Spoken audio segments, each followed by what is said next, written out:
In the vast and boundless cosmos, golden beasts rampage. The clash of mechanized armors and flesh raises the question of which will prevail. The five divine kingdoms are seated at the borders, guarding the future of humanity within the core circles. The Hall of Glory venerates immortal heroes. The supreme mythic mechas stand proudly amidst the stars. The youth, Su Bai, rises from obscurity, his gaze fixed upon the pinnacle. Chapter 1. The coexistence of poverty and wealth. The sky apparatus illuminates as the sun ascends, casting a warm orange glow. Thud, thud. A series of dull thuds emanates from a dilapidated old house. The elderly man practicing in the morning has long grown accustomed to the noise. Little Su is training again, I see. This child is truly diligent. If only my grandson possessed half. No, even a tenth of his dedication, I would wake up smiling for my dreams. What a pity, such a wonderful child, yet his parents. Su Bai, expressionless, remains oblivious to the murmurs outside, striking the 5-centimeter thick steel plate with bare fists.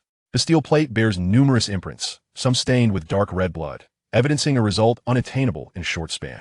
Beside him, a small creature the size of a kitten, its golden fur exceedingly adorable, crawls close, its big watery eyes fixated on Su Bai, occasionally yawning.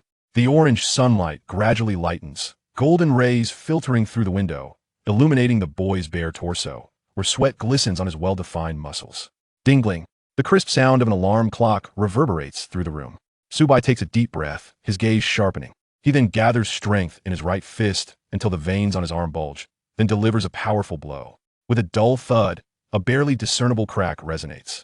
Upon the point of impact on the steel plate, a deep 3-centimeter fist imprint is revealed. Su Bai's right arm hangs limply, the bones of his hand and forearm visibly distorted. He pays it no heed, instead gazing at the fist imprint on the steel plate, a smile gracing his face. Noticing his pause, the small creature rushes over, yowling. Yuan Bao, I'll feed you shortly. Su Bai bends down to tousle Yuan Bao's golden fur with his left hand as he strides toward the bathroom. His right hand, hanging by his side, twitches oddly. Like a master craftsman at work, upon reaching the bathroom door, he twists the doorknob and enters, using his right hand. Clang! Su Bai closes the rusty iron door, an antiquity that would elicit exclamations of wonder, even from a citizen of the First Star Federation. What a treasure from the ancient era. Navigating through a series of worn alleys, he arrives at a circular platform that can accommodate a dozen standing individuals, now devoid of any presence, awaiting. Yo-yo, how much longer? Su Bai's wristwatch suddenly lights up, revealing a petite maiden in ancient garb on the dial. Her exquisitely crafted features resemble a divine masterpiece, yet her eyes are hollow and devoid of spirit. This is the virtual intelligence inherent to every human in the cosmos, destined to serve as the control system for mechas in the future. And Yo-Yo speaks in a clear voice. It is now 7:32. Train number 3 is expected to arrive in 3 minutes. Su Bai nods, pulling Yuan Bao, who had perched on his head, down. Does this little fellow not find my buzz cut bothersome? Ow away. Yuan Bao droops its ears, weakly mewing a couple of times. Stop playing the pity card. Do you think I lack for your food? Su Bai chuckles helplessly, reaching into his pocket. Inside, a small handful of glass marbles awaits. He pinches 3 of them, deftly channeling a mysterious energy through his mental prowess. The 3 originally crystalline glass marbles begin to shimmer with a golden hue, rapidly expanding until, moments later, they transform into 3 small golden orbs. Su Bai gestures, and Yuan Bao, understanding, opens its mouth wide. The 3 small golden orbs swiftly vanish into its maw. Although he knows there are no monitors, he remains particularly cautious. After all, he's yet to hear of anyone who can transmute matter into gold within the star network. Being caught for dissection is not a fate he desires. The thought fills Su Bai with frustration. Despite the extreme scarcity of gold within the universe, he possesses the ability to transmute matter into gold himself. Yet, due to his reluctance to expose this gift, he finds himself in such dire straits. Thankfully, the Federation offers some subsidies. Otherwise, he might have to resort to begging. Watching Yuan Bao, joyfully flapping its mouth, he reflects, "You are indeed fortunate to be with me. Otherwise, others would have surely hunted you down as a golden beast, and it would be a miracle if you survived, let alone being raised." Were it not for his own ability to absorb gold material to strengthen his body, he might believe his talent for transmutation exists solely to serve this little tyrant. Ding dong. Train number 3 is about to arrive. Passengers at the platform, please prepare to board. Su Bai withdraws his thoughts, tucking Yuan Bao into the loose fabric of his school uniform, quietly gazing at the train that, though devoid of tracks, glides through the air. After the train steadies above the platform, it descends, aligning with the doors. Su Bai steps inside. Upon seeing him, the driver chuckles. "Ah, it's you, kid. Just scan your face." Su Bai awkwardly smiles, obediently scanning his face before hurriedly finding an empty seat. The public transport driver's on by Eastern know him well. It is not due to his popularity. Rather, the past is simply too difficult to revisit. The Federation's public transport offers free rides to students of Bai Academy, and previously, drivers would allow him on without needing to scan his face upon seeing the academy uniform. Until Su Bai, driven to the brink of destitution, sold his school uniform. He had no inkling of how it ended up in the hands of an elderly man. Subsequently, the driver, gazing at the old man clad in the white school uniform, fell into deep contemplation, and after a thorough investigation, Su Bai gained notoriety. Sitting by the window, Su Bai cast his gaze outside, where the train accelerated wildly, rendering the scenery beyond a mere blur.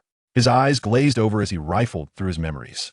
It is worth noting that he is indeed a time traveler, having arrived in this world while still in the womb, and after 18 years, the passage of time has become so extensive that he sometimes struggles to discern whether his journey through time is merely a figment of his imagination.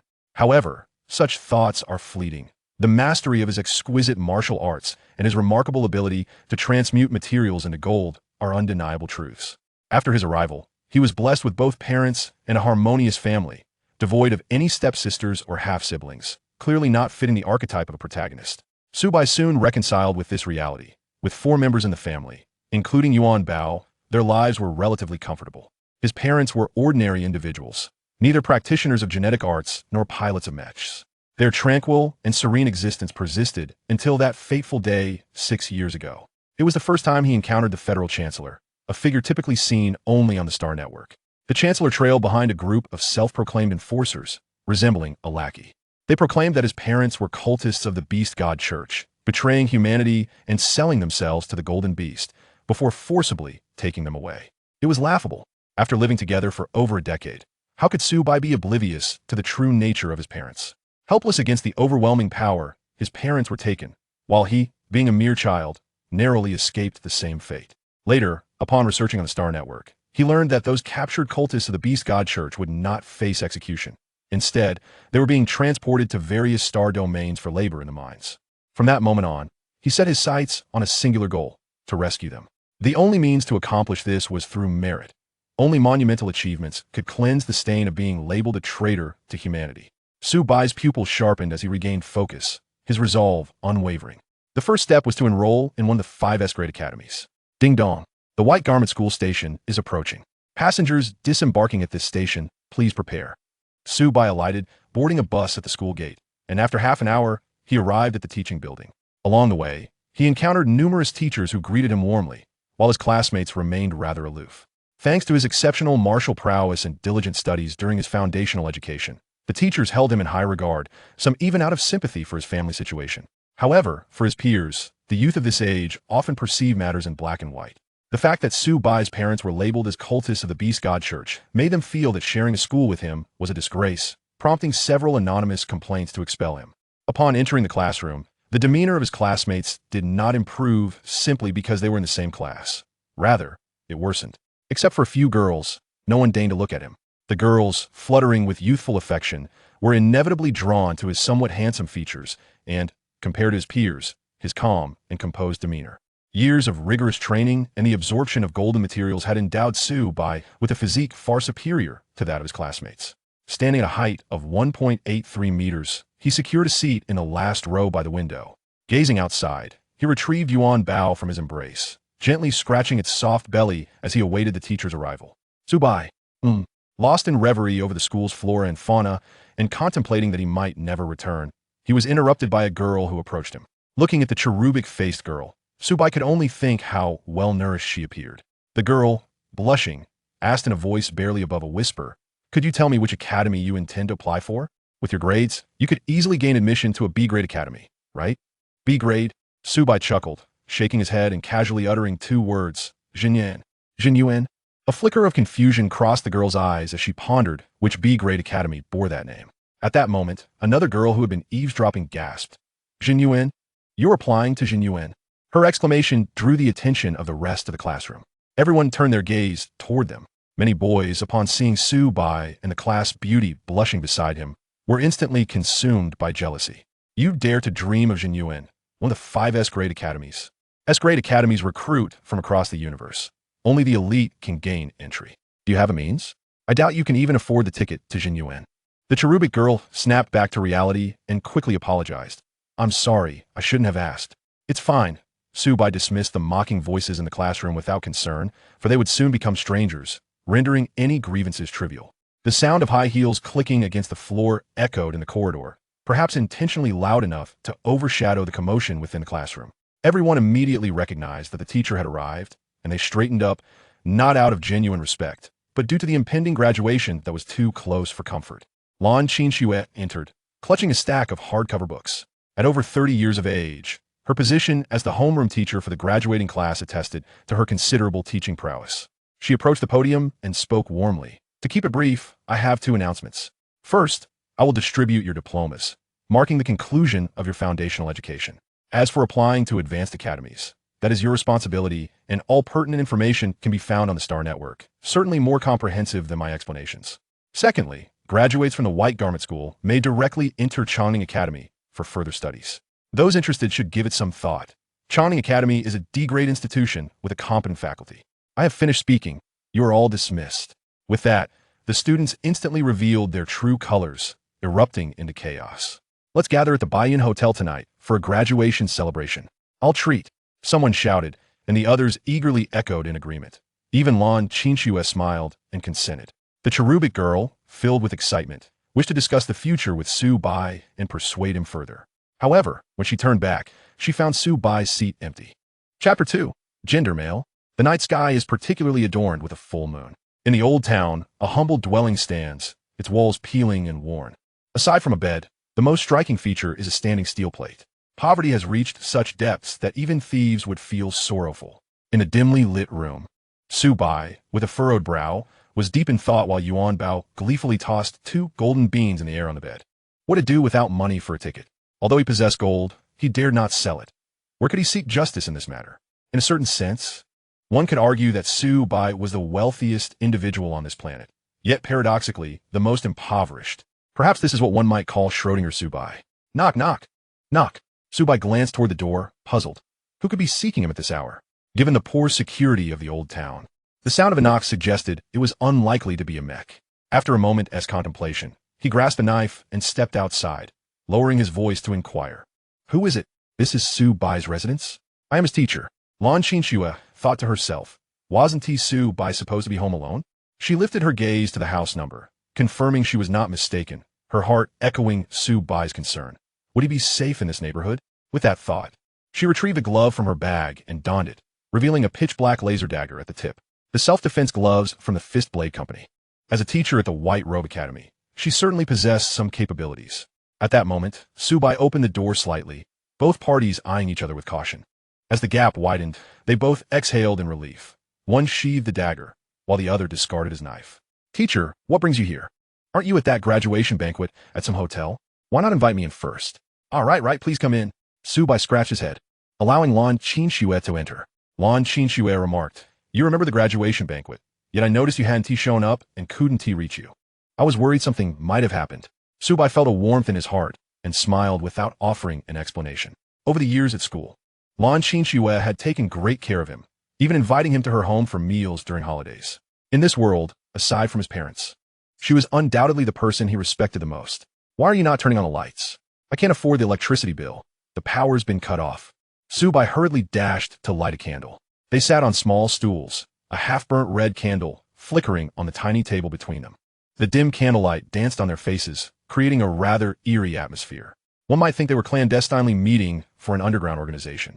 Lan Qinxue found it somewhat absurd but understood Su Bai's plight and swiftly changed the subject. I heard you're planning to apply to Jinyuan Academy? Yes, that's correct. Do you know how, teacher? You know me well. Lan Qinxue's words abruptly halted, illuminated by the candlelight. She gazed intently at Su Bai's determined eyes and the steel plate behind him, marred with fist marks and bloodstains. She understood his motives.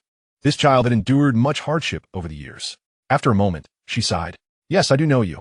The pride etched into his very bones. The inner resilience that refused to bow, and the tenacity hidden within his genes. Lan Qinxue said nothing more, taking Su Bai's left hand and placing her wristwatch against his. Beep. Receive a transfer of 100 United Coins. United Coins are the currency issued by the Cosmic United Bank, spearheaded by the 5 great divine nations, and are recognized across all factions within the universe. Teacher, I cannot accept this, Su Bai exclaimed, astonished, repeatedly refusing, attempting to return the money. Lan Qinxue pressed down on his hand, smiling. It's merely a loan. The teacher is not wealthy either. The cheapest starship ticket to Jinyuan Academy costs 58,000.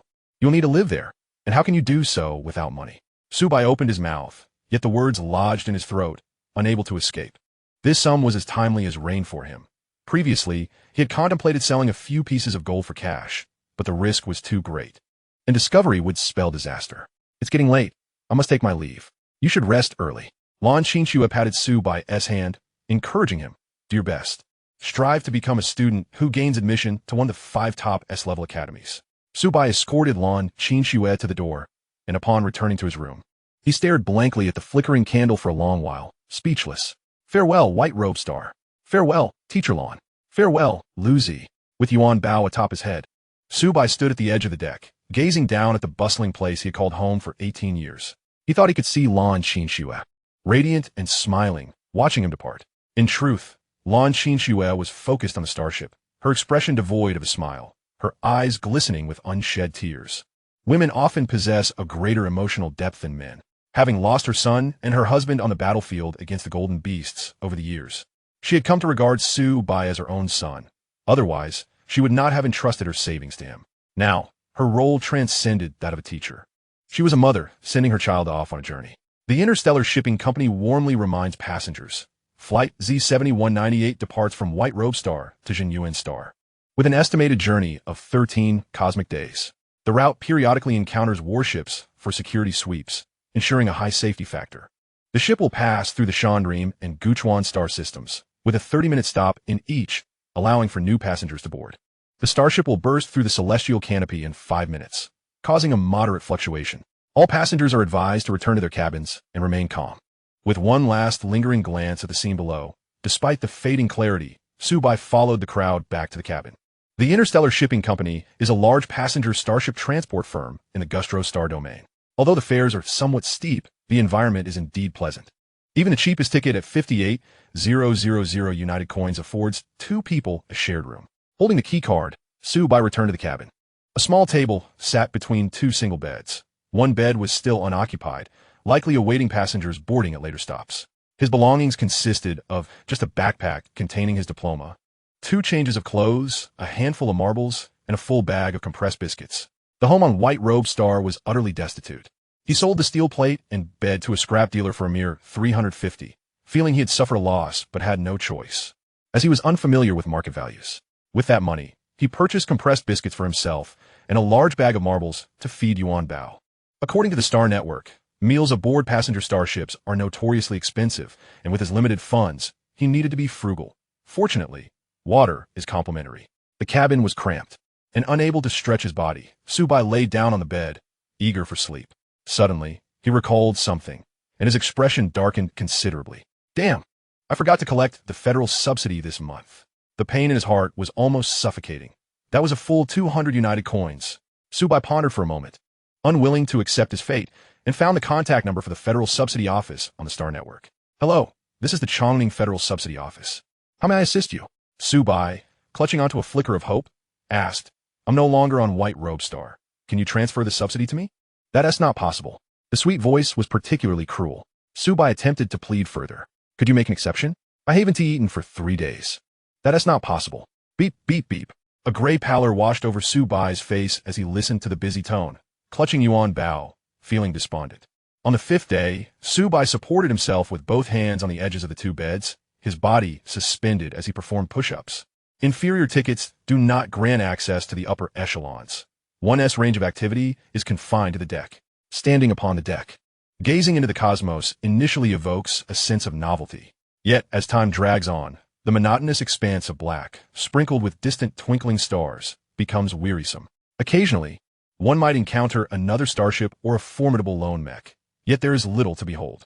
Unable to find solace in idleness, Su Bai resorts to various means within the cabin to exert his body, gradually absorbing metallic substances to enhance his strength. He then peruses the information on the star network, where it is claimed that advanced instruments can connect consciousness to the star network, serving as humanity's second realm. Alas, he is but a pauper, and the device on his wrist is merely a complimentary gift from the Federation. 981, Huff, 982. Su Bai's forehead bulges with veins, his cheeks flushed. Gasping for breath, the petite yuan bao on his back bounces about, attempting to exert some pressure. Perhaps it lacks a clear understanding of itself. Just then, the cabin door swung open, and Su Bai recalled that they were at the third stop to pick up passengers. Another individual must have arrived. He looked up, intended to greet them. However, his sweat-drenched visage resembled that of someone on the verge of asphyxiation, a sight that could terrify even the most composed. Despite his relatively handsome features, he could hardly mask such a horrific appearance. If a mirror were placed before him, he would likely be startled by his own reflection, let alone the unprepared Song ran upon entering. Su Bai forced a grin, hoping to present a congenial smile and leave a favorable impression on his future roommate over the coming days. Unfortunately, his already fearsome demeanor, paired with a set of large white teeth, sent Song Ran's mind spiraling into chaos. Moments later, Su Bai, puzzled by the lack of response, was met with a shrill scream that echoed through the air. Ah, a ghost! Following this, a shoe sole rapidly enlarged in his vision. Bang! My apologies. My apologies. It's nothing, really nothing at all. I didn't mean to disturb your work. I'm sorry. After escorting away the security personnel and closing the cabin door, Song Ran gazed at Su Bai with a face full of regret. I truly didn't mean to. He added silently in his mind, reflecting on how frightful it had been to be greeted by a grinning specter upon entering.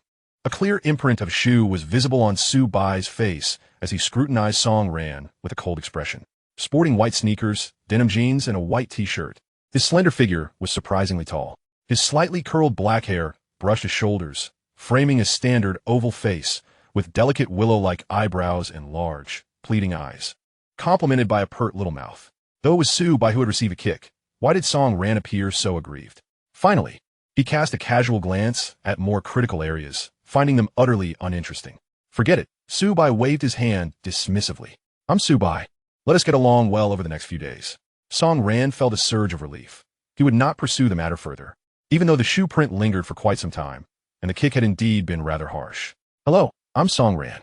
After a brief pause, he added in a neutral, somewhat crisp tone, gender, male. Su Bai was taken aback. Chapter 3, Jinyuan.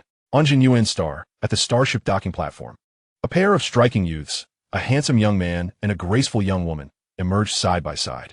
Their matching appearances elicited compliments of handsome man and beautiful woman from all who witnessed. However, the actual scene diverged significantly from expectations. Despite the passage of 8 days, Su Bai still wore a face riddled with existential doubt. Are you truly male? Song Ran clenched his fists, then released them, dejectedly affirming, indeed. After enduring 8 days of relentless torment, even his inherently delicate and introverted nature had faltered. Regrettably, his strength fell short, resulting in Su Bai's effortless suppression. When Su Bai seemed poised to inquire further, Song Ran, without a word, seized Su Bai's arm and led him toward the restroom.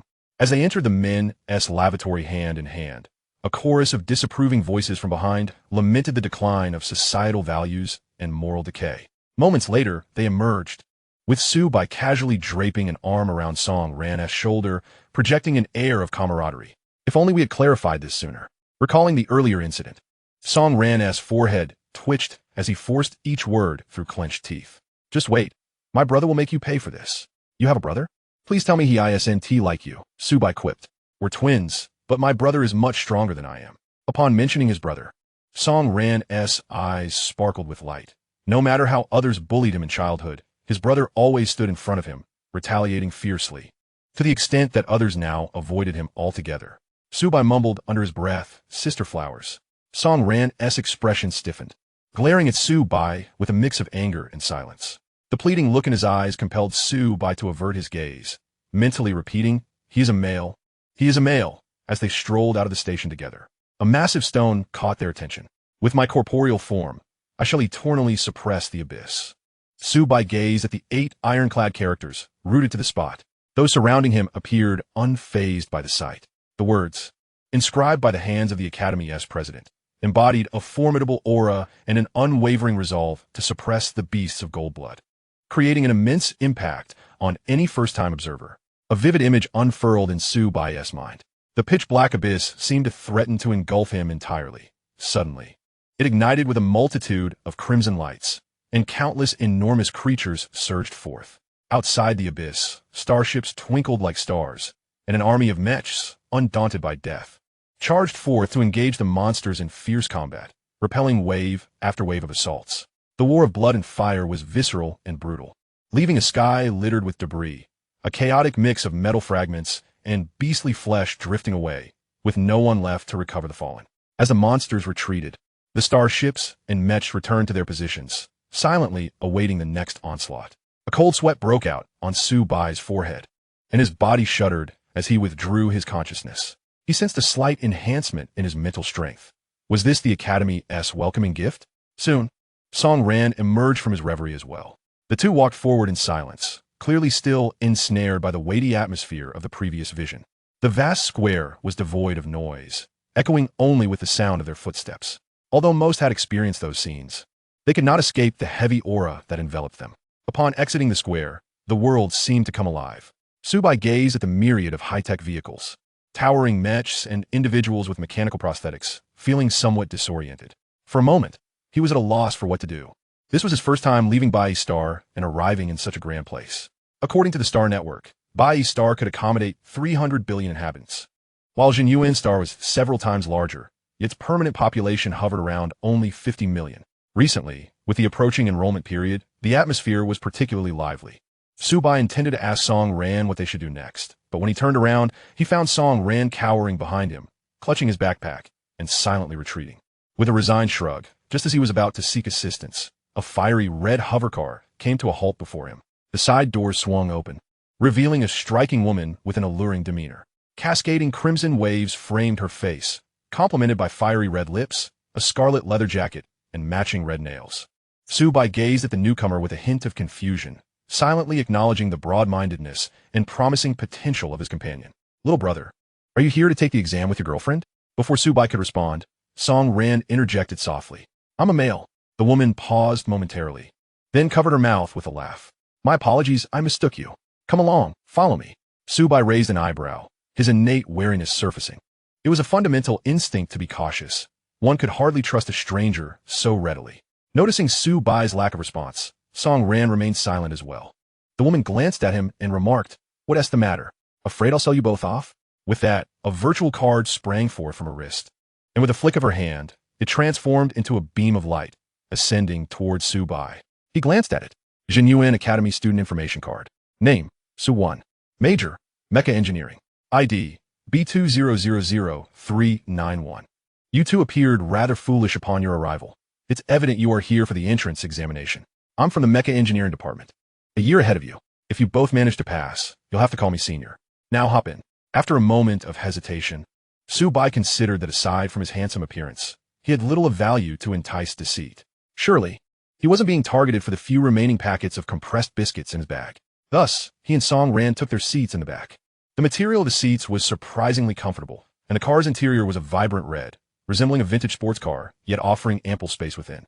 Hello, E.M. Su Bai. He glanced at the timid Song Ran and added, This is Song Ran. Oh, what a coincidence. We share the same surname. Su-won exclaimed as she pressed the accelerator, the car launching forward with exhilarating speed. Shortly thereafter, the wheels retracted and fiery jets erupted from the rear, propelling them skyward. The trio engaged in a casual conversation as they quickly exited the urban sprawl and arrived at a villa nestled against the mountains. We've arrived. Get out, Su-won announced, stepping out of the car and opening the villa door. Su Bai marveled at the lush greenery outside and the crystalline mountain spring nearby, where small fish darted through the clear waters. Most astonishing of all was the grand 5-story villa. Was this the standard accommodation for students? Shouldn't you be taking us to the registration area instead? Su-won replied matter-of-factly, This is my home. Stop dawdling and come inside. Su Bai's Goshen Haitant. What do you intend to do with us? What do you think? What else could it be? Hee. The two exchanged alarmed glances. Su Bai felt a wave of despair wash over him. Was he doomed to repeat his past experiences? Back on Bai Star, a wealthy woman had sought to keep him, a proposition he had vehemently declined. Now, on Jinyuan Star, was he to face the same fate? Was being handsome truly a curse? He glanced at Su-won, with her long legs and exquisite features that bore a hint of mixed heritage. Perhaps it wasn't entirely unappealing? Her laughter erupted, thoroughly amused by their reactions. After a fit of giggles, she composed herself and explained, "I'm no longer teasing you. There is no need to register for the exam. Senior students are tasked with bringing in candidates, and we all gather at a designated location for the assessment. Each year, the number of applicants is staggering, with S-class academies recruiting from across the universe. The number of candidates reaches into the trillions, yet only a scant few are admitted, 10,000 per cohort. With such overwhelming numbers, the academy hardly bothers with the statistics. The responsibility falls to senior students. It's akin to a lottery. Seniors select candidates, and if selected individuals pass, the seniors receive academic credits." Su Bai grasped the concept. It was akin to gambling, though a flicker of disappointment crossed his mind. "So why did you choose us? You're both quite handsome, after all. If it's random, it might as well be someone I find pleasing to the eye." Su Bai felt a swell of pride. Indeed, being handsome had its advantages. However, another pressing question arose. What happened to those who were not chosen by the seniors? Luck is part of skill.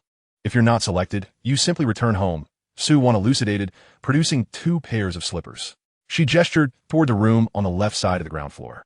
"You two will stay there tonight. The assessment begins tomorrow at noon." With that, she gracefully ascended the stairs. Su Bai felt relieved that his looks had secured him a spot. Otherwise, it would have been disastrous. Suddenly, Su Wan's voice echoed from above. "You're not allowed upstairs. Or else." The two shivered, hastily retreating into the left room. They wouldn't dare venture upstairs, not until the morning. The room was sparsely furnished, resembling a typical guest room devoid of unnecessary embellishments. A spacious 3-meter bed was sufficient for 2, accompanied by a bathroom, nothing more. After a quick wash, they lay on the bed, perusing information from previous genuine assessments before drifting off to sleep. The night passed without incident. Suwon did not seek them out for conversation or meals. It was a spontaneous decision, and after tomorrow, it was highly unlikely they would meet again. So she refrained from being overly enthusiastic. The following day, the same crimson flying car awaited them. Suwon feigned driving, though it was her virtual intelligence controlling the vehicle. Su Bai saw through the facade. Occasionally fixing her hair or polishing her nails was hardly the behavior of a serious driver. The flying car accelerated through the skies, and the density of surrounding vehicles increased. Su Bai was taken aback by a massive truck they passed, filled with people. Suwon timely explained, every year, there are quite a few candidates who cast a wide net. There is no limit to the number of people they can choose. Su Bai gazed outside in wonder, spotting individuals piloting mechas with a long line trailing behind them. Absurd. We've arrived. Suwon tucked her hair behind her ear, hovering the car in midair. "Hand me your graduation certificates. I'll exchange them for your credentials." The two retrieved their certificates, expressing their gratitude. However, as Suwon opened the car door and leaped out, Su Bai gasped in disbelief. "Wait, don't do anything reckless," he shouted, peering down to find the ground far below, the figures appearing as mere specks. "Sister Wan, please reconsider." In response, Su Wan flashed a radiant smile, and the space behind her shimmered like a water surface, revealing a crimson mecha that enveloped her. The mecha halted its descent and soared away, vanishing from Su Bai's sight in an instant. On the car, Su Bai gaped in awe. Was this how one could operate? In stark contrast, Song Ran appeared remarkably composed. Chapter 4.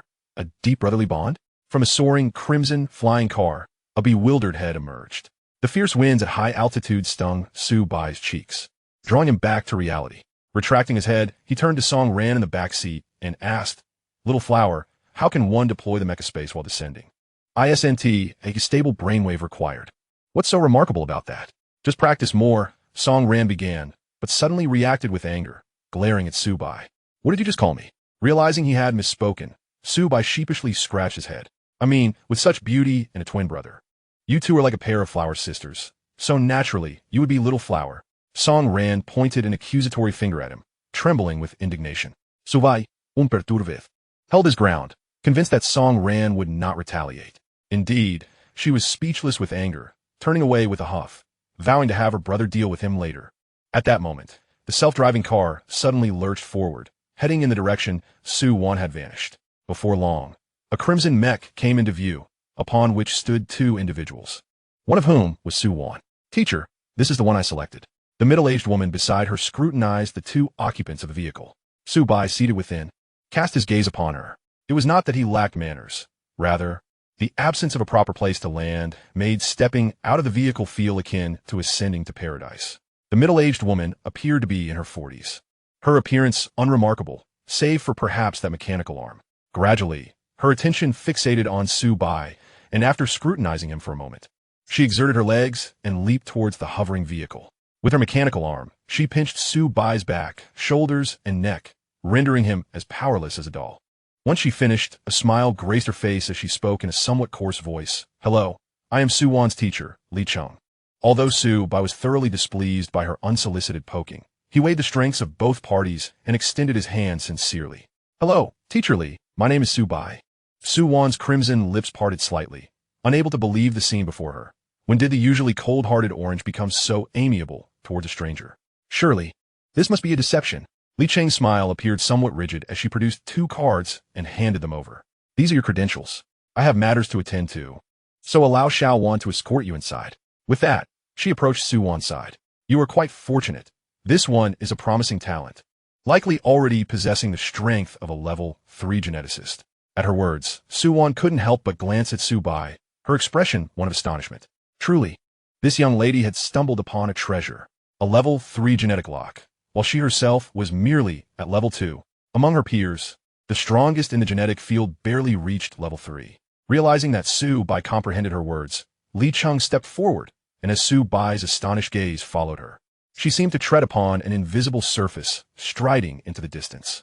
Su Wan retracted the mech and returned to the vehicle, delivering a sharp slap to Su Bai to bring him back to his senses.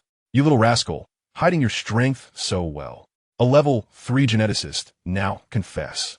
Which divine realm do you hail from?" "Divine realm?" Su Bai shook his head. Su Wan, even more astonished, asked, "Could it be you are from one of the 5 divine nations?" The geographical distribution of powers within the mythical technological universe was rather peculiar. If one envisioned the universe as a vast circle, the top 5 divine nations resided at the outermost edge, followed by the territories of various divine realms. While the central forces, paradoxically, were the weakest, composed of the countless federations without any mythical mechs to command them. The 5 S-rank academies, along with other prestigious institutions, were established within the so-called safe zone, where divine nations and realms would send the vast majority of their youth to mature independently, only to return after graduating from the advanced academies. Although this maturation process was deemed independent, it was evident that resources from substantial powers would not be lacking. Hence, it was hardly surprising that Su Wan held such a belief. In her eyes, Su Bai was undoubtedly a scion of a formidable force. After all, it was impossible to unlock a level 3 genetic lock at such a young age without considerable wealth and resources. Merely training would not suffice. What she did not anticipate, however, was that Su Bai was an anomaly. Su Bai shook his head once more and replied earnestly, "I am from the Chongning Federation, a native citizen of Bai Star." Chongning Federation? A 3-star federation? Indeed. That's impossible. It defies all logic. Su Wan gazed at the receding figure of Su Bai, murmuring along with Song Ran, when suddenly she slapped her forehead. "Oh no, I forgot to inform them about the trial." She hurriedly exited the vehicle, but amidst the bustling crowd, the 2 figures had long vanished. "I hope they fare well." In the crowd, Su Bai handed Song Ran the card bearing his name. "Xiaohua, are you still angry? How can a grown man behave like a spoiled child?" Song Ran accepted the card without a word. Su Bai feigned indifference and asked, "I remember reading somewhere that if a friend ignores you, what should you do? Can you guess the answer?" Song Ran shot him a glance, but remained silent. Su Bai continued, "Hey, someone replied that you should just give them a good beating. Don't you think that is quite reasonable?" Song Ran transformed into a furious feline, glaring at Su Bai and exclaiming, "You dare? Ha ha ha." Su Bai found teasing Song Ran to be immensely entertaining. It was just a jest. As time flowed, the sun gradually ascended to its zenith, and in a state of ennui, Su Bai toyed with the credential card. This little card was rather exquisite, its pure white surface adorned with the logo of Jinyuan Academy, alongside his own large portrait and name. However, being highly sensitive to metallic materials, he could distinctly feel a golden thread concealed within. Upon the delicate golden thread were inscribed both his and Su Wan's names, a craftsmanship that elicited his admiration for its refinement. After stowing the card away, he glanced at the time. The second hand had just ticked once, marking exactly 12 o'clock. Noon had arrived. The sky had darkened. Su Bai looked up to see a colossal object suddenly manifest, eclipsing the sunlight. The oppressive aura emanating from it left him breathless. If he felt this way, one could only imagine the plight of the others. Many collapsed onto the ground, and Song Ran could barely remain standing with Su Bai's support. Hiss! The hissing of a snake echoed clearly in everyone's ears. The oppressive force lasted a full 5 minutes before gradually dissipating. Wiping the sweat from his brow, Su Bai fixed his serious gaze upon the rapidly shrinking entity above. Xuanwu, he exclaimed in astonishment. A massive tortoise was coiled by a great serpent, and any onlooker would instinctively recognize it as the legendary four sacred beasts, Xuanwu. To be more precise, Song Ran added, it is the mythical mech Xuanwu. The origins of mythical mechs were lost to time, yet it was universally acknowledged that they represented the pinnacle of power within the cosmos. With a divine core at their center, they were eternal and indestructible. The mythical mechs were forged in iron, while their drivers could be likened to flowing water. The unique bonding mechanism perfectly aligned with the driver's potential for growth, along with various other astonishing features, rendered them beyond the capabilities of contemporary technology. Of course, most crucially, there is the absence of a divine core. It was precisely due to this growth potential that a saying circulated in the universe. There are no weak mythical mechs, only weak mythical pilots. Hiss! The great serpent upon the back of the tortoise hissed once more, capturing everyone's attention. Unbeknownst to them, an elderly man had appeared at the head of the Xuanwu. His hair was white as snow, and he leaned upon a cane, prompting concern over whether a gust of wind might topple him. Esteemed guests, I am the Dean of Jinyuan Academy, Xuanwu. Although the elder did not employ any devices, his voice reached the ears of all present. Today marks the day of admission assessments, and the rules are simple. You will be transported to a planet, where golden beasts will be introduced, and you must survive their pursuit while safeguarding your credentials. The assessment will conclude when only 100,000 remain. Oh, and you must not operate mechs or starships. All external items are prohibited from being brought onto the assessment planet. Otherwise, you shall bear the consequences. As his words settled, the crowd erupted into chaos. 1 trillion people, reduced to 100,000? What about the others? Are they all to die? I intend to apply for the research department. Why must I also participate in this assessment? I object. I too object. Mechs are an integral part of my strength. Why can't I pilot my mech? Xuanwu's brow furrowed, and the congenial demeanor he once possessed vanished entirely. With a tremendous stomp of its massive forelimbs, the mythical Xuanwu unleashed a tempestuous wave that sent those below reeling in disarray. For those unwilling to participate, a timely retreat was still possible. Upon entering the assessment planet, one could crush their credentials and help it arrive, though the timeliness of such assistance remained uncertain. Furthermore, all disciplines were treated equally. If you could not comply, then return whence you came. The Xuanwu vanished atop its shell, and soon after, the mythical creature dissipated from view altogether. It was only after a span of several minutes that the oppressive aura that had ravaged the arena gradually dissipated. Su Bai assisted Song ran to his feet and inquired, how do you fare? If you feel unwell, perhaps you should withdraw. He held an unwavering confidence in his own physicality, yet Song Ran seemed somewhat hesitant. I'm fine. I can participate in the assessment, he asserted, which earned him a newfound respect from Su Bai, who had presumed that Song Ran's delicate demeanor would cause him to shy away. At that moment, a colossal black void manifested in the sky, from which a starship emerged. Lowering several iron chains, a voice resonated from the vessel. Participants in the assessment board the ship, time limit of 30 minutes. Su Bai raised an eyebrow.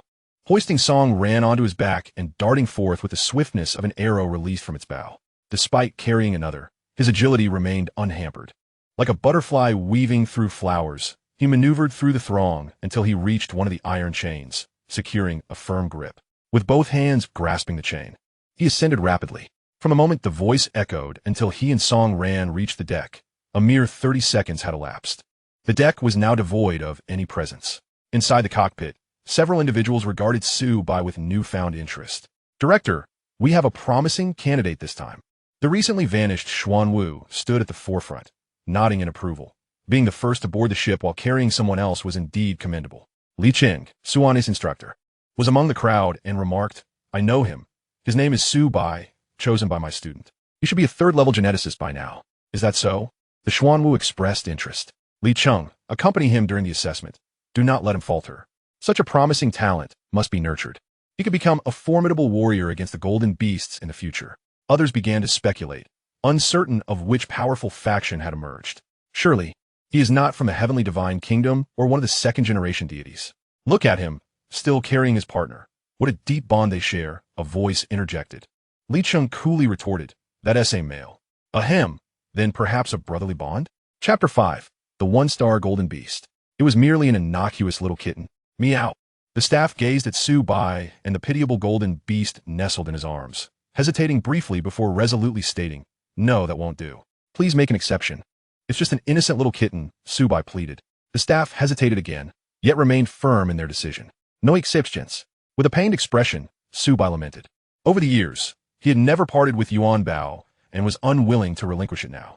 At that moment, a voice crackled through the staff's earpiece, prompting her to respond affirmatively twice. Shortly thereafter, someone delivered a card, which the staff handed to Su Bai. You may bring it inside, but it too must possess credentials. If its credentials are lost, you will fail the assessment as well. Do you accept? Without a moment's hesitation, Su Bai nodded in agreement. He accepted the card, which bore an image of Yuan Bao's head.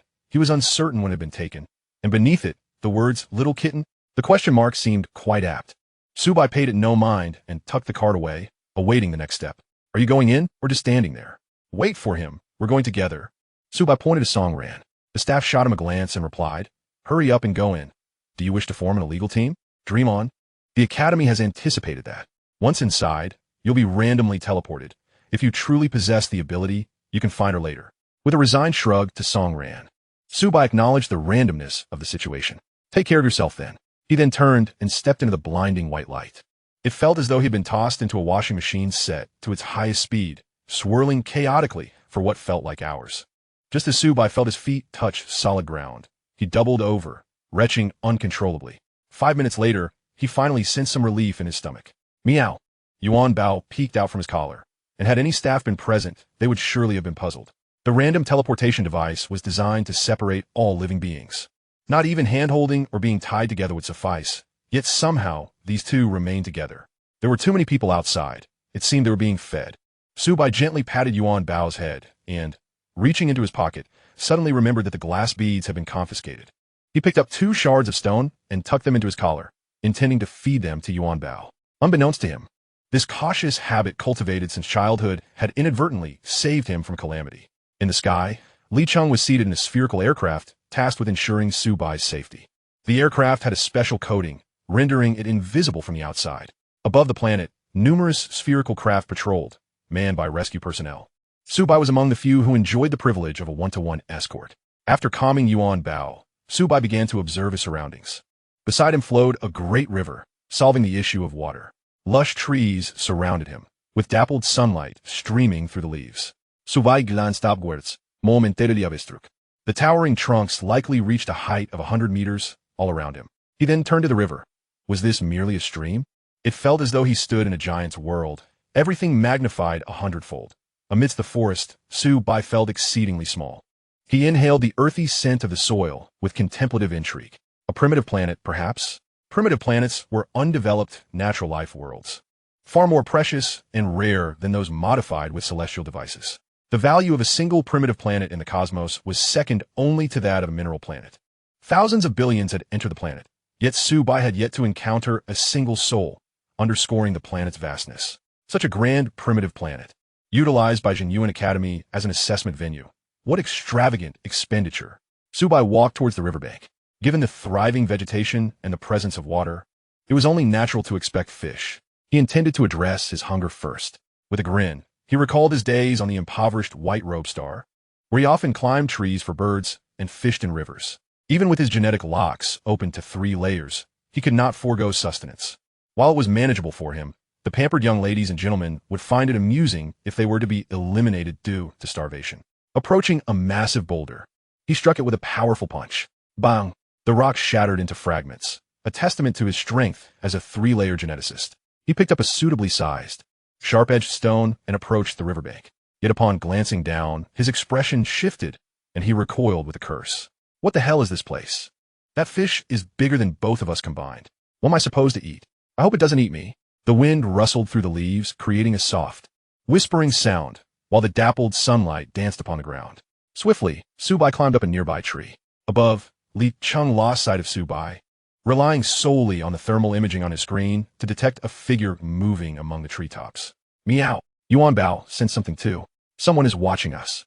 It must be from the academy. Su Bai paid little heed to the matter, for he harbored no shameful secrets. During the process of transmuting objects into gold, he merely needed to exercise caution. The absence of food was hardly a concern either. By absorbing the golden essence to fortify his body, he could replenish the nutrients his physique required. In other words, he could consume golden matter much like Yuan Bao and would not succumb to starvation. Ascending to the highest point, a buzz cut emerged from the treetops. Su Bai surveyed his surroundings and felt somewhat bewildered. As far as his eyes could discern, there were only towering trees. Not a single human was in sight, nor any golden beasts. Just as he pondered on the golden beasts, he suddenly spotted a flurry of dark dots cascading from the sky, akin to a sower scattering seeds as they raced along. Su Bai hastily withdrew his head. As anticipated, the white-clad star lacked any gold mines, and being situated in a safe zone meant that Su Bai had never encountered a golden beast in person throughout his life. He had only glimpsed them through videos and images on the Star Network. In the realm of humanity, golden beasts were synonymous with cruelty and brutality. Although he held confidence in his own strength, the lack of direct engagement with golden beasts left him feeling slightly apprehensive. After a moment of contemplation, Su Bai resolved to bide his time. It would be inconceivable to forfeit such a splendid opportunity for practical combat, yet he couldn't afford to act recklessly. It was prudent to assess the situation first and proceed with caution. Meanwhile, in the sky, Li Cheng observed the figure lying among the treetops, unmoving for several hours. Were it not for the lingering warmth of his body, she might have presumed Su Bai had perished. Li Cheng found herself at a loss for words. It was her first encounter with someone so adept at evasion. Then, a spark of mischief flickered in her eyes as she mused that if one could indeed pass the assessment merely by hiding, it would be rather simplistic. The aerial sewing machines proliferated. The planet was vast, and colossal starships continuously released golden beasts into the fray. The golden beasts descended in droves, akin to dumplings being boiled. A resonant roar echoed through the forest. Su Bai felt invigorated, slightly moving his stiff limbs. Finally, the moment had arrived. Rustling sounds emanated from the depths of the jungle. As something approached, brushing against the tall flora and producing faint noises, each subtle sound resonated through the stillness of the forest, magnified infinitely. Su Bai widened his eyes, fixated on the source of the sound, which drew ever closer. Suddenly, a peculiar creature, several meters tall, emerged, its black fur interspersed with golden stripes, walking on four limbs. With a white tail, pig-like ears, a sharp beak, and crimson eyes. Cautiously, it navigated the woods, emitting low growls intermittently. A one-star golden beast. Su Bai recalled the most straightforward method to differentiate golden beasts. Those under 10 meters in size were classified as one-star, while those between 10 to 20 meters were two-star. 3 stars ranged from 20 to 100 meters, and any exceeding 100 meters were deemed 4-star golden beasts. 5-star golden beasts, rather than increasing in size, would eventually shrink back to under 10 meters, while higher-tier golden beasts were virtually unseen within the safety zone. The golden beast sniffed the air, cautiously advancing until it reached the tree beneath which Su Bai concealed himself. Just as Su Bai anticipated, it would sniff a couple of times and move on. The beast abruptly lifted its head, pounding its forelimbs against the trunk and letting out a fierce roar. Had he been discovered? Su Bai raised an eyebrow. Reassured by the force of the beast's strikes on the treetop, a one-star golden beast was weaker than he had presumed. Embracing the trunk, he prepared to greet his first battle with the golden beast.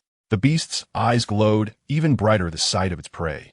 Yet it remained unaware that when a target emerged voluntarily, it signified a lack of threat. Calculating that he was still about 20 meters above the ground, Su Bai exerted his arms to halt his descent, coming to rest on the rough bark of the tree. He then propelled himself into the air, landing in an open space 10 meters away from the golden beast. As he touched down, the beast charged eagerly toward him. Now on the same level, Su Bai observed more clearly. Standing at 1 meter 83, the golden beast, with its forelimbs on the ground, towered almost 5 meters high. Gazing into its gaping maw, he saw rows of serrated teeth. Su Bai refrained from advancing recklessly, taking a cautious half-step back, his arms raised defensively. Life was singular. Prudence was paramount. In an instant, the golden beast closed the 10-meter gap. It raised its forelimb, ready to strike Su Bai. The robust paw bore no claws, which was precisely why Su Bai dared to withstand the blow. With a dull thud, the massive paw collided with the junction of Su Bai's arms, deflecting his upper body. He staggered back a half-step, grinning despite a slight discomfort. Having experienced the force firsthand, he realized it was considerably weaker than he had anticipated, which was quite manageable. The mindless golden beast, evidently oblivious to this discrepancy, grew furious upon realizing its attack had been thwarted and sought to retract its forelimb for another strike. With Su Bai allowed to pull back, he immediately grasped the creature's forelimb, intending to execute a throw. Gritting his teeth, Su Bai exerted his strength, but to no avail. The sheer size of the beast rendered it a different matter entirely, overpowering it, and simply lifting it were worlds apart. Clearing his throat awkwardly, Su Bai coughed a couple of times, mindful that he was being observed. He shot a glare at the golden beast, questioning its mammoth size. After gauging the creature's strength, he felt a sense of ennui. Its capabilities offered him negligible challenge. Grasping the golden beast's fur, he leapt onto its back, raining down a flurry of punches imbued with ferocity. The beast did not struggle. It simply ceased to breathe, golden-tinged blood oozing from the wound on its head. Intrigued, Su Bai reached out to touch it. To his surprise, the golden flecks within the blood began to surge toward his fingertips, quickening their flow. Chapter 6. Are you not able to play? Su Bai's expression shifted dramatically as he leaned forward, attempting to shield the anomaly at the beast's wound. The golden energy coursed through his fingertips and merged into his body, ultimately converging in a mysterious space overlapping with his heart. In this dark void, a resplendent golden core spun effortlessly, absorbing golden energy. This golden core served as the source of his alchemical prowess, commonly referred to as the blue bar. Regrettably, the blue bar was rather short, equating to a mere 3 spheres of glass in terms of transmutation. For years, he had tirelessly sought ways to enhance the golden core, even purchasing golden beast meat. Yet results had eluded him. However, now the situation was different. He had risen. The golden core absorbed the energy from the golden beast body, visibly strengthening, augmenting by a full glass sphere. While not a vast increase, it provided a direction for enhancement, a welcome improvement compared to remaining stagnant at 3 spheres. Yuan Bao had often ridiculed him for his short blue bar. 3 spheres of gold certainly could not satiate his hunger. After 3 seconds, no further golden energy flowed from the beast's wound. Su Bai wiped the blood from his fingers onto the golden beast's body, contemplating silently. A 1-star golden beast could yield a glass sphere's worth of gold. Observing the starships above continuously releasing golden beasts, it was clear that the planet was home to a multitude of them. With billions of participants in the assessment, aiming to eliminate down to 100,000, time would not be short. This implied an extended opportunity to hunt golden beasts and strengthen his core. In theory, a level 3 geneticist is superior to a 1-star golden beast, at least in their own estimation. Presently, there exists an academy that specializes in screening 1-star golden beasts to be cast into this realm, allowing one to traverse with an air of invincibility. This fortuitous opportunity ignited a sense of optimism within Su Bai. He grasped the forelimb of the golden beast. Its lifeless form, devoid of the sustaining golden energy, rendered it somewhat pliable, allowing him to detach it with ease. In this vast expanse, the primal necessity of sustenance reigned supreme. While absorbing golden material can stave off hunger, who would prefer to rely on glucose drips for survival? He approached the riverbank to cleanse the golden beast's limb, its sanguine essence staining the waters. The violent factors within its blood causing the fish to retreat in an instant. Su Bai scoffed derisively, bemused by their presumed strength. Upon completing the cleaning of the beast's leg, he encountered a significant dilemma. Upon entering the assessment planet, all his belongings had been confiscated, leaving him without fire. Was he to resort to the ancient method of friction to create fire? He had never learned such a skill. Just as despair began to settle in, a lighter unexpectedly fell from the sky. It was, of course, tossed by Li Cheng, who, within the bounds of regulations, found it permissible to extend a modicum of assistance. Su Bai picked up the lighter and, after pressing it twice, discovered it was windproof. Was there a river deity at play? He promptly cast aside his possessions and, with sincerity, began to pray to the great river. Isikwith, Isikirichis. Even Li Cheng, with her typically aloof demeanor, felt an impulse to descend and admonish him. You're truly a character. The sheer poverty of Su Bai was evident. Any opportunity to acquire wealth was one he refused to relinquish. After a brief period of prayer, the river deity did not manifest, but a fish leapt from the water, splashing him in the face. Disappointed, he shook his head and returned to the base of a tree, gathering some dry twigs to roast the meat. Before long, the golden beast's flesh began to sizzle and exude savory aromas into the air. He tore off a piece, calling Yuan Bao to partake, and without regard for its temperature, indulged voraciously. Golden beast meat is a rare delicacy. On the planet, a single pound of 1-star meat could fetch nearly 1,000 unified credits. Long ago, in an attempt to ascertain if it could enhance his golden energy, he had endured the pain of purchasing a small scrap, the taste of which lingered in his memory. Su Bai's stomach swelled visibly as he consumed the meat. 5 minutes later, he felt elated. After finishing, he washed his hands and Yuan Bao in the river, then returned to tear off a rib from the golden beast. Approximately 1.5 meters long and slightly curved, he swung it a few times, finding it quite manageable. Contemplating his next move, he returned to the spot where he had kindled the fire and began to draw something in the dirt with the rib.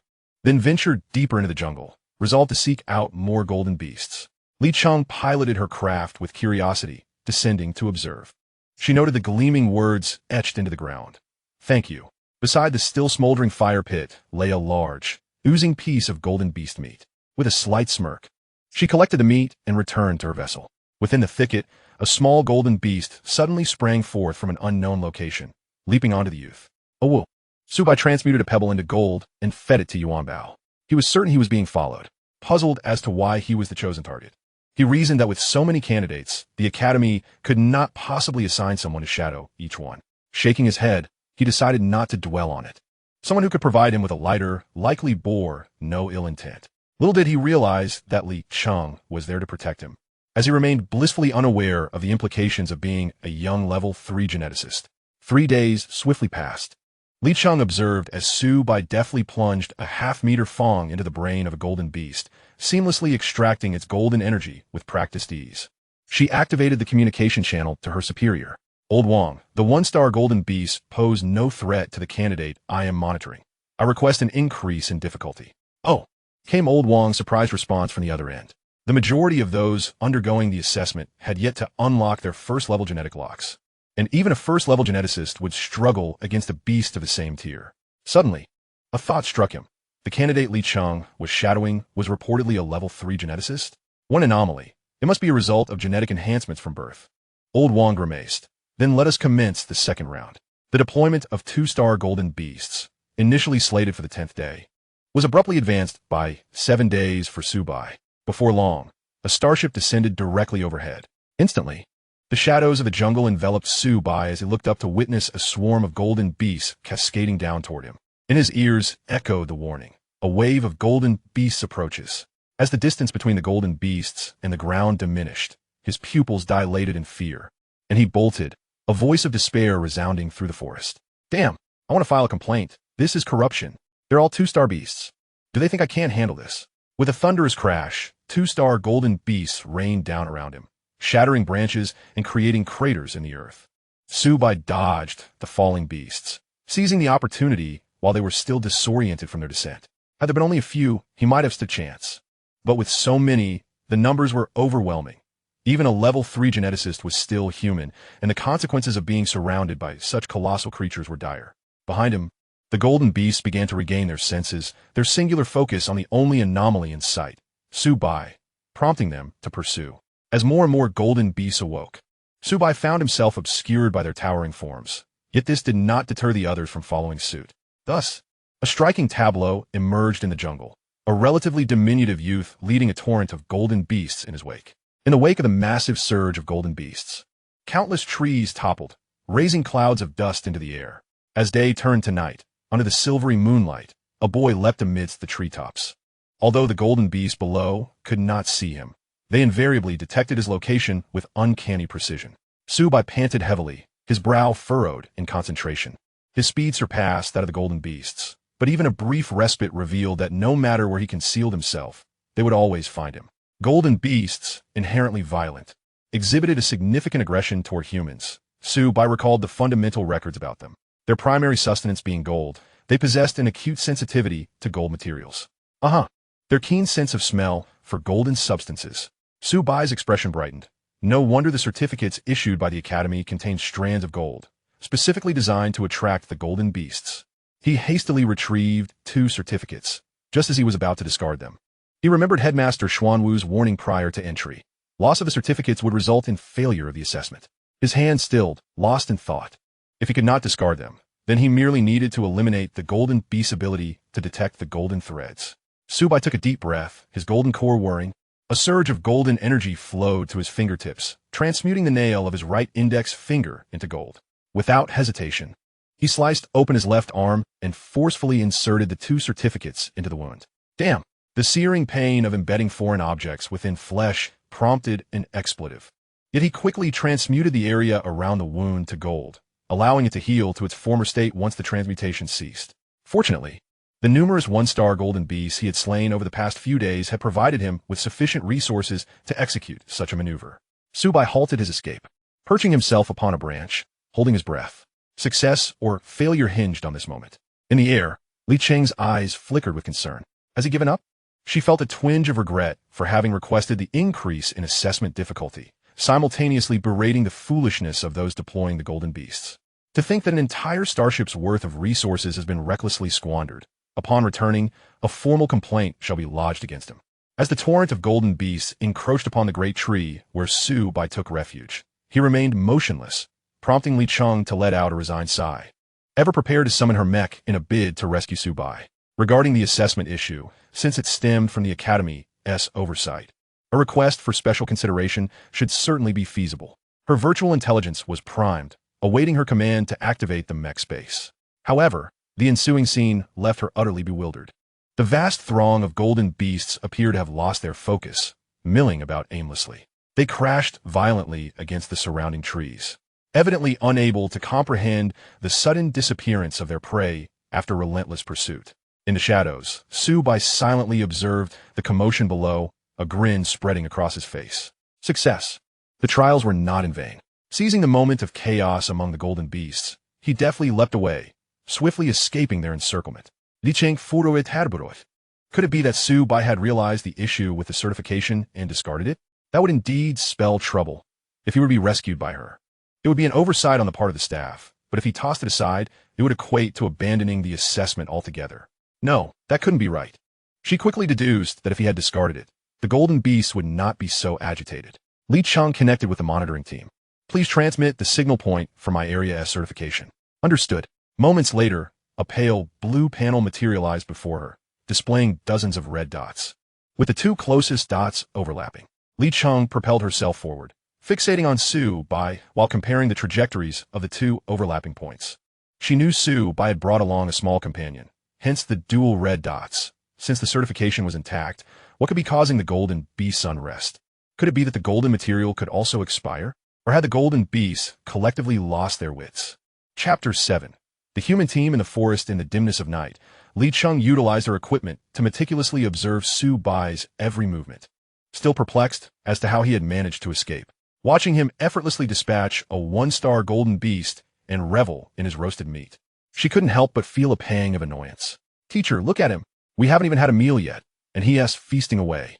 The speaker was her proud disciple, Su Wan. Senior students were permitted to apply for observation, provided they were accompanied by someone. Upon hearing that Li Cheng was following Su Bai, Su Wan had insisted on coming along, resulting in the current predicament. Now, she regretted the decision, as they had rushed over without eating, and their flying vehicle lacked provisions, forcing them to endure hunger while watching Su Bai indulge. Li Cheng found herself at a loss. It wouldn't be due to swoop down and snatch the meat away, only to toss Su Bai into a horde of two-star golden beasts. After contemplating her options, she reconnected with the monitoring room. Are you certain the certification remains with Su Bai? Affirmative. Is it possible to extract the golden material without damaging the certification? The response from the other end came with a hint of incredulity. Impossible. The golden material appears as a single entity, but is actually crafted through special means. Even the slightest touch would cause the certification to spontaneously combust. With that, Li Cheng was left with no recourse. It was utterly absurd. Meanwhile, Su Bai, savoring his meat, thought that once the two-star golden beast dispersed, he would seek out a solitary one. The energy contained within a two-star golden beast would surely surpass that of a one-star, and the meat would undoubtedly be more delectable. The longer he contemplated, the less appealing the roasted meat in his hands became. Yet, he reminded himself that it had not been long since he had escaped. The golden beasts were likely still clustered together, and having just managed to evade them, it was prudent to wait a while longer. Suddenly, a cacophony of footsteps echoed from afar. Su Bai, startled, felt a rush of anxiety. Had they returned? But as he listened closely, his tension eased. The sound of their movement was far too subtle for the golden beast's eyes. It was not the golden beasts, but rather other candidates for the assessment. A surge of excitement coursed through him. Humans are inherently social beings, having not encountered anyone for 3 consecutive days. This was a welcome change. What a delightful aroma. There's a fire over there. Surely it can't be the golden beasts? Are you foolish? A one-star golden beast wouldn't start a fire. Let us go take a look. The voices drew nearer. a group of individuals emerged from the darkness. Su Bai, seated beside the fire, scrutinized them. They were both men and women. After 3 days of solitude, he was intrigued by how they had managed to gather such a considerable number, over 20 individuals. They were all clad in various forms of tight-fitting combat attire, clearly of significant value. In stark contrast, Su Bai's own garments, already of poor quality, had become tattered after 3 days of battling the golden beasts. Fortunately, he had managed to wash them at the river, and his neatly cropped hair prevented him from appearing too disheveled. Otherwise, he might have resembled a beggar. Leading the group of over 20 were a striking young man and woman. After all, only those with substantial means would dare to apply to an S-level academy. From a young age, they had access to abundant resources, even genetic enhancements, making it difficult for them to deviate from their advantageous paths. They approached the fire and locked eyes with Su Bai, neither side initiating conversation. Su Bai thought it peculiar. These individuals had come forth without a word. What would be their intent? Conversely, they wondered why he, alone in the wilderness, would not inquire upon encountering such a large group. The flickering firelight danced upon their faces, casting an oddly silent atmosphere. Eventually, the tension broke as the young man at the forefront could no longer contain himself. Hello, Wang. Su Bai extended his hand in greeting. Hello, I'm Su Bai. To his surprise, Wang Kong merely glanced at Su Bai's hand, showing no inclination to shake it. Brother, you have quite a large golden beast there. Why not share some with us? Su Bai arched an eyebrow, retracting his hand discreetly. On what grounds? The opposing group had made their disdain clear, and Su Bai was not inclined to submit to their condescension. The atmosphere around the fire, delineated by a palpable tension, thickened once more. Alone, Su Bai's presence remained formidable. In the flying vehicle, Su Wan and Li Cheng observed the unfolding scene in silence. The universe was inherently pragmatic. Those with wealth looked down upon the impoverished, and the strong disregarded the weak. Such was the norm. After a moment of standoff, a girl standing to Wang Kang's left suddenly smiled, playing the peacemaker. We are all compatriots here. Let us not allow the atmosphere to become so strained. Wang Kong, you ought to be more courteous. She turned to Su Bai with a smile. You're Su Bai, right? I apologize on his behalf. He could be rather blunt. You and T want to waste that golden beast meat, so why not share some with us? As she spoke, the girl winked, her bright eyes filled with hope. With an olive branch extended, Su Bai decided to acquiesce. He had merely taken issue with Wang Kong's attitude. With an apology offered, he could overlook it. Humans cannot be judged solely by their appearances, and should a conflict arise among the 20-plus individuals, it would certainly be an unpleasant sight. Moreover, that enormous golden beast was beyond his capacity to transport, and he could not remain there indefinitely. Very well, on account of the lovely lady, he said, picking up a tusk before climbing the tree. He would never admit that he had been momentarily dazzled by her charms. Below, as Su Bai ascended, they eagerly began to dissect the golden beast, using the fire he had ignited to roast the meat. Suddenly, an idea struck Su Bai, and he hurried back down to slice off a substantial piece of meat to roast for himself. The others assumed he was simply still hungry and continued with their own tasks, paying him no mind. Once the meat was thoroughly roasted, Su Bai grasped it firmly and walked away, using a few branches to prop it up in an open area before returning. Su Wan observed Su Bai's actions with a hint of curiosity and inquired, "What is he up to?" Li Xin Shukalat Sufli, piloting the flying device down to retrieve the meat, sharing half of it with Su Wan. This clever lad has already noticed me. Every time he roasts meat over these past few days, he sets aside a piece for me. Intrigued by his thoughtfulness, Su Wan gazed at Su Bai with newfound interest. Sister Kong, are you afraid of him? We are over 20 strong, after all. Wang Kong echoed, exactly. Just look at him. He doesn't even wear proper battle attire. Kong Qing elegantly tore the meat into small morsels, savoring each bite as she spoke. Can you single-handedly slay a 1-star golden beast? The two men fell silent, and she continued, I cannot guarantee a sure victory. Even if I were to win, I would certainly sustain injuries. Look at him. He bears not a single wound. Wang Kong was about to retort, but Kong Qing interjected, there is no need for further discussion. We should apologize to him and bring him into our group. Our chances of passing the assessment will increase significantly. Apologize? To him? I am a citizen of the Cloud Capital Federation. Who does he think he is? Kong Qing shot him a cold glance, her voice icy. Then you may as well leave the group and return to your Cloud Capital Federation. I will personally apologize. She remained composed. In her mind, the distinction between a mere waste and someone capable of slaying golden beasts was glaringly clear. Seeing Kong Qing's anger, Wang Kong refrained from arguing. While the Cloud Capital Federation boasted a 5-star status, it was insignificant in the face of the divine domain. and Kong Qing's family held considerable influence within that realm. He understood her determination and, after a moment of internal conflict, lowered his head, conceding, "I will go apologize shortly." Rustling sounds reached Su Bai's ears, prompting him to quietly open his eyes and grip the tusk with heightened vigilance. "Hey, Su something or other. Sister Kong sent me to apologize," Wong Kong called out impatiently when he received no response. "Did you hear that? You should respond." Su Bai inwardly cursed the fool, responding merely to dismiss him and return to his rest. Wong Kong misinterpreted this as submission, thinking lowly people are indeed lowly, and thus became even more arrogant, reaching out to slap Su Bai's face. "And one more thing, join us, and we'll ensure you pass the assessment." Su Bai raised an eyebrow and thrust the tusk downward, its sharpness piercing Wong Kang's palm. "Get lost." Wong Kong cried out, the pain radiating throughout his body, causing him to lose his balance and tumble down. From 100 meters high, given his physical condition, the fall would undoubtedly be fatal.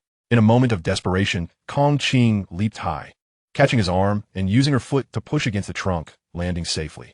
Seeing him rescued, Su Bai reclined again, muttering to himself, "What a fool. With a golden beast hunting humans, you all gather together like a spotlight. I painstakingly hid my evidence, and now you want me to follow you? Are you out of your mind?" Wong Kong, pale and crumpled on the ground, wailed in agony. A few people lifted him toward the fire, and among them was a medical student who, despite limited resources, managed to perform a basic bandaging to prevent him from bleeding to death. Once the treatment was complete, Kong Qing asked, "Weren't you supposed to apologize? What happened?" "Sister Kong, look at what has become of Brother Wong. You need not scold him. It must be that lad's fault. He was ruthless. Why should I apologize to him? Just look at his attire. Does he deserve it?" Kong Qing frowned, but remained silent. Wong Kang's supporters began to feign sympathy for him.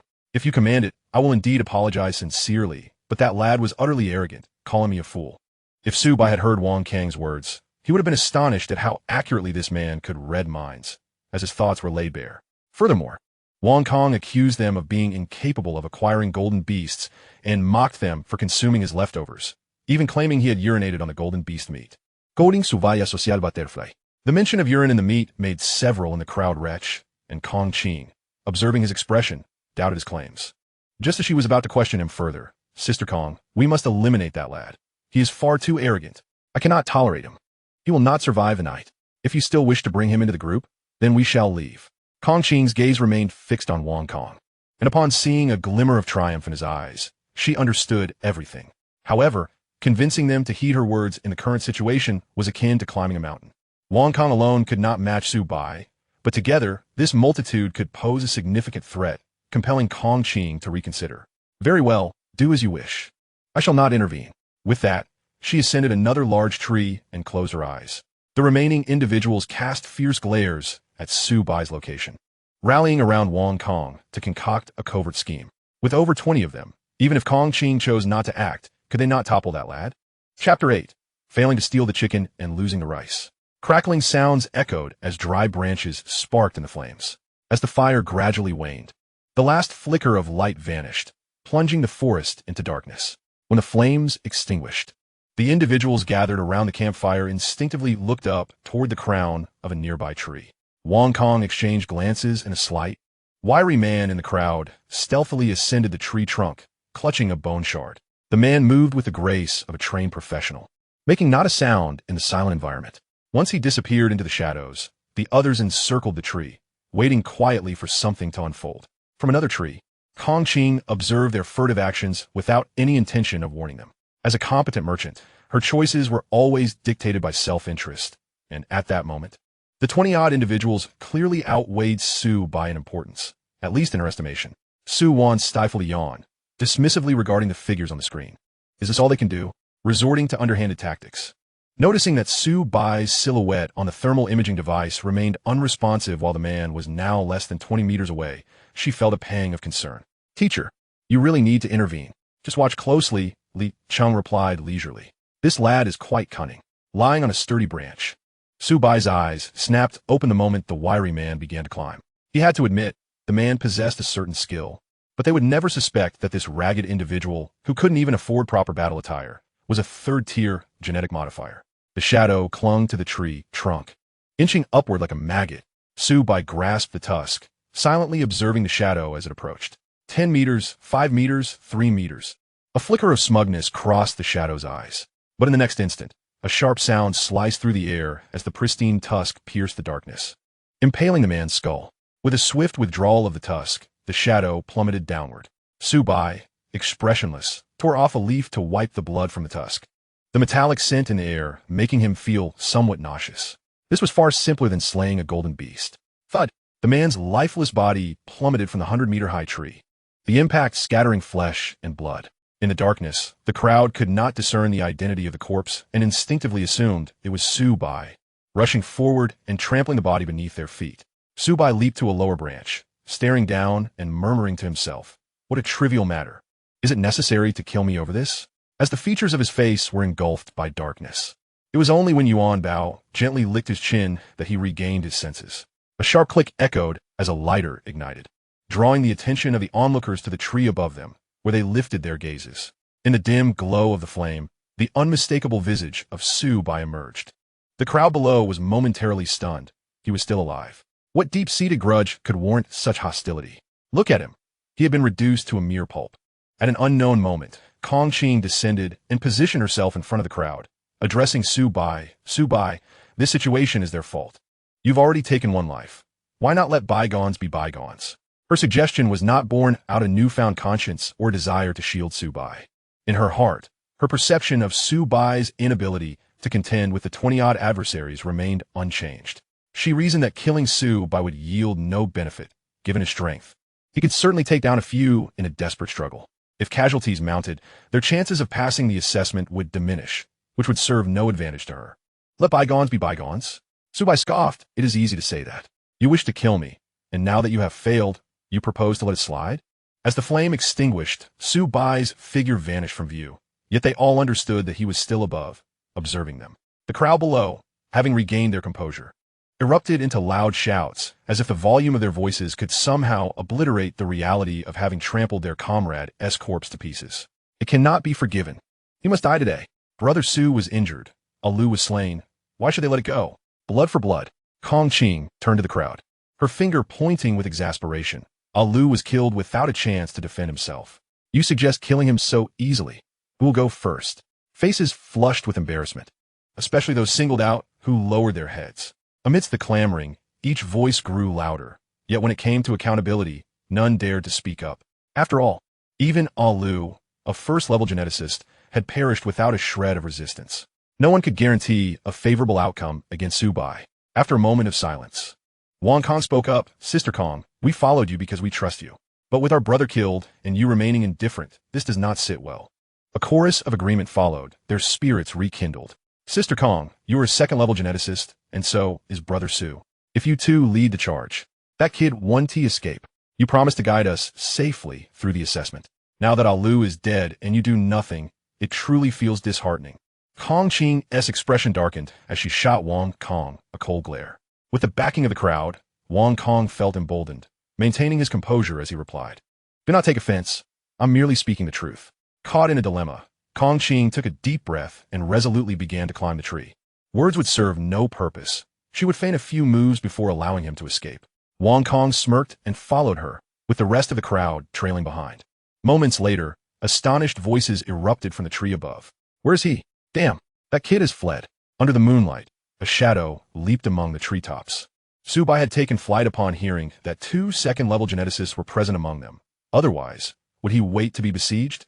With 2 second levels and the remaining likely first levels, some perhaps had not even broken through their first-level genetic locks. Su Bai was not afraid if he truly decided to be ruthless. Yet, it was unnecessary. Humans are far more astute than low-tier golden beasts. Possessing intelligence implies they are not easily dealt with. Charging in headlong would be a fool's errand. But he could not simply let this grievance pass unavenged. Self-proclaimed as a clever individual, Su Bai resolved to snap off a twig the size of his pinky finger, channeling golden energy until the branch gradually transformed into gold. With the golden branch in hand, he attentively listened to the sounds nearby and sprinted in a particular direction. 10 minutes later, the air was filled with continuous roars resonating through the forest. Su Bai guating. A small golden thread could be detected by golden beasts. How much more so a sizable goldenrod? Golden beasts also required rest, and as night deepened, they had likely drifted into slumber. However, The potent and intense aura of gold roused them, awakening each one, instinctively racing towards Su Bai, feeling the subtle tremors of the massive trees beneath him. Su Bai smiled with satisfaction. Such a large group of second-tier golden beasts as his enforcers would be a boon. With the distant trees beginning to topple, he estimated the timing was right and turned to dash back the way he had come. The golden beasts, perhaps sensing the movement of the golden material, quickened their pace. Half an hour later, Su Bai returned to his previous location. The others had settled down for rest. Not a single sentry in sight. He truly wondered how they had managed to survive thus far. With a resounding thud, Su Bai pounded on the tree trunk with his fangs and snapped off another branch to ignite, illuminating his face in the flickering light. Those awakened by the noise initially stared in shock before excitement spread across their faces. "You dare to return." The shout roused even more people, and within half a minute, all eyes were fixed on Su Bai. He wasted no time. The golden beasts were not far off, and he immediately retrieved a gold bar, intending to throw it. However, after a moment's hesitation, he first tucked the gold bar into his clothes, allowing Yuan Bao to consume a piece the size of his fingertip before tossing it toward Wang Kong. "What is the name again?" "Never mind, it's unimportant. I've come to present you with a treasure, an apology for injuring your hand earlier. Oh, and here is some fire for you." With that, Su Bai tossed down the torch, lightly landing atop a nearby tree. The crowd was bewildered by his actions, and Wang Kong picked up the torch, gazing at the item in his hand, exclaiming, "Gold material." Although uncertain of its purity, the weight suggested it must be around 10 grams. Calculated by the current cosmic gold prices, it was worth a fortune. With a mere 5,000, he could procure ordinary healing potions for his injury. Yet now he had unknowingly garnered multiple times that value. Suddenly, Wang Kong felt an urge to call Su Bai back. With gold material, he could do anything. Little by little, wealth was within reach. Boom, boom, boom. At that moment, the ground began to tremble slightly. Kong Qing snatched the gold material from Wang Kong. Deep in thought, she did not believe Su Bai was genuinely benevolent. What was happening? An earthquake? It couldn't be the golden beasts, could it? Impossible. With such commotion, how many golden beasts could there possibly be? Filled with doubt, Kong Qing swiftly climbed to the treetop to survey the scene. Without the obstruction of branches and leaves, the bright moonlight afforded her a clear view. A scene unfolded a kilometer away, with clouds of dust rising as trees continued to topple, swiftly approaching their direction. Kong Qing's expression turned grave as she gasped, "Run! It's golden beasts!" In an instant, she understood why Su Bai had thrown them the gold material. He was using them as pawns. How ruthless! Kong Qing discarded the gold material and sprinted into the distance. The gold material fell to the ground. Not a single person dared to retrieve it. Fleeing with gold material in the presence of golden beasts was akin to lighting a lantern in a toilet. As she watched the panicked crowd disperse, Su Bai patted Yuan Bao, who swiftly darted down, swallowing the piece of gold material before returning. Roar! The disappearance of the gold material incited the golden beasts into a furious rage, and those fleeing, now mixed with strands of gold, became the new targets for the beasts. The distance of a kilometer vanished in an instant under the furious charge of the golden beasts. Meanwhile, the earliest runners, including Kong Qing, had barely covered 100 meters.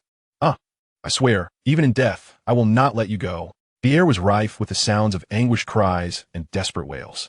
Tragically, some of them perished without ever remembering Su Bai's name. A golden beast lashed out with its massive claws towards Kong Qing, who, in a moment of panic, spun around to counter with her palm. The hastily executed block, coupled with the beast's overwhelming size, sent her flying like a mere insect, crashing through several branches before finally colliding with the trunk of a sturdy tree, where she came to a halt.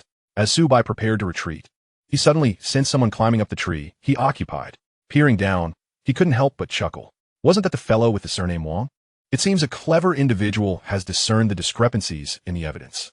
If I had departed, perhaps you would have truly evaded calamity. Alas, it appears your fate is sealed. Chapter 9. If you had money, you should have said so earlier. With a mocking expression, Su Bai called out, "Wang Kong, I am mere immortal. I've calculated your fate. It is at an end." Wang Kong, who had been reveling in his narrow escape, looked up, his eyes widening in horror. "How dare you show your face again?" Su Bai hurled an object at him, and instinctively he reached out to catch it. A glimmer of gold caught his eye, and instantly his hair stood on end. "Damn it, are you trying to set me up?" Before Wang Kong could dispose of the object, Su Bai leaped down, kicking him into the horde of golden beasts. With the golden material in hand, Wang Kang's fate amidst the pack was all but sealed. He was devoured before he could even let out a scream. Not far away, Kong Qing spotted Su Bai's silhouette, grasping onto it like a lifeline. She cried out in desperation, "Su Bai, I realize my mistakes. Please save me." Unfortunately, Su Bai merely turned a blind eye as the golden beast lunged at her, her expression mirroring that of the frail man who had previously climbed the tree. The gaping maw of the golden beast loomed larger in her vision, and panic set in, obliterating any semblance of her earlier composure. "No, I cannot die yet. I have money. I'll pay you. Please, save me." Inside the aircraft, Suwon couldn't help but laugh. This person was truly amusing. Did he not realize the gravity of the situation? Surrounded by a horde of two-star golden beasts. How could Su Bai possibly be swayed by money? Was this foolish individual truly valuing wealth over his life? Her eyes widened in disbelief as she exclaimed a traditional saying. Beside her, Li Cheng observed the unfolding scene, equally astonished. This kid had really gone for it. Upon hearing the mention of money, Su Bai's eyes sparkled with renewed interest. His previous indifference vanished without a trace, and under the subconscious urge, he dashed forward. Silence. Beast. A lithe figure soared through the air, executing a perfect arc before landing atop the golden beast's head, while Aloof fell to his demise from the same height. Suvaidi Mandanskath. Harnessing the momentum from his descent, he crushed the golden beast beneath his foot and, seizing the dazed Kong Qing, leaped back up the tree. "If you had mentioned money earlier," Su Bai continued his descent, his tone laced with frustration. "Had you said so from the start, none of this would have transpired. And I wouldn't have ended up injured. What a waste." Kong Qing, bewildered, thought, "So, should I proclaim my wealth to everyone I meet? As if I'm some kind of rich person?" Though her mind raced with thoughts, she dared not voice a rebuttal, fearing Su Bai might cast her aside. In the chaos of the golden beast's onslaught, Kong Qing was the last remaining member of their small party, making her the sole target for the ferocious creatures. Once again, Su Bai found himself in a precarious situation, pursued relentlessly by the golden beasts, this time burdened by Kong Qing's presence, which slowed him down even further. As dawn approached, the young man carried the young woman on his back, her head resting atop a small golden creature. This unusual trio fled through the forest, pursued by a relentless tide of golden beasts that seemed tireless, chasing them from dusk until dawn. Breathless and dripping with sweat, Su Bai felt the little golden creature, Yuan Bao, shift disdainfully from his chest to Kong Qing's head. A pang of regret washed over him. In his fervor, he had forgotten that Kong Qing possessed the evidence. "I estimate I can hold out for another hour. Given the appearance of the golden beasts, we could potentially run for an entire day." He gasped, his breath uneven. "There are golden threads in the evidence. What do you propose we do?" Kong Qing fell silent, her keen mind quickly grasping Su Bai's underlying implication. Two choices lay before her. Either discard the evidence and fail the assessment, or allow Su Bai to abandon her, leading them both to death. The consequences of failure were unbearable. As tears began to well in her eyes, she felt the weight of immense pressure. Hurry and decide. What shall we do? Su Bai Yith. Kong Qing bit her lip until it turned pale, realizing the gravity of the choice before her.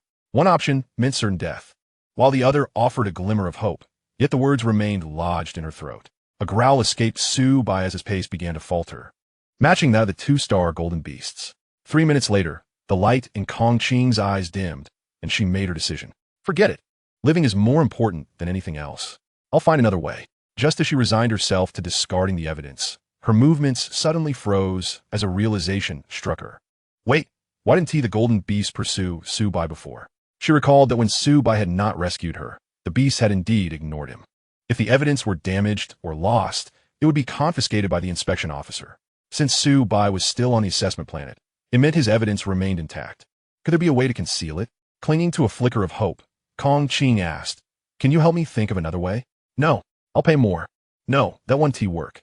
Kong Qing rolled her eyes, taken aback by his greed. She had never encountered someone so avaricious. Su Bai was a man of principles. He accepted payment for services rendered. After taking Kong Qing's evidence, he gritted his teeth and made another incision on his left arm, stuffing the evidence inside. Instead of immediately using his golden energy to heal, he first wrapped it simply with cloth to cover the wound before allowing the injury to heal with golden energy. Indeed, the golden beasts lost their target, and Su Bai quickly changed direction, darting to the left, while the beasts continued charging forward. Kong Qing's beautiful eyes widened in astonishment as she watched the retreating horde of golden beasts, incredulously exclaiming, "Was it really that simple?" "What do you mean simple? You think I just stuffed the evidence in without any skill?" "The technique involved is not something just anyone can master, and it's fraught with danger," Su Bai retorted, extending 2 fingers. Including what you owe me before. You need to pay me 20,000. He muttered to himself, pondering how he would have stuffed the evidence in a Kong Qing's body if he had known why only his own body could isolate the golden material's aura. After all, inflicting a wound on his arm to insert something was excruciatingly painful. 20,000? Kong Qing's tone held a hint of skepticism. Su Bai's heart sank. Had he asked for too much? Teacher Lan's life savings amounted to just 100,000, and aside from the 58,000 for his ticket, his most significant expenditure had been a few hundred universal coins for scraps from the golden beasts. Thus, 20,000 felt like an exorbitant sum. Considering this, he realized it was indeed unfair to expect a girl of similar age to part with such a substantial amount. Just as he contemplated adjusting his request, Kong Qing brought her wrist-mounted device closer. 20,000 it is. The Academy has isolated the assessment planet from the Star Network, but you can transfer the funds in advance. Once we connect to the Star Network after exiting, the money will be directly deposited into your account. Wait. Su Bai was taken aback. Was it truly that straightforward? So, was she a wealthy heiress? His previous doubts evaporated as he produced the federally issued wristwatch, emphasizing, I meant universal coins. Don't try to fool me with currency from the indigenous planets. The currency from those planets is not recognized in the universe. Even if you give me more, it's of no use. Kong Qing's expression grew peculiar, yet she uttered not a word, merely affixing her wristwatch to Su Bai's. The two devices, when brought together, epitomized the contrast between elegance and simplicity. Kong Qing's timepiece resembled a masterfully crafted work of art, adorned with diamonds, a veritable masterpiece. While Su Bai's was but a child's electronic watch, purchased for a mere 10 coins at a local shop. Xiao Meng, transfer 20,000, she commanded. A silver fox apparition emerged from the cognitive interface, and with emphasis, Kong Qing reiterated, Union coins. The silver fox, clutching a bag of coins, tossed it towards the ancient garb-clad maiden on Su Bai's wrist. Upon the completion of the transaction, Su Bai gawked at the screen projected by the watch, grinning foolishly. Union bank account balance, 471 Union coins. We're rich, he exclaimed. Kong Qing scrutinized him and inquired, can you ensure I pass the assessment smoothly? Don't be greedy. Add another 20,000. I'll take care of it. Instantly invigorated, Su Bai realized he had earned 40,000 in mere moments. The acquisition of wealth felt almost effortless. After another transfer, both reveled in their clandestine delight. Su Bai perceived Kong Qing as naive yet affluent, while she regarded him as somewhat mentally deficient. Yet, as time passed and the recollection of the assessment star lingered in her mind, an indescribable ache would gnaw at her heart, filled with regret. Li Cheng gazed at the receding golden beast, lost in contemplation about what had gone awry. Had the golden beast malfunctioned again, or had it simply lost interest in its material form? Su-Wan also sensed something amiss and queried, is the golden beast unconcerned with those two? I'm not certain. We should report to the higher-ups. If we don't clarify this method of assessment may become unusable in the future. She promptly requested a connection to the central control, the very location where Dean Xuanwu had previously been stationed. Mecha Department Teacher Li Cheng, Employee ID 5712. This is the central control room. Please report any matters. The student I'm supervising, Su Bai, has evaded the golden beast's pursuit for the second time. Has the voucher been lost? Strangely, the voucher had not been misplaced, and its signal point had consistently moved alongside him. There was a brief silence on the other end, as if deliberating. Received, duly noted. Continue monitoring. Su Bai led Kong Qing to the riverbank where they had initially landed. Kong Qing had sustained injuries during her confrontation with the golden beast, which was decidedly one-sided, and required immediate attention to prevent infection. This was not the outside world. Even minor wounds could lead to assessment failure. Splashing sounds echoed as Kong Qing cleaned her wounds by the river, using Su Bai's clothing to bandage herself. The reason for utilizing his attire was quite simple. Her combat suit was difficult to tear, and Su Bai was more than willing to exchange a single sleeve for 1,000 Union coins. Observing Su Bai deep in thought, she inquired, what are you pondering? Making money, Su Bai replied without hesitation, having just earned 41 Union coins from Kong Qing, leading him to believe that wealth was within easy reach. Although she was a lucrative source of income, the thought of continually milking the same cash cow, especially one so naive, pricked at his conscience. After all, there were plenty of individuals on the assessment star, even without the naive girl's wealth. It would be reasonable to expect at least 2,000 from each person. Little by little, it would accumulate. In a short span, he devised a flawless plan and began to explain it to Kong Qing. After a while, a twitch appeared at the corner of her mouth. Are you sure this one T-get is killed? Right? Su Bai smacked his forehead, realizing that this approach would indeed incite resentment. We need to think of another way. He gradually shifted his gaze toward Kong Qing. I'll handle the upper half. When it's time for money, you go. We'll split it 20 to 80 yuan. And I-9. Impossible, I want to do it.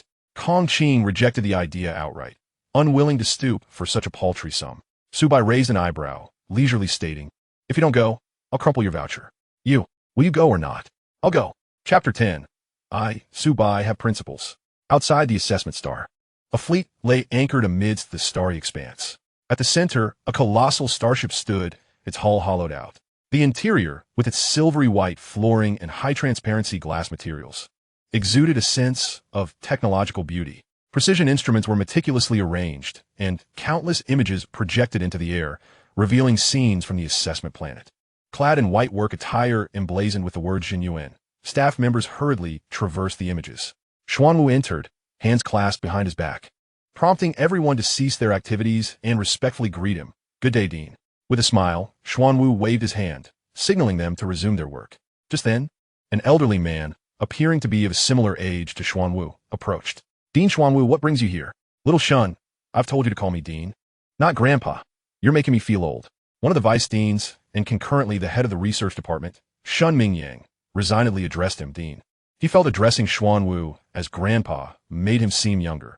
He recalled when he had been a mere youth entering Jinyuan, Xuanwu had looked just the same, unchanged over the years.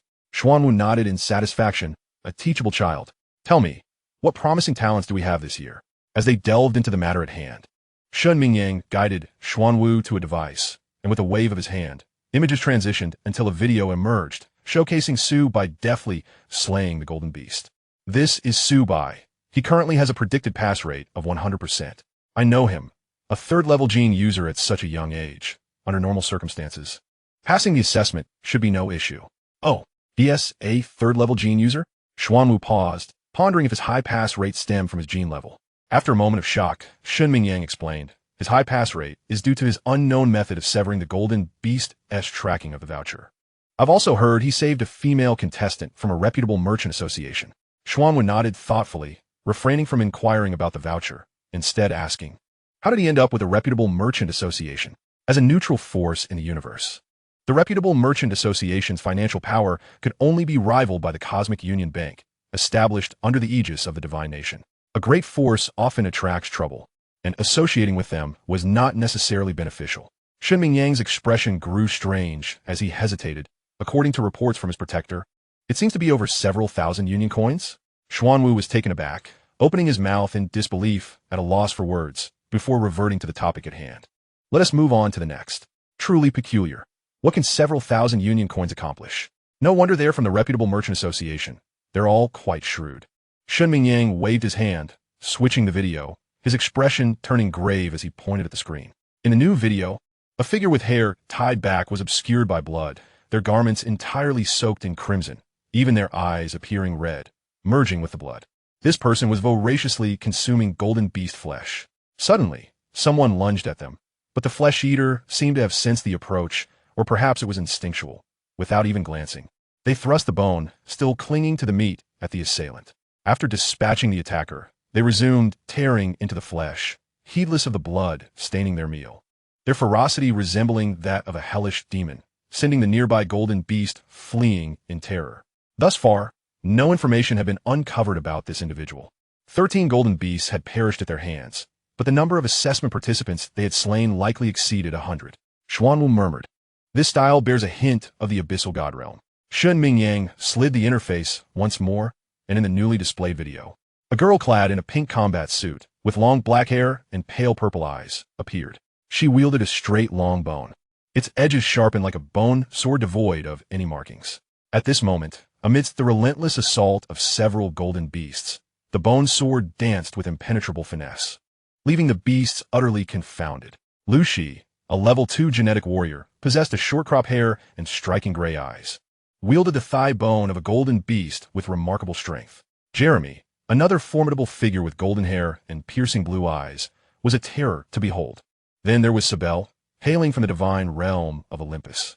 Just then, the video being played abruptly vanished, replaced by the image of a middle-aged man. The dean, stationed in the Dream Star system, Zhuang Dongxing, reported the discovery of the evil God Council's whereabouts. Xuanwu remained unfazed. His duty was to oversee the assessment star, and the evil God Council would be dealt with by others. He even found himself questioning why such information was relayed to him. The man hesitated momentarily, then murmured. In the transmitted footage, the leader is the mythical Azure Dragon. The mention of the Azure Dragon darkened his gaze, and he promptly turned to exit, instructing Xiao Shun, proceed with the assessment as planned. You are fully responsible. The fleet comprises 2 star-class warships. Safety is assured. No sooner had he spoken than he vanished from Shun Mingyang's sight. Moments later, a black hole opened above the fleet, and a massive Xuanwu descended, only to disappear in the blink of an eye. Robbery, no. It's protection money. A bare-chested masked man leaped from a tree, pursued by a throng of golden beasts. Below, 3 young men huddled together, trembling in fear, overwhelmed by the oppressive presence of the dozen distinct level 2 golden beasts. The masked man's head was swathed in white cloth, leaving only his eyes visible as he circled the trio, the golden beasts trailing him, seemingly indifferent to the 3 below. Did you hear that? Hand over the cash, or I'll bolt, he shouted. 2,000 united coins each, no credits. The 3 young men were on the verge of tears. Was this really happening? A total of 6,000 united coins. Was it truly necessary? Ancestors, I call you ancestors. Just leave and I'll pay. I'll pay too. Please stop this. I'll give you the money right away. The masked man, elated, called out after running a short distance with the golden beasts. Silly girl, come collect the payment. After a while, Kong Qing reluctantly descended from a tree, approaching the group. Although it was to her first time, she still felt uneasy. The 3 boys dared not entertain any other thoughts, hurriedly transferring the money to Kong Qing, desperate for these 2 nuisances to leave. Once she appeared, the masked man's identity became clear. Su Bai noticed Kong Qing signal him, and with glee, he led the golden beasts away, subsequently feeding the golden substance to Yuan Bao and shaking off the beasts. Upon returning, he found the 3 boys had already fled, leaving Kong Qing leaning against a tree with an expression that seemed to say, just kill me. Su Bai removed his headscarf and patted her shoulder, asking, what are you daydreaming about? Quickly transfer the money. 3 people owe 6,000, send me 5,004. Kong Qing numbly transferred the entire amount. Ding. 6,000 yuan received. Su Bai grasped Kong Qing's hand and returned 600, expressing his dissatisfaction. I am a person of principles. A 19% cut is a 19% cut. Don't try to pull this trick on me. I beg you, let me go. Under the threat of the golden beasts, Kong Qing suddenly burst into tears, lamenting, if word gets out, what will become of my reputation? She couldn't bear to imagine the expressions on others' faces when they learned that members of the Credibility Merchant Association were resorting to petty theft for a few thousand united coins. She would undoubtedly lose all face. Su Bai regarded her as if she were a fool, waving his hand dismissively at his ill-fitting white attire, saying, indeed, there are only misnamed titles and no wrongly assigned nicknames. Silly girl, can't you cover your face? Kong Qing was left speechless. As days passed, tales of the bare-chested masked man and the leaf-wrapped woman robbing with golden beasts spread among the assessors. Some victims claimed to have seen a woman accompanying the masked man, identifying her as Miss Qing of the Credibility Merchant Association. Yet, no one believed them, scoffing at the idea. Would members of the Credibility Merchant Association really resort to petty theft for a few thousand united coins? Absurd. Moreover, who was Miss Qing? A refined young lady of high standing, cultured and well-mannered. The woman wrapped in leaves, aside from her commendable physique, exhibited an exceedingly arrogant demeanor, utterly unlike Miss Qing. On board a flying vessel, Su Wan gazed at the duo of robbers, uncertain of what to say. She had witnessed Kong Qing slowly taking on Su Bai's demeanor. Teacher, isn't this wrong? Li Cheng sighed and replied sternly, it must remain confidential. Do not speak of it. Why? I fear he might be killed if he goes out. In recent days, Su Bai had encountered his fair share of formidable opponents, especially those from the divine domain, each more arrogant than the last. Without any enmity, Su Bai would never truly harm anyone. There was a distinction between seeking wealth and taking lives. Li Cheng had witnessed individuals refuse to comply, prompting Su Bai to lead the golden beasts away, only to return with a changed approach. Rather than merely collecting protection fees, he openly assaulted those who resisted, leaving them bruised and battered, a blatant act of robbery. For some of these individuals, their identities were enough to instill fear within the academy. They bore the roles of teachers and students, but outside, the words divine realm held significant weight. United bank account balance, 399,071 united coins. Su Bai calculated with excitement, exclaiming, I've earned 336, 600. He felt as though he had found paradise, relishing the dual pursuit of wealth while hunting golden beasts and absorbing their energy. Over the past few days, with Kong Qing by his side, the pace of energy absorption had slowed somewhat. Yet the capacity of his golden core had expanded to the point where he could solidify a small arm. Wow, how impressive! Kong Qing feigned enthusiasm. Despite nearly recouping the money she had given to Su Bai, she felt no joy. That string of numbers represented 187 victims. Throughout these days, she had gained a clear understanding of Su Bai's prowess.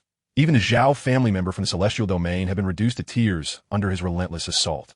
Thank goodness he wore a mask. Otherwise, considering the number of people he had angered, he would likely face dire consequences upon his return. Su Bai pondered that it was time to broaden their reach. They had nearly collected all the protection fees in this area, and it was only fair to distribute their gains elsewhere. Having figured out the method, he realized that level 2 golden beasts posed no real threat to him. If they couldn't be defeated, he could always flee. With strength came confidence. Meanwhile, on the other side of the jungle, "Damn it!" exclaimed Sakamoto, a newcomer from Takamagara, as he found himself encircled by 2 level 2 golden beasts. With a collision, he suffered grave injuries.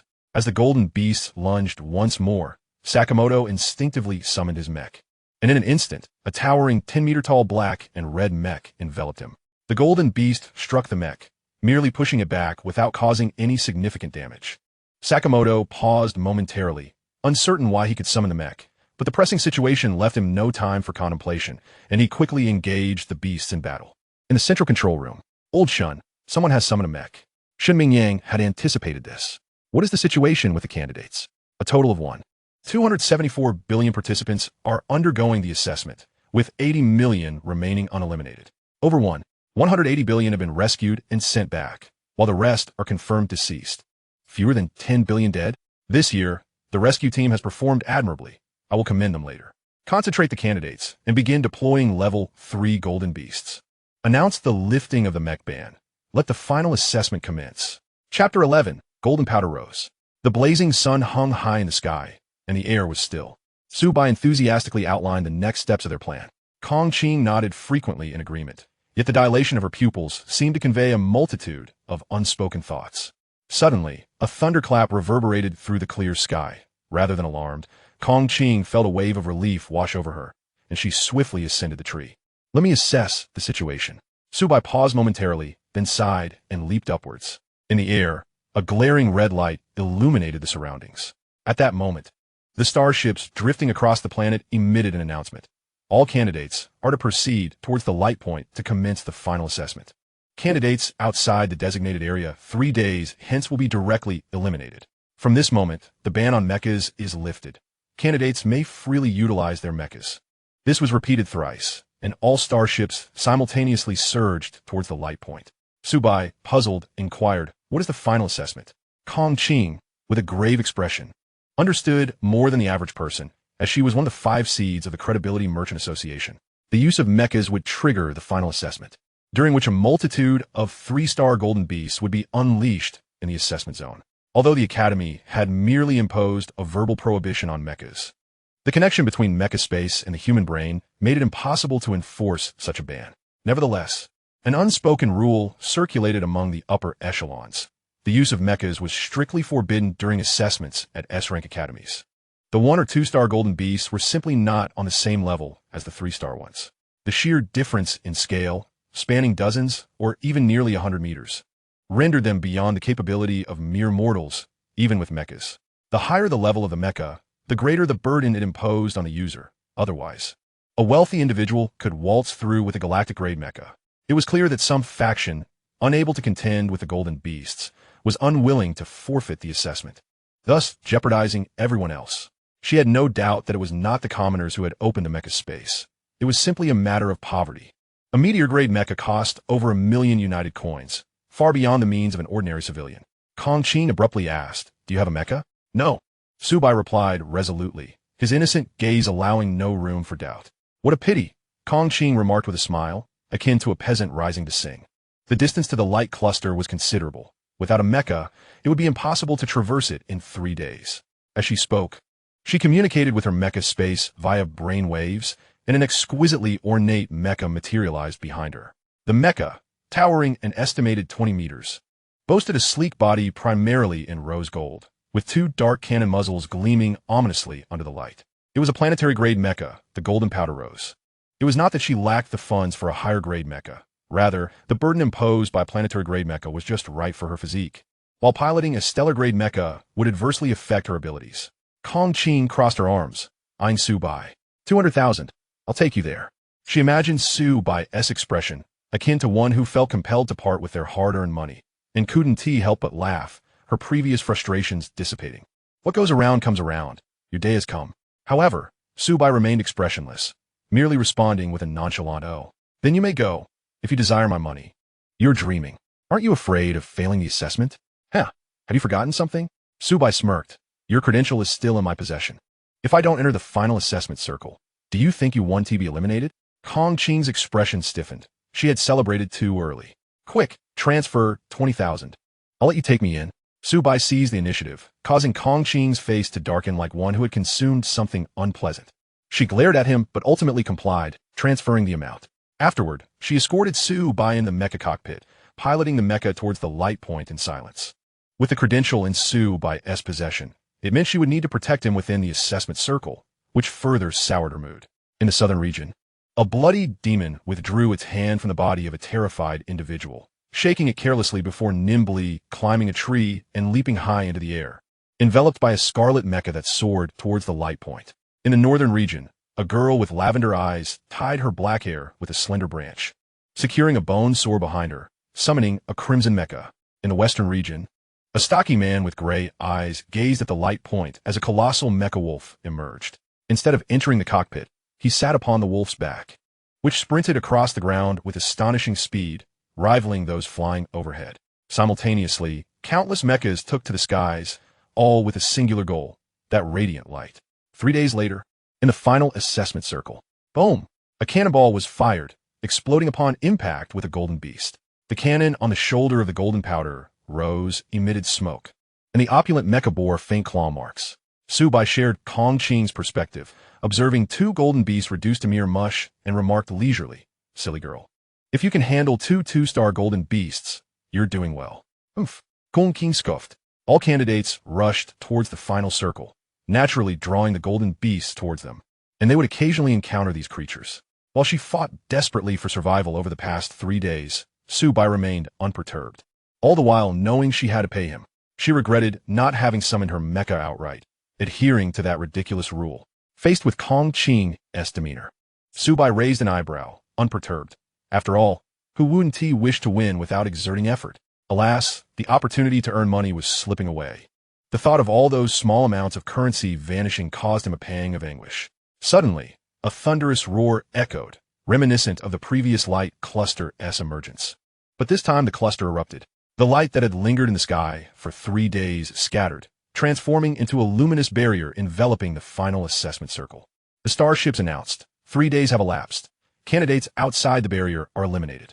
Best of luck to all. Simultaneously, the few remaining candidates outside the barrier witnessed their credentials igniting spontaneously as rescue teams swiftly extracted them. Above the final assessment area, starships began deploying golden beasts. And this time, the beasts were significantly larger, many measuring several dozen meters in length. 3-star golden beasts were not to be compared with their 1- or 2-star counterparts.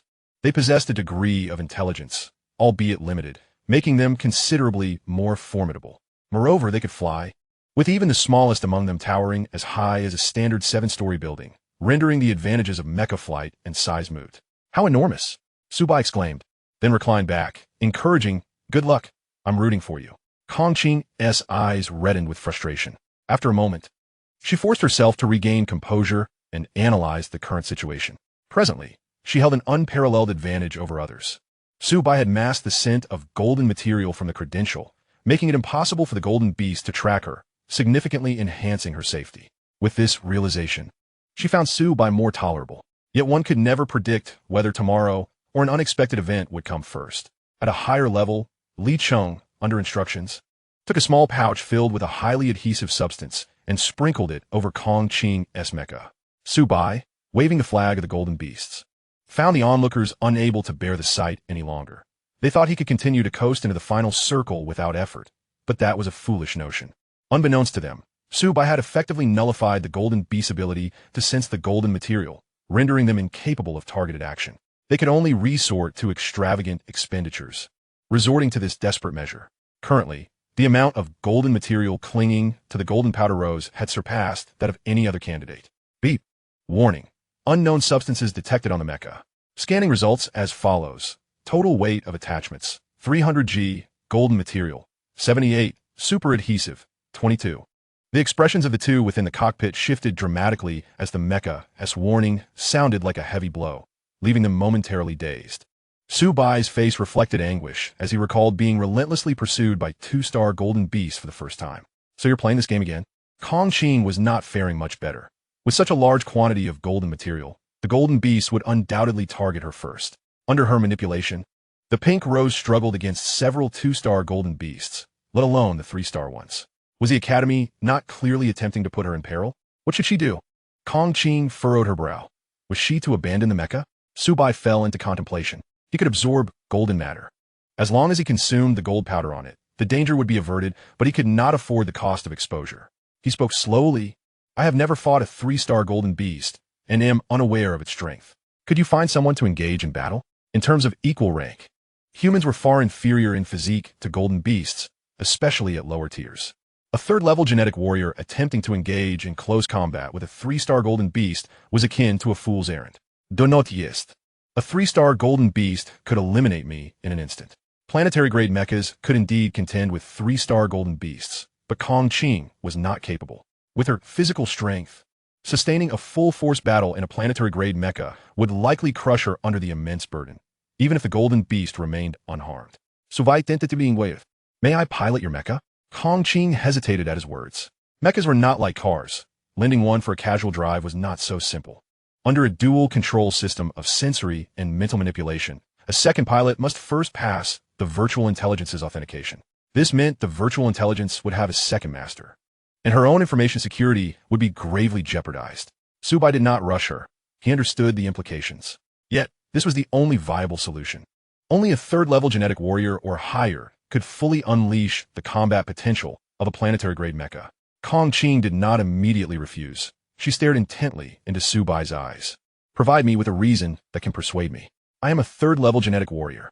Is that sufficient?" Kong Qing's pupils flickered ever so slightly, suppressing the shock within her heart as she uttered two words, sufficient. As a member of the Credibility Merchant Association, she had been immersed in genetic fluid since childhood and had only reached second level.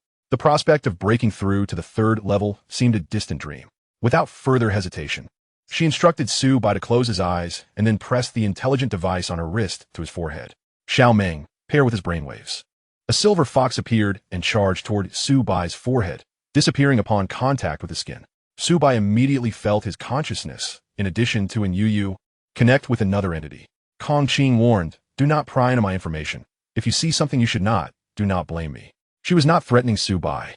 The silver fox contained vast amounts of internal information from the Credibility Merchant Association, and the consequences of its leakage would be dire. Su Bai nodded affirmatively. He had no inclination to invade others' privacy. Seamlessly taking control of the mecha, he moved it a few times. The golden powder rose responded as if it were part of his own body. Wherever he moved, the mecha followed. Kong Qing narrowed her eyes slightly. "So proficient. And you claim you have no mecha?" Chapter 12. Great Filial Piety Yuan Bao. Beep, beep, beep. Alert. Enemy attack.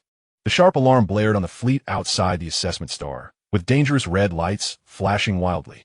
From the depths of the starry sky, a warship approached, and a blinding ray shot towards the fleet, followed by a deluge of mechas surging forth.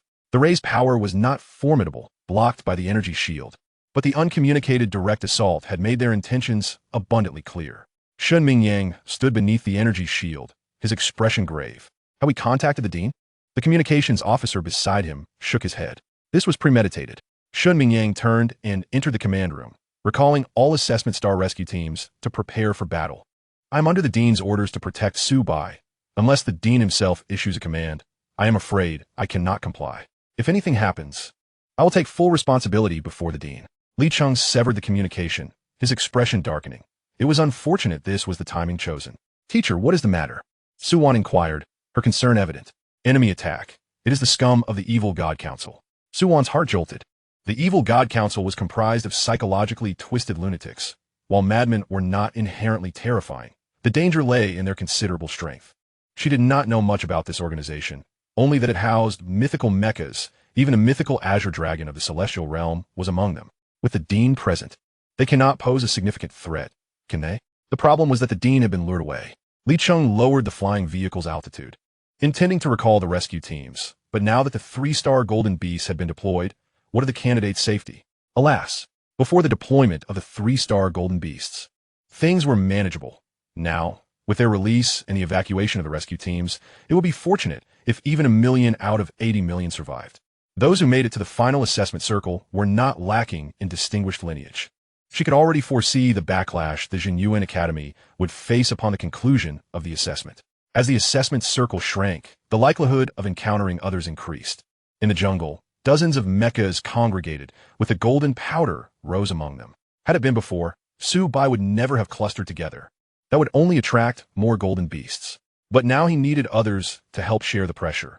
Whether they were willing was no longer his concern. Su Bai, why does it feel off? It is indeed off. Where have the golden beasts gone? They had arrived half an hour ago, yet now, there was no sign of even the previously abundant 1- and 2-star golden beasts, as if they had vanished in a thin air upon entering the assessment circle. In the silent woods, no one knew what to think. Ultimately, someone could not endure the atmosphere and spoke up to lighten the mood. We haven't seen the golden beasts for half a day. They wouldn't have been scared off by our numbers, would they? All the mechas shot him a cold glance. None responding. This joke was far from amusing, aside from Su Bai, who piloted a planetary-grade mecha.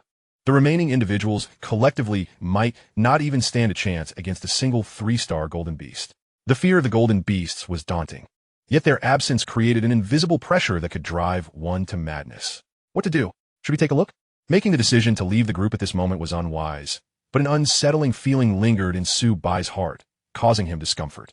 After a moment of deliberation, Kong Qingnu did. She was well aware of how much golden matter the golden powder rose had accumulated, yet the absence of golden beasts was perplexing. Instead of waiting to meet their demise, it was better to investigate the situation. If they were to die, they might as well do so with clarity. With a crack, the golden powder rose snapped a branch underfoot, the crisp sound echoing painfully in the pin-drop silence of the environment. The others turned to look, seeing the golden powder rose moving deeper into the jungle. Where are you going? Would it not be better to stay put? Do not attract the golden beasts. Su Bai replied without turning. It is fine. I'm just taking a stroll. The forest felt stagnant, devoid of even the chirping of insects or the calls of birds. Only the occasional sound of mechas stepping on dry branches breaking the stillness. The mood of the two gradually darkened. After 2 hours of walking, they had encountered several individuals, but still had not seen any trace of golden beasts. Upon passing another mecha gathering spot, they had barely stepped out when footsteps suddenly echoed behind them. Su Bai turned to see a sapphire blue mecha sprinting toward him. Big sister, wait for me. The sapphire blue mecha quickly caught up, exclaiming, Big sister, I will accompany you. Su Bai's expression darkened, correcting, I am a male. Iam sorry. It's just that your mecha is quite flamboyant. At this moment, it was Kong Qing's turn to wear a grim expression.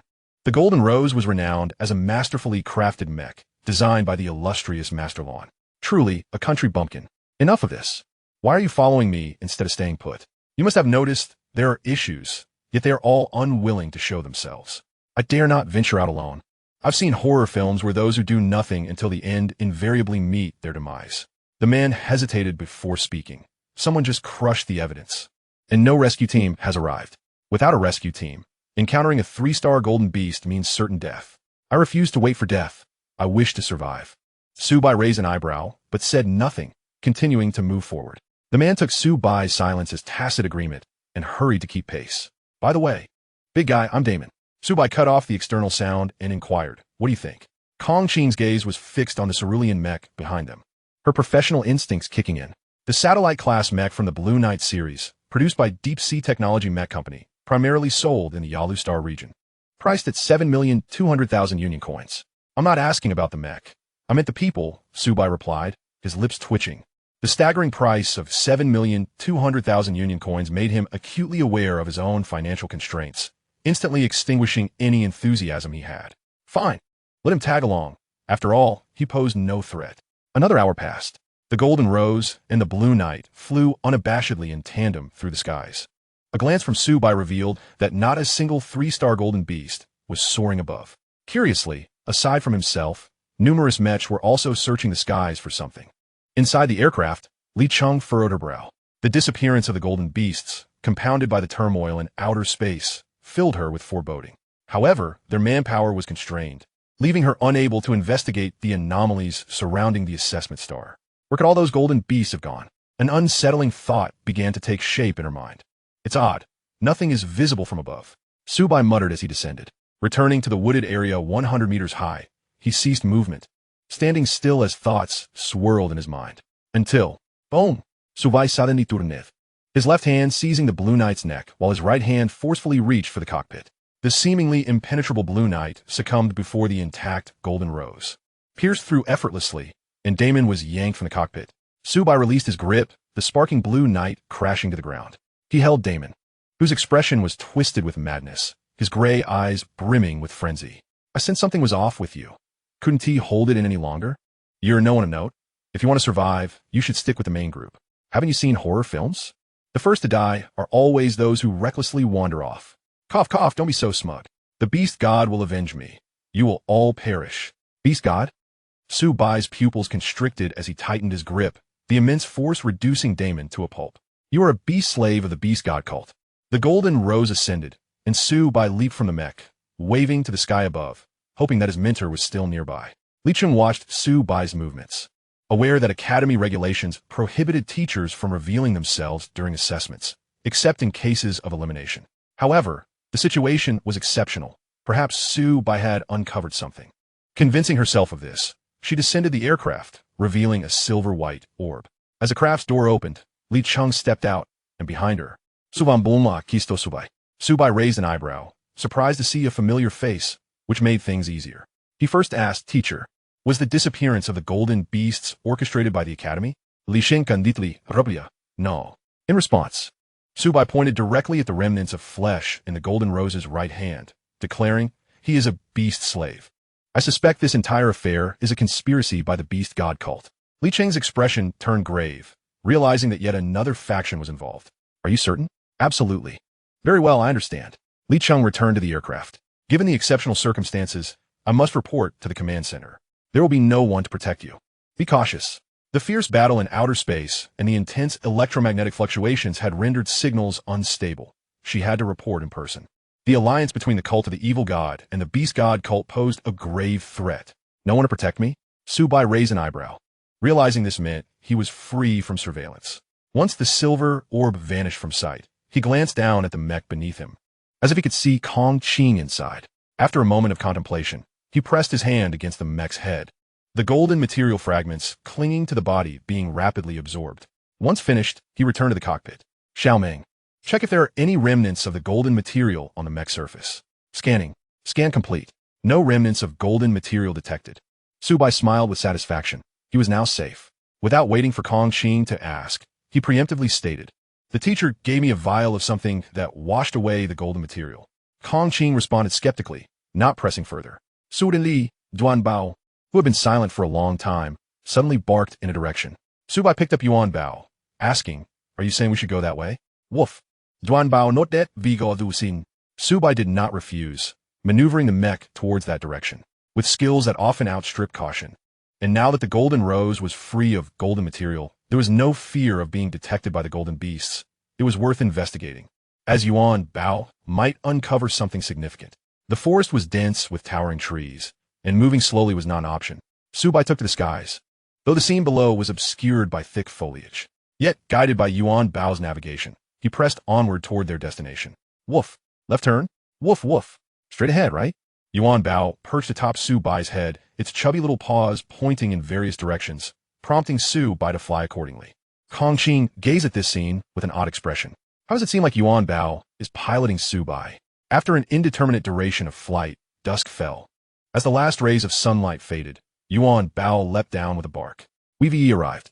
Su Bai looked down, the thick branches obscuring his view, revealing nothing. He descended the mech and activated its floodlights. Next to a seemingly bottomless pit, two piercing beams of white light cut through the darkness as the Golden Rose leaned in to peer inside. Yuan Bao, what place is this? Woof, woof, woof. The place I want to find. What am I looking for? Su Bai's expression changed abruptly as he suddenly realized, turning to flee. Damn, I owe you and your ancestors a debt of gratitude.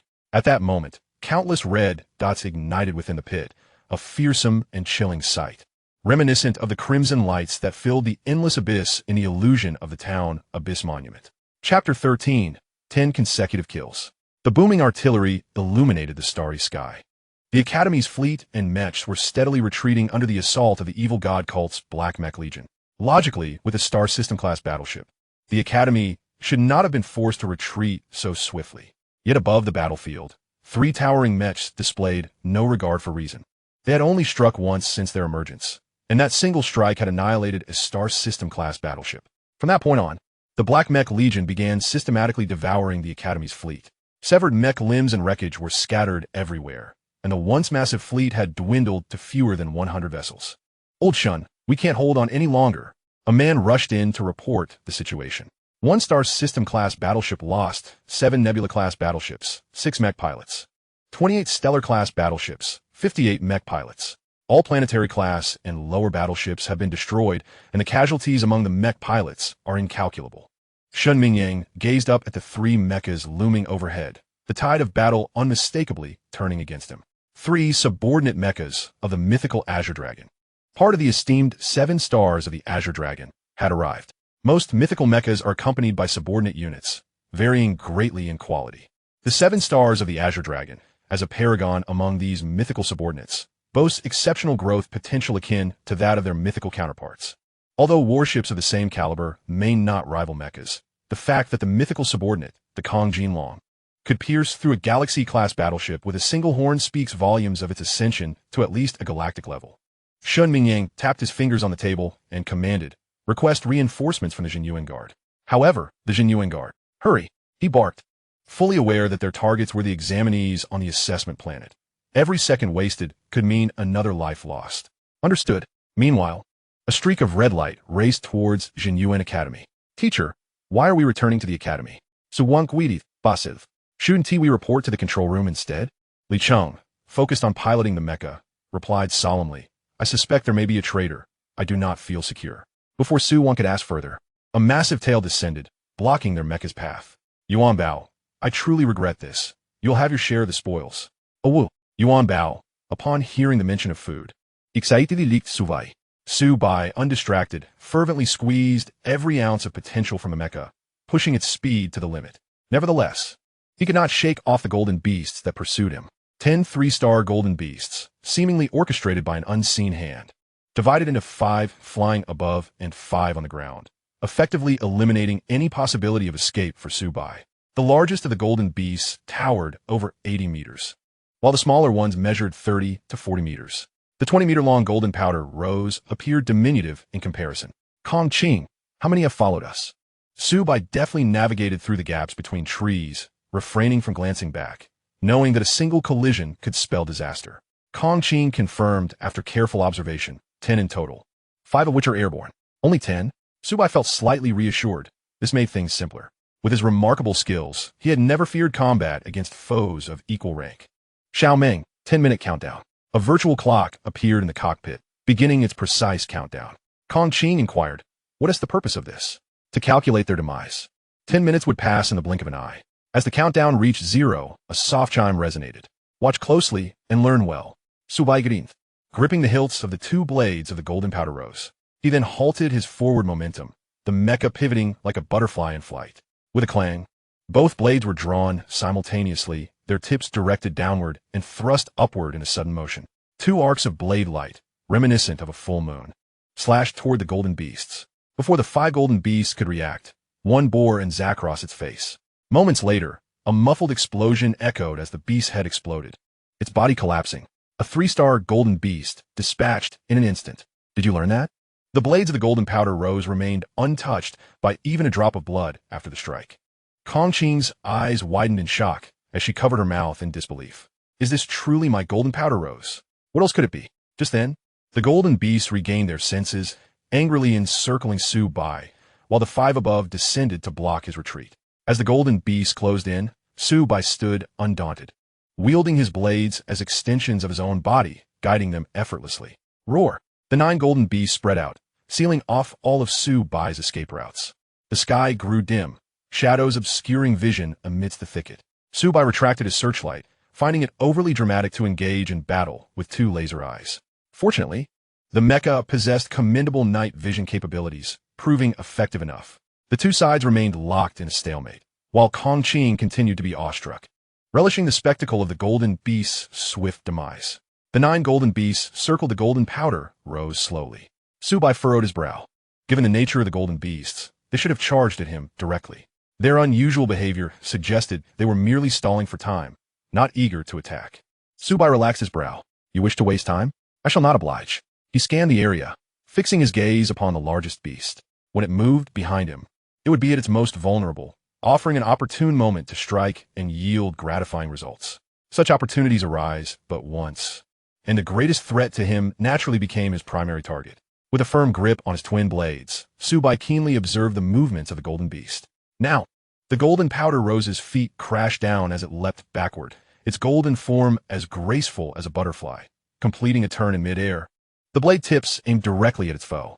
The chilling, lethal blade light, extending 10 meters long, pierced into the golden beast's body. Everything proceeded smoothly, save for one miscalculation. That was its size. Originally intending to strike at the beast's brain for a swift kill, he instead drove his blades into its chest. With no time for disappointment, he swiftly enacted a contingency plan, cutting off the mecha's energy supply. The nearly 100-ton weight bore down upon the twin blades.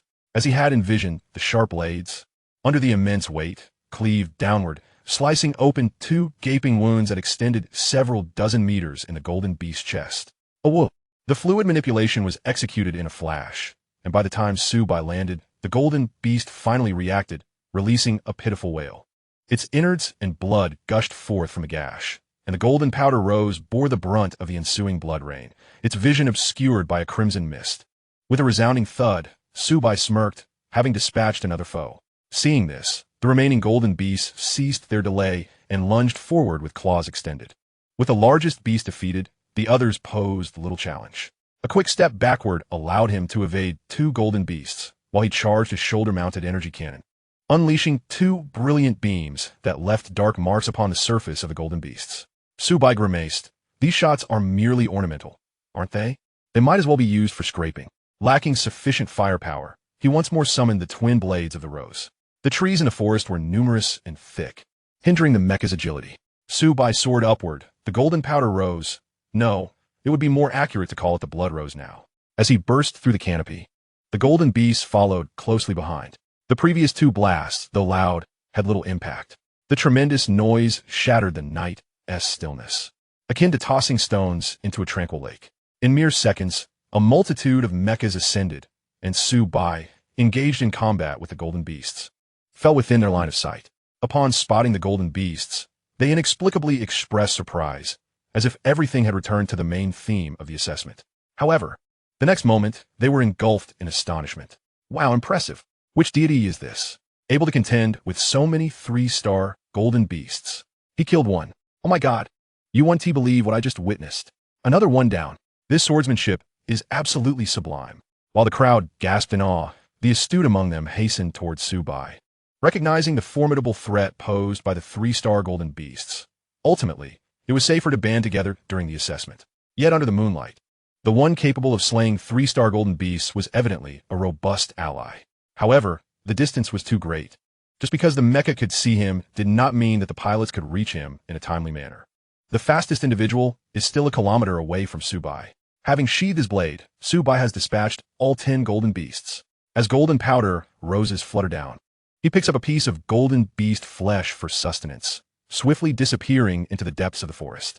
Those who arrive afterward can only behold the neatly severed remains of the golden beasts scattered across the ground. In the distance, a colossal wolf hovers in the air, gazing intently in Su Bai's direction.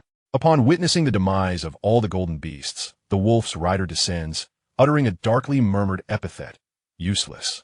Just then, someone approaches, exclaiming, "Hey buddy, your mech looks quite impressive. Let us team up." Before he could finish his sentence, the giant wolf mech suddenly lunges, clamping down on the newcomer, brutally crushing him, dark red blood oozing from its jaws and pooling on the ground. With a splash, a once clear lake gradually turns crimson. The golden powder rose leaps out, its body now cleansed of blood. Kong Qing retract her mech into its designated space. The two set about grilling the meat by the lake. The flames flicker, and Kong Qing gazes at Su Bai, her eyes shimmering with excitement. Will you teach me your sword techniques? She implores. She harbors a genuine passion for blades. The complementary weapon for the golden powder rose should have been a sword, but it was only after her persistent insistence that it was exchanged for a dagger. Since childhood, she has invested considerable sums in mastering the blade, only to be deceived time and again. Consequently, the merchants of the Credibility Guild have spoken of her misadventures more than once.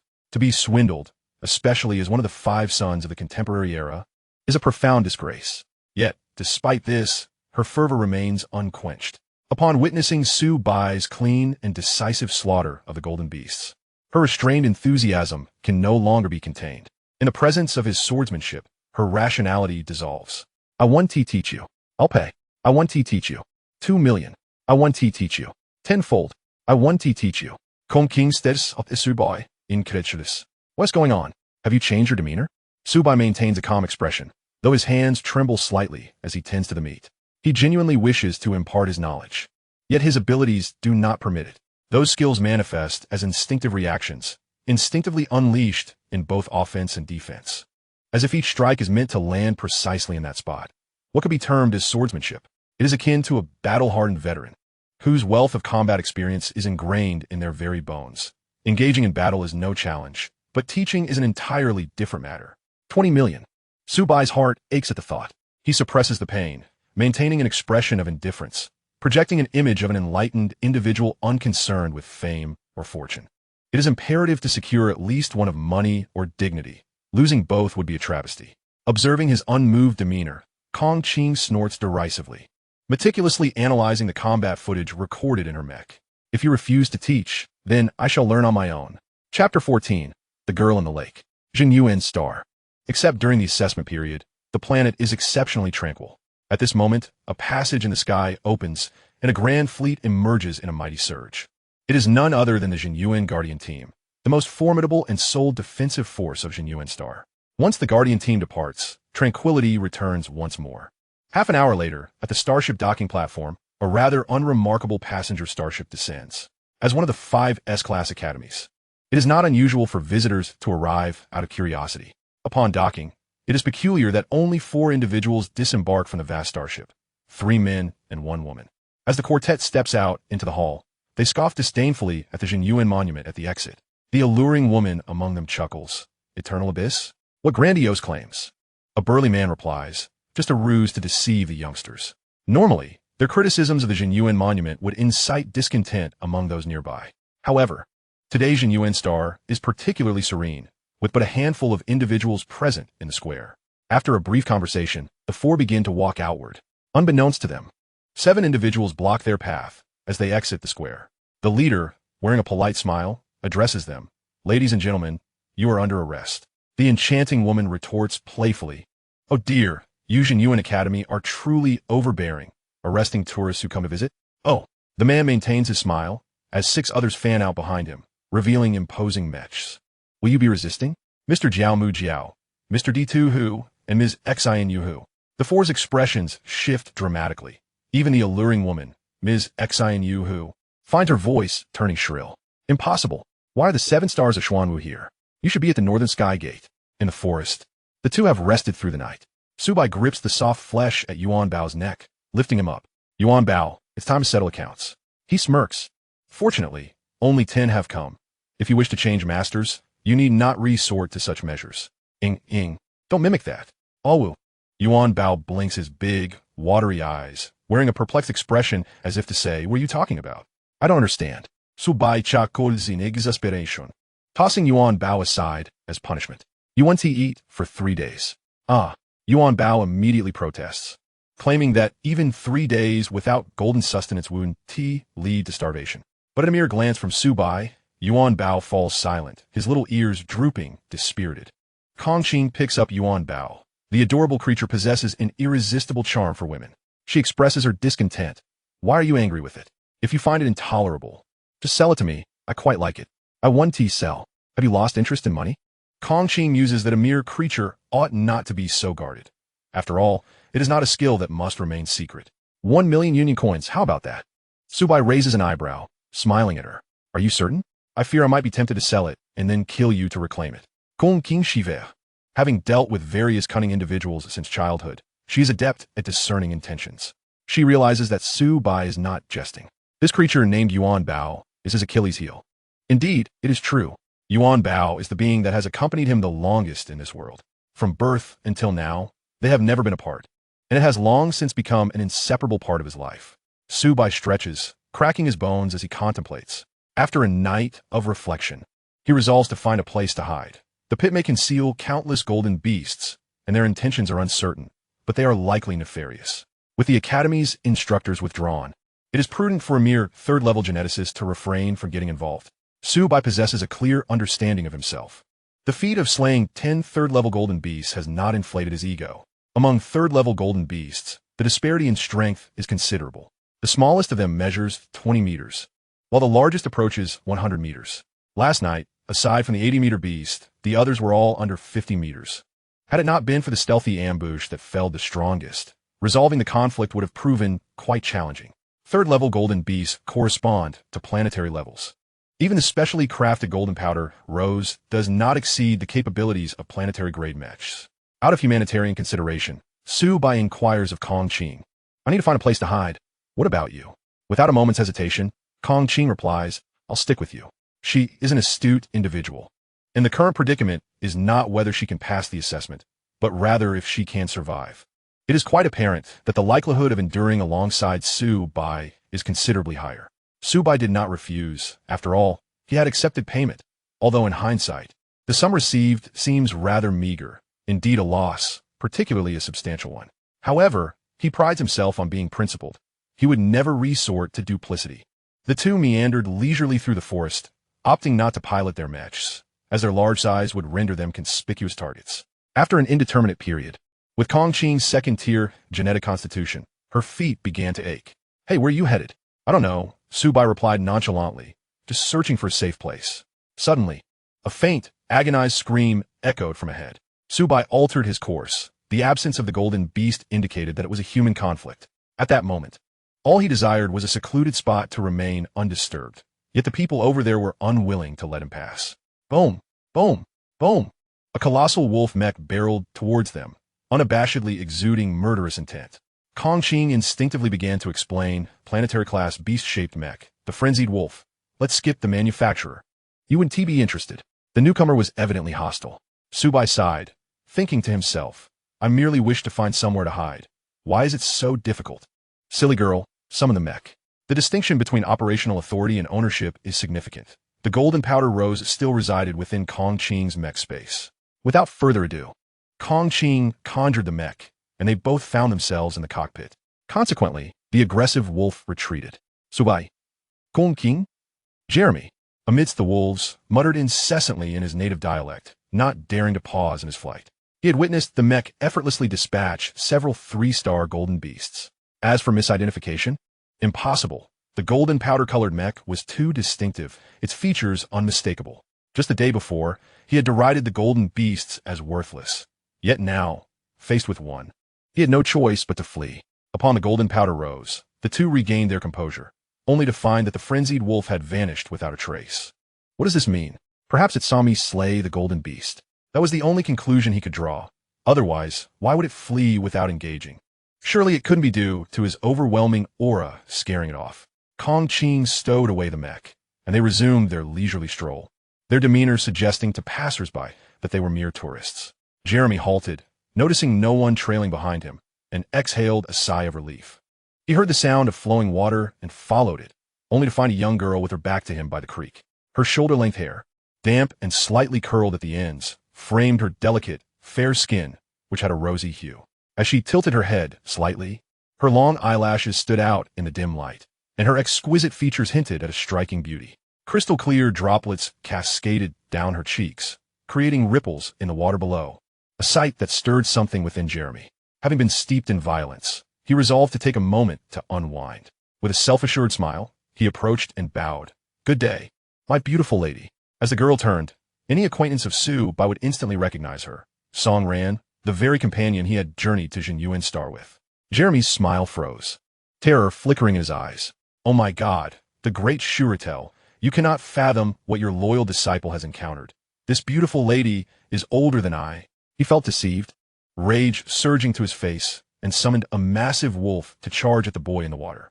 You scoundrel, you shall perish. Song Ran stood petrified, as if struck dumb, until the wolf drew within 20 meters, at which point she suddenly shrieked, "Brother, save me." Boom! The creek erupted with sounds of chaos. Moments later, silence fell. Dressed and visibly shaken, Song Ran emerged. She looked up, gratitude etched on her face. "Brother, thank you for saving me once again."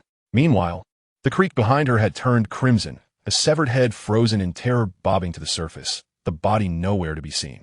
Shattered metal fragments lay scattered at the creek's edge, forming a vague silhouette of the frenzied wolf. "My feet hurt. I can't walk anymore," Kong Qing lamented. Perched atop a large rock, her tone laced with grievance, Su Bai cast her a sidelong glance, remaining unmoved. This woman was far too adept at theatrics. He couldn't trust her. Sensing his indifference, Kong Qing dropped her pitiful facade and remarked, "You've been walking all day and still haven't found a place. You would understand." Su Bai replied with a smug smile, "I'm relying on my instincts to locate a safe haven. My luck has always been exceptional." Gong Qing, seemingly detecting a hint of scorn in Yuan Bao's bark, rolled her eyes. Su Bai shot Yuan Bao a glare, asserting, "I believe we are nearly there, just another 500 meters. All around them were identical towering trees. And Kong Qing was perplexed by Su Bai's confidence in finding a suitable refuge. Rising to follow him, she resolved that if they ventured another 500 meters without success, she would simply burrow into a tree for concealment. Crunch! The sound of brittle twigs and leaves snapping underfoot echoed through the forest. After a while, Su Bai mused, "Do you feel like this place is somewhat familiar?"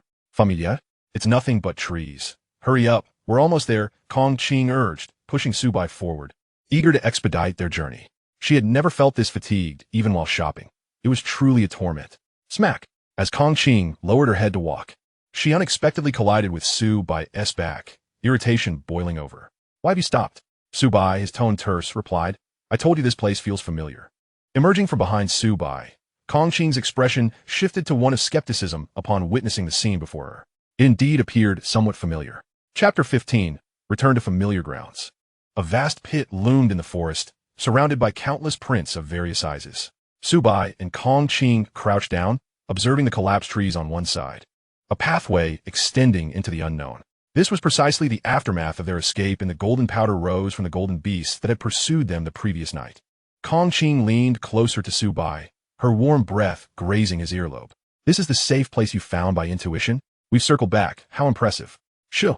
Su Bai's expression fluctuated between pale and flushed as he tugged on Kong Qing, cautiously retreating, his gaze fixated on the pit, wary of any golden beast that might emerge unexpectedly. After retreating 100 meters, they breathed a sigh of relief. Kong Qing was about to summon the golden powder rose to flee, but Su Bai halted her, frowning. "There's something strange about the pit." "Of course it's strange.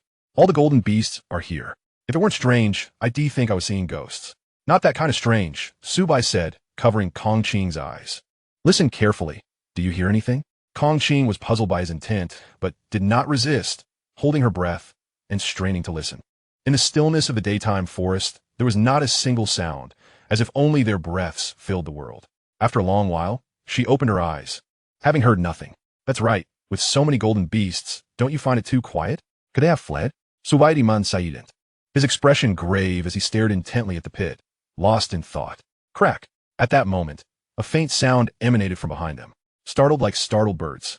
The two individuals suddenly turned around, then exhaled a sigh of relief. It was a human, a young girl clad in a pink combat suit.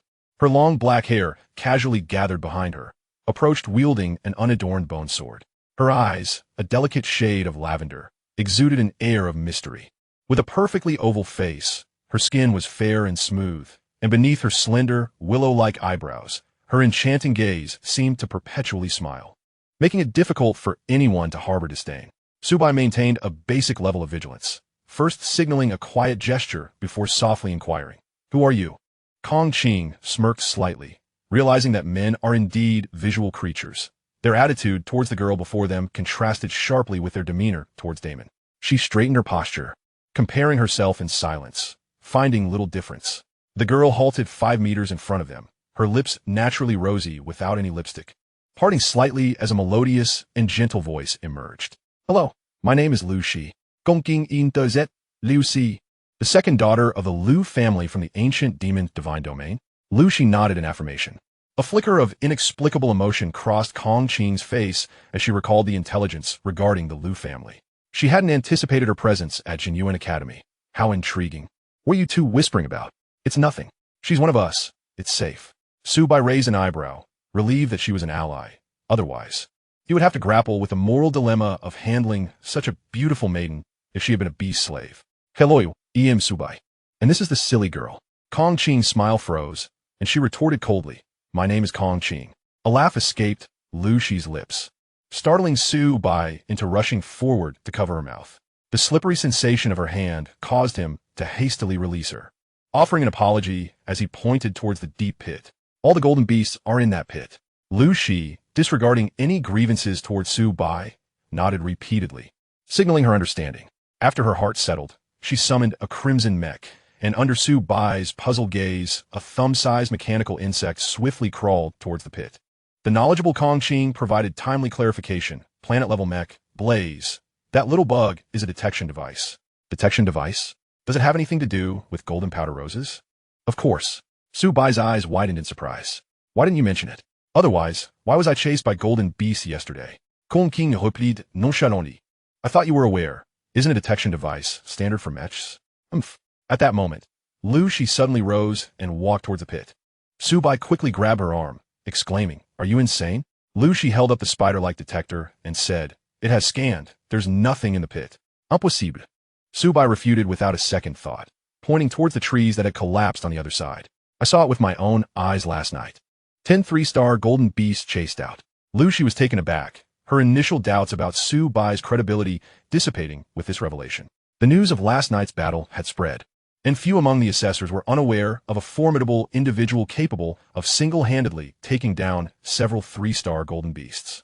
That golden pink mech? Yes, but I scanned. There truly are no golden beasts. Su Bai felt a tinge of uncertainty, pondering briefly before instructing them to stay put while he cautiously approached the edge of the pit. In a mere 100 meters, he reached the brink. Tentatively peeking over, he was left dumbfounded. Where have all the golden beasts gone? The two girls rushed over, with Lu Shi gesturing as if to say, see, I told you I wasn't lying. Kong Qing's expression mirrored Su Bai's. Both had seen the pit's walls teeming with golden beasts just the night before, and now they had vanished entirely. What on earth is happening? How would I know? Su Bai rubbed his temples, feeling a headache coming on. Let's summon the mech and investigate. Something feels amiss.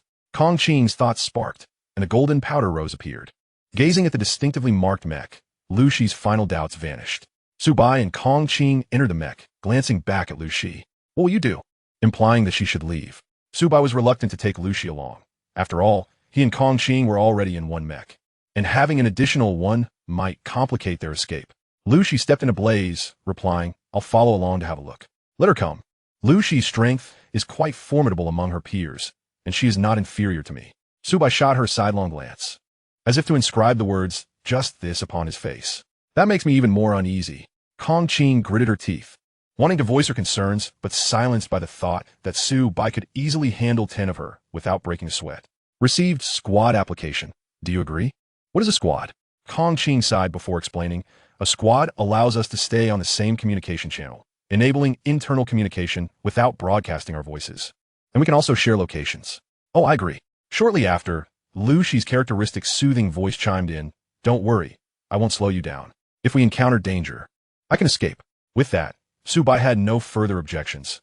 Considering they were both planet-level mechs, he assumed their escape speed wouldn't be too slow, and he reluctantly consented. With golden powder Rose leading the way and Blaze following, the two mechs descended towards the depths of the pit. Xiaoming, calculate the depth and remind me every 100 meters. Beep, 100 meters. The light dimmed, and the exterior became somewhat blurred. Beep, 200 meters. It was exceedingly dark here. Squinting was necessary to discern the rock walls. Beep, 300 meters. The light vanished completely, and the mech activated its night vision function. In a murky green view, claw marks on the rock walls attested to the presence of golden beasts in the past. Beep, 400 meters. Beep, 1,000 meters. In utter darkness, even the faint light from the pit's opening above disappeared. Anyone suffering from claustrophobia would likely go mad in such a place. Kong Qing felt a twinge of fear, even hesitating to glance outside. Should we continue down? Su Bai paused, having reached 1,000 meters. Just how deep could this pit be? He decided to consult Lu Shi on whether they should turn back. Xiao Shi, do you want to go back? Kong Qing scoffed derisively at Su Bai, glancing at him in disdain for calling her Xiao Shi so soon after meeting. Fine, silly girl. Humph. Lu Shi, naturally gentle, brushed off Su Bai's address, perhaps believing it wouldn't matter once they were outside. Wasting time fretting over titles seemed unnecessary. The all-consuming darkness appeared to have no effect on her. Her voice remained as warm as ever, laced with a hint of playfulness. I don't mind. This is far less daunting than the 10,000 serpent star in the ancient demon divine domain. Su Bai turned to Kong Qing, who, unwilling to back down, retorted, well, neither do I. All right, then let us descend another 1,000 meters. If we still Haven T reach the bottom, we'll turn back. Even in recklessness, there must be limits. 2,000 meters was his mental safety line, and any deeper could spell disaster in an emergency. Beep 1,800 meters. Beep 1,900 meters. Beep 2,000 meters. Su Bai halted, feeling a pang of reluctance. Sighing, he reminded himself that 2,000 meters was indeed the limit. Suppressing his desire for more exploration, survival was key. Just as he prepared to return, Kong Qing suddenly exclaimed, Su Bai, listen, there's a sound. Su Bai closed his eyes, straining to listen intently. Thud, thud. What is that sound? Su Bai guidi, passive. Xiao Meng, detect the source of the sound. Ding, detection in progress. Result, the sound source is 300 meters below. Su Bai hesitated. Kong Qing, with a carefree demeanor, urged, let us take a look. Since we VE come this far, we can't leave empty-handed, can we? All right. Su Bai communicated through the team's channel to Lu Shi, descend a bit. I'll investigate. Lu Shi obediently flew upwards several hundred meters and halted. While she was daring, she was not reckless. Su Bai had the capability to slay a 3-star golden beast. But she did not. Caution was paramount. Once Lu Shi stopped, Su Bai dove down, this time significantly more cautiously, taking 5 minutes to cover the 300 meters. Bang! Bang! The sound grew increasingly louder. At a depth of 2,300 meters, even night vision was ineffective. Su Bai activated the spotlight. The white light emitted from the golden powder appeared as 2 lasers, illuminating the surroundings. Was this a golden beast? A colossal egg adhered to the rock wall, the intense white light penetrating the shell and revealing its contents. A lizard-like golden beast curled up inside, its size undoubtedly exceeding 100 meters. Why was there a 4-star golden beast here? Prior to the assessment, the Academy dispatched personnel to conduct a thorough sweep of the assessment planet, ensuring that not a single golden beast remained, and the highest that could be released was merely a 3-star golden beast. The thumping sound they heard was the heartbeat of the lizard golden beast. Su Bai circled to the bottom of the egg and noticed a fleshy tube connecting to it, with what seemed to be liquid flowing through. He leaned down to peer into the tube, his hair standing on end. Chapter 16, Mythical Appendage. The spotlight illuminated the depths of the pit. The other end of the fleshy tube connected to a sea of blood. Floating in the unknown depths of this blood sea were the corpses of golden beasts, with energy continuously being transported through the tube to the lizard golden beast's egg. It was likely that all the missing golden beasts had perished here. Gazing intently into the egg, he could see the lizard growing subtly with each passing second. Su Bai took a deep breath and said to Lu Shi, Xiao Shi, you go up first. What? Up? Remember to run far away. Understood. 10 minutes later, he observed that the team members were already several thousand meters away. He drew his large blade and flew towards the giant egg. Kong Qing's pupils constricted. Su Bai, are you trying to get yourself killed? Su Bai replied solemnly, it is still growing. No one knows how much it will develop. I'm not doing this for others, but for myself. If it reaches 5 stars, I won't fare any better. He never considered himself a person with grand aspirations. As he mentioned, the rescue team for the assessment planet was absent. If the lizard grew to 5 stars or even higher, he could not guarantee his escape from the pursuit of high-level golden beasts. Now that it was still a 4-star golden beast, he was confident he could kill it. The question was how to damage it while simultaneously destroying the egg to weaken its power. Su Bai's tone exuded immense confidence, leaving Kong Qing puzzled about the origin of this inexplicable assurance. Not to mention a 3-star genetic warrior. Even a 4-star genetic warrior piloting a planetary-class mecha would struggle against a 4-star golden beast. Unless you possess a stellar-class mecha? She scrutinized Su Bai, thinking, there is no other possibility. Su Bai offered a slight smile. A stellar class? Perhaps. Kong Qing's expression tightened. A stellar class was already beyond the low tier, and its price was several times that of a planetary class. Su Bai couldn't even afford a combat suit, so how could he possibly have a stellar class mecha? Don't deceive me. A mecha can channel all its energy into a single strike, but after that strike, the golden powder rose will lose all combat capabilities. You should understand what that signifies. I want to risk my life frivolously. Kong King gaze deeply at Su Bai. Xiao Meng, unlock the golden powder rose and begin energy accumulation. Yes, from this point on, the golden powder rose would be rendered entirely unusable on the assessment planet. She was placing everything on Su Bai. The most potent technique of the golden powder rose was also called the golden powder rose, crafted from the Z-173 substance developed by the Morningstar Research Institute. It could store the energy of an entire planetary class mecha. Its advantage was a vast energy capacity, but its drawback was instability. Su Bai nodded in understanding. As the golden powder rose's ethereal form gradually solidified before him, Kong Qing continued, you can think of it as a high-concentration bomb. Once the rose's ethereal form fully solidifies and energy accumulation is complete, it will explode in 1 minute due to its instability. Su Bai grasped the concept. It was essentially an unstable explosive, one that would detonate after a minute. He approached the giant egg, silently preparing, mentally rehearsing the forthcoming actions to ensure absolute precision. Since his descent, the lizard had grown several more meters, and the fleshy tube continued to transfer energy. Su Bai discerned that it was golden energy. An idea struck him. If he were to immerse himself in it, wouldn't that be akin to indulging to his heart's content? Regrettably, why hadn't he thought of this sooner? While he was lost in thought, Kong Qing patted his shoulder. It's almost time. Are you ready? Su Bai nodded, drawing his large blade, ever prepared. Ding, golden powder rose, energy accumulation complete. Countdown commencing, 59:58. A magnified rose flower floated in front of the mecha's chest, approximately half a meter in size. Su Bai pinched it between his left hand's index finger and thumb, examining it. The golden powder hue was quite beautiful, the delicate rose petals appearing almost lifelike. 47:46. Seeing that Su Bai had yet to act, Kong Qing grew anxious. What are you doing? It's about to explode. Su Bai glanced at the countdown, unhurriedly replying, There's no rush. Who knows the situation with the giant lizard? We need to time it precisely. Otherwise, what if it gets thrown back out after I toss it in? Despite his calm words, Kong Qing was still filled with trepidation, aware that this contained the entirety of a planetary-class mecha's energy. Suddenly sharpened. He adjusted the angle of his right arm, holding the blade, and thrust it forward without hesitation. The eggshell was not as hard as he had imagined. Rather than a shell, it resembled a fleshy membrane. The moment the membrane was pierced, the giant lizard's eyes simultaneously snapped open. Confusion filled its large eyes, clearly unaware of what had transpired, and then it felt something prodding its rear, as if something had been inserted inside. Following that, a golden powder mecha shot upwards at high speed.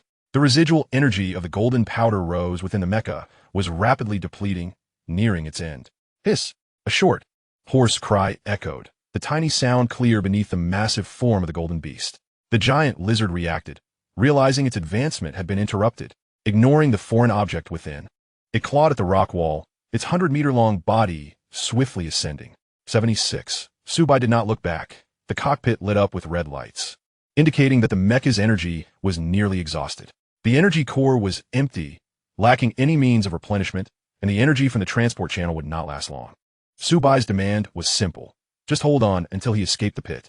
32. Su Bai puffed his cheeks, applying some force, and with a boom. Boom! While it was said that the golden powder rose was stable, it could only store energy for 1 minute. Though it was deemed unstable, the timing was precise. Not a second more, not a second less. The intense heat generated by the violent explosion evaporated a significant portion of the blood sea below. The fiery blaze engulfed the colossal lizard entirely, the flames surging with an overwhelming force, erupting from the tunnel and propelling the golden powder rose. Situated a kilometer from the cave's entrance into the sky. Ding! Energy depleted. All functions of the golden powder rose ceased, and Su Bai found himself unable to perceive the outside world. Meanwhile, Lu Shi lingered nearby, having rushed over upon hearing the deafening explosion. Observing the golden powder rose being thrust skyward by the pillar of fire and falling silent, she quickly dashed forward, retrieving the golden powder rose from the flames. Upon landing, the charred exterior of the golden powder rose vanished, revealing an unscathed Su Bai and Kong Qing before Lu Shi's eyes. What on earth is happening?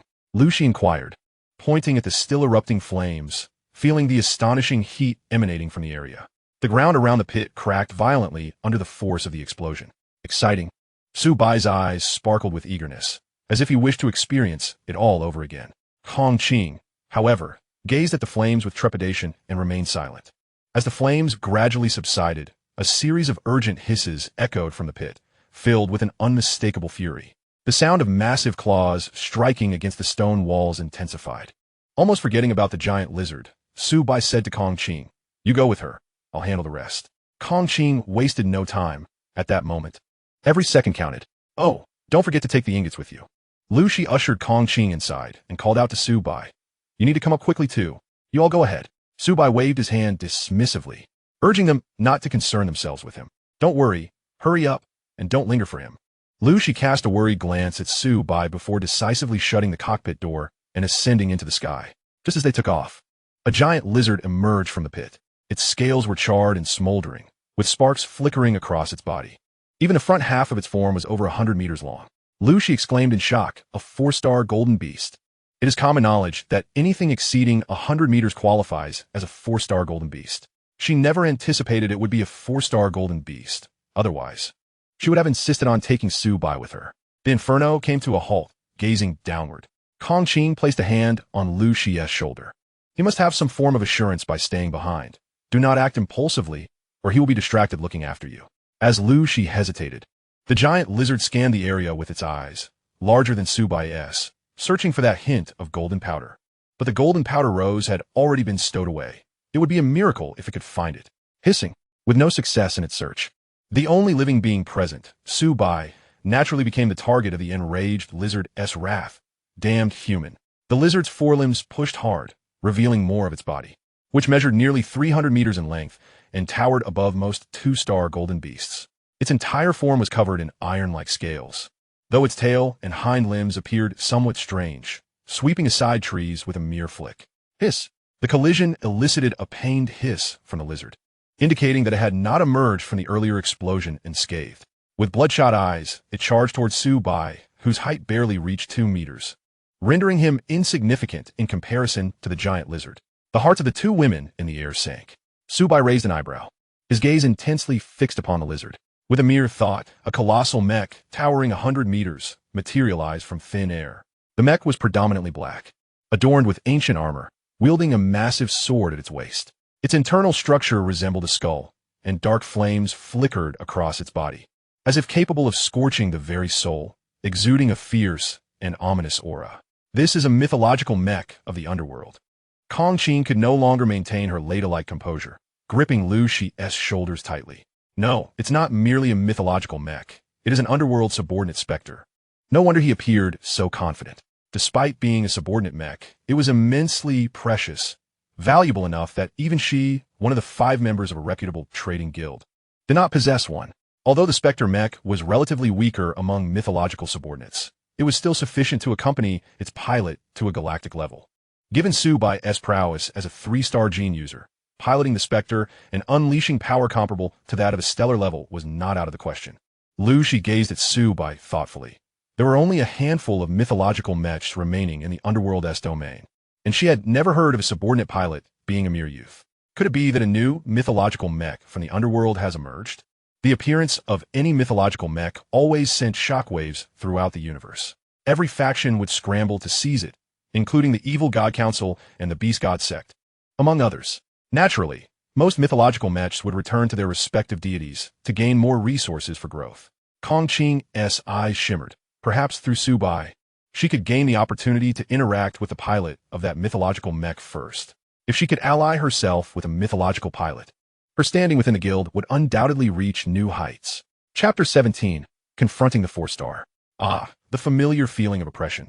The jarring sound of bones grinding together echoed, reminiscent of the underworld, sending a chill down one's spine.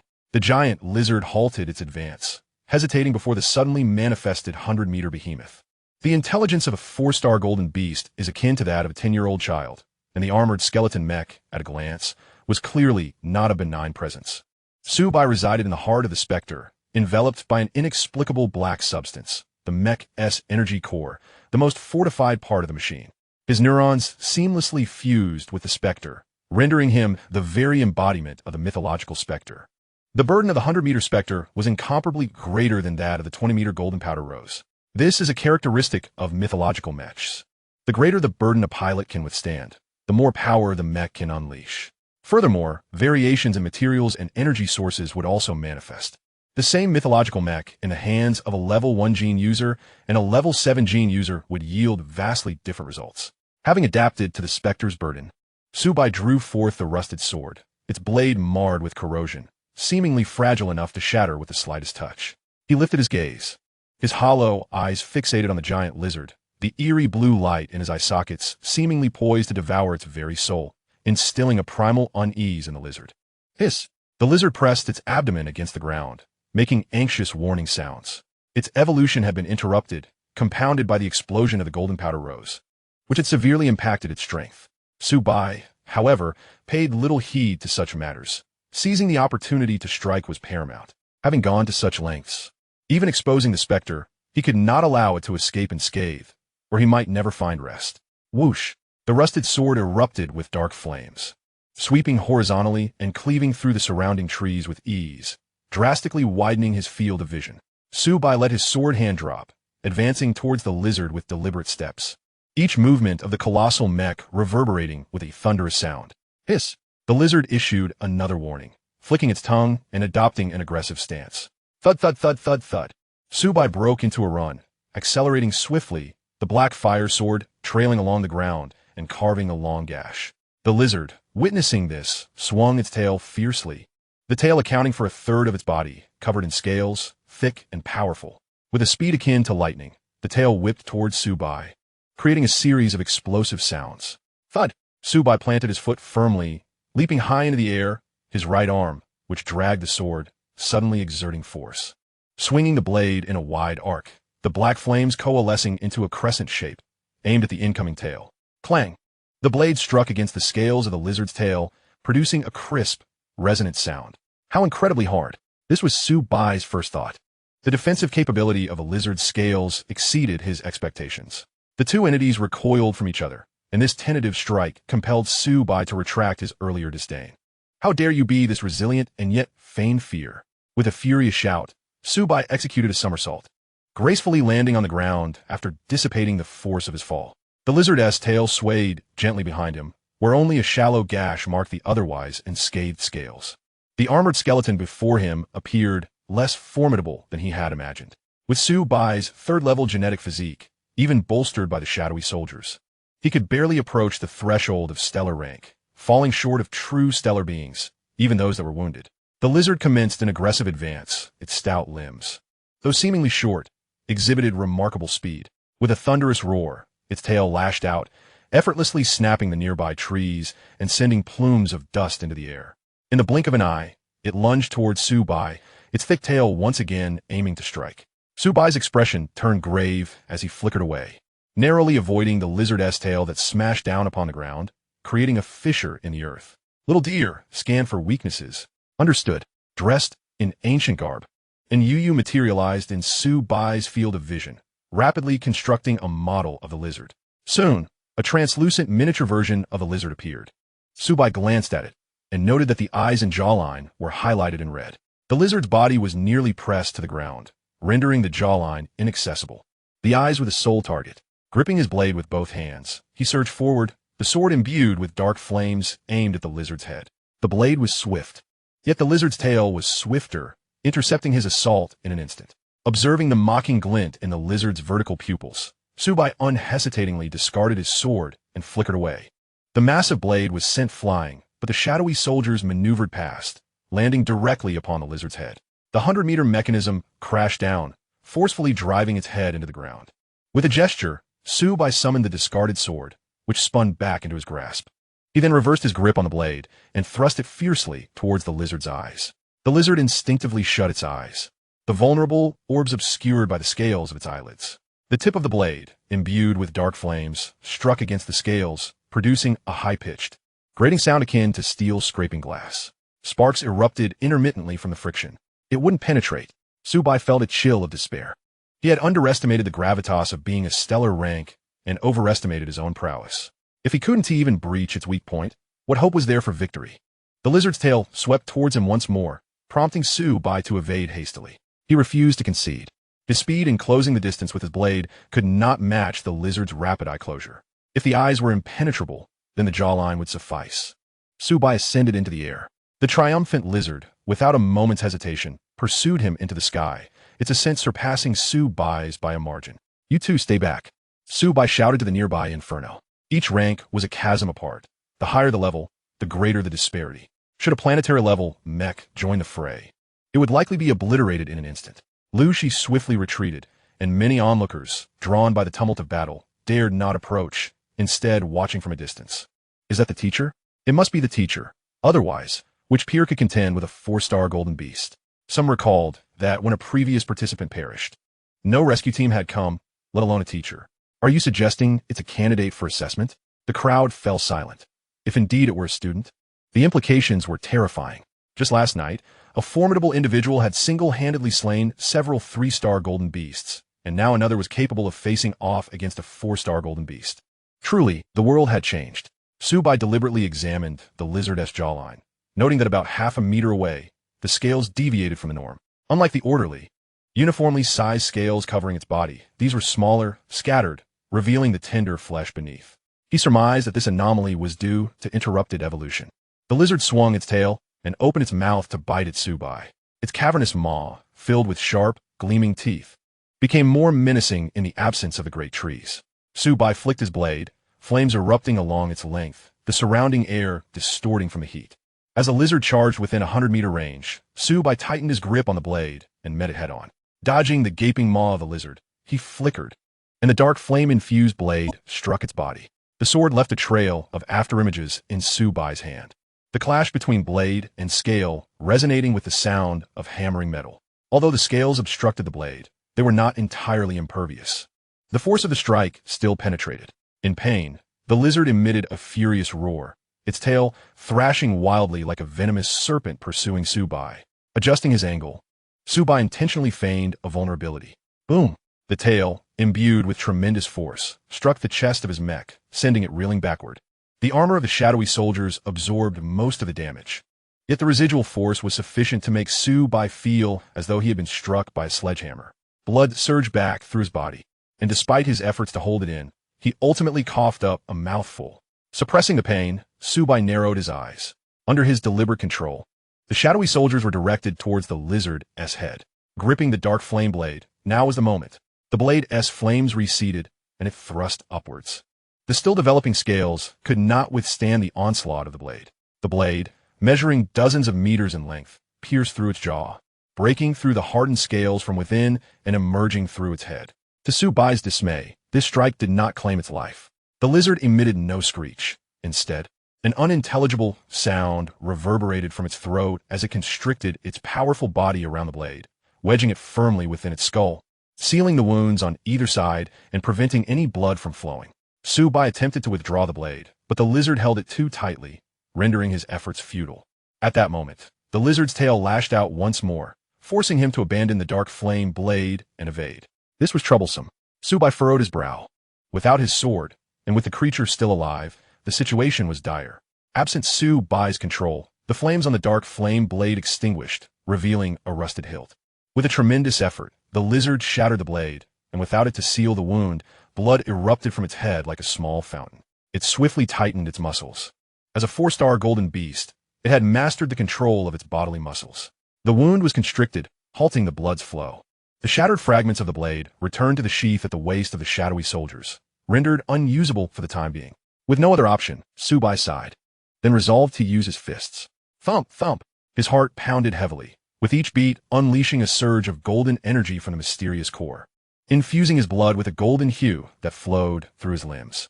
Under the influence of this golden energy, his blood, veins, and flesh gradually took on a richer gold than even that of the golden beasts. Moments later, the golden core was depleted. A grin spread across Su Bai's face as he felt a palpable increase in his physical strength. That would suffice. Fortunately, he had slain numerous golden beasts during this period, absorbing a significant amount of golden energy. Otherwise, even enhancing a single hand with golden energy would have been a struggle. The specter of Ian Soldier has been unveiled. If it were not for dire necessity, he would truly prefer not to enhance his physique with gold energy, as detection would spell disaster. Yet, what can I do if it refuses to die? More scraps. Let's go again. The armor on the Ian Soldier extended, encasing its skeletal hands. The intricate patterns on its surface becoming more elaborate, the black material growing ever more refined. Su Bai lunged forward, the ethereal blue flames in his eyes flaring brilliantly. The furious lizard displayed no fear, its tail swiping through the air, summoning a whirlwind of dust that coalesced into a miniature tornado. The blazing fire retreated slightly, the battle shockwaves reaching her even from a kilometer away. The enhanced Ian Soldier's speed and strength had seen a significant escalation. Previously, it had merely grazed the threshold of stellar level. Now, it could be said to have fully crossed into that realm. Chapter 18. Surrender or Strike First. The winds howled, obscuring vision with swirling dust. The lizard's tail descended with the force of tempest, embodying its extreme wrath. Faced with the tail that had once drawn blood from him, Su Bai did not flinch or evade. He charged head-on. As he lost his mind, that was a full-force strike from a 4-star golden beast. Get out of the way. Bystanders, stricken with tension, dared not blink, their eyes glued to the myriad mechas hovering in the air, some shouting in desperation. Oblivious to whether Su Bai could hear them. Regardless of their identities, they were united in one aspect. They were human. No one wished to see Su Bai defeated in this clash. Bang! A dull thud resounded, and all sounds abruptly ceased, as if the world had been muted. Su Bai looked up, deridingly remarking, "Is that all?" The lizard's tail collided with his crossed armors. The Ian Soldier only pushed back a few meters. The lizard was momentarily taken aback, its tail poised to retract. This human was unreasonably powerful, transforming strength at will. Su Bai, however, would not grant it that wish. He seized the retracting tail and delivered a crushing elbow strike. The shattered scales flew apart like shards of blade. The voiceless lizard writhed in agony, and Su Bai continued his relentless assault, soon rendering the robust tail a bloody pulp. Yet, as he continued his onslaught, something felt amiss. Why was it no longer writhing or crying out? Su Bai glanced up, dumbfounded, realizing he was holding a 100-meter-long severed tail, while the lizard fled towards the ground. "Don't run." Enraged, Su Bai discarded the tail and sprinted after it. The lizard trembled at the sound, accelerating even faster, plunging directly into a deep pit. When Su Bai followed, the onlookers regained their senses. Had he just driven off a 4-star golden beast? Oh my stars, I can hardly believe my eyes. Which faction cultivated such a genius? Without a doubt, it must be from our high heaven's divine domain. The armor is unmistakable. Nonsense. Clearly, it is from our great Korean Federation. Vast and rich, the ascension to the divine domain is imminent. Indeed, the establishment of a divine nation is not out of the question. Only our great Korean Federation can produce such talent. The crowd exchanged glances. No one dared to speak further, silently dispersing, acknowledging the truth in each other's claims. The universe belongs to the great Korean Federation. Among the spectators, there were those with keen insight who recognized the origins of the Ian Soldier, yet they remained silent, harboring thoughts akin to Kong Ching-s. The emergence of the new Mythical Mecha from the underworld system warranted secrecy. The fewer who knew, the better their chances of recruiting. As they pondered who this individual could be and how to align with him, Su Bai suddenly dashed out of the pit at lightning speed. He quickly spotted Chi-Yin and rushed towards her, his voice urgent. "Quick, stow the mecha and get in here." Lu Shi and Kong Qing were puzzled, but being astute, they sensed the urgency in Su Bai's tone and refrained from questioning further. Lu Shi promptly retracted her mecha. Su Bai seized both of them along with Yuan Bao, vanishing into the interior of the Ian Soldier, a streak of black light disappearing from sight. The crowd, bewildered by the unfolding events, turned their gaze towards the deep pit. Surrounding trees had been largely cleared during the battle, leaving an unobstructed view. At that moment, the lizard emerged from the pit, only to collapse and lie still. Confusion rippled through the onlookers. Had it not perished? What was it fleeing from? Soon, a golden beast measuring 70 or 80 meters in length crawled out, resembling a younger version of the giant lizard. With so many present, they felt emboldened by the sight of a 3-star golden beast. Some daring individuals began to form teams, eager to pursue. A solitary 3-star golden beast was a rare opportunity for practice, and its flesh was delicious and beneficial for the body. Thus, hundreds of mechas surged forward, while some shrewd individuals began to retreat. Su Bai, drenched in cold sweat and pale-faced, clearly exhibited signs of pushing his body to its limits. "What is wrong?" Kong Qing, more familiar with him, inquired. while Lucy blinked her large eyes at Su Bai, equally curious. Su Bai took a breath and recounted his experience after the chase.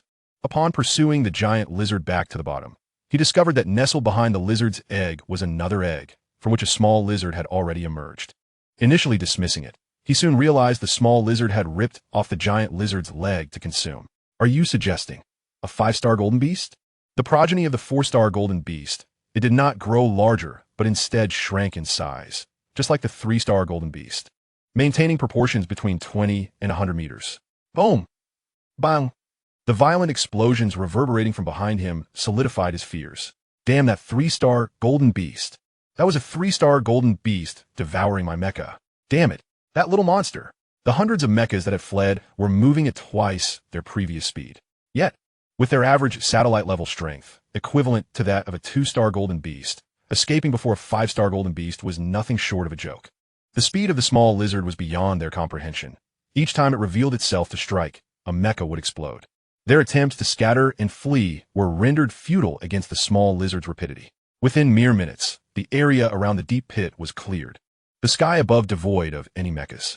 The small lizard descended, consuming the still-breathing giant lizard whole, and then, guided by the golden essence and its acute sense of smell for humans, began its hunt. In the starry sky, the Academy's fleet was reduced to a mere handful. With only a few dozen warships left, their energy reserves depleted, unable to fire another energy cannon. As the Black Mecha Legion prepared to conclude the battle, the Jinyuan Guardian Squad arrived.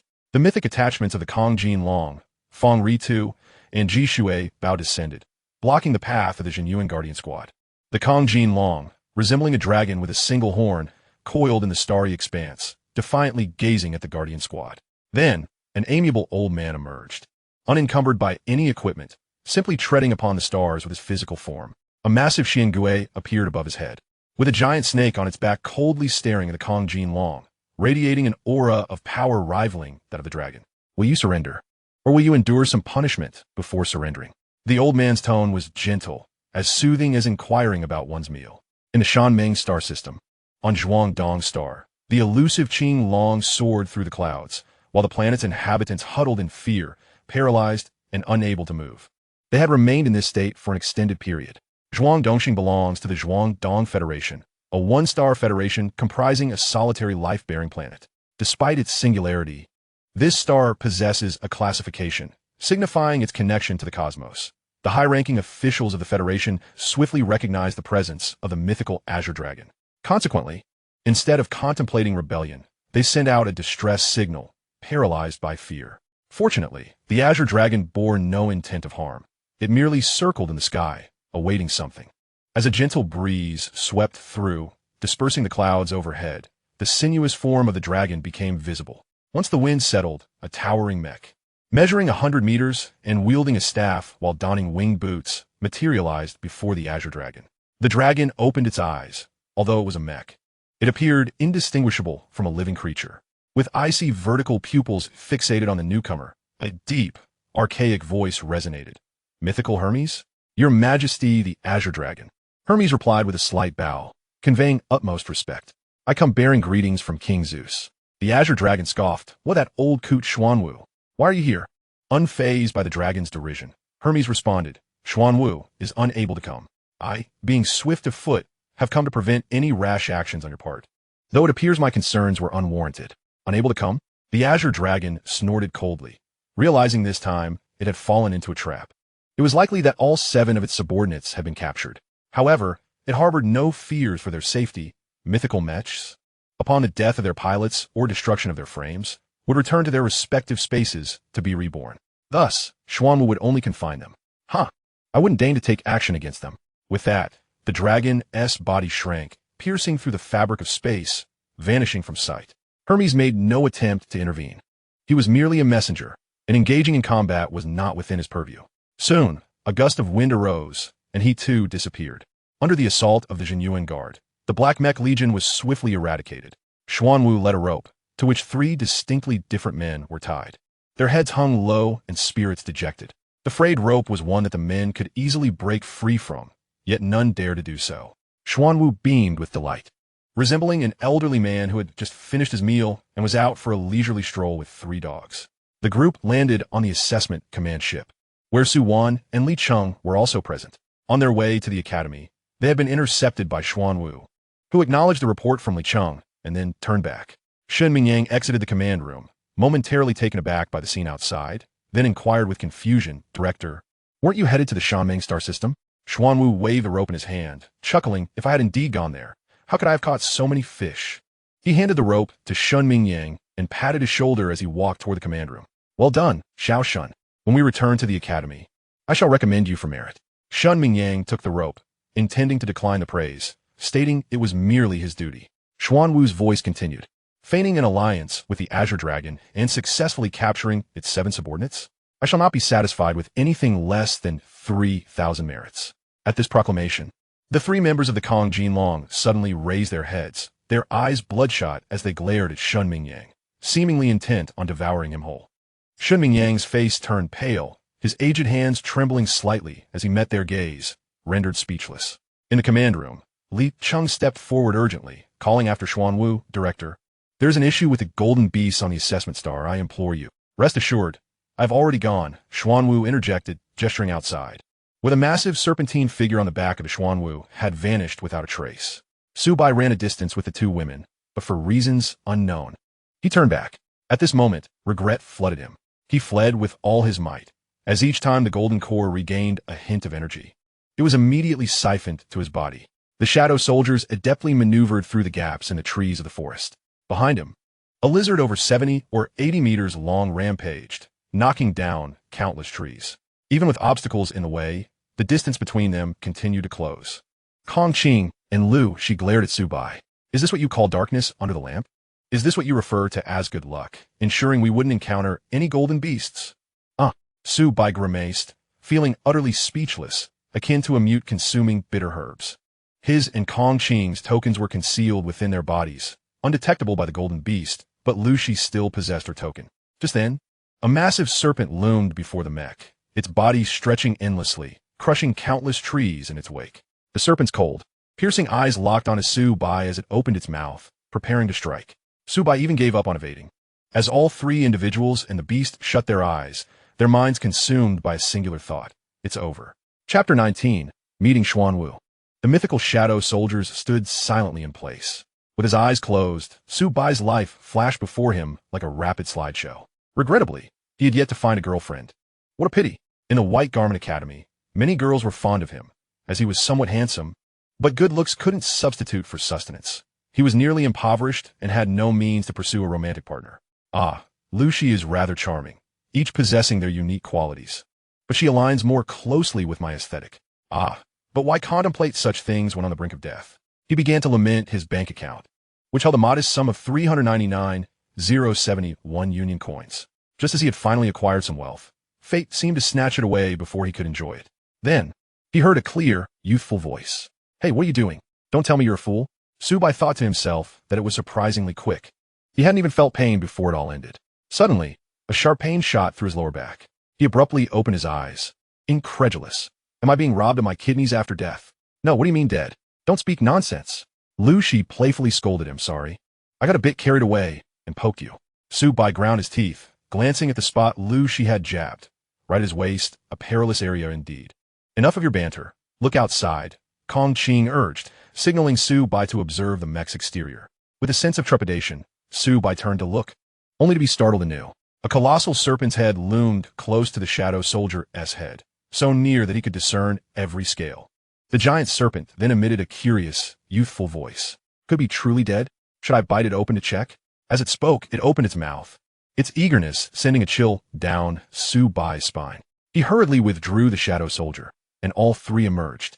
No, there's still breath in us." The immense serpent, curious, regarded the trio with its cold eyes. After a moment's contemplation, it swallowed them whole and soared into outer space. Su Bai's heart sank. Was this creature merely luring them out to consume them? Soon, darkness enveloped him, and when light returned, he found himself in a small metallic chamber, brightly illuminated despite the absence of a light source. Su Bai stared in shock at Kong Bai Shitong, who, as expected, explained. "This should be the serpent on the back of the director's mythical Xuanwu. But why can it speak?" Su Bai asked. Kong Qing elaborated. "Everyone has their own virtual assistant. For instance, my silver fox, Xiaoming, functions as the intelligent control system for the mech. Normally, virtual assistants lack consciousness. However, the Mythical Mecha stands as an exception. When a virtual assistant takes control of the Mythical Mecha, perhaps influenced by the core of divinity, it gives rise to its own consciousness, evolving into a sentient being. The advantage of such intelligent life lies in its ability to independently operate mechas or starships, performing simple tasks with ease. For Xuanwu, slaying that 5-star golden beast is quite a trivial matter.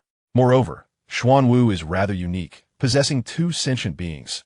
The serpent and the turtle are independent entities. The youthful voice heard earlier must belong to the serpent. Is there such a delightful occurrence? A buy-one-get-one free scenario? Furthermore, if killing 5-star golden beasts is merely child's play, how ostentatious. Su Bai sighed, truly deserving of its title as a mythical mecha. When the serpent's head approached the spectral soldier, there was not a hint of mechanical presence.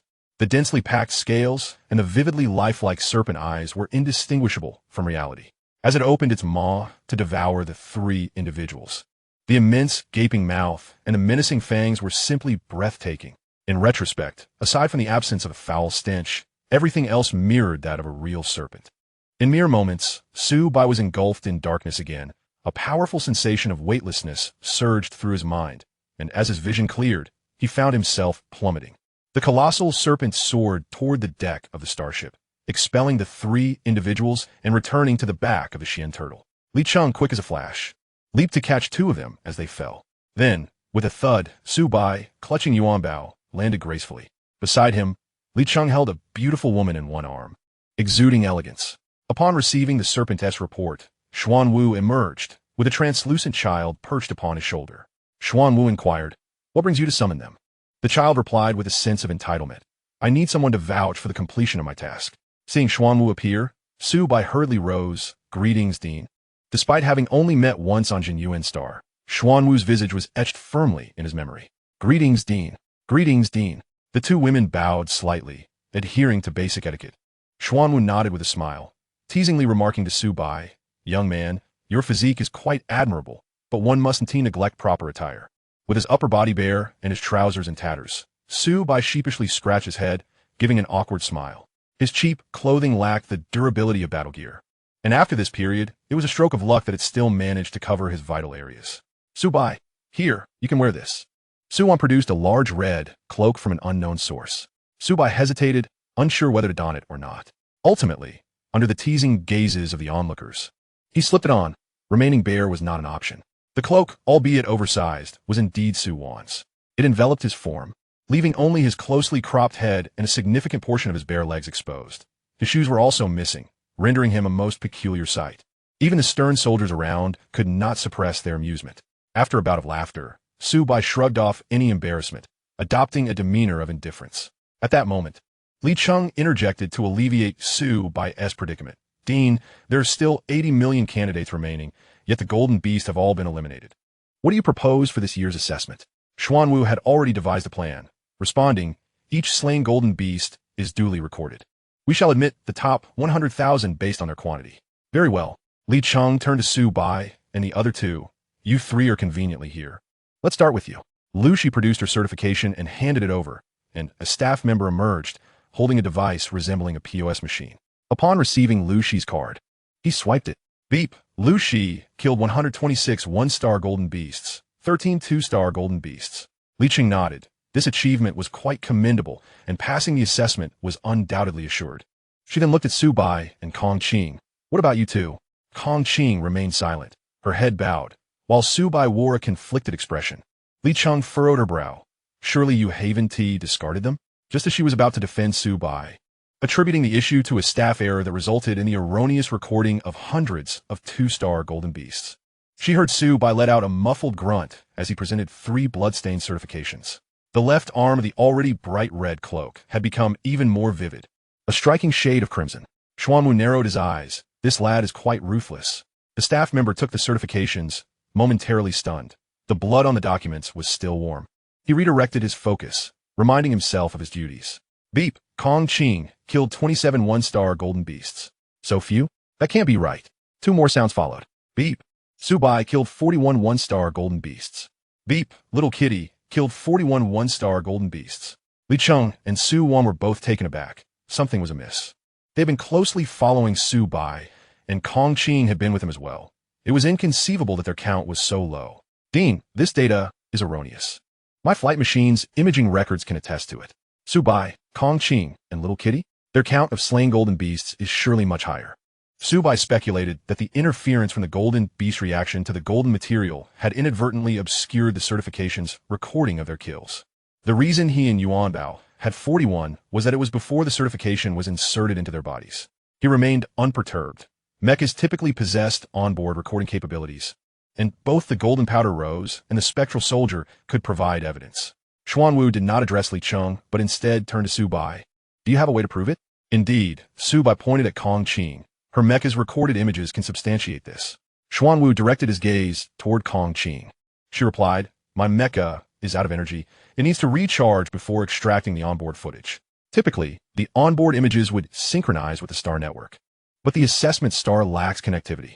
Xuanwu did not push them further, instructing a soldier to escort Kong Qing to recharge the golden powder rose, and then led everyone into the command room. Bring the candidates back. Once the records are compiled, report them. Understood. Within the command room, only Dean Xuanwu, Li Cheng, Su Bai, and Lu Shi remained. Su Wan had been assigned to retrieve the candidates. On the solid wood desk, a half-palm-sized child and an elderly man were playfully bantering. Primarily the child teasing the elder. Su Bai surmised that the child was likely the sentient being that had previously controlled the colossal serpent. Knock, knock. The sound of knocking echoed. Come in. The door opened, and Kong Qing entered, a silver fox perched on her wrist, clutching something in its mouth.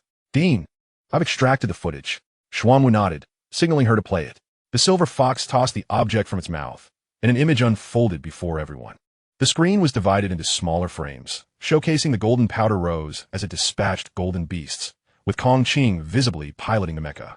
The child lunged toward the screen, and after a moment, exclaimed, a total of 33 one-star golden beasts, 12 two-star golden beasts. Oh, that's insufficient. Inside the mecha, there's Su and Su Bai. And let us not forget that cat. The numbers should be divided amongst all. Kong Qing remained silent, and the silver fox projected another image. This time, the pilot was Su Bai. The footage was complete, capturing nearly 20 minutes of action, from swiftly dispatching the first 3-star golden beast to stealthily eliminating the second, culminating in the efficient takedown of the others. The recorded slaying of 10 3-star golden beasts was executed with textbook precision. It resembled artistry rather than mere slaughter. Even Xuanwu, with his vast experience, couldn't help but express a flicker of admiration, while Li Cheng's eyes sparkled with excitement. Yuanbao had struck gold. Kong Qing remarked, 10 3-star golden beasts means that each of us should receive 3. She undoubtedly passed the assessment without any issues. Once she entered the final evaluation circle, all the golden beasts vanished, except for the 10 that Su Bai had slain. No one else had managed to defeat a single 3-star golden beast. Xuanwu nodded slightly, acknowledging that this was indeed sufficient, and her performance was commendably ranked. The onboard footage failed to capture Su Bai's encounters with 1 or 2-star golden beasts. Nonetheless, 10 3-star golden beasts were more than adequate to compensate for any deficiencies in the lower tiers. Chapter 20. I suspect he has issues. In the command room, Xuanwu turned to Su Bai with a beaming smile and said, the higher your ranking upon admission, the more substantial the reward from the academy. Especially for the top contender. Those rewards are exceptionally generous, if you catch my drift. Rewards? Su Bai's eyes lit up, his pupils transforming into the shape of coins. His little obsession was thoroughly grasped by Xuanwu. From the reports he had heard, this lad had suggested that the girl from the reputable merchant association accompany him for the assessment, all for a mere few thousand union coins. Xuanwu was well aware of his character by then. As anticipated, Su Bai prompted in Yu to project a segment of footage. This time, the image featured a single golden beast, far larger than the combined size of 10 3-star golden beasts, battling against the mythological subordinate specters. Su Bai appeared remarkably composed. With so many witnesses present during the assessment star, there was no need for concealment. Li Cheng rubbed her eyes in disbelief. A 4-star golden beast? She cast a peculiar glance at Su Bai, reflecting on her own experiences at that age, struggling to defeat even 2-star golden beasts. Was this truly the distinction between a genius and an ordinary person? The small child leaped onto Xuanwu's shoulder and remarked, I didn't deceive you. It was indeed a pitch-black skeleton. Xuanwu shot him a sidelong glance, signaling his disinterest. Very well, the top position in the entrance examination is yours. Su Bai retracted the footage and, with a cheeky grin, inquired then, Dean, what about the rewards? Xuanwu, still smiling, replied, You shall not be shortchanged. You will learn of your rewards upon admission. Now, you may assist in the tallying. With a wave of anticipation, Su Bai thought about the magnitude of the academy and the reward for first place. How delightful.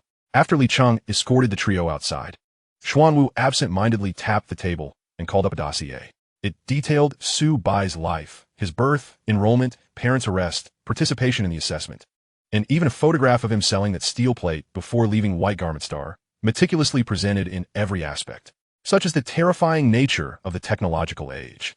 Under big data conditions, where cameras and electronic devices exist, nothing escapes scrutiny. He glided his fingertip along the screen, revealing information about White Garment Star. Xuanwu gazed at the statue of the White Garment, lost in contemplation. Was this mythical mech affiliated with the underworld? It was uncertain whether it heralded the revival of old gods or the emergence of new ones. He shook his head. There were no new gods born, merely fortunate individuals who gained the recognition of mythological mechs. Old friends were becoming increasingly rare. Suddenly losing interest, he closed all files, his expression turning somber. Barefoot, his calves exposed and draped in a vibrant red cloak, Su Bai was the most striking figure wherever he went, especially with two remarkably talented beauties accompanying him. He drew even more attention. Su Bai wore a grave expression, cradling a golden beast in his arms, exuding an air of mystique. Boarding a flying vessel, the three set off toward the assessment star. Their task was straightforward. Swipe the card using the POS machine, and the candidate's results would automatically upload to the back end for unified statistics. They were also required to collect the vouchers, which contained valuable materials. The academy was wealthy, but not foolish. Such precious materials could not simply be disregarded. The vessel transported them back to the assessment star, landing in a cleared area. Numerous staff members were already swiping cards, while candidates streamed toward the area, orderly proceeding to the starship behind them to await their results. Su Bai scanned the surroundings and found a relatively uncrowded spot, landing the vessel. As the protective shield of the flying vessel retracted, it formed a semicircular platform approximately half a meter high. Su Bai's lower body was obscured, revealing only his upper half, which, combined with his solemn expression, undeniably showcased a priestly demeanor. At that moment, someone approached, and Su Bai's eyes widened as he intently declared, Swipe the card, candidate. Don't mess around. Lu Shi shot him a glare and gently addressed the candidate. Hand me your voucher. The candidate cast a quizzical glance at Su Bai before promptly handing the voucher to Lu Shi. Humph. Su Bai scoffed disdainfully. If he wouldn't he swipe for him? There were plenty of others willing to do so. An hour passed, and while Lu Shi and Kong Qing faced a queue stretching hundreds of meters, Su Bai's area remained utterly vacant. Those arriving behind, seeing the long line of two women, assumed that Su Bai was unable to check vouchers. This led to an ever-lengthening queue for the two women, while Su Bai continued to miss out on the joy of swiping a card. Feeling somewhat embarrassed, Su Bai cast around anxiously, when suddenly, a familiar figure caught his eye. Xiaohua, Su Bai exclaimed joyfully upon spotting Song Ran. You're still alive. Hearing the familiar voice, Song Ran instinctively turned to glance back, but upon recognizing Su Bai, her body trembled, and she attempted to flee. However, Su Bai was quicker. Lifting the hem of his cloak, he leapt from the platform to her side, forcibly pulling her back to the platform. Come, swipe here, no need to queue. Those nearby raised their eyebrows, noting that there was hardly anyone in his line. You've done well to survive, Su Bai said, patting Song Ran on the chest heartily. Song Ran felt a pang of frustration. What a misfortune it was to traverse such a vast area, only to end up here. Kong Qing could no longer bear to watch and pulled Su Bai into the platform, saying, Be mindful, a man shouldn't be patting a girl's chest like that. But Su Bai pointed at Song Ran and replied, She is a boy. Kong Qing froze momentarily, then silently released her grip and returned to her position to continue her work. Su Bai grasped Song Ran, who was trying to seize the opportunity to escape, and cleared his throat, stating earnestly, Voucher, swipe the card. With a bitter expression, Song Ran pulled out the voucher, silently lamenting that he needed to observe his surroundings more carefully next time. Su Bai took the voucher and swiped it on the POS machine. The sensation was unmistakable. It was the feeling he had longed for. It was truly as smooth as he had hoped, exhilarating. As Su Bai reveled in his satisfaction, he heard the device beep. Beep. Song Ran, 379 1-star golden beast slain, 87 2-star golden beast slain. The crowd erupted in astonishment, staring incredulously at this delicate young girl. So many. How could that be? The device must be malfunctioning. Reswipe. I refuse to believe it. The surrounding clamor made Song Ran lower her head, feeling increasingly uneasy. Su Bai furrowed his brow, his smile fading as he coldly commanded, "Silence. If you don't want to be tested, then leave." He drew Song Ran into the platform, intent on reclaiming his voucher, showing no inclination for a retest. Within the platform, Song Ran's eyes reflected gratitude. He didn't wish for Su Bai to face difficulties and softly suggested, "Let us retest. It's fine." Hearing this, Su Bai hesitated and glanced at him. Song Ran took the voucher from his hand and handed it to Kong Qing. A few seconds later, beep, Song Ran, 379 1-star golden beast slain, 87 2-star golden beast slain. The uproar among the crowd diminished significantly. Then it was handed to Lu Shi. Beep, Song Ran, 379 1-star golden beast slain, 87 2-star golden beast slain. The crowd fell silent. Surely, it was improbable that all three devices were malfunctioning. Su Bai let out a scoff, raising Song Ran's voucher. Saying nothing at all. Silent mockery is the most lethal, akin to a series of stinging slaps that land harshly upon the faces of those who dare to voice their doubts. Soon, a throng of individuals departed from the ranks, seeking alternative locations to validate their credentials. The remaining participants continued their testing. Unchanged was the fact that Su Bai remained utterly alone. In his tedium, Su Bai struck up a conversation with Song Ran. "You're quite impressive, killing so many golden beasts," he remarked, calculating that their tallies were nearly equivalent. Song Ran, with a hint of embarrassment, replied, "It was all my brother's doing. I hardly lifted a finger." Su Bai's eyes widened in sudden realization. It made sense now. After all, Song Ran appeared so delicate. How could he possibly possess such a ferocity for killing? Unlike Su Bai, who required the absorption of the golden beast blood for energy. He had learned in the command center that the kills they achieved together would be counted collectively. For instance, with Yuan Bao accompanying him, who had done nothing, Su Bai still had a record of 41 1-star golden beasts slain. Su Bai teased, "That is what I call a free ride." He cast a sidelong glance at Kong Qing, recalling how foolish he had been to think that the naive girl could assist him in achieving such effortless victories. As twilight descended, a weary Su Bai succumbed to slumber. Suddenly, the raucous commotion jolted him awake. "It's you. You stole from me." A voice clamored. "It's definitely you. I cannot be mistaken." And there was a man with a white cloth wrapped around his head. "The two of you were in cahoots." Rising, Su Bai approached, his enhanced physical capabilities also extending to his memory. He instantly recognized the man who was shouting. He was one of the trio from the jungle who had collected protection fees. Kong Qing spoke unhurriedly, embodying the demeanor of a competent merchant, her thick skin proving indispensable. "Do not speak recklessly. I'll sue you for defamation. I have never laid eyes on you. Stop pretending. It was undoubtedly you. And the two individuals with me can testify to that." The man seemed unconcerned about the mere 2,000 united coins. His pride was at stake, and he had been terrified to the point of near collapse. Su Bai approached coldly. "Cease your shouting. Are you going to test or not? If not, kindly step aside. Others are waiting to test." Upon hearing Su Bai's voice, the man grew even more agitated. "You, the man with the golden beast, are intimidating me." "She's the one collecting the fees."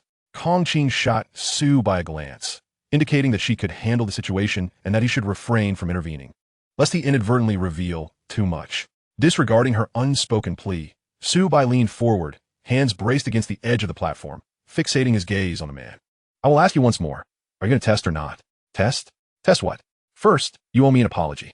Before he could finish, Su Bai seized the man by his collar, snatched the credential from his grasp, crushed it into powder, and flung the remnants far away. Having completed this act under the astonished gaze of the onlookers, he donned a benevolent smile and declared, "Ladies and gentlemen, you have all witnessed that he refused to validate his credential and has continuously disrupted the order, delaying everyone's tests. I have ample reason to suspect that his credential is flawed and that he was unwilling to allow me to verify it. Hence, I have destroyed his problematic credential. Is that not correct?" Who amongst the crowd would dare to voice dissent? Even the man's accomplices remained silent. If their own credentials had been crushed, they would have had no place to lament. "Yes, I can attest to that. I can also vouch for it. That man truly lacks awareness. I heard you ask him several times, and he refused to test. Furthermore, he attempted to assault the testing officer. That is certainly suspicious, very suspicious indeed. Well, it seems everyone here is a person of reason, so let us not delay any further. Please continue with your testing." Su Bai smiled contentedly and returned to recline at the back. Kong Qing gazed at Su Bai, gently touching her delicate face, murmuring, "I've gained some insight." It appears my skills are still lacking and require further honing. Chapter 21. I heard in the examination command center, Xian Wu sat with his eyes closed, appearing to be in slumber. Knock, knock, knock. Come in.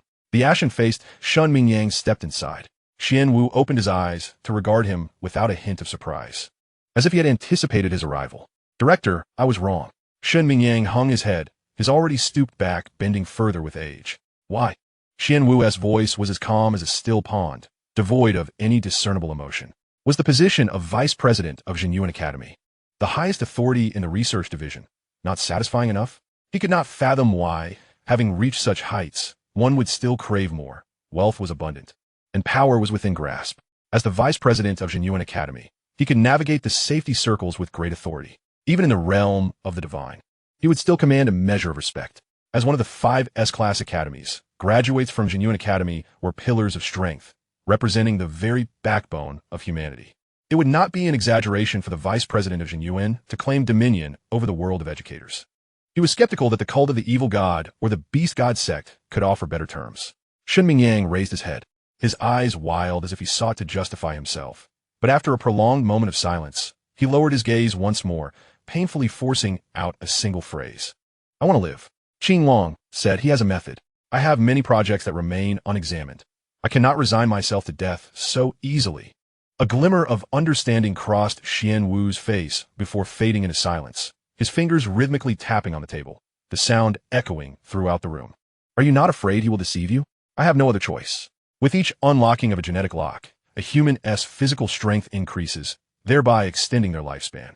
However, unlocking a genetic lock is not a simple matter of having resources. Some individuals possess inherently flawed genes. Enforcing the issue leads to a singular outcome. The genetic chain collapses, resulting in immediate death, unless one, like Su Bai, can absorb golden energy to fundamentally strengthen their genes. Shun Mingyang was but an ordinary man among the multitude. At 97 years of age, despite Xian Wu's persistent efforts to find him specialized genetic serums from various divine realms, he remained immortal. He sensed his lifespan nearing its limit, and then Qing Long appeared, claiming to have a way to help him unlock the first layer of his genetic lock.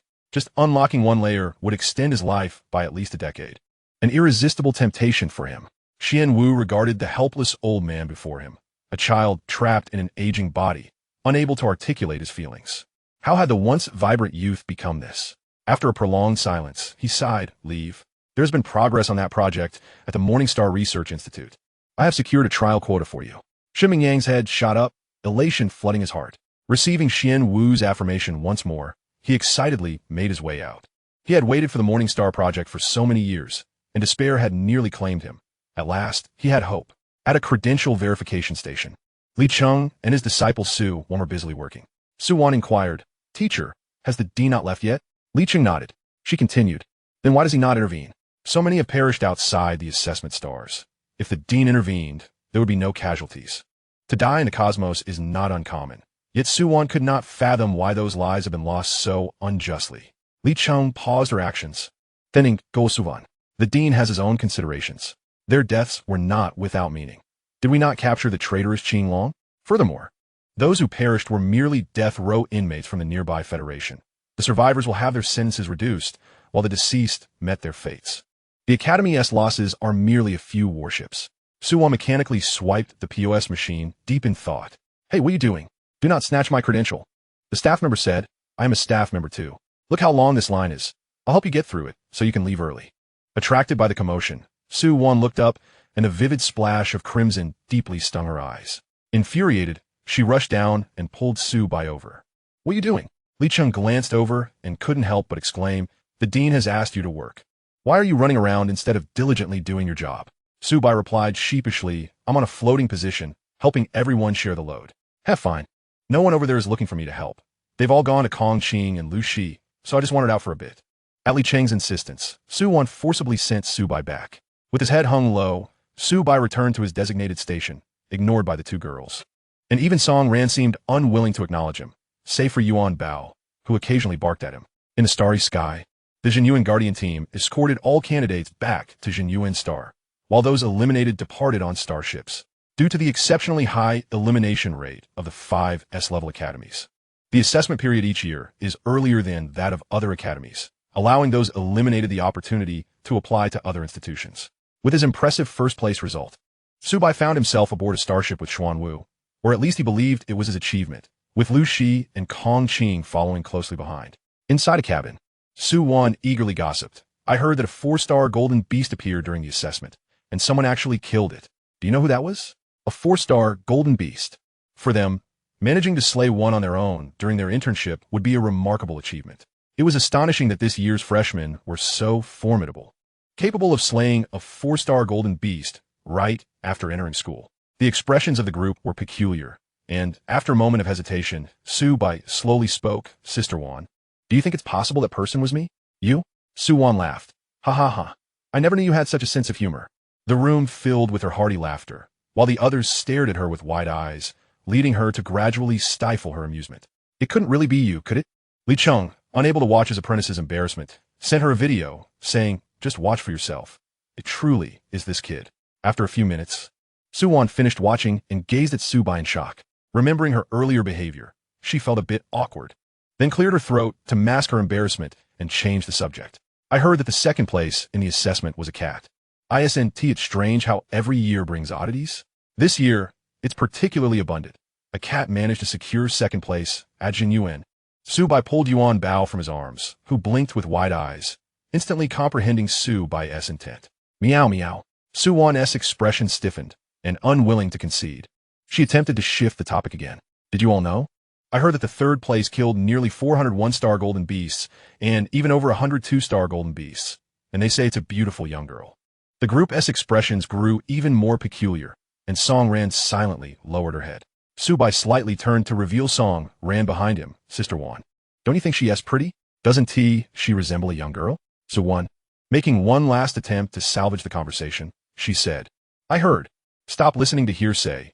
Li Cheng interjected, taking Su Wan with him as they stepped outside. Once the door closed, Su Wan felt like crying, lamenting the absurdity of all, having inadvertently dragged 2 heavyweights along, especially Su Bai, who had turned a mere cat into the second-place winner among the freshmen. Li Cheng patted her comfortingly, saying, look on the bright side. The top 3 in the freshman assessment are all credited to you. You've monopolized the accolades, and the credit rewards will surely be substantial. Su Wan displayed a smile that resembled more of a grimace than joy. Heh, truly overjoyed. Inside the room, only Su Bai, Lu Shi, Kong Qing, and Song Ran remained. Without Li Cheng's presence, they felt much more at ease, as it was undeniable that teachers exert a natural pressure on their students. Kong Qing inquired, what major do you all plan to apply for? Major? Su Bai scratched his head, his expression bewildered. Is there even a division of majors? We didn't have that at the White Garment School. Can basic education compare to higher academies? Lu Shi explained, the S-level academy has 4 core majors. Mecha engineering, focusing on mecha piloting skills, boasting the largest number of students. Starship command, emphasizing starship and battleship leadership, allowing graduates to directly join the fleet's management, often comprising the wealthy and powerful elite, as without a fleet at home, all that knowledge would go to waste. Research, serving as a pathway for commoners or those unable to break their genetic locks, with researchers generally receiving good treatment wherever they go, and the most outstanding can intern at the Rising Star Research Institute. Lastly, the genetics major, primarily honing the physical body with the aim of breaking higher-level genetic locks. This path requires vast resources and entails significant risks, making it the least populated yet strongest major. Su Bai pondered, breaking genetic locks is dangerous? What kind of danger could that possibly entail? Lu Shi took a sip of water, and Kong Qing continued. No one knows their genetic limits. When attempting to break a genetic lock, aside from the resources consumed, the most terrifying aspect is the collapse of the genetic chain. A failure means a dead end. For those below 5 levels of genetic evolution, as long as one can unlock the first layer of the genetic lock with money and resources, they can eventually succeed with time. However, after that, each breakthrough carries exponentially increasing risks. It's essentially gambling with one's life. Thus, low-level geneticists are common, while high-level geneticists are rare. Yet, the genetics major is recognized as the strongest, with the highest potential for growth. The pinnacle of strength is invariably held by high-level geneticists, for only by enhancing one's physicality can one bear the weight of higher-level mechas, especially mythical mechas. Su Bai stroked his chin, which had grown a bit scruffy from neglect, and fell into contemplation.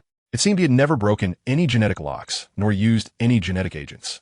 He was so poor that he was on the verge of selling himself, let alone consuming resources. He had solely relied on absorbing golden materials to advance. Did that mean this so-called significant risk was non-existent for him? He suddenly felt a surge of optimism as a bright future beckoned. I want to join the genetics major. The group was unsurprised by his answer.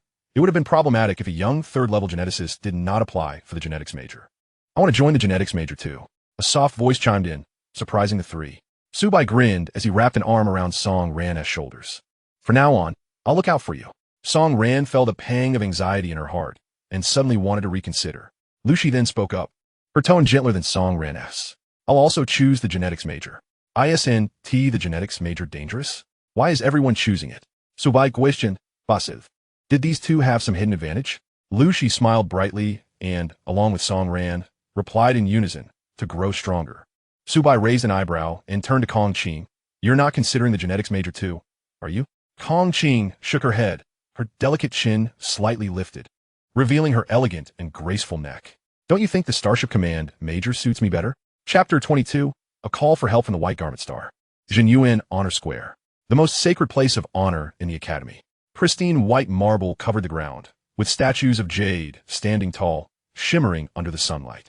Each statue commemorates the students who have made significant contributions to humanity and the academy throughout the years, accompanied by holographic projections detailing their lives and illustrious achievements. They are the pride of Jinyuan and the aspiration of the students of Jinyuan Academy. 100,000 freshers, clad in black trousers and white shirts emblazoned with the Academy's emblem, stood in the square, resembling a mere speck in a vast ocean, taking up scarcely a fraction of the square's area. The multitude of statues encircling the square was a testament to this. Surrounding the newcomers were numerous upperclassmen observing the ceremony. And despite the crowd, a solemn silence pervaded this hallowed place. At this moment, Su Bai and Song Ran stood on the podium, facing the eager assembly of new students. Xuanwu cast him an encouraging glance, yet Su Bai felt a pang of bitterness within. No one had warned him about this. He had never even delivered a class speech. What was he supposed to say? Countless pairs of eyes bore down on him, and with a steely resolve, Su Bai grasped the microphone, forcing a smile to grace his lips. Hello everyone, my name is Su Bai. Look at the ground, it's really white in the sky. It's really blue. I love our academy. It is my home. Xuanwu's face darkened, and he exchanged a glance with a nearby teacher, who quickly snatched the microphone from Su Bai's hands, attempting to salvage the situation. Haha, it seems that student Su is rather shy and feeling a bit awkward. Below, Kong Qing and Lu Shi exchanged incredulous glances. Was he really shy? What a farcical statement. The teacher, ready to pass the microphone to the next person, hesitated when he met Yuan Bao's wide, innocent eyes. After a moment's deliberation, he gritted his teeth, deciding that formalities must be upheld, and he could not overlook Yuan Bao simply because it was not human. As a microphone was brought to Yuan Bao's mouth, the teacher kindly held it up for him, but the fluffy little head was obscured by the oversized microphone. Yuan Bao tilted his head, looking at Su Bai, who remained aloof, his expression betraying no concern. Yuan Bao's high-pitched, adorable call instantly won the hearts of the girls present. Xuanwu's expression darkened further. This teacher was utterly lacking in discernment. After the ceremony, he would have that teacher thrown to the northern gate to battle the golden beasts. The teacher shuddered and hurriedly passed the microphone to Song Ran. If Su Bai was like this, one could only imagine how Song Ran would fare. Taking the microphone, Song Ran hesitated for a moment before softly declaring, Hello everyone. My name is Song Ran. After a pause, he added in a whisper, gender male. Well, that was it. The freshman assembly was a disaster. Xuanwu was convinced he had witnessed the worst speeches ever. He strode forward, dismissing the teacher without a second thought, his strong voice resonating throughout the square. All right, for the final segment, we shall discuss the credit rewards. The top scorer of the freshman assessment will receive 150 credits, the second place 100 credits, and the third place 80 credits. Positions 4 through 100 will be rewarded 50 credits, and positions 101 to 1000 will receive 10 credits. Each student must fill in their department on the Jinyuan Star Network platform, selecting one major and one minor, and changes will not be permitted afterward. Following this, there will be a day of rest, and training will commence according to the major. Until training concludes, all students will stay in unified accommodations. That is all. You're dismissed. As Xuanwu turned to leave, Su Bai seized the opportunity to grasp his arm, his eyes wide with anticipation. Dean, you mentioned the generous rewards for the top scorer. You wouldn't go back on your word, would you? 150 credits isn't generous enough? You better know your place. Xuanwu, recalling Su Bai's earlier blunders, snorted and vanished from sight. Is 150 credits a lot? Su Wan, approaching at that moment, interjected. 1 credit equals 10 universe coins. Universe coins? Su Bai retorted. Sounds rather grand. But who knows where that currency comes from? Su Bai, only recognize united coins. Su Wan regarded Su Bai with a look akin to that reserved for a simpleton. The conversion rate between universe coins and united coins was 1 to 10,000. Thus, 150 credits equated to a staggering 1 million united coins, enough for a lavish year at the academy. Realizing this, Su Bai opened his United bank account. United bank account balance, 399,071 united coins. Su Wan glanced over casually and scoffed. Poor thing. Su Bai bristled. He might be financially challenged. But what merit was there in stating it aloud? Just as he was about to retort, Su Wan activated the currency conversion. United bank account balance, 990 universe coins. Su Bai, where did my 71 united coins go? Vanished, of course. Universe coins only account for 2 decimal places, Su Wan explained matter-of-factly. She then pulled Su Bai along as they exited the square, with Song Ran obediently trailing behind. Let us get you a star device. That outdated wristwatch of yours must have been a gift when you registered as a citizen. It's not even capable of accessing the star network. Su Bai's heart sank. Indeed, that wristwatch had been a freebie. A crimson hovercar came to a halt in the commercial district, where shops stretched endlessly, and wide roads could accommodate dozens of vehicles. Yet at this moment, they were nearly deserted. Unfazed, Su Wan parked the car outside the street, stating, "Vehicles aren't allowed in the commercial district. Most students do their shopping online, but..." She glanced at Su Bai's antiquated wristwatch, the implication clear. Su Bai felt another blow to his pride. Su Wan led the trio directly to a store selling star devices. Ding! The old-fashioned bell chimed as a small robot glided out. "Welcome. How may I assist you? We'll browse ourselves." "Of course, esteemed guests." Su Bai curiously surveyed the surroundings. His eyes dazzled by the myriad of star devices. Watch-shaped, pocket watch-shaped, necklace-shaped, bracelet-shaped, and ring-shaped, the options were overwhelming. After much deliberation, Su Bai settled on a pair of pure black circular star devices. "Why are you buying 2? Su Bai pointed at Yuan Bao, saying 1 for it. Su Guan shrugged, offering no further comment. "Little flower, are you buying 1? Song Ran shook his head. "I already have 1. No need to buy." Su Bai fitted the circular device onto his wrist, which adjusted snugly without hindering movement. The total for the 2 star devices came to 7 credits. The credits would be temporarily withheld until training concluded, and Su Wan covered the cost up front. The small robot's electronic screen displayed a smiling face. "May I know where the accompanying facilities should be delivered?" Su Wan provided a series of coordinates, guiding the 2 outside. The accompanying facilities are simulation pods that will allow you to experience a tactile sense in the Star Network world. After your training, you can stay in my place. It's spacious and empty anyway. Su Bai, ever cautious, asked, "Will you charge us? Money?" "Absolutely not. You'll never have to pay me." Su Wan shot him an exasperated look. "No charges. Constructing a villa for someone only costs 5 credits, with Jinyuan Star being so vast.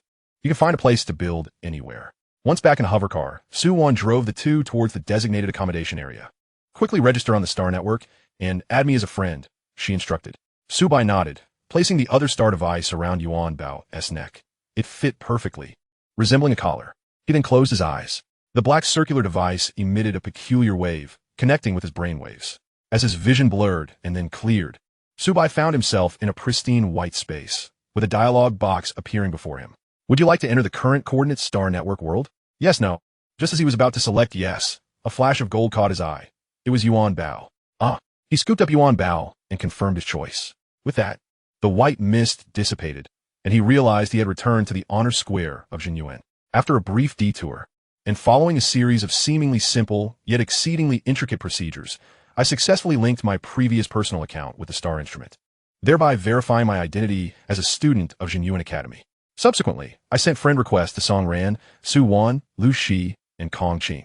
Then, for reasons unknown, I decided to search for Xuanwu on the Jinyuan forum, and to my surprise, I actually found contact information for Xuanwu. Without hesitation, I sent a friend request. Lastly, I extended my congratulations to Lan Qinxue, who was far away on Bai Star, but after waiting for a while, I received no response for some inexplicable reason. I mused that she might be in class, so I brushed it off. Having completed my tasks, I stepped back. Ding, ding. As soon as I emerged, the Star Instrument began to emit a series of notification sounds. With a gentle tap, a semi-transparent screen materialized. Su Wan, Liu Onse. and Kong Qing have accepted your friend request. Xuanwu and Song Ran have declined. It was hardly surprising that the headmaster, Xuanwu, declined, but Song Ran? I reached out, draping my arm over Song Ran's shoulder, and flashed a bright smile. Little flower, do you have a grievance against me? That was just a slip of the finger. Song Ran shuddered, resembling a wronged maiden, and under my amiable gaze, sent me a friend request. TSK, little flower, it's a pity you're a boy. Su Wan teased as we traversed another teleportation node, halting before a cluster of buildings. Here we are. Once the training concludes, I'll come and fetch you. The 4 core disciplines each had different training content and were stationed separately.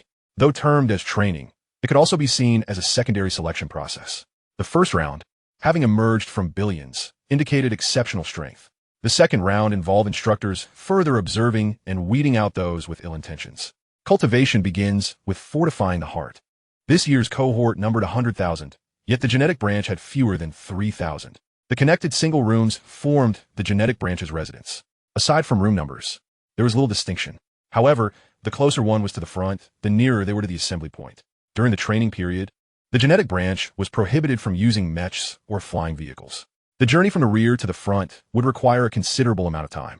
Based on rankings, the staff placed Su Bai and his companion at the very front. Suddenly, Su Bai recalled something and inquired of the accompanying staff. The first 3 rooms belong to us. Correct? The staff looked momentarily puzzled. But there are only the 2 of you? Then Su Bai produced a yuan bao from his pocket. The staff finally grasped the situation, recalling that this year's selection was particularly peculiar, with the second place being a cat. Ah, I see, they replied resignedly. And I can invite someone else to stay, right? Of course. Su Bai understood. If memory served, Lu Shi had also registered for the genetic branch. Yuan Bao certainly couldn't he occupy a room alone. And with the room sitting empty, it would be better to offer it to Lu Shi, especially since they were not well acquainted with others. He opened a star instrument and dialed Lu Shi's contact. Their shared experiences on the assessment star had forged a bond akin to that of life and death. Lu Shi did not refuse, and soon, a graceful figure appeared, backpack in tow. After a brief chat, they each retreated to their respective rooms. The training commenced the next day. Su Bai freshened up and cleaned Yuan Bao, then prepared some metallic sustenance for Yuan Bao before sinking into a deep slumber. After an indeterminate period, the star instrument suddenly blared an alarming red hue, the shrill siren echoing relentlessly within the room. Su Bai jolted awake, a searing sensation coursing through his wrist. A distress signal? With a grave expression, Su Bai activated the star instrument. A voice message played, the frail and urgent tone tinged with unmistakable despair. Help me. Save me. I am.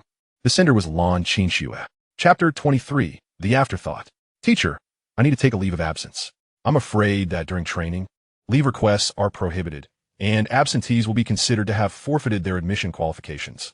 I truly have an urgent matter. Sorry. How much? Why don't you go steal it? I just want a ticket, not to rent or buy. I apologize, sir, but aside from special circumstances, there are no operational public starships on Jinyuan Star, only various starships available for private lease. The one you're looking at is produced by the Reputable Commerce under the Reputable Voyage Group, which possesses. I have no money. The receptionist fell silent, a smile playing on their lips. With a grimace, Su Bai exited the door, pondering ways in the reception square. Perhaps I could sell some metallic substances? That was the only option at hand. Just as he was gritting his teeth, preparing to seek a buyer, a figure approached. What are you doing out here at this hour, silly girl? The newcomer was Kong Qing. Ever since learning that Su Bai possessed a mythical affiliated mech, she had intended to win him over by leveraging the influence of her status to monitor his movements. Su Bai's eyes lit up. This girl had money. Lend me some. It's urgent. I promise to repay you later. Kong Qing paused, suddenly recalling something. Urgent? How urgent? A matter of life and death. Kong Qing confirmed her suspicion. It must be that the mythical mech master behind Su Bai was summoning him back, or else his life was at stake. Meanwhile, Su Bai thought of Lan Qinshu's desperate plea for help, indicating a life hanging by a thread. Wasn't he that a matter of life and death as well? The two of them unwittingly converged in thought. After pondering for a moment, Kong Qing detached a transparent orb from her bracelet, resembling amber, within which lay a starship. Planetary-level micro-starship, utilizing space-folding technology. Su Bai's expression brightened, reaching out to take it. Thanks. Wait a moment. Kong Qing retracted her hand. Why should I lend this to you? The storage device for a planetary-level starship costs 3,000 cosmic coins, while the planetary-level micro-starship costs 7,000 cosmic coins, totaling 10,000 cosmic coins, equivalent to 100 million. 100 million. Su Bai was astonished. His entire fortune barely exceeded 400,000. I have 250 credits. Well, Yuanbao S are mine too. Ha! If you leave now, it's tantamount to forfeiting your admission qualifications. Where would you get 250 credits from? Kong Qing scoffed. Even if you had them, it would only amount to 2,500 cosmic coins, still falling short by 7,005. An elegant and confident smile adorned Kong Qing's exquisite face, her mind calculating with precision. To her, a mere starship was of little consequence. She could easily bestow one upon Su Bai. Her objective was to challenge Su Bai, compelling him to recognize the value of the starship, thus obligating him to her favor. She had no fear of not being able to reach that mythical mech master. I'll trade this for it. What could you possibly have? Yuanbao might hold some value, but to exchange for 100 million? That was wishful thinking. Kong Qing regarded him with a scrutinizing gaze. Su Bai's tone adopted a hint of distance as on his wrist. The star instrument displayed a petite girl in ancient garb, clutching a toy. Mythical affiliated shadow soldier. This is the mech imprint. Give me the starship, and the mech is yours. You're mistaken. Kong Qing suddenly felt she had grossly misjudged the situation. Su Bai's actions had effectively cornered her. Accepting the mech would sever any prior friendship between them, leaving nothing but a transaction-based relationship. This was not the outcome she desired. She had overestimated her grasp on human emotions while underestimating Su Bai's pride. He would rather relinquish the boundless potential of the mythical affiliated mech than humbly plead for her assistance. Haha.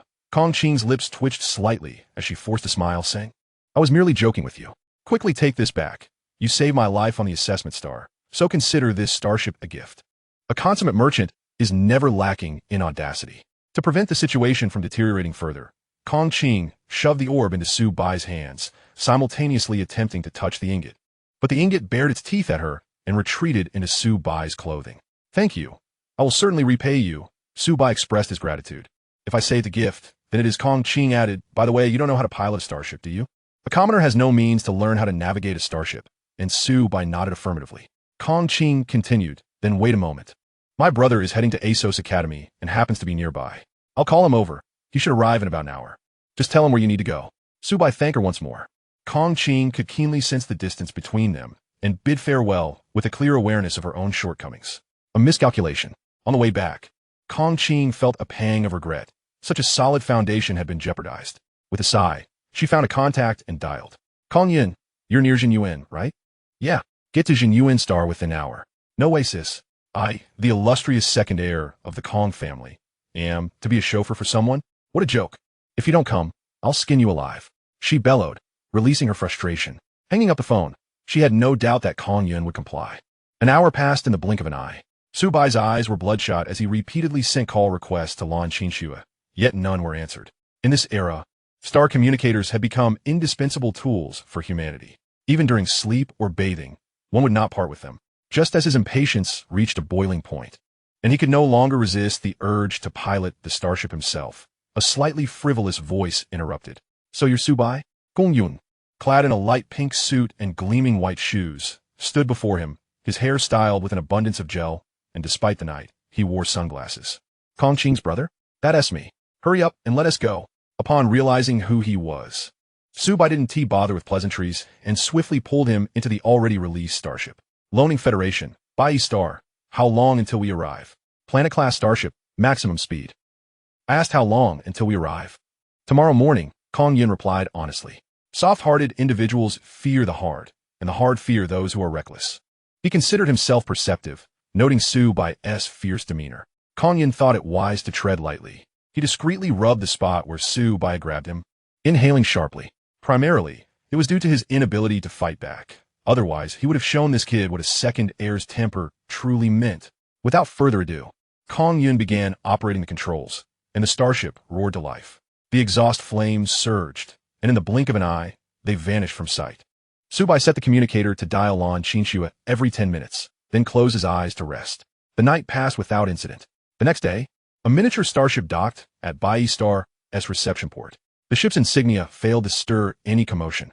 After all, not everyone could recognize the emblem representing one of the 5 pillars of credibility. At least in this small federation, those who could identify it were few and far between. At Jinyuan Academy, just as Kong Qing was on her way to assemble, she received a call. Hey, brother. Did you send Xiao Yun to be someone else's chauffeur? Did he report me? Early in the morning, Kong Yun had already called to complain, saying she made him drive for a native from a lower federation. Kong Qing ground her teeth and jotted down a note on Kong Yun. She understood her brother Kong Chun's purpose in making this call. It was merely to ascertain her intentions. It was also possible he feared she might develop feelings for a native, which would pose a significant blow to her and the Kong family's standing in the Credibility Merchant Association. Kong Qing recounted the entire incident in detail. On the other end, Kong Chun fell silent for a moment. You're saying he didn't communicate with anyone during that time and decided to exchange the mythical subordinate for a planet-class starship? Wait, what? Kong Qing felt as if struck by lightning. You mean? Click. The call was abruptly terminated. A bitter taste filled Kong Qing's heart. Whereas she had only felt slight regret the previous day, today, after Kong Chen's revelation, she was filled with remorse. One must understand that relinquishing ownership of the mythical subordinate mech requires authorization from the mech's designated pilot. Yet Su Bai had not sought permission from anyone and could directly produce the Yinbing's mech imprint. This spoke volumes. Chapter 24. Listen to your sister. Bai Star, named after the 100-meter-tall statue at the planet's center. Now that Kong Yun was here, after sending off that calamity, he naturally wouldn't leave without taking a look at the Bai statue. The mythical mech Kong Yun tucked away his frivolous demeanor, adopting a solemn expression as he stood beneath the towering Bai statue, as if in pilgrimage. The local citizens of Bai Star might view it as an ordinary statue, but as the second heir of the Kong family, he understood it represented the mythical mech scattered throughout the universe are numerous mythical mechs, yet without a pilot. They are merely sculptures, aside from a few particularly significant and distinctive ones, which are reclaimed by their respective divine domains or kingdoms. The rest remain in a state of disarray. There is hardly anyone in the universe who does not aspire to become a mythical mech pilot. It is the utmost honor. Kong Yin was no exception. He suppressed the yearning in his eyes and prepared to leave. Suddenly, he received a call. Sister? What now? What? Impossible. I never wish to see that Su whatever again. Even if you skin me, I want to go. He angrily hung up, only for another call to come through. As he was about to decline, he noticed it was Kong Chun and answered. Brother, I swear my sister has definitely fallen for that native. She even wants me to follow him to see if I can help. Listen to your sister. What did you say? Do whatever Su Bai asks you to do. If he needs assistance, you may utilize the Kong family's resources, but remember, do not help in the name of the Credibility Merchant Association. With that, he hung up. Kong Yin was dumbfounded. What in the world was happening? In the entire Kong family, Kong Chun's words held more weight than his father's, already exuding a hint of the family head's authority. Although Kong Yun was baffled, he still wore a questioning expression as he made his way to Bai Academy. Previously, during their separation, he had casually asked if Su Bai intended to go to Bai Academy. Ding dong! The Bai Academy station is approaching. Passengers disembarking at this station. Please prepare. Su Bai gazed at the familiar sign, his emotions a mix of complexity, not expecting to return so swiftly. The ingot peeking out, allowed a couple of yelps. It was currently summer vacation, and the school was relatively deserted. Lan Qinxue resided in a faculty apartment allocated within the school. Su Bai walked straight in, only to be halted at the entrance by the security guard. Old Wang, it's me, Su Bai. It's only been a few days. Have you forgotten me already? You little rascal. Aren't you supposed to be taking the entrance exam? Why are you back? I came to see Teacher Lan. By the way, do you know where she is? Su Bai's eyes were filled with hope. Unfortunately, the security guard shook his head. As I stood watch at the door, several days had passed without a glimpse of her, having failed to uncover the answers I sought. Su Bai let out a sigh and made his way toward the faculty dormitory. In the past, he had frequented this place during festive occasions for meals. Arriving at the door of Lan Qinxue's room, he knocked but received no response. Familiar with the surroundings, he deftly retrieved the key from beneath a flower pot by the entrance and entered. The room was modest in size, revealing its entirety at a glance. The items within were neatly arranged, yet they bore an unfamiliar appearance. As a level 3 geneticist, Su Bai possessed an excellent memory. Many of the objects were evidently not as they had been before. Some had even been replaced with new ones. Lan Qinxue was known for her nostalgia, and the arrangement of items in her room had remained unchanged for many years. As long as those belongings were intact, they would not be replaced. A sense of foreboding deepened within Su Bai. At that moment, a man entered, surprised to see Su Bai. Su Bai, what brings you back? Su Bai turned to see that the man was also a teacher, residing across from Lan Qinxue. They had only shared class for a year and had a rather ordinary relationship. Mr. Li, do you know where Ms. Lan is? Li Ming's eyes flickered as he replied. I haven't seen her. She hasn't returned for several days. Perhaps she's gone on a trip. Oh, Su Bai sensed that Li might know more than he was letting on and pressed. Did you see her leave? I can't reach her on my star communicator. I don't know, Li Ming replied, growing impatient, and waved his hand as he briskly returned to his room. The door slammed shut with a thud. Su Bai stared at the closed door across the hall, lost in thought. After a long while, he stepped outside and closed the door behind him. Inside the opposite room, Li Ming, having peered through the peephole, returned to his bed and smiled at the additional 100,000 federal coins on his bank card. Mr. Ma, do you know where Ms. Lan is? I don't know. Hello, have you seen Ms. Lan in the past couple of days? I haven't seen her. Hey, what are you doing here? I'm Kong Yun. That's of no consequence. Just go play and don't disturb me. Su Bai pushed past the recently found Kong Yun and continued his inquiries. Time slipped by silently throughout the day. Sitting on the playground, Su Bai gazed at the simulated sunset projected across the sky, lost in a trance. Yuan Bao gently nudged his chin, seemingly offering comfort to his master. Kong Yun, being the second son of the Kong family, was not lacking in intellect. On the way, he had someone investigate Su Bai. He learned of Su Bai's performance in a genuine assessment and that he possessed a mythical auxiliary mech. He speculated that Kong Chun and Kong Qing aimed to recruit a mythical mech pilot through Su Bai. Throughout the day, while Su Bai was busy asking around, Kong Yun went to fetch water and meals for him, all the while observing the expressions of those he questioned. Here's a bottle of water, he said. Some of the people you asked today genuinely didn't know, but others clearly knew something. I'm aware that not everyone can be oblivious. Ms. Lan is famously beautiful at Bai School and has remained single, attracting many suitors. If an ordinary passerby went missing for a while without anyone noticing, that could be plausible, but not for Ms. Lan. That is simply impossible. Kong Yun shrugged, expressing his helplessness. If he were to utilize the resources of the credibility chamber to investigate an individual, it would be a trivial matter. However, he could only deploy the Kong family's influence, which they deemed unworthy of such a small federation. What now? Just wait around? Wait. Su Bai laid back on the grass, plucking a few blades and stowing them in his pocket to feed Yuan Bao after golden transformation. Then closed his eyes in a feigned slumber. Wait? Kong Yin was perplexed. What is the point of waiting until nightfall? You want to learn anything during the day? Ding ding ding. The clock struck 12, marking midnight. Su Bai opened his eyes and rose. Kong Yun, who had been keeping an eye on him, hurriedly followed, smoothing out the creases in his suit. Su Bai cast a glance at him, but said nothing as he headed toward the dormitory building. He had chased him away countless times today, yet this fellow stuck to him like a persistent, adhesive bandage. Eventually, he accepted it. Having someone to run errands for him was not a bad thing. At the faculty dormitory, Su Bai stood before Li Ming's door and knocked. Top, top, top. There was some movement inside, but no one spoke, let alone open the door. Just as Su Bai was about to force his way in, Kong Yun stepped forward.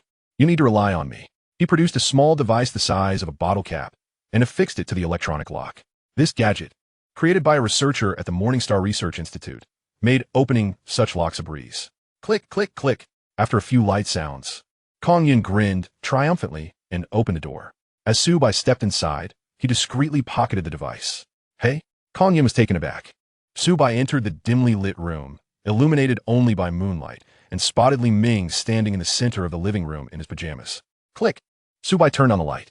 Observing Li Ming's wary demeanor, he remarked, Mr. Li, are you so frugal with electricity that you refuse to turn on the lights for a guest? Li Ming replied coldly, as a midnight intruder. According to the laws of Chongning Federation, I have the right to eliminate you on the spot.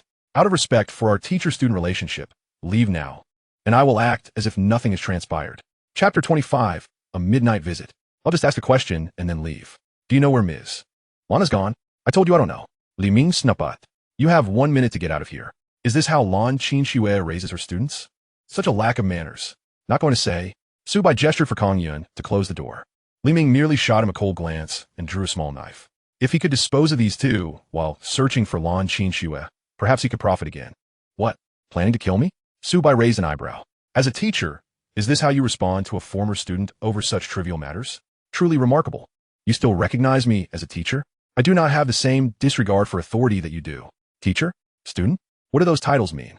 After so many years, he had not received as much as a casual reward from others. If he took care of these two and spun a sad tale, it could easily net him another 100,000. Mr. Li, if I'm not mistaken, you're a level 2 geneticist, correct? What? Afraid now? Li Ming snutted, clutching the knife as he lunged forward. It was too late. He would not let 100,000 slip away so easily. It was now a legal killing.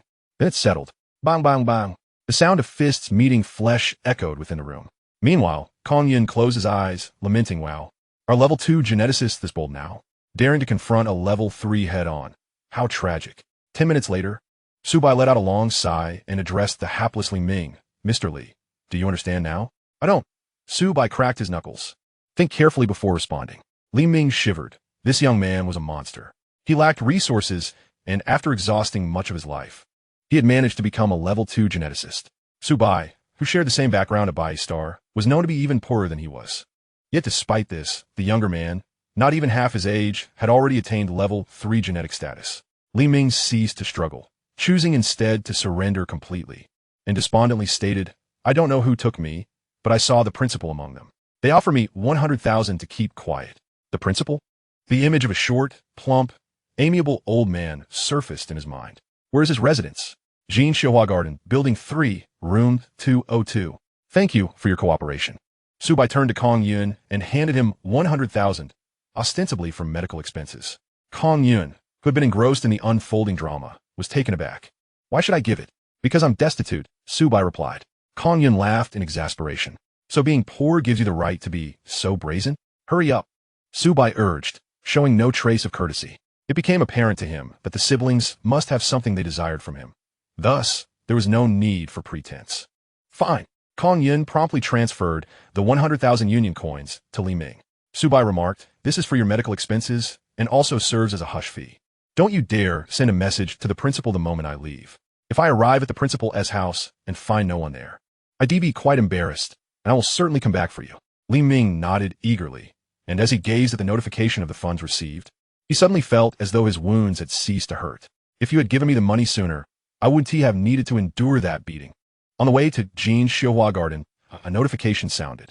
Hello, I understand I'm on my way. After ending the call, Kong Yun said, Su Ge, I have a matter to attend to. I must leave first.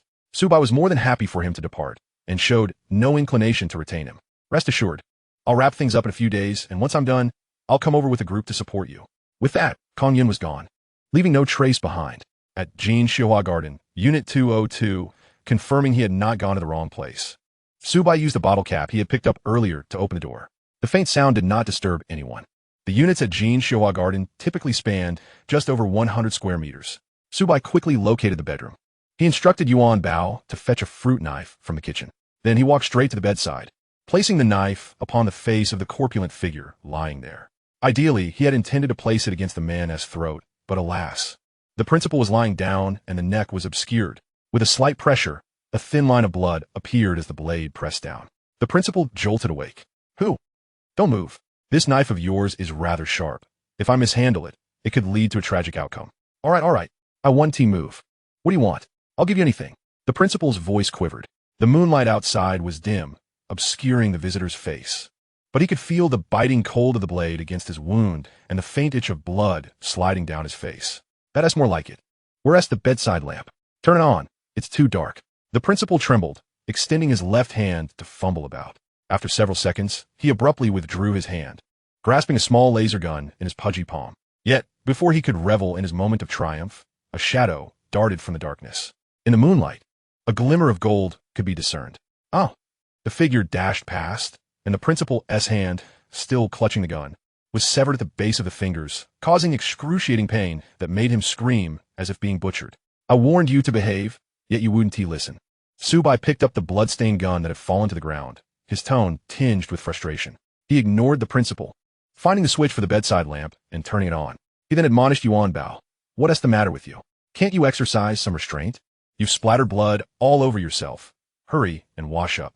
Yuan Bao puffed up his chest, defiantly howling in protest, brimming with a sense of accomplishment, as though he had achieved something worthy of praise. However, at a mere glare from Su Bai, he shrank back and obediently went off to find a place to clean himself. After a while, the principal, his face pallid and forehead slick with sweat, felt the pain begin to wane. Wrapping his bleeding hand in a pillowcase, he turned his gaze to the young man before him. That face seemed somewhat familiar. With a bit of recollection, he muttered, Su Bai. Among past students, his impression of Su Bai was particularly vivid for two reasons: his poverty and his remarkable talent. He consistently ranked at the top of every assessment and had never missed out on financial aid. You ungrateful wretch! You ungrateful wretch! The principal snapped back to reality. his anger nearly eclipsing the pain in his fingers. Su Bai waved his hand dismissively. Enough. If it weren't for Teacher Lan, I would have been expelled long ago. Upon hearing Teacher Lan's name, the principal's expression shifted and his tone softened. He attempted to say more, but Su Bai, growing impatient, interjected, "Where's Teacher Lan?" I don't know. The principal stammered, blood in, blood out. It's all very clean and straightforward. Where's Teacher Lan? Su Bai wiped the blade of his knife on the bed sheets, his tone icy. Think carefully before you speak. Next time, it may not be just your arm. The principal gasped in fear, taking half a minute to compose himself, his eyes betraying a hint of trepidation. Nonetheless, he adopted a preachy demeanor, saying, "Su Bai, you still have a bright future ahead. I don't know who took Lan Qinxue, but you cannot afford to meddle with them. Am I to forsake my promising future for Lan Qinxue? No. I'll tell you. Chapter 26, Exposure.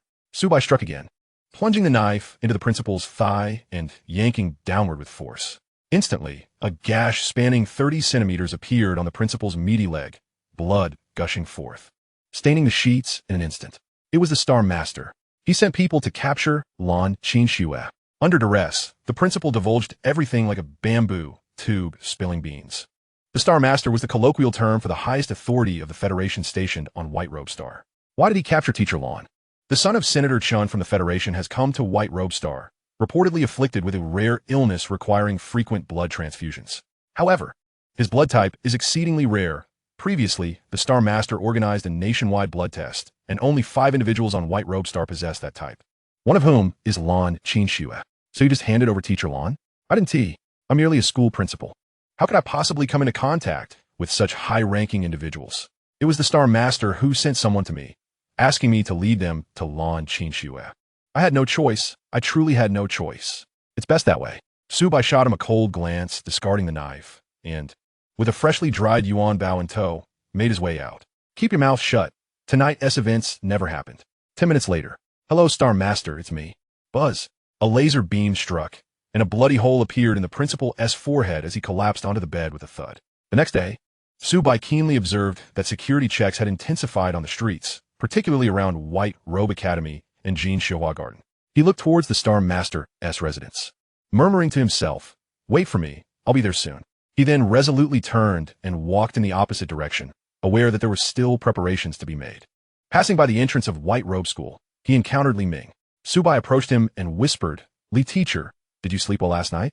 "Su Bai," Li Ming exclaimed, drawing the attention of those nearby. He quickly lowered his voice. "Did you kill the principal?" Su Bai did not respond. "You just need to understand that you know nothing." At that moment, several individuals clad in black suits approached, encircling the two. One of them spoke directly you identity. Su Bai grinned widely, showcasing his pearly whites.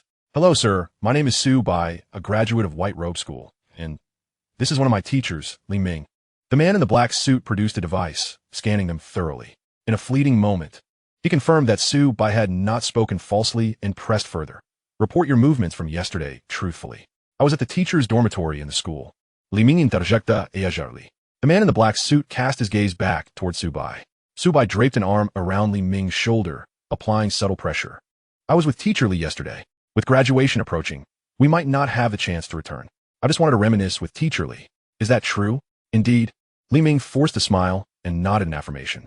He realized he had no room to deny it. He was certain that while Su Bai might not exact lethal retribution for his denial, he would certainly find himself with a crushed neck at Su Bai's hands. Perhaps due to the weight of his workload, the man in the black suit refrained from further inquiries and turned his attention to others. Su Bai gave Li Ming his shoulder a reassuring pat. "Teacher Li, this is quite sufficient. I have matters to attend to, so I shall take my leave." Later that evening, Su Bai was prepared and returned to the vicinity of Bai School.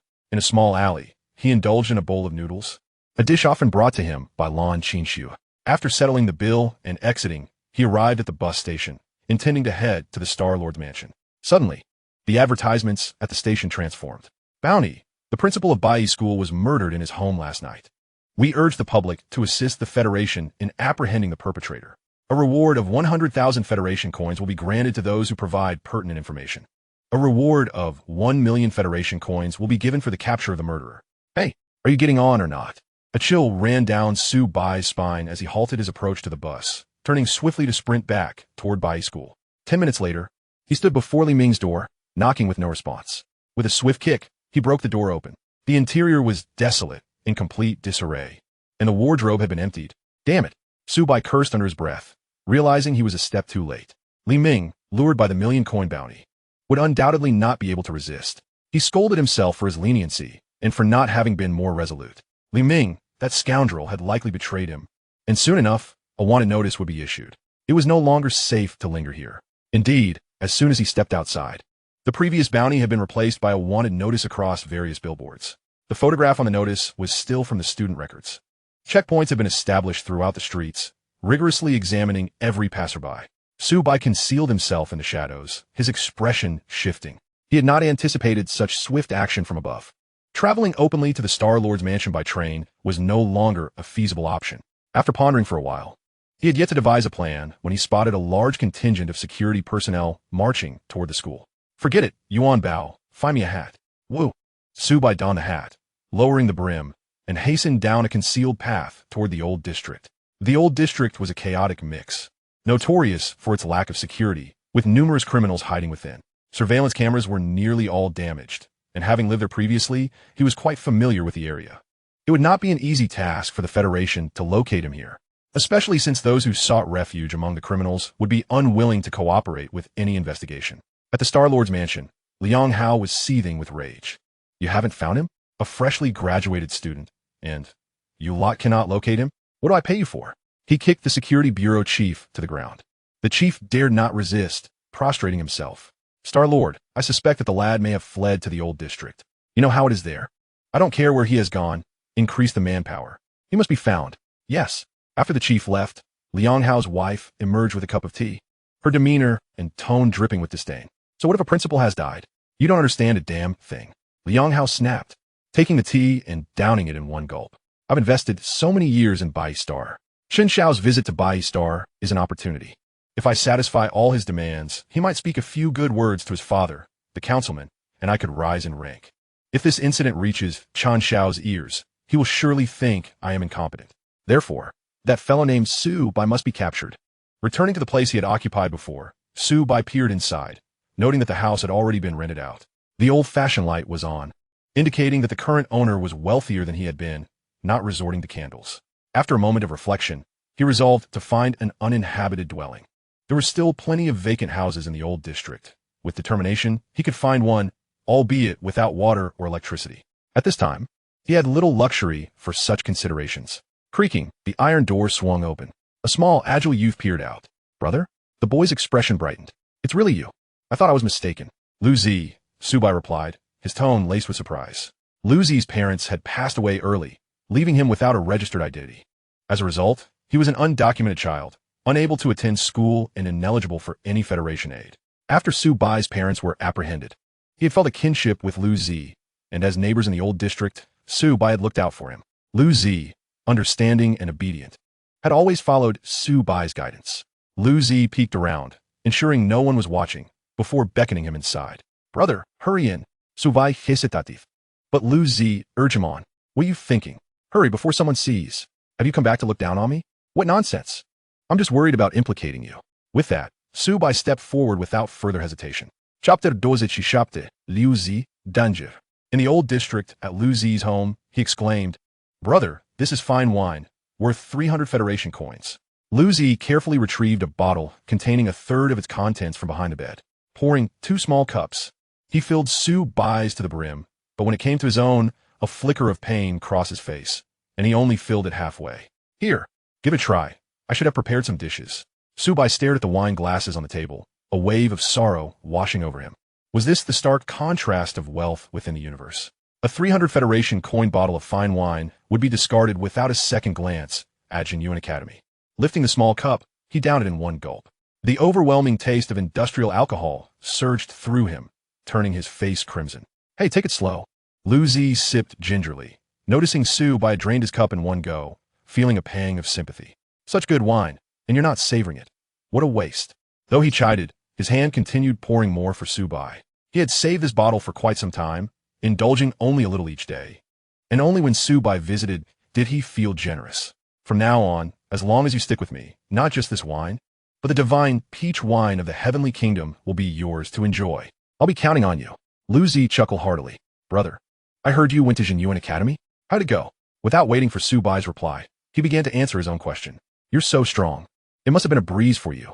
In the chaotic old district, the notion of two children growing up safely and soundly was utterly unrealistic. Su Bai was fortunate enough to be a student, as his status would deter some unscrupulous individuals from acting against him. Lu Zi, however, was not so lucky. Without any support, if not for Su Bai's protection, he would have long succumbed to the dangers of the streets. In his heart, Su Bai represented not merely an idol, but also a second set of parents. With a gentle smile, Su Bai recounted the journey they had embarked upon. Lu Zi listened quietly, refilling their glasses as soon as they were empty. Before long, a bottle of wine lay drained. Both of their cheeks flushed with warmth. Slightly intoxicated, a typical case of novices who indulge in drink. Lu Zi, with his long tongue and dazed gaze, was filled with yearning. Brother, aren't mechas incredibly expensive? And the starships. Once I save enough, I want to experience riding one. Given the income level on by E-Star, acquiring a mecha was nearly impossible. Even after years of saving, Lan Xinxue could barely afford 2 tickets to Jinyuan, and those are the most basic ones. Lu Zi had seen mechas only a handful of times in his life, mostly through television or stories. In this grand era of the cosmos, mechas and starships embodied the romantic dreams of every youth. Lu Zi's voice gradually diminished, eventually turning into faint snores. Su Bai chuckled, bemused that this boy could sip on wine daily, yet his tolerance was even lower than Su Bai's. Shaking his head, he stood up and guided Lu Zi to bed. Fear not, mechas will be yours, and starships too. Su Bai held this conviction, nurtured from a young age through his deliberate training. Perhaps Lu Zi himself had not realized that he had already become a first-level gene user. It was a pity he lacked resources, otherwise. Achieving second-level status would be within reach. Currently, what Lu Zi needed was a systematic education. Once affairs on by E-Star were settled, he would see Kong Yun to arrange a better future for Lu Zi. After ensuring Lu Zi was settled, Su Bai gently nudged the sleeping Yuan Bao awake. Ow! Yuan Bao, still disoriented, had 2 golden beans thrust into his mouth. After the customary feeding, Su Bai strolled towards the table. Halfway there, he noticed a crumpled object. Picking it up and unfolding it, he realized it was his wanted poster.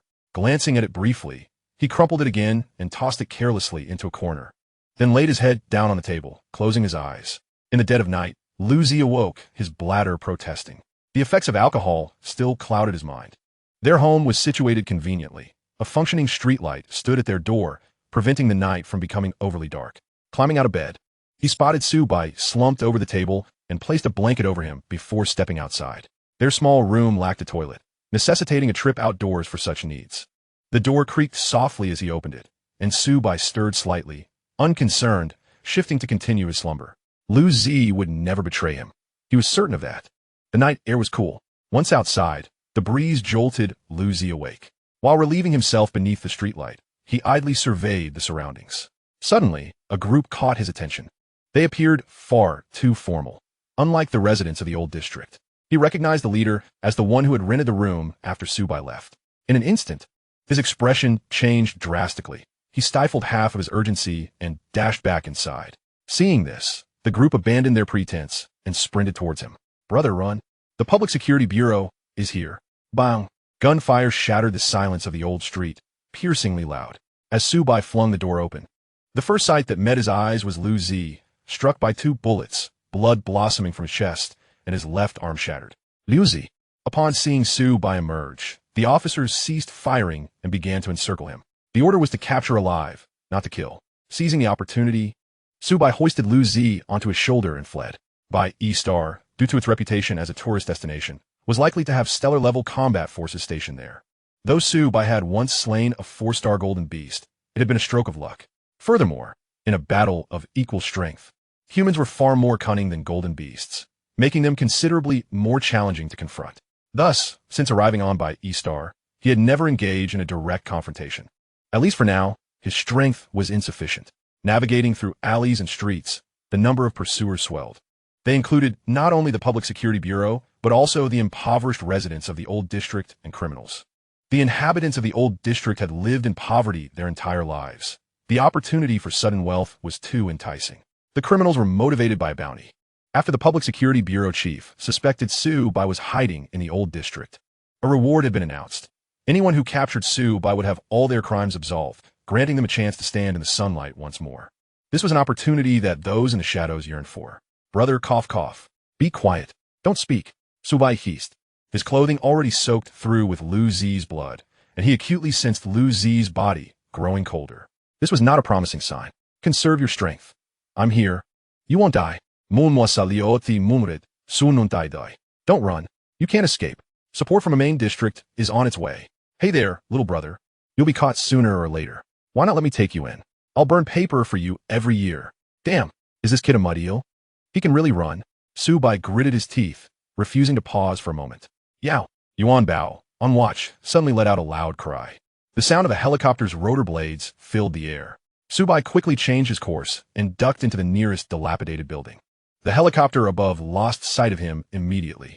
Moments later, everyone received the last known coordinates of Su Bai. They surged into the building. Meanwhile, Su Bai stood in another structure, watching as the bustling crowd gathered, a smirk playing on his lips. Who would have thought I am a third-level gene user, capable of such agility? With that thought, he turned back toward the direction he had come from. Almost everyone in the old district had joined the chase after him. The path he had taken was the safest route. Chapter 28, Involvement. Lu Zi, hold on. In Lu Zi's home, everything of value had been taken. Even the empty wine bottles from the previous night. Su Bai laid Lu Zi flat on the bed, scanning the room. Damn, even sheets and blankets have been stolen. With no other choice, he climbed over the wall to the neighboring unit, stole a bed sheet, and tore it to bandage Lu Zi's wounds. Otherwise, he risked bleeding to death. Lu Zi's breathing was faint, his face pale. He had long since succumbed to unconsciousness. I must find a doctor. Su Bai passed anxiously. The scene he dreaded most had unfolded. They should never have entered yesterday. Lu Zi's condition was evidently too fragile for any further jolting. Su Bai resolved to venture out alone in search of a doctor. He recalled that a classmate's family owned a clinic not far from there. Duan Bao, you stay here. I'll go find a doctor. Yao Yao. Su Bai felt reassured as he stepped outside. Yuan Bao, despite its seemingly harmless appearance, possessed strength that belied its looks. Anyone who underestimated it would face dire consequences. Waiwale, numero 13. Hiding in the shadows. Su Bai's gaze darted swiftly over the various signs. Soon, the words Lele Clinic came into view. He hoped fervently that they hadn't gone out to capture him. With a silent prayer, Su Bai approached and knocked on the door. Fortunately, after a couple of knocks, the lights flickered on. Who is it? A simple voice inquired. After a long pause without a response, the voice called again, Lele, go check. After approximately half a minute, the clinic door creaked open. A doll-like face emerged. Su. Zhang Lele's eyes widened in surprise as she uttered a single word, quickly realizing the gravity of the situation and lowering her voice. Su Bai, what are you doing here? Why did you kill the principal? Su Bai's expression was fraught with urgency. He had no time to respond. My brother has been shot. He's lost too much blood. Please. Help me. Zhang Lele's face contorted in anxiety as her mind raced with conflicting emotions. Yet, she soon made up her mind to save him. Having been classmates with Su Bai for 3 years, she trusted that he was not the type to indiscriminately take lives. What blood type does the patient have? Type A. Zhang Lele recalled that Liuzi had frequently ended up in hospital due to fights, and each time, it was Su Bai who took him there. She already knew his blood type. Okay, wait for me. Zhang Lele turned and entered the room, soon emerging with a pink heart-shaped medical kit slung over her shoulder. She called back into the house, Dad. My classmate needs my help. I'm staying at his house tonight. Is it a boy or a girl? A girl classmate, don't worry. Just be careful. Things aren't safe outside today. I know. The two departed, unaware that this scene had been captured by the few surveillance cameras in the old district. Phew. It's over. Zhang Lele had learned medicine from her father since childhood. In the old district, gunshot injuries were not uncommon, and she often watched her father perform surgeries. Disinfecting, transfusing blood, extracting bullets, suturing. These were all second nature to her. As long as his life was saved, that hand of his would be a different story. Conventional medical methods would be ineffective, and he would likely require the divine healing elixir from the celestial realm. As long as he's alive, I'll figure out a way for his hand. Su Bai breathed a sigh of relief. The divine healing elixir? Isn't that just money? A trivial matter. Then I'll wait for him to wake up before leaving. Otherwise, if dawn breaks and something happens to him, you won't be able to find me. Thank you. Su Bai realized this was indeed a reasonable approach. Xiaolu, his intelligent assistant, and Yu materialized from the star device and transferred 39 cosmic credits to Zhang Lele. At your service. A crisp, youthful voice rang out, and Yu produced a pouch of money and tossed it toward Zhang Lele. The pouch accurately struck Zhang Lele's star device and vanished. Ding, your account has received a transfer of 390,000 federal credits. In Bai Star, and even in Chongning Federation, Apart from the elite few, the rest had little access to cosmic credits. Zhang Lele was naturally among the latter. Her balance consisted solely of federal credits. Without an active conversion, the cosmic credits would automatically convert into federal credits. Earlier, Zhang Lele had been wondering which obscure place the cosmic credits originated from. The name sounded rather impressive. Upon hearing the notification sound, she was utterly stunned. 390,000. Although her family ran a clinic and business was decent, placing them in the middle class on Bai-Star, 390,000 was still an unfathomable sum for her. No, this is too much. I can't accept it. She attempted to return the money. Su Bai intercepted her hand. My brother's life is worth this amount. Seeing Zhang Lele still stubbornly resisting, Su Bai pretended to disconnect Liuzi's transfusion needle. If you won't accept it, I'll pull the needle out. If Liuzi were to wake up, he would surely exclaim in disbelief. Don't joke about the needle. Reluctantly, Zhang Lele accepted the money, vowing to return it once Liuzi recovered.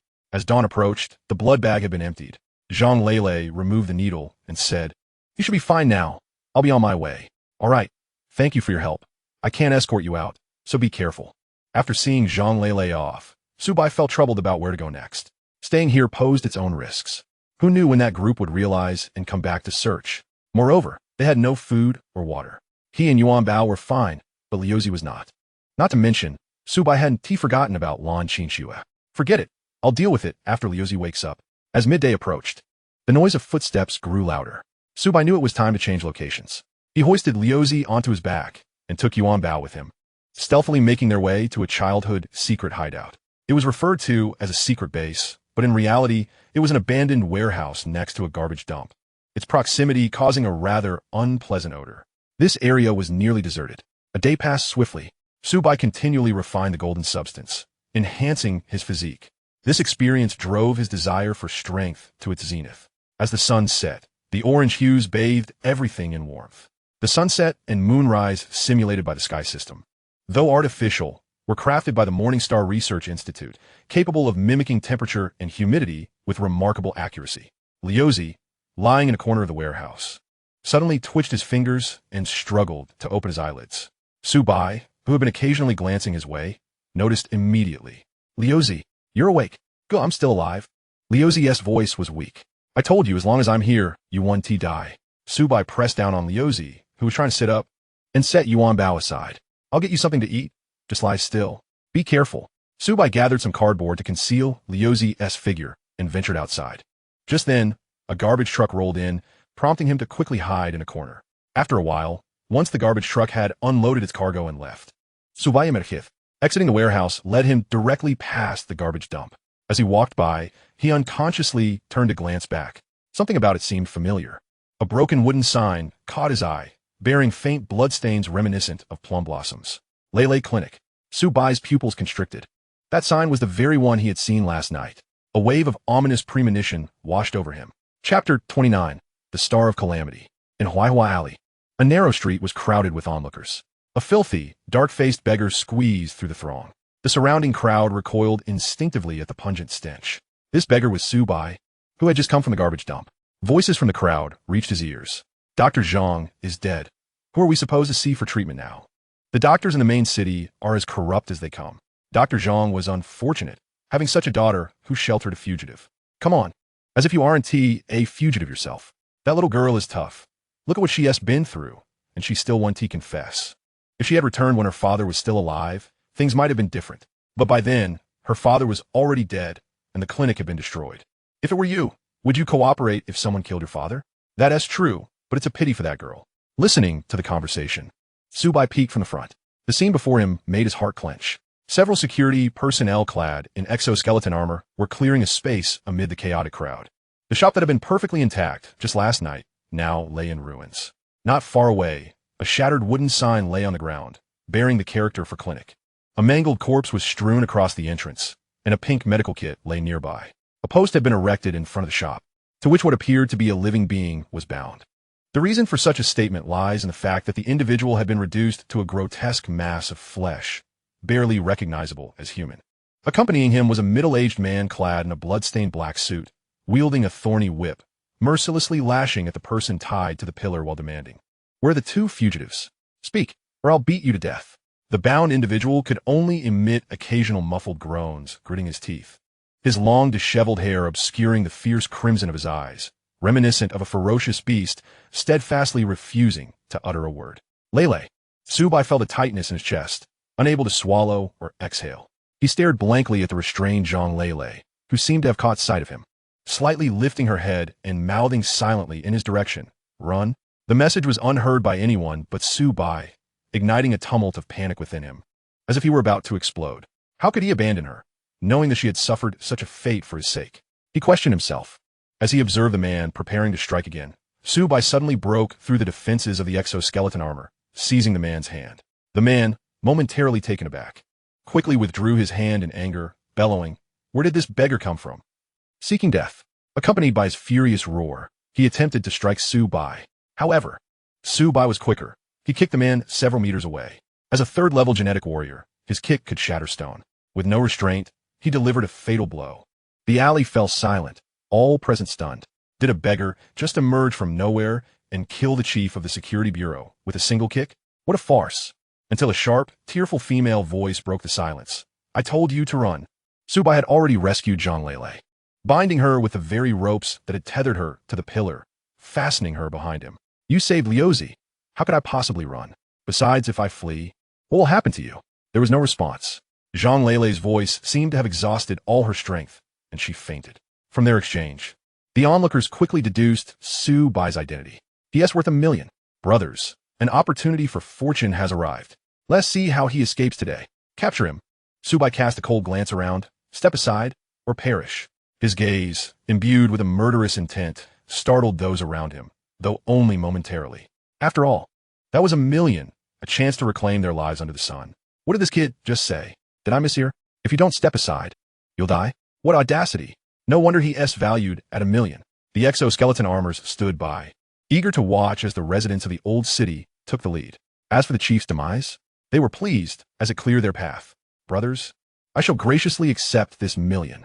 One burly man, taking advantage of the distraction, charged forward, hoping to seize the bounty. However, Su Bai, consumed by guilt for Zhang Lele and fury against the Federation, showed no mercy. Each move he executed was aimed at annihilation. The man's sudden charge caught everyone off guard, and in the blink of an eye, the sound of a dull thud echoed.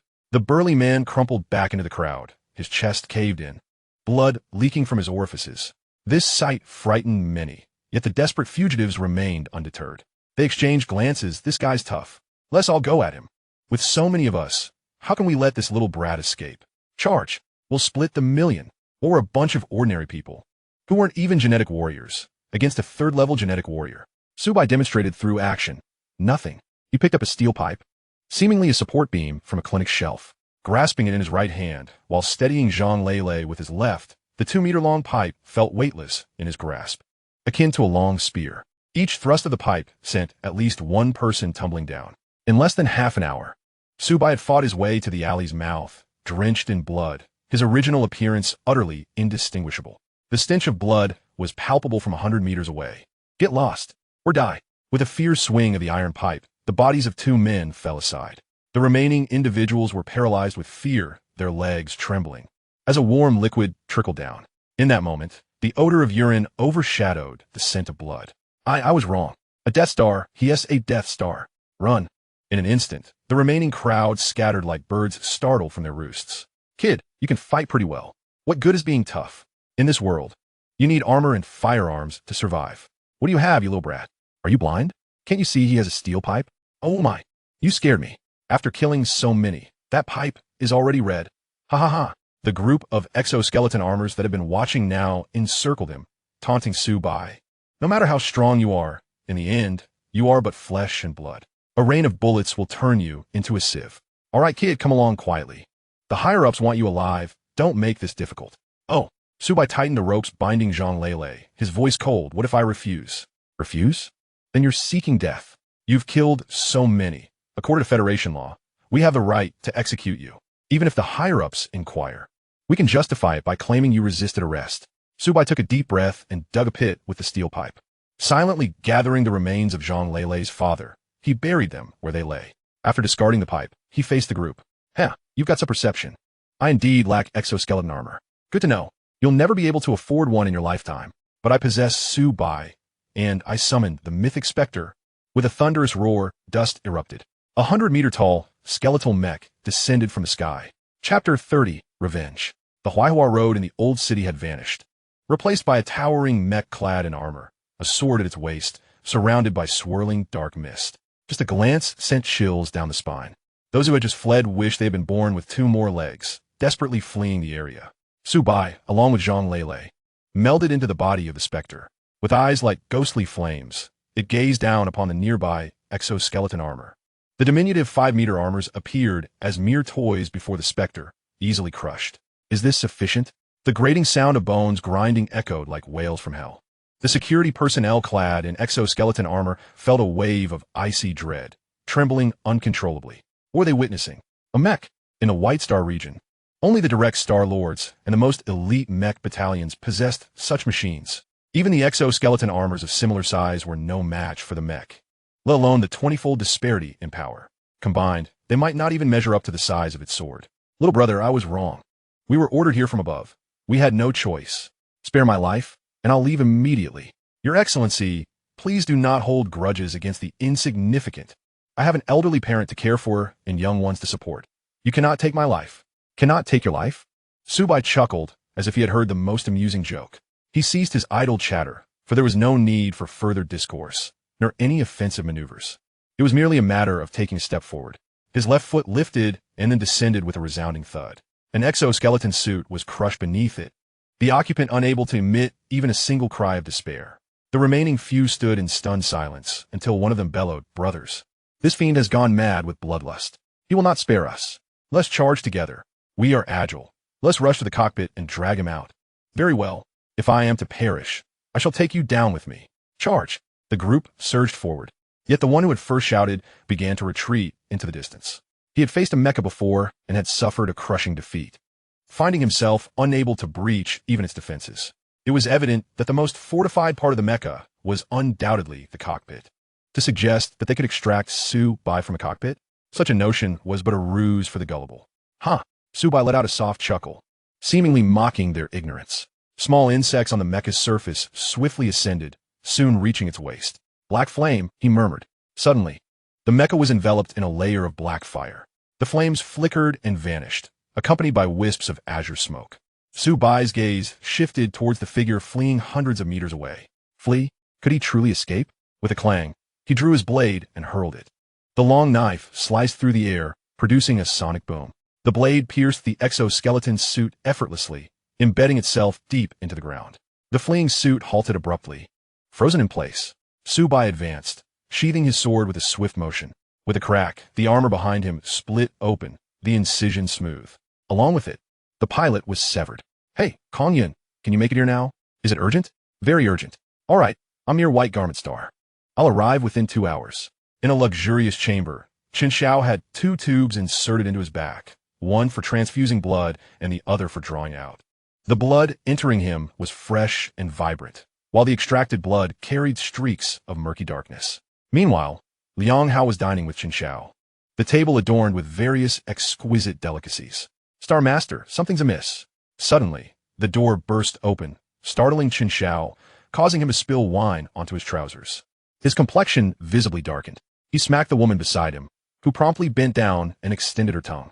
"Liang, Star Master, is your subordinate so blind?" Liang Hao quickly offered an apologetic smile. "Chen Xiao, it is my failure to manage my subordinates. My fault. If this happens again, such inept individuals will have no place among us." Yes, I will handle it." Liang Hao wiped the sweat from his brow, kicked the director of public security to the ground, and dragged him outside by his collar. After closing the door, he brought the director to a shadowy corner, his expression grim. "If you cannot provide me with a reason, then prepare for your demise." "Star Master, Su Bai has a mecha." "Su Bai? That one a brat?" Liang Hao kicked him again. "You worthless fool. How long has it been? And you still haven't captured him?" "What of his mecha?" "P.S. Just a poor kid. At most, he possesses a meteor-class mecha. With so many exoskeleton suits in the Public Security Bureau, we could crush him underfoot." The director grimaced and produced a video clip. "From what I can see, it's at least planet class. I truly have no means." "Fine." Liang Hao took the video, and upon viewing it, felt as if he had been choked. "Damn it, this is star class. What the hell? Where did this wild kid procure a star class mecha?" Liang Hao was baffled. His own mecha was merely star class. Was he to personally intervene to capture a mere brat? What a joke. He would be the laughingstock of the galaxy. He stated with a lowered voice, "Go summon Huang Zhixiao to the Star Master's residence." Yes, at the Star Master's residence, the commander of the Mecha Corps. Huang Zhixiao arrived promptly. "Star Master, you summoned me. This is a star-class mecha, the City Breaker." Liang Hao led him to the backyard before a blue-gray mecha. "I grant you the piloting rights. You're to lead the Mecha Corps with assistance from the Public Security Bureau to capture the wanted criminal named Su Bai." "Understood. Suga, what is going on? Why the urgency?" Kong Yun hurried into the warehouse, questioning, "What are we doing here?" "Preparing for action." Aeprowit Su Bai, who wore a somber expression, lost in thought. Beside him lay a golden kitten and two unconscious individuals. "Do you have the holy healing potion of paradise?" "I wish to purchase."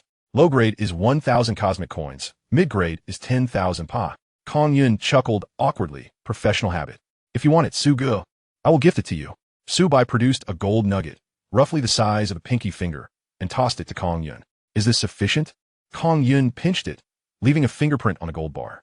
"Indeed, this is certainly enough." Kong Yun forced a smile. "I would accept money from you.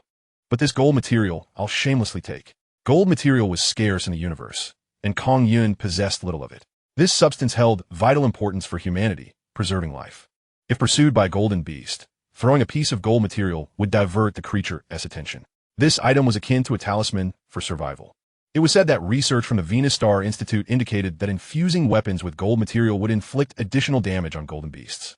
The quantity of gold material required for mecha armament would not be trifling. Thus, the value of gold material would soar, its scarcity further amplified. Kong Yun refrained from inquiring about the origin of Su Bai's gold material. Merchants abhorred such inquiries into their supply chains, a truth he well understood. "Leave these two to me." The woman appears severely injured, but it's mainly superficial. She'll be fine after a day or two. As for the man, if he desires to regenerate a severed limb, it will likely take quite some time. "Very well, I entrust them to you." Su Bai gestured to Yuan Bao and turned to leave. "Yuan Bao, let us go." "Suga, where are you going?" "To exact revenge." The sunlight streamed into the shadowy warehouse, casting a long shadow behind Su Bai. Boom! Suddenly, a colossal figure appeared, blocking the light. Su Bai vanished within the mecha. Speeding away. Chapter 31. The Battle Against the City Breaker. "Brother, I investigated through the Credibility Merchant Association. Su Bai is likely in peril. The Loaning Federation has kidnapped his teacher and gravely injured two of his friends. Su Bai is going for revenge, but they possess two star-class mechas." Kong Chun raised his hand to signal a pause in the meeting and stepped outside to interrogate. "Didn't I instruct you not to use the Credibility Merchant Association's resources to assist him? I want him to owe a debt to the Kong family, not to the association. Rest assured, I did not inform him." "That is good. I understand. You may continue to follow him." With that, Kong Chun prepared to cut off communication, but Kong Yun hastily inquired, "What about Su Bai?" During the Jinyuan assessment, although he defeated a 4-star golden beast, it was injured and interrupted during its advancement. At most, he possesses the strength of a 3-star peak. Su Bai stands no chance against true star-class mechas, let alone two of them. Should Mo. San Shu be summoned to assist him? Worry not. He is capable of resolving the situation without intervention, and there is no need to take unnecessary actions. A towering wall, reaching a height of 100 meters, separates the old district from the main city, obscuring the view beyond. Those without identification or criminals with a record are entirely isolated outside. Su Bai piloted his mecha towards the Star Lord's mansion, only to be halted at the barrier.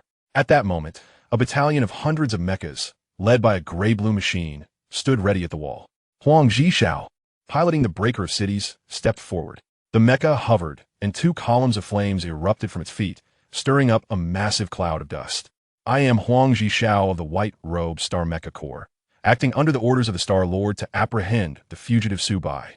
Surrender peacefully, and I may spare your life." Behind him, hundreds of standard Longning mechas advanced in unison, echoing his demand. "Surrender." Su Bai remained silent, the ghostly flames in his eyes flickering as he resolutely drew his sword. "You are a fool." Huang Zhixiao scoffed, waving his hand. "Open fire." The mecha battalion moved in unison, the sound of mechanical operations resonating as their shoulder cannons primed, glowing ominously. Fire. Boom. A deluge of energy projectiles rained down. The sun above dimmed in the face of such chaos, and in an instant, Su Bai was engulfed by the barrage. "Continue," Huang Zhixiao commanded. As he piloted the Breaker of Cities, he deeply felt the might of stellar-class mecha, To shatter that skeletal mecha with a single volley was akin to chasing a mirage. Boom! Another round of fire. The previous energy blast had yet to dissipate when the next wave surged forth. Just as Huang Zhixiao prepared to order a third strike. A sound of grinding bones emanated from the heart of the explosion. Is that enough? A blade of darkness cleaved through the chaotic energy, and a mecha wreathed in black flames surged forth. Now it's my turn. Little deer, maximize power and charge. The energy levels of the Yin Bing surged dramatically, and the engine released a piercing sonic boom. In the next moment, Su Bai, piloting the Yin Bing, darted into the ranks of the Long Ning mechas, shattering their formation in an instant. Su Bai seized the opportunity, wielding his sword with reckless abandon, prioritizing efficiency over technique. The rusted blade, seemingly fragile, transformed into a divine weapon in his hands, leaving no mecha unscathed. Among the standard mechas, even those of planetary class were scarce, rendering them utterly ineffective before Su Bai. By the time Huang Zhixiao reacted, Su Bai had already destroyed over 50 mechas. Stop! Huang Zhixiao roared in fury. Each loss of mecha was akin to a dagger in his heart. You little beast, do you seek death? He maneuvered the breaker of cities forward. The right hand of the breaker morphed into a drill, spinning wildly with immense penetrating power aimed at Su Bai. All units, retreat 3,000 meters. Seal off the battlefield. Su Bai quickly turned to defend, raising his sword to meet the drill. The overwhelming force pushed him back until he crashed against the isolation wall, creating a deep dent. Gritting his teeth, Su Bai summoned his golden core, channeling energy into his body. At the opportune moment, he shifted his wrist, causing the blade to slip past the drill. With its momentum, the drill continued forward, piercing the isolation wall. Seizing the chance, Su Bai dodged sideways and counterattacked, his sword striking the armor on the back of the breaker, sparks flying. Ha, kid, you have some skill. Rather than anger, Huang Zhixiao laughed after receiving the blow, feeling the long-lost thrill of battle. He was a fierce warrior, having carved his way from the border troops resisting the golden beasts. Yet, he had been confined to the peaceful environment of the White Robe Star for years. A glorious battle was what he had longed for. Breaker cities, engage combat mode. All firepower unleashed. The gray-blue breaker expanded, two cannon muzzles emerging from its back, exuding terrifying energy. In an instant, the left arm vanished, replaced by a massive metal hammer. While the drill on the right arm spun faster, its power amplified. Su Bai's expression grew grave. So this is what a true stellar-class mecha is like. He glanced at the virtual screen, where a damaged blade displayed a small crack, with a note below. Weapon system. Saber, damage level, 16. Just one strike from the breaker in its normal form had left a mark on the blade. At this rate, defeat was inevitable. Take my hammer. The breaker, though appearing cumbersome, moved swiftly. The hammer descended with the force to shatter mountains. Su Bai, aware he could not confront it head-on, retreated. Boom! With a tremendous crash, the hammer struck the ground, sending debris flying. The earth erupted with fissures radiating from the impact point. Huang Zhixiao pressed the attack, denying Su Bai even a moment's respite. Two missiles roared from the double-barreled cannon. Su Bai dodged desperately, but no matter how he evaded, the missiles relentlessly pursued him. With no choice left, he prepared to face them head-on. Estimating the distance, he swung his sword downward. Yet, the two missiles detonated just 30 meters away, erupting in a mushroom cloud.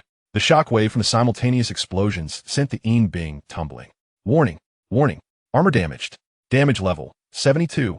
The Mythical Mecha was linked to its pilot, and Su Bai, in the cockpit, felt a sharp pain in his chest before he could regain his balance. The breaker's drill tore through the firestorm of the explosions and viciously plunged into the chest of the Yin Bing. Sizzle. The Yin Bing was utterly defenseless against the assault, the drill pressing against its chest armor, forcing it down into the earth. Amidst the flying debris and rising dust, the Yin Bing was buried several meters deep. The chest armor cracked under the relentless drilling, but the mecha core continuously supplied energy to repair the damage. The mecha battalion surrounding the sealed area grew exhilarated at the sight. Those useless security officers. The commander took him down with just one move. Of course, we are the most elite mecha unit of the White Robe Star. Those pathetic losers are no match for us. TSK, that kid is finished. Surrendering sooner would VE saved him a life. Their disdainful tone was rife with contempt, yet they made no mention of the earlier massacre inflicted by Su Bai. Chapter 32. Captured.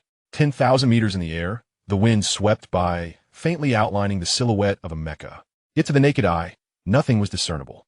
Inside the mysterious mecha, Kong Yun and a middle-aged man observed the unfolding scene below. Mo Senshu, is this not a one-sided beating? Kong Yun question, puzzled. This shouldn't be the case.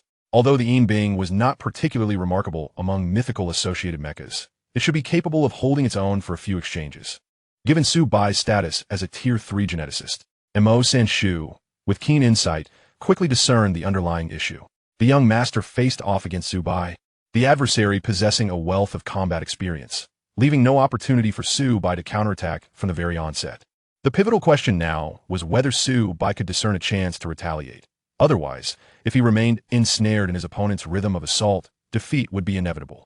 Defeat inevitable. Kong Yun remained non-committal. He had not forgotten his elder brother Kong Chun's assertion that Su Bai would find a resolution. This was merely the first stellar-class mech. The second had yet to be deployed. "Is this all you've got, kid?" Huang Zhixiao expressed his disappointment, as the fervor ignited within him began to wane. During the recent offensive, he had perceived that the mech piloted by Su Bai failed to exhibit the requisite strength of a stellar-class machine. The authority granted to him over the city destroyer by the Star Master felt like a gross misallocation. In his estimation, he could easily subdue Su by using his own planetary class mech. Su Bai remained silent, seemingly having relinquished any intent to resist. Huang Zhixiao, now devoid of enthusiasm, ceased his attacks. "Come on, just come along quietly." Su Bai continued to offer no response, merely retreating further into his mech. Huang Zhixiao furrowed his brow, reverting the city destroyer to its normal form. Seizing the shadow soldier with both hands and amplifying the engine's energy, he propelled the shattered shadow soldier from the pit.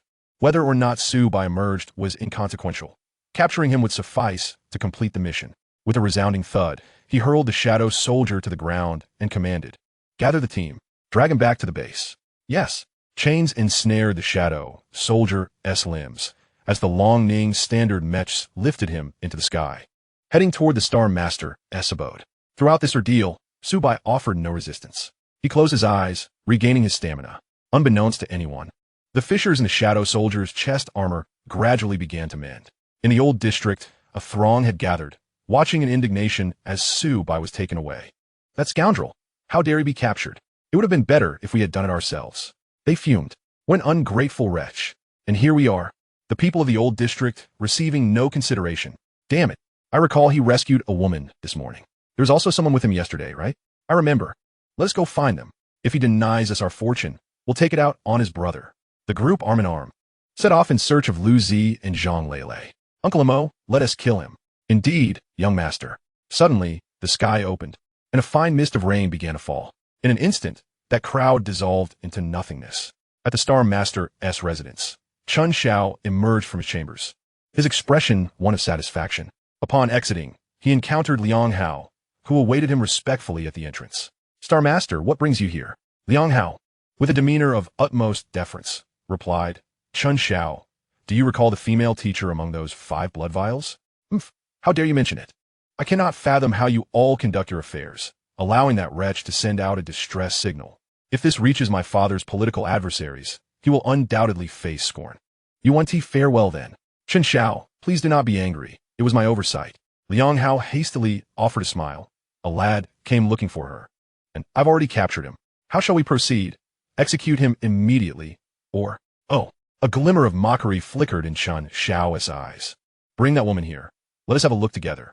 The white-clad Star Mech core base, nestled deep within the mountains, was a site of constant mech training. When a mech corps returned with Su Bai in tow, Liang Hao and Chun Xiao had been waiting for quite some time. The two stood on a platform, flanked by several attendants guarding a square object draped in black cloth. "Star Master, I have fulfilled my duty." Huang Zhixiao emerged from the city destroyer, immediately sensing that the temporary piloting authority over the mech had been revoked. "Excellent. Truly deserving of my most capable general. You resolved the issue effortlessly." Liang Hao's gaze drifted with satisfaction toward the scene below. A skeletal mech clad in armor lay bound by chains, motionless, resembling a lifeless entity. "What is this? Were we not supposed to capture him alive?" Huang Zhixiao replied, "Star Master, this lad hasn't perished. He has merely huddled inside, refusing to come out. I feared that forcibly breaching the mech might inadvertently kill him, hence I brought him back this way." "Refusing to come out?" Chen Xiao smirked disdainfully. "How intriguing." He took a megaphone and called out, "Are you the reinforcements summoned by that wretch?" The head of the shadow soldier turned, its eyes ablaze with ghostly flames, fixated intently on Chen Xiao. "What did you say?" "What? Did you not hear me? I shall repeat myself. You are that wretch, seeking death." With a sudden surge of power, Su Bai shattered the chains that constrained his mech. At this moment, the distance between the two parties was a mere 3,000 meters, a span that would be traversed in an instant by Su Bai. Should he dash forth and seize the two, he would seize complete control of the situation. Be cautious. Star Master, Chun Xiao retreat. Huang Ji Xiao summoned his mech, preparing to intercept. Yet Chun Xiao exhibited no intention of retreating. A smug smile plastered across his face as he stood his ground. Seeing this, Su Bai's vigilance heightened. However, with the arrow already knocked, retreat was out of the question. He could not allow Huang Ji Xiao's efforts to go in vain. As Su Bai surged forward, his pupils suddenly constricted. The man behind Chun Xiao had vanished. A sleek mech, adorned with delicate azure engravings, charged toward him. The proximity was too close for him to assume a defensive stance before being struck and sent flying. Chun Xiao, from his elevated position, proclaimed with arrogance, "Let me introduce you. This is the latest stellar-class speed mech developed by Chongning Heavy Industries, the Swift Wind." Su Bai, on high alert, drew his blade. Chun Xiao appeared to have a revelation, signaling to his attendant. "Almost forgot. Take a look. Is this the person you were searching for?" Su Bai turned his gaze. The image on the platform magnified from the perspective of the shadow soldier. Teacher Lan. Encased within a transparent glass capsule lay a gaunt woman, her frame emaciated and frail. After years of companionship, Su Bai instantly recognized the wretched figure as Lan Qinxue. He had only been away for less than a month. Yet she had deteriorated to this state. The agony she must have endured during this time was unfathomable. "I shall kill you." Su Bai's eyes were bloodshot, veins bulging on his face, as uncontrollable rage swiftly consumed his reason. "Kill me? Ha ha ha. What gives you the right to threaten my life? With that mouth of yours?" He commanded that the soundproof capsule enclosing Lan Qinxue be opened. "I'll be right here, waiting for you to come and kill me." He then placed his foot upon Lan Qinxue's head. "Remove your filthy foot." Su Bai roared, unleashing a torrent of golden energy that surged through his limbs. The pilot grew stronger. The shadow soldier, not to be outdone, erupted in black flames, exuding a dangerously chaotic aura. Chapter 33. The decline becomes apparent. With a powerful stomp, Su Bai propelled his mech skyward.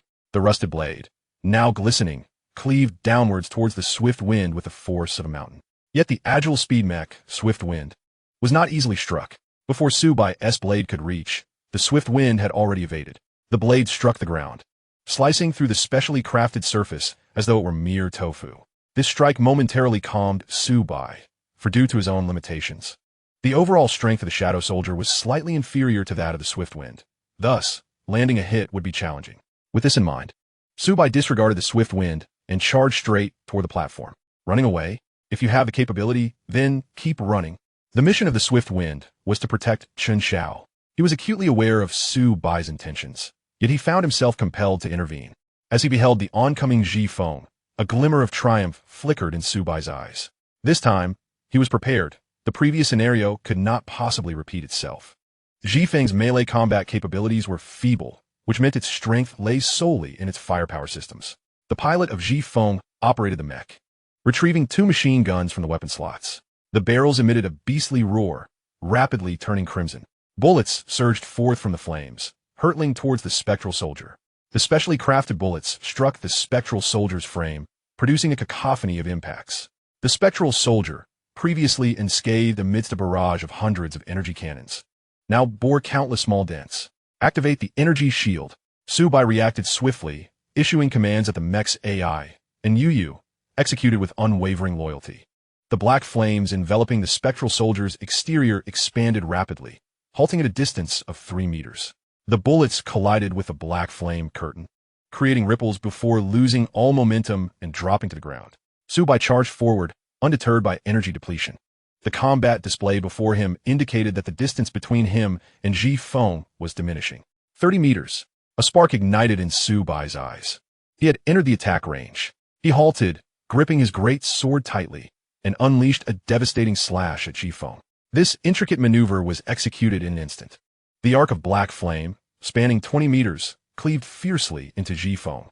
The pale blue patterns on Ji Feng's frame were severed by the inky blade, while the remaining azure areas flickered ominously, suggesting instability. The relentless barrage of bullets was interrupted, and seizing the opportunity, Su Bai unleashed a terrifying burst of speed. Closing in on Ji Feng, defying hierarchy, the black flames converged upon the blade, delivering a fundamental upward slash to Ji Feng's leg. The mech's defenses were unexpectedly breached, the blade penetrating half a meter into Ji Feng's limb, revealing the intricate mechanical components within. Useless. Chen Xiao cursed furiously upon witnessing this. The pilot of Ji Feng, too, found himself in a predicament. Ji Feng had only been developed by Chongning Heavy Industries for 2 months. Moreover, in order to accompany Chen Xiao, this mech had been deployed before its completion. The protective armor had not yet been installed, leaving all energy transmission nodes exposed. It was nothing more than a half-finished product. Initially, he had thought that within the confines of the Chongning Federation, no significant threats would arise. Even if they encountered enemies, their strength would be insufficient. Although Ji Feng was a half-finished product, being a stellar-class mech, its material strength met standards. Ordinary planetary-class mechs would struggle to breach its defenses. However, he did not anticipate encountering Su by piloting a stellar-class mech, leading to his downfall.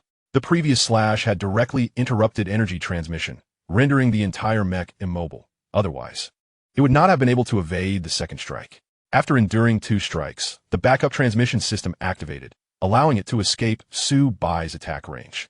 Su Bai, seeing the advantage, refrained from pursuing and redirected his attention towards the high platform. Damn it!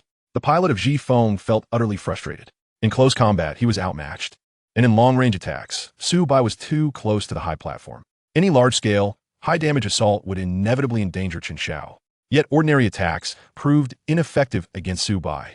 At this moment in his life, he had never faced such a humiliating battle. Liang Xingzhu, help me. Ji Feng had no choice but to seek assistance. His greatest advantage had been curtailed. Someone had to confront Su Bai directly. Liang Hao inclined his head slightly to Chen Xiao. Chen Xiao, your orders? Chen Xiao snorted coldly. Go and make it quick. The fact that his bodyguard from Chongning Star had to call for help made him feel utterly humiliated. Understood.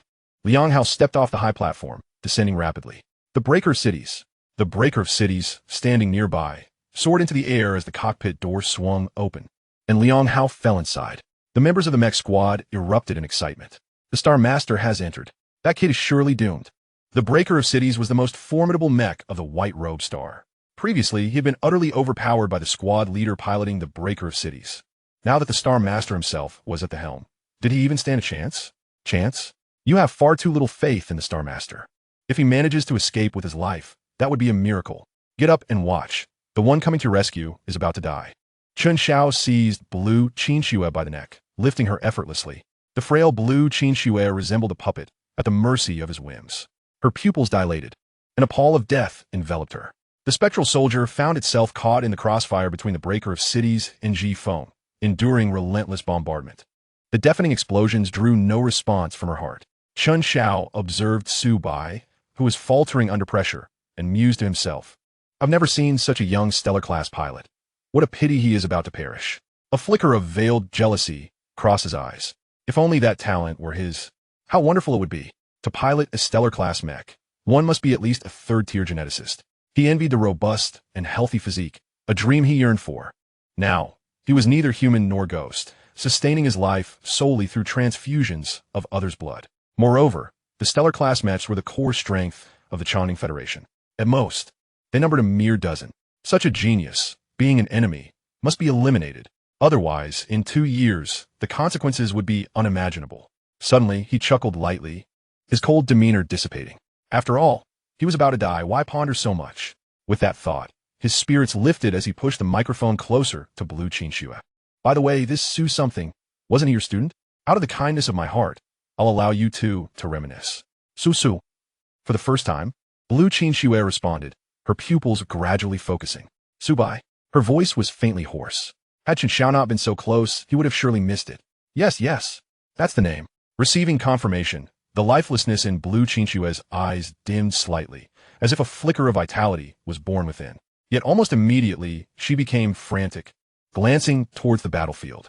Analyzing the situation, she deduced that the skeletal mech, having been knocked down countless times, was indeed piloted by Su Bai. The spectral soldier's armor lay in tatters. In an instant, the Breaker of City spy camera struck the spectral soldier's shoulder armor, followed closely by Ji Feng's firepower. A thunderous boom echoed as flames engulfed the spectral soldier. This time, the speed at which he emerged from the explosion was noticeably slower than before. Alarm! Armor damage at 91. The spectral soldier's armor was nearly entirely shattered, revealing the metallic gleam of its skeleton, marred by deep cracks. One eye socket's ghostly flame had extinguished completely, presenting a pitiful sight. Under the siege of two stellar-class mechs, he ultimately fell far short. Su Bai's complexion turned pale, and the rotation of the golden core slowed, the golden energy nearing depletion. He instinctively glanced towards the high platform. At that moment, Blue Chinchua's voice resonated through the microphone. Su Bai, run, hurry, and escape. Her tone shifted to one of despair and breakdown. I brought you into this. I'm so sorry. I was too selfish. I should have died instead. If I hadn't sent a distress signal, you wouldn't have come. There wouldn't be any danger. It's all my fault. It's all my fault. Chapter 34. Su Go. We may have a slight misunderstanding. In the vast expanse of sky, Kong Yun furrowed his brows, intently asking, does Su Bai still have a chance to turn tide? Mo Lao San shook his head resolutely. Do not claim that in his current state, or even at his peak, he possesses any capabilities. Kong Yun contacted Kong Chun, sharing the current scene with him. Brother, can he truly resolve this on his own? He appears to be on the brink of collapse. This shouldn't be, could I have misjudged? Kong Chun murmured to himself, pondering for a moment before sighing. His tone tinged with regret. Never mind, cultivating a good relationship with a pilot of a mythic auxiliary mech is still worthwhile. Xiao Yun, ensure that Uncle Mo is on standby, ready to rescue him when he is near death. All right, I understand. Remember, only when he is on the verge of death should he be saved. Chun Xiao silenced Lan Qinxua, seizing the loudspeaker. Su Bai, you are moments away from death. Once you pass, I will drain her blood and send her to accompany you. Currently, I am in a good mood, so I'll grant you a chance to deliver your last words. Cherish it. Teacher Lan, wait for me. I will certainly rescue you. Su Bai averted his gaze, ignoring Chun Xiao, turning instead towards the breaker, as if addressing Liang Hao, yet also seemingly speaking to himself. I grew up on White Robe Star, grateful for its support. I cherish every blade of grass and tree here. This is my homeland, the place where I have matured. I once held you in deep respect, as do the vast majority of citizens of White Robe Star. You are a guardian, a banner. But now, do you not feel any guilt for your actions? Are you worthy of the trust the citizens of White Robe Star have placed in you? You have changed, and so has White Robe Star. It has rotted from top to bottom. As his words faded, the breaker piloted by Liang Hao froze. Confronting Su Bai, a native youth of White Robe Star, he was at a loss for how to respond to the barrage of accusations. Did he feel guilt? Certainly. During Chun Xiao's time on White Robe Star, he had sent countless individuals to their doom, either tortured, killed, or toyed with until death. Thanks to the white statues, White Robe Star had been almost immune to the incursions of golden beasts. Yet, this planet was spared from the harassment of interstellar pirates and slave ships, allowing its citizens to live without constant fear. He had played an undeniable role in that. Those people had once revered him as a deity. Every time he closed his eyes, the images of despairing, resentful gazes would haunt his mind. The silent hatred was the most painful. Liang Hao, what are you dawdling for? Chun Xiao, sensing the situation slipping from his grasp, immediately threatened, if you do not kill this brat, not only will you be barred from Chongning Star, but I will ensure you cannot remain on White Robe Star either. Liang Hao's expression contorted with rage. There was no turning back now. If this matter were to be exposed, his standing among the citizens of White Robe Star would plummet. He shouted at Su Bai in a desperate attempt to justify himself. What do you know? I have had enough. I clearly have the capability to rise higher. Yet because I offended a powerful figure, I was pushed out of the core circle of the Chongning Federation, stuck here for decades. Decades. White Robe Star may sound appealing. A tourist destination with a thriving economy. What good is that? It is merely a lonely star on the edge of the Chongning Federation. Each time I travel to Chongning Star, I am subjected to the scorn of those powerful elites, treated like a dog. I do not wish for this. But what can be done? Su Bai fed silent. Over the past few days, he had become thoroughly disillusioned with White Robe Star from top to bottom. Just as he had said, it was rotten to the core. Su Bai exhaled a long breath, feeling a sense of relief. Star Master, do you remember why this is called White Robe Star? The abrupt shift in topic caught Liang Hao off guard, and he instinctively replied, because of the white statue at the center of the planet, which is said to be a mythic mech. Su Bai then turned to Qin Xiao. Are you familiar with my mech? What is this? Are you stalling for time as death approaches? Do you recognize it? Qin Xiao scoffed. I couldn't care less if you delay a moment. No, I do not recognize it. I assume you simply stumbled upon a half-abandoned stellar mech. Otherwise, how could you afford one? The cost of stellar mechs was exorbitant, their prices even higher. The Chongning Federation, a Tier 3 federation, had 7 habitable planets, 23 mining planets, and hundreds of resource planets, along with countless dead stars. Even pooling the entire Federation's resources, they had only managed to produce a mere dozen stellar mechs. A native of White Robe, star like Su Bai, could never hope to purchase one. Stumbled upon? Su Bai chuckled, you could say that. Chen Xiao wore an expression of I knew it all along. Now allow me to introduce. Su Bai sheathed his sword, standing tall. The mech is called Bing. Not some so-called stellar mech, but a mythic auxiliary mech. Mythic auxiliary? What is that? Sounds rather impressive. I've never heard of it before. They appeared baffled. Even Chen Xiao and Liang Hao, their faces displaying confusion. Mythic mechs were in existence beyond their reach. People do not bother to understand things that are unattainable. They might be aware of the concept of mythic mechs, but delving deeper was out of the question. It should be noted that when Bing first appeared during the Zhenyuan assessment, only a select few recognized it. The Zhenyuan assessment recruited participants from across the universe, and even among the finalists, those with formidable backing were the norm. They couldn't recognize it, let alone a provincial native from a Tier 3 federation like Chongning. Chen Xiao was still ruminating, while the cunning Liang Hao had already accessed the Star Network. Searching for Mythic Auxiliary Mech. Star Network entry. Mythic Auxiliary Mech. A derivative mech of mythic mechs, the number of auxiliary mech per mythic mech is variable, with no upper limit. Mythic auxiliary mechs possess certain characteristics of mythic mechs, such as not requiring energy, the ability to absorb cosmic energy for charging, self-repair when damaged, and growth potential that strengthens alongside the pilot, among others. Liang Hao silently sent the entry to Chen Xiao. Mythic auxiliary mech? Chen Xiao appeared perplexed. But upon Liang Hao's prompt, he opened the Star Network. If I recall correctly, Su Bai referred to it as Bing, right? Star Network entry. Bing, a mythic auxiliary mech exclusive to the Underworld series of mythic mechs. Chen Xiao was instantly drenched in cold sweat. He still needed to sort out the relationship between mythic mechs and their auxiliaries, but he recognized a crucial issue. Su Bai was connected to the Underworld divine domain. That domain spanned multiple star regions, with mythic mech stationed, second only to the 5 great divine nations in terms of power. The Chongning Federation, which he took pride in, seemed insignificant in comparison, hardly stronger than an ant. Chen Xiao forced a grimace that resembled a pained smile. I believe we may have a slight misunderstanding. Misunderstanding? Su Bai discerned his thoughts from his expression and retorted with a sarcastic tone. I have no ties to the Underworld divine domain, nor is there any misunderstanding between us. No tais. Then where did your mech come from? Did it fall from the sky? Chen Xiao was unconvinced. At that moment, Liang Hao received a frantic message, the urgency palpable in the text. Dad, the white statue has disappeared. It just vanished. Chapter 35. Reactions from all sides. Young Master Chun, I have an urgent matter to attend to. Upon reading the message, Liang Hao hurriedly rushed to Chen's side. Whether or not Counselor Chun could promote him remained uncertain. In light of that ambiguity, the White Garment Star was a stronghold, and it absolutely could not afford to falter. Young Master Chun, who was already trembling at the thought of provoking the Underworld's divine realm, was taken aback when he saw Liang Hao about to flee, and he bellowed in anger. Regardless of the gravity of the situation, this was of utmost importance. If it wasn't handled properly, we would all perish. Master Star, why the haste? Are you searching for this? Liang Hao instinctively glanced over. Before him stood Su Bai, who had just retracted the spectral soldiers, and behind him materialized a mech predominantly adorned in white, rather than a mere mech.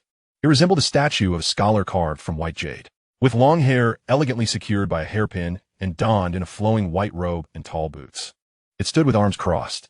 If not for the complete absence of life, one might easily mistake it for a living being. A white statue? How'd it come to be here? Liang Hao exclaimed, as though he'd encountered a ghost.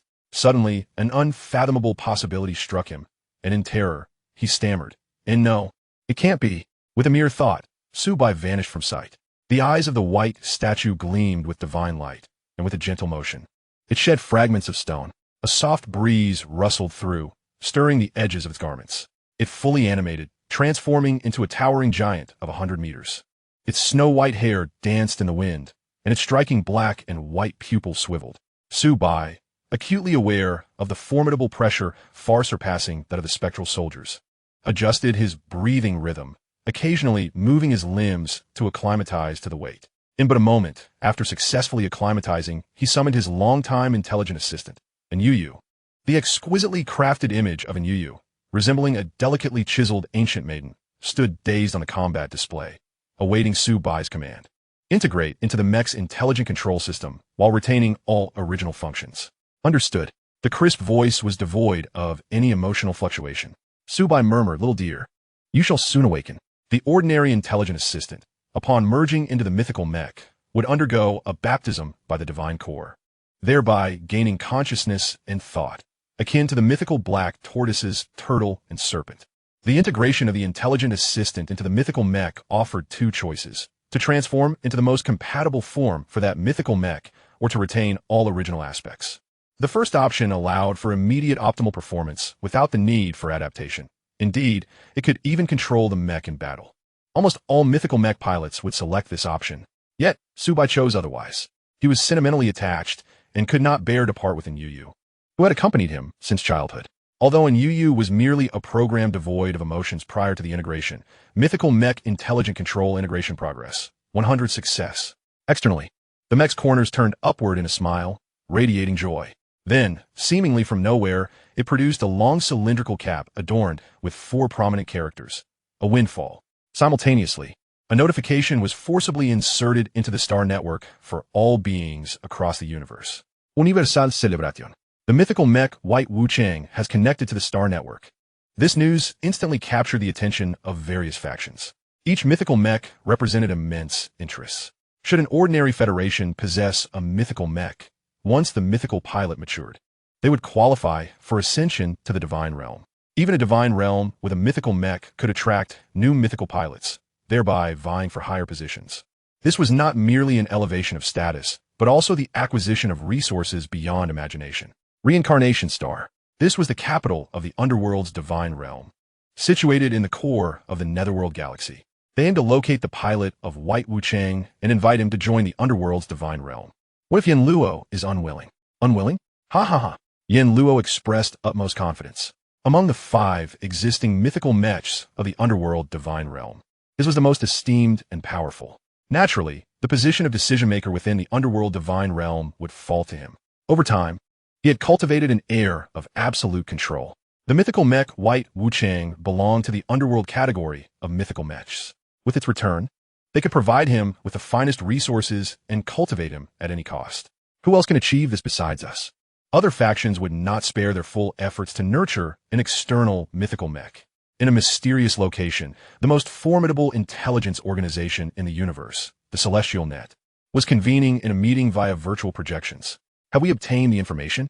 Reporting to the Great Celestial Net, we have received news and are currently verifying it. A response is expected in an hour. Good. Organize an auction on the Star Network to publicly auction the pilot information of the mythical White Wuchang. Understood. By the way, the participation of the Evil God Council, Beast God Sect, and the Divine Hunters is prohibited in this auction. Why? Isn't the Celestial Net like the Credibility Chamber, refusing to deny any customer? The Great Celestial Net replied solemnly.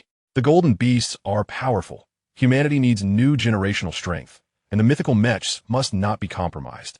Our foundation lies with humanity, not the Golden Beasts. In the office of the Dean at Jinyuan Academy, Xuanwu observed the forceful interruption of information, followed closely by an invitation from the Celestial Net. After pondering for a moment, he summoned the head of the finance department, Ning Kai. At all costs, secure the information of the White Wuchang's pilot, and then utilize the Academy's resources to seal all related information. What does our Academy need this for?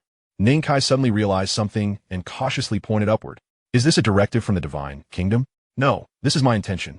He was puzzled, as it was evident that this information would not come cheaply.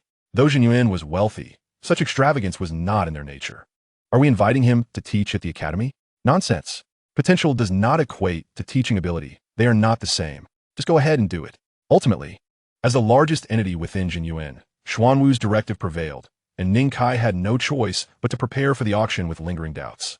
After Ning Kai departed, Xuanwu accessed Su Bai's records, where the word abandoned was prominently stamped on the enrollment documents. To save his teacher, he relinquished his chance to become a Jinyuan student. What a rarity. After a moment of contemplation, he made a decision. A new mythical pilot, so loyal and righteous, deserves special treatment. He swiftly erased the abandonment notation on the enrollment document and affixed his unique Dean's seal. Dean's special approval, enrollment granted.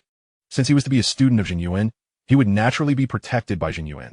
At White Garment Star, in the skies above, Kong Yun and M.O. Lao Sin exchanged astonished glances, both recognizing the shock reflected in each other's faces. Holy cow, that is, a mythical mech, Kong Yun exclaimed, his excitement rendering him nearly incoherent. while Mo Lao Sin managed to maintain a semblance of composure, albeit not by much. They had encountered mythical mechs before. Yet witnessing a native, moments ago subdued, suddenly unveil a mythical mech felt akin to a beggar revealing that he was, in fact, the world's wealthiest individual. Such an ineffable shock took a considerable time for the two to compose themselves. Simultaneously, Kong Yun sent a communication invitation to his siblings. Kong Qing did not respond. Presumably engaged in training, while Kong Chun quickly connected. Brother, did you see the broadcast on Star Network? Let me tell you, it's Su Bai, right? You knew all along. Kong Chun laughed, delighted to confirm his suspicions. His usual solemn demeanor was momentarily replaced by a rare jest. Otherwise, how could I possibly be your elder brother? Upon severing the communication, Kong Yun felt a pang of discomfort. After all his efforts to impress his older sibling, he discovered that the latter had been fully aware all along. A sense of frustration welled up within him, as if he had sustained internal injuries. The various factions responded with differing reactions. This revelation sent ripples through the entire cosmos, prompting a cascade of orders from all sides. Regardless of good or evil, their objectives converge upon one singular target, the Mythical Mech by Wu Chang. Chapter 36, The Cataclysm. Liang Hao was filled with regret, wishing he could turn back time. He had an opportunity to forge an alliance with Su Bai. As the Lord of Bai Star, and with the mythical mech stationed there, Su Bai, a native of Bai Star, could have been a valuable ally. With such connections, Su Bai's future success would have effortlessly lifted him along the way. In such a scenario, the Chongming Federation would be inconsequential. Yet, he had squandered this golden opportunity. Fate had played a cruel trick on him. Chen Xiao was taken aback, his pupils trembling in shock. He had suspected a connection between Su Bai and the underworld divine domain. Perhaps he had allied with a powerful figure within, receiving a mythical subordinate mech as a boon. Or maybe Su Bai was originally one of them, cast into the inner circle to grow. However, he had never imagined that Su Bai was the pilot of the mythical mech. It was utterly unfathomable. Chen Xiao forced a smile, ingratiatingly saying, "Brother Su, please, let bygones be bygones. There's no need for us to escalate matters over a mere woman. If you desire, I can provide you with as many women as you wish." Su Bai regarded him with cold indifference, offering no reply. Chen Xiao pressed on, "Anything else is fine too. Whatever you desire, I will procure it without a moment's hesitation. As long as you refrain from holding it against me, money, resources, women, mech, starships, I will grant it all." Yet, he still received no response, and his expression darkened. "Is there truly no way for you to spare me?" Su Bai's gaze bore into Chen Xiao, revulsion swirling within him. "Why don't you ask those you have tormented if they would grant you mercy? Ask Teacher Lan if she would spare you. Today, it is either you or me." Chen Xiao's fury ignited as he shouted at Liang Hao and Zhu Feng. "Kill him. If you leave me no path to survival, then do not expect to live either." He was acutely aware that this was his only chance to eliminate Su Bai. Mere minutes had passed since the news had spread across the Star Network. Yet countless formidable factions, whose names alone struck fear into his heart, had extended invitations to Su Bai. Their offers were so enticing that he felt a surge of envy. Most crucially, if Su Bai were to ally with any of them, Chen Xiao was certain that they would eliminate him without a second thought, even annihilating the Chongming Federation in the process.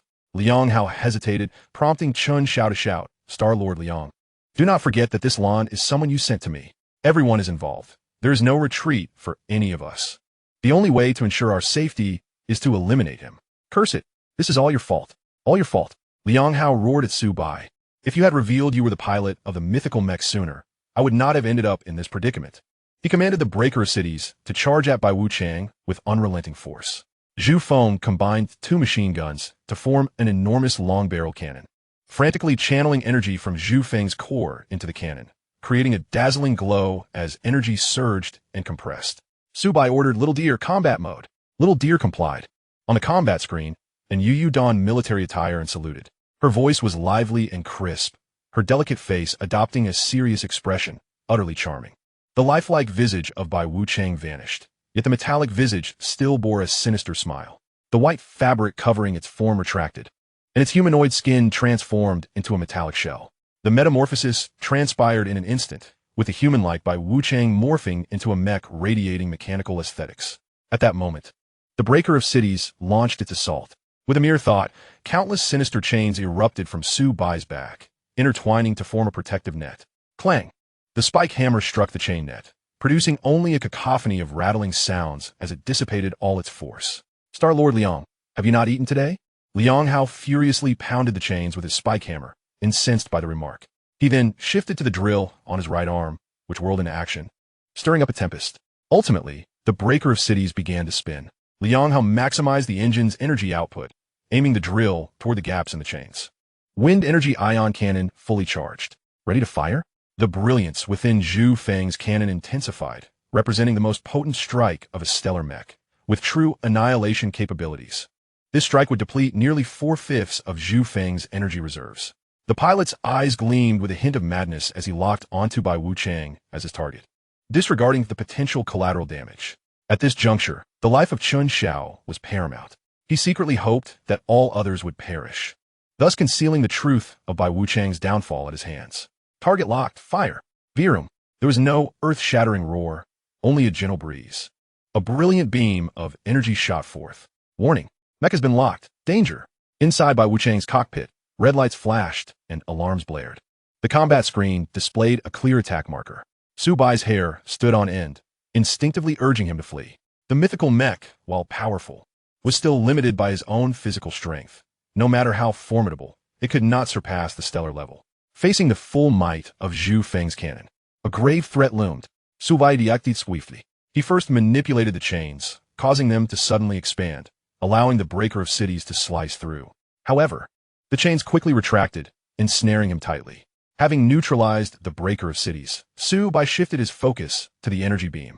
The beam traveled at astonishing speed, and the mere release of energy cracked the ground beneath, causing Chun Xiao and the others atop the platform to struggle to maintain their footing, forced to cling to the ground to avoid being swept away. The reason the mythical mech was deemed such was its power that surpassed imagination. Su Bai murmureth, then drew forth a morning stick, striking it forcefully against the chain ball while bellowing, soul shatter. The stick collided with the chain ball, producing an extraordinarily peculiar frequency. This intangible frequency surged toward Zhu Feng, enveloping the pilot in a bewildering magnetic field, rendering him momentarily dazed. With no one at the helm, Zhu Feng began to plummet. Yet, this could not alter the fact that the wind energy ion cannon had already been fired. Su Bai struck the chain ball once more. The chain ball carrying the strange magnetic field crashing into the energy beam. The beam pierced through one side of the chain ball, the remaining chains swiftly extending to seal the breach. The energy beam, trapped within, became unstable, flailing wildly.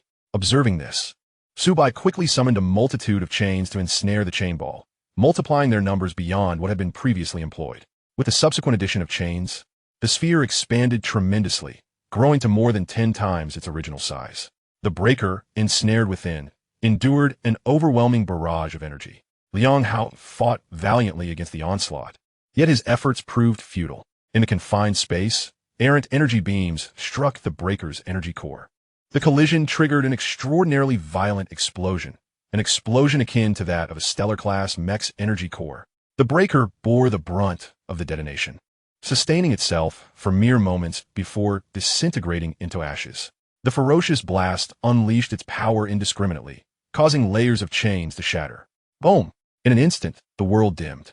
The light barrier device failed under the explosion's force, leading to a cascade of earthquakes and tsunamis. Bai Istar plunged into darkness, resembling an apocalyptic scene.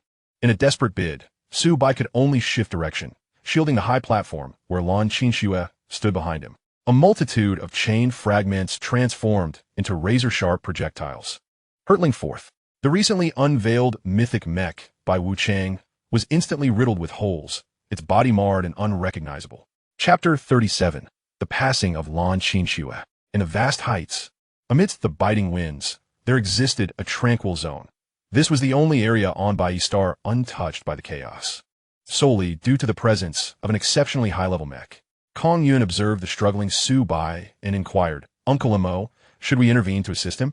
Imo Lao San chuckled and shook his head. "No need. He is the pilot of the mythic mech. This level of explosion poses no threat to him. Little dear, defend." Facing the energy storm unleashed by the explosion at close range, Su Bai could do nothing but brace himself. At this moment, and Yu Yu's presence became crucial. Under her guidance, chains surged forth, weaving into a shield before Bai Wuchang. Yet, as soon as it formed, the energy storm obliterated it, and Yu Yu had anticipated this. And the energy within the core dissipated rapidly, with chains continuing to be produced. Layer upon layer of chain shields clashed against the energy storm, wearing each other down. Su Bai activated the gold core, enhancing his body's strength in a bid to further unlock Bai Wuchang's power. As expected, with the increase in his physical strength, the burdens imposed by Bai Wuchang grew heavier. The most apparent effect of this action was that the chains being output took on a deeper hue, and the duration for which the shields held out was significantly extended. After an indeterminate amount of time, the sky suddenly brightened. The sky curtain device developed by the Morningstar Research Institute completed its self-repair and resumed operation. Gazing up, one felt a sense of peace and tranquility. The warm sunlight and pristine clouds painted a beautiful tableau. However, the ground below lay in utter ruin. Tornadoes swept through, leaving the earth riddled with fissures like a spider's web. Cities had crumbled into ruins, and a grim panorama of lifeless bodies and ceaseless wails filled the air. Hours passed, and the impact of the explosion had significantly waned. Warning: Bai Wuchang's core energy reserves are critically low. Remaining reserves, 3. Ultimately, this was the strongest strike from a stellar-class mech, compounded by the explosion of another mech's energy core. The energy generated nearly depleted Bai Wuchang's fully charged core reserves, barely allowing it to hold its ground. In the immediate aftermath of the explosion, Su Bai swiftly turned to find the high platform where Lan Qinxue stood intact, and he let out a sigh of relief. At this moment, Bai Wuchang could not even maintain its combat form, reverting to its original appearance, albeit now tattered and soiled. Su Bai surveyed his surroundings. The Bai Star Mech Regiment's base had been utterly annihilated. Oh no, there remained one high platform. All the Mech Regiment members were lost. He looked down, astonished to discover he seemed to be floating in mid-air. The ground had transformed into an abyss under the energy storm's assault, with glimpses of red lava coursing beneath. The alarm regarding the dwindling energy reserves continued incessantly. Su Bai refocused his attention and flew towards the high platform. Upon the high platform, several followers huddled together, Chen Xiao gripping Lan Qinxue with a look of terror. "Chen Xiao, are you going to kill me?" Su Bai hovered before the platform, Bai Wuchang's head level with it. "Now, what you possess to threaten me?" The overwhelming pressure emanating from Bai Wuchang rendered Chen Xiao nearly paralyzed with fear. He too had a mech, but it was merely planet class. Summoning it before Bai Wuchang would only serve to make him a target of ridicule. Suddenly, Chen Xiao seized Lan Qinxue by her long hair, hoisting her up. With a flick of his wrist, a laser-short blade extended from the bracelet on his arm. He pressed the blade to Lan Qinxue's throat, applying slight pressure. Instantly, a gash appeared on her neck, but due to the majority of her blood having been drained, no blood seeped from the wound. "Stop! Survive Yovith." Emerging from the cockpit, with his leg muscles tense, he propelled himself onto the high platform, charging toward Chen Xiao. "Stop! If you take another step, I'll kill her." Chen Xiao shouted, his voice trembling with false bravado, as Su Bai halted 20 meters away. "Release Teacher Lan. State your demands." "Release her? If I let her go, I might be dead in the next moment. What will you do then?" "Surrender the ownership of the Mythic Mech, and I'll release her." "Su Bai, don't give in to him," Lan Qinxue shouted, having dislodged the gag in her mouth. "Don't worry about me. Kill him." Slap. Chen Xiao struck her hard, a bright red handprint quickly appearing on her cheek. "Shut up, you wretched girl." He covered her mouth, threatening Su Bai. "Think carefully. I'll give you 1 minute. If you don't hand over the ownership of the Mythic Mech, I will kill her." Su Bai regarded him coldly. "You think that if I give it to you, you can pilot it? Don't be absurd. Release Teacher Lan, and I guarantee your safe passage." Driven to madness, Chen Xiao did not believe him. "If a commoner like me can pilot a Mythic Mech, why can't I?" He must be lying. With a swift motion, Chen Xiao plunged the blade into Lan Qinxue's shoulder blade, withdrawing it only to press it against her throat once more. "Don't deceive me. You have 30 seconds. If you don't hand it over, she dies." Lan Qinxue shook her head frantically, tears glistening in her eyes. "All right, I'll give it to you." Su Bai maintained a stoic expression as he directed Yu to retrieve the mech's imprint. One hand delivered the item, while the other released her. Chen Xiao's gaze fixated on the mech imprint, his greed unmistakable. With this, he could command the Mythic Mech, becoming the envy of all as a mythic pilot, gaining entry to the divine realm of heaven, and using the finest healing elixirs to restore his body. From then on, he would soar to great heights, having every wish granted. In the universe, where could he not go, and what could he not obtain? Su Bai watched this unfold, deriding his ignorance. The Mythic Mech possessed a unique bonding mechanism. Without Su Bai's consent, the moment he stepped into Bai Wuchang's cockpit, the mech's self-defense system would activate. This was not a power derived from a mythic pilot, but a force truly belonging to the divine. Only the divine could withstand the might of such power. Beneath that force, not even Chen Xiao, nor any being capable of resisting spatial rifts, would escape unscathed, instantly turning to ash. Embrace the final revelry of life. Su Bai whispered softly, prompting in Yu, adorned with the Mecha insignia, to approach Chen Xiao. Teacher Lan, safety is imminent, he reassured Lan Qinxue. Tears streamed down her cheeks, her eyes blinking as if trying to convey unspoken words. The droplets cascaded onto Chen Xiao's palm, inducing a tingling sensation that compelled him to loosen his grip and wipe his hand against his body. At that moment, Lan Qinxue seized Chen Xiao's right hand, which clutched the laser dagger, and thrust it towards her own heart. What would be the consequence of the dagger's contact with flesh? Unquestionably. By the time Su Bai sensed the disturbance, it was already too late. Teacher, in a single bound, powered by his third-tier genetic strength, he closed the 20-meter distance. Chen Xiao stood frozen, realizing that Lan Qinxue was dead, and with her demise, his only trump card vanished. Swiftly, he reacted and lunged towards Yu, who clutched the Mecha insignia. The Mecha, the legendary Mecha, it's mine. Yet Yu had no physical form. Her silhouette abruptly faded and vanished. In the face of life and death peril, latent potential surged forth. Upon witnessing the loss of the legendary Mecha, Chen Xiao's gaze hardened, and he lunged at Su Bai with a laser dagger. Su Bai did not even glance at Chen Xiao. White Wuchang swiftly unleashed a chain that ensnared him. He caught Lan Qinxue, who was on the brink of collapse, his heart heavy with indescribable sorrow. The laser dagger was no ordinary steel implement.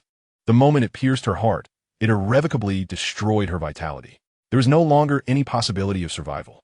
A faint smile graced Lan Qinxue's lips. Her body, drained of blood, exhibited muscle atrophy and slackened skin, particularly evident in her cheeks. Nevertheless, her smile retained its gentleness.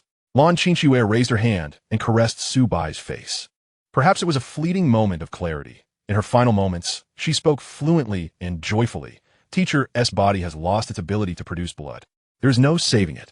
I have survived only on the nutrients injected into me to reach this point. I will not allow that beast to threaten you with my dying self. Seeing you before I depart brings me immense joy. Su Bai, you must live well. The universe is vast, and you must explore it for your teacher. As she spoke her final words, her voice grew weary. Her gaze towards Su Bai imbued with a sense of release. Son, have you waited long? Mother can finally come find you. As her voice faded, her hand fell limply. Preliminary note. The word count of this chapter suffices, and there is no suspicion of padding. Note, for those who disregarded the advice at the end of chapter 23 and insisted on finishing this segment, I must acknowledge that this part of the narrative indeed diverges from the archetypal feel-good storyline. However, please consider the character's circumstances. There are no significant logical discrepancies in their actions. Teacher Lan's demise was inevitable. Forcing her to survive would require intentionally enhancing the plot to elevate her to a pivotal role or subsequently rendering all antagonists inept, overlooking such a glaring weakness in Su Bai. Otherwise, subsequent developments would inevitably reveal such a flaw. Lastly, I apologize to those who found this segment unsatisfactory.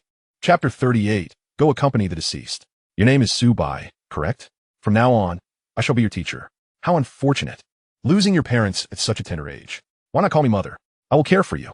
If my son were alive, he would be your age as well. This child is quite stubborn. Remember to come to your teacher for meals. You've been accepted into the White Robe School. Splendid. I shall apply to be a teacher there to continue guiding you. I've heard you plan to enroll in Jinyuan Academy. The funds I have are limited.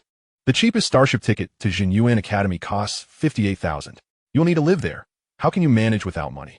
Strive to ensure I can teach a student who gets accepted into one of the 5 prestigious S-grade academies. Oh, the pain is unbearable. It feels as if a giant hand is grasping his heart, mercilessly tormenting it. Su Bai threw his head back and howled at the sky, as if this would ease his suffering. Yuan Bao climbed onto his shoulder, extending its tiny, pink tongue to lick the tears at the corners of his eyes. Meanwhile, Yu stood dazedly by. Having only recently developed emotions, she was oblivious to the depths of grief and sorrow. Yet, she was Su Bai's intelligence control assistant, having existed since his birth. Everything Su Bai experienced, she recorded. Lan Qinxue was no exception.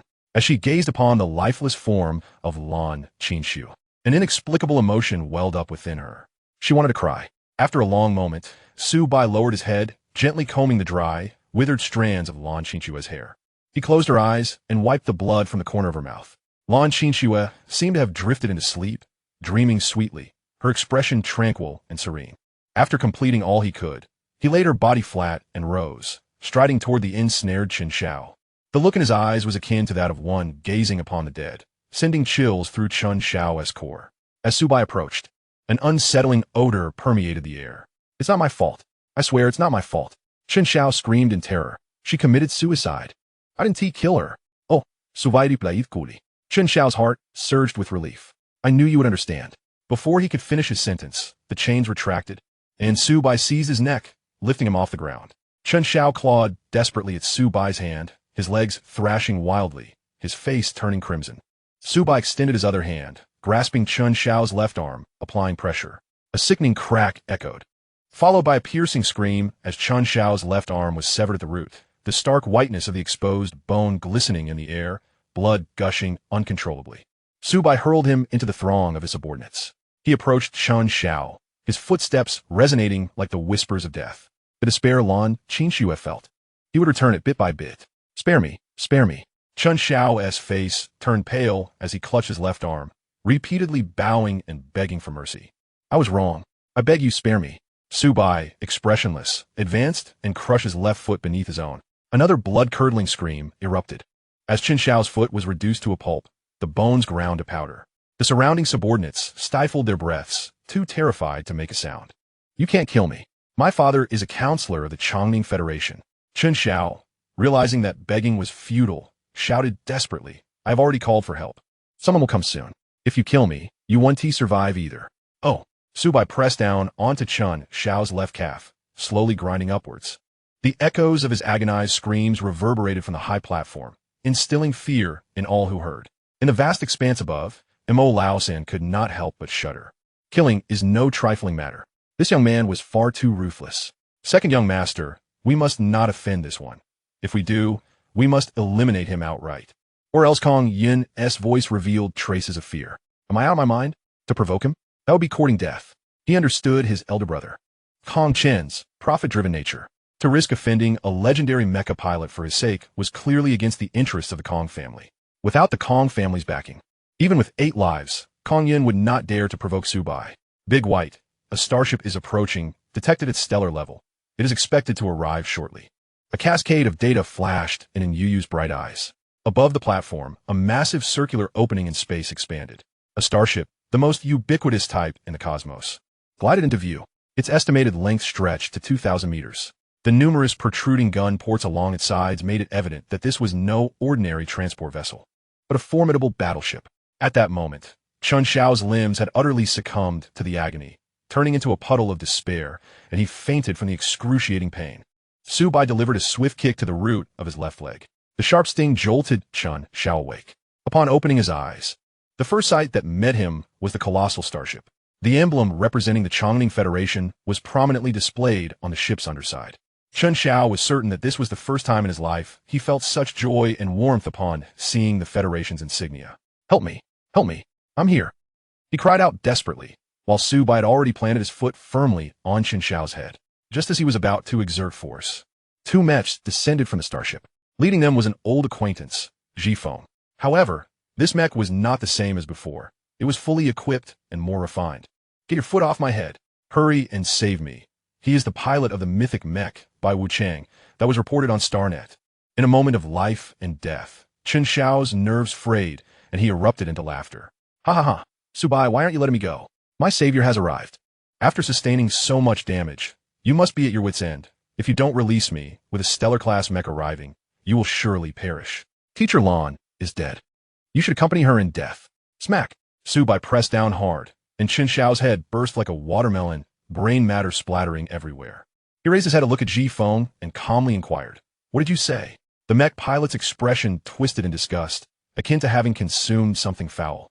Rage surged within him. "You little brat, you're courting death." Su Bai felt a tinge of apprehension. As Chen Xiao had pointed out, Bai Wu Chang's remaining energy was dwindling. Or rather, it was limited by his strength, restricting the core energy he could unleash. Yet, this was of little consequence. The critical matter was that engaging in combat with a fully operational stellar-class mech like Zhifeng would likely seal his fate. Su Bai resolved to unfurl his banner of intimidation, attempting to exert pressure. "I'm a student of Jinyuan Academy. I stand right here. Do you dare to kill me?" He added silently to himself, "A former student, yet still a student in essence. Given that the training session had not concluded and the enrollment list had yet to be published, he felt no fear of being exposed. As soon as he spoke, Ji Feng's demeanor shifted, hesitation creeping into his mind. A student of Jin Yuan? Surely this kid isn't trying to deceive us? Who would dare impersonate a Jin Yuan student? That would truly be courting death. That may be true, but what shall we do? Kill him. Are you mad? Would you dare kill a Jin Yuan student? If we don't, how shall we explain to Counselor Chun? His son was killed right before our eyes. The two reached a resolution. Ji Feng brandished his cannon, speaking with righteous indignation. What a Jin Yuan student? Taking a life to repay a life is only just.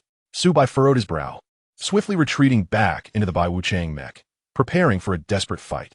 Chapter 39. Crisis averted. The Chongning Federation? What significance does it hold? A voice echoed throughout the space. Who? Ji Feng's senses heightened. He scanned the area, employing radar, yet he could not locate the source of the sound. Within the cockpit of Bai Wuchang, and Yu quickly pinpointed the origin of the voice. Su Bai turned his gaze toward the location marked on the combat display. Astonishingly, it was merely 100 meters away. Alert! Mech has been locked on. Oh, truly worthy of a mythic mech. Mo Lausen marveled, no longer concealing himself. A ripple of water-like waves emanated, revealing the hidden mech. I will protect Su Bai. You all can leave. Ji Feng's expression darkened. Upon detecting the strength of Mo Lausan's mech, he realized it was not only a stellar class, but significantly superior to his own. Among stellar class mechs, there existed a hierarchy of strength. Ji Feng's was merely the weakest tier. You dare interfere with our affairs on the territory of the Chongning Federation? Do you not respect the Federation? Indeed, I hold it in no regard, Mo Lausen replied candidly. I, a member of the Kong family from the Credibility Merchant Association, need to consider the face of a mere 3-star federation. The Credibility Merchant Association. As the largest merchant association in the universe, it was known to all. It comprised 5 powerful family factions, with each generation's president being selected through rigorous competition among representatives from each family. The current president of the association bore the surname Kong. Ji Feng's bravado crumbled instantly, though he still begrudgingly inquired, isn't the Credibility Merchant Association supposed to refrain from interfering in the affairs of any faction? Your actions contradict the association's regulations. Do I need to seek your approval for my actions? Mo Lausen suddenly found some merit in Ji Feng's words and added, moreover, I do not represent the Credibility Merchant Association. I only represent the Kong family. Very well, I shall take my leave. Ji Feng and his companion boarded the starship without hesitation, departing swiftly, neglecting even Chen Xiao's lifeless body. On the starship, Ji Feng posed a question. Aren't you afraid he could be a fraud? Ji Feng adopted a lecturing stance. You don't understand. We can't possibly defeat him. Whatever he claims is true, and upon returning, we can provide an explanation to Counselor Chun. We cannot afford to confront the Kong family of the Credibility Merchant Association. Experience speaks volumes. Truly, it's invaluable. Su Bai emerged from the cockpit, walking over to Lan Qinxue and lifting her up effortlessly, as if she were a mere piece of paper. He then turned his gaze toward the trembling subordinates a few meters away. Those who aided in the oppression shall accompany Teacher Lan in death. Yuan Bao let out a low growl, baring his sharp claws as he charged forward. After a few pained cries, the golden-furred Yuan Bao returned, his coat stained red, and lay beside Lan Qinxue, softly whimpering. At that moment, Kong Yun exited the mech, with Mo Lausen trailing closely behind. Su Bai bowed in gratitude to both of them. Thank you. Kong Yun felt a pang of guilt. Although Mo Lausen had informed him that Lan Qinxue had resigned herself to death and would likely take her own life even if rescued, he still believed that had they acted sooner, she might have been spared. It was but a small effort. What are your future plans? Kong Yun bypassed the topic, extending an olive branch to Su Bai. You must understand, the likelihood of returning to Jinyuan Academy is slim. Since its establishment, no student has ever departed during the training period and returned to enroll again. Why not consider joining the Kong family? Backed by the Credibility Merchant Association, resources will be plentiful. I assure you that you will enjoy at least the same treatment as I do. Think it over. I will consider it, Su Bai replied non-committally, as he had no intention of joining any faction, at least for the time being. Gentlemen, I apologize, but I have matters to attend to. He glanced down at Lan Qinxue, and Kong Yun, being perceptive, said the deceased deserve respect. Attend to your business first. The doors of the Kong family will always be open to you. Very well, I understand. September 26th, a favorable day for burial and relocation of graves. In memory of teacher Lan Qinxue, her husband Yang Jun, and their son Yang Ning. Su Bai stands. Teacher, I have sent those wretches to their end. May you rest in peace. Su Bai gently caressed the photograph of Lan Qinxue affixed to the tombstone. Now you can see your son too, right? A family reunion. How wonderful. He stood there, gazing at the familiar yet silent face in the picture, lost in thought. Chongning Star, the Federal Council. I propose the arrest of Su Bai, encompassing but not limited to the Chongning Federation. I oppose this, retorted Chun Yiyuan. Su Bai is a protected individual of the Kong family. Are you willing to offend the Kongs for your son and drag the entire Federation down with him? Exactly. Your son's trivial matters warrant his demise 100 times over. You should have managed your son better. His current fate is entirely deserved. I tell you, stop dreaming. The Chongning Federation does not belong to you alone, and no one will indulge your madness. For the stability of the Federation, I propose the revocation of Chen Wei's position as a Federal Council member. All in favor, please raise your hands. With a flurry, the votes were cast unanimously in favor of the proposal. Chen Wei, this is no longer a place for you. Please leave. On the left side of the assembly, Chen Wei, who had just endured the pain of losing his son, was struck again by the betrayal of former colleagues, causing blood to surge in his throat. And he spat out, collapsing unconscious. When he opened his eyes again, he found himself in his own bed. Beside him, a woman wept uncontrollably. Upon seeing him awake, she erupted into a fit of anguish. Oh, my poor son. Chun, you must avenge him. His death cannot be in vain. We must capture that vile Su and make him pay with his life. Stop shouting. I've already lost my position as a councilman. Chen Wei yelled, pushing his wife aside in anger. Get out. If it weren't for your indulgence, would he have ended up like this? You dare shout at me? The woman's eyes widened in disbelief as she sat on the floor, crying and muttering about his lack of conscience and ability, lamenting the loss of their son. Chen Wei's head throbbed. His wife was in no state to be scolded. After a long silence, he sighed. Please leave for now. I need some time alone to think of a way to ensure my son did not die in vain. Seeing the opportunity, the woman wiped her tears and walked out, insisting, I must not let the murderer of my son escape. Saying, Shen Wei li a cigarette. The pain of losing a child made him feel as if he had aged a decade. He opened a video and watched it repeatedly. It was the footage from the Mythical Mecha during the rescue of Chun Xiao. This video he dared not show his wife. The horrific final moments of their son were heart-wrenching for him, let alone for her. As he watched, he suddenly noticed something amiss. He rewound to the moment the Zhu phone docked. Turning the volume to the maximum, he zoomed in. Help me. He is the pilot of the Mythical Mecha by Wu Chang. After listening several times, Chen Wei reached a definitive conclusion. Su Bai was indeed the pilot of the Mythical Mecha by Wu Chang. This revelation was undoubtedly a shot of adrenaline. Chen Wei felt a surge of excitement. On the Star Network, news of the bidding for the Bai Wu Chang pilot was causing a stir, explicitly prohibiting participation from the Evil God Council, Beast God Sect, and Divine Hunters, clearly aimed at protecting this newly emerging mythic pilot. His expression was conflicted as he pondered for a long time. The mythic pilot, the safety of humanity. For killing his son, there must be a reckoning. Chen Wei dug up a contact he had fortuitously acquired years ago. Hello. The chilling voice calmed his anxious heart. He could reach someone. In a deeply humble tone, Chen Wei said, Sir, I know who the pilot of the Mythical Mecha by Wu Chang is. Chapter 40, the offer from the other side, is quite substantial. Bai, are you certain you want to take Bai Wu Chang away? On the starship, and Yu glanced at the devastated Bai E-star, barely resembling a civilized planet. Now a wasteland of ruins. The lingering survivors roamed like wild men. The white figure of Bai E, that is, the Mythical Mecha by Wu Chang, emitted a magnetic field that deterred the golden beast from invading. If taken away, given the current state of Bai E-star, it would struggle to withstand an invasion. Su Bai, with a look of indifference, countered, do they deserve the protection of the Mythical Mecha? He was not a selfless hero.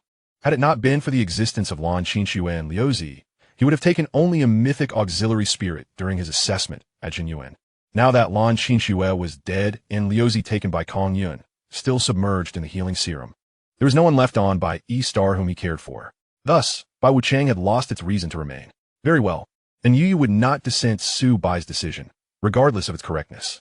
Let us set forth. As you command, my captain, dressed in a sailor suit, and Yu cheerfully saluted, maneuvering the starship into motion. This was the terrifying capability of intelligent life. She could control even the Mythical Mecha, and piloting a planet-class micro-starship was a trivial task.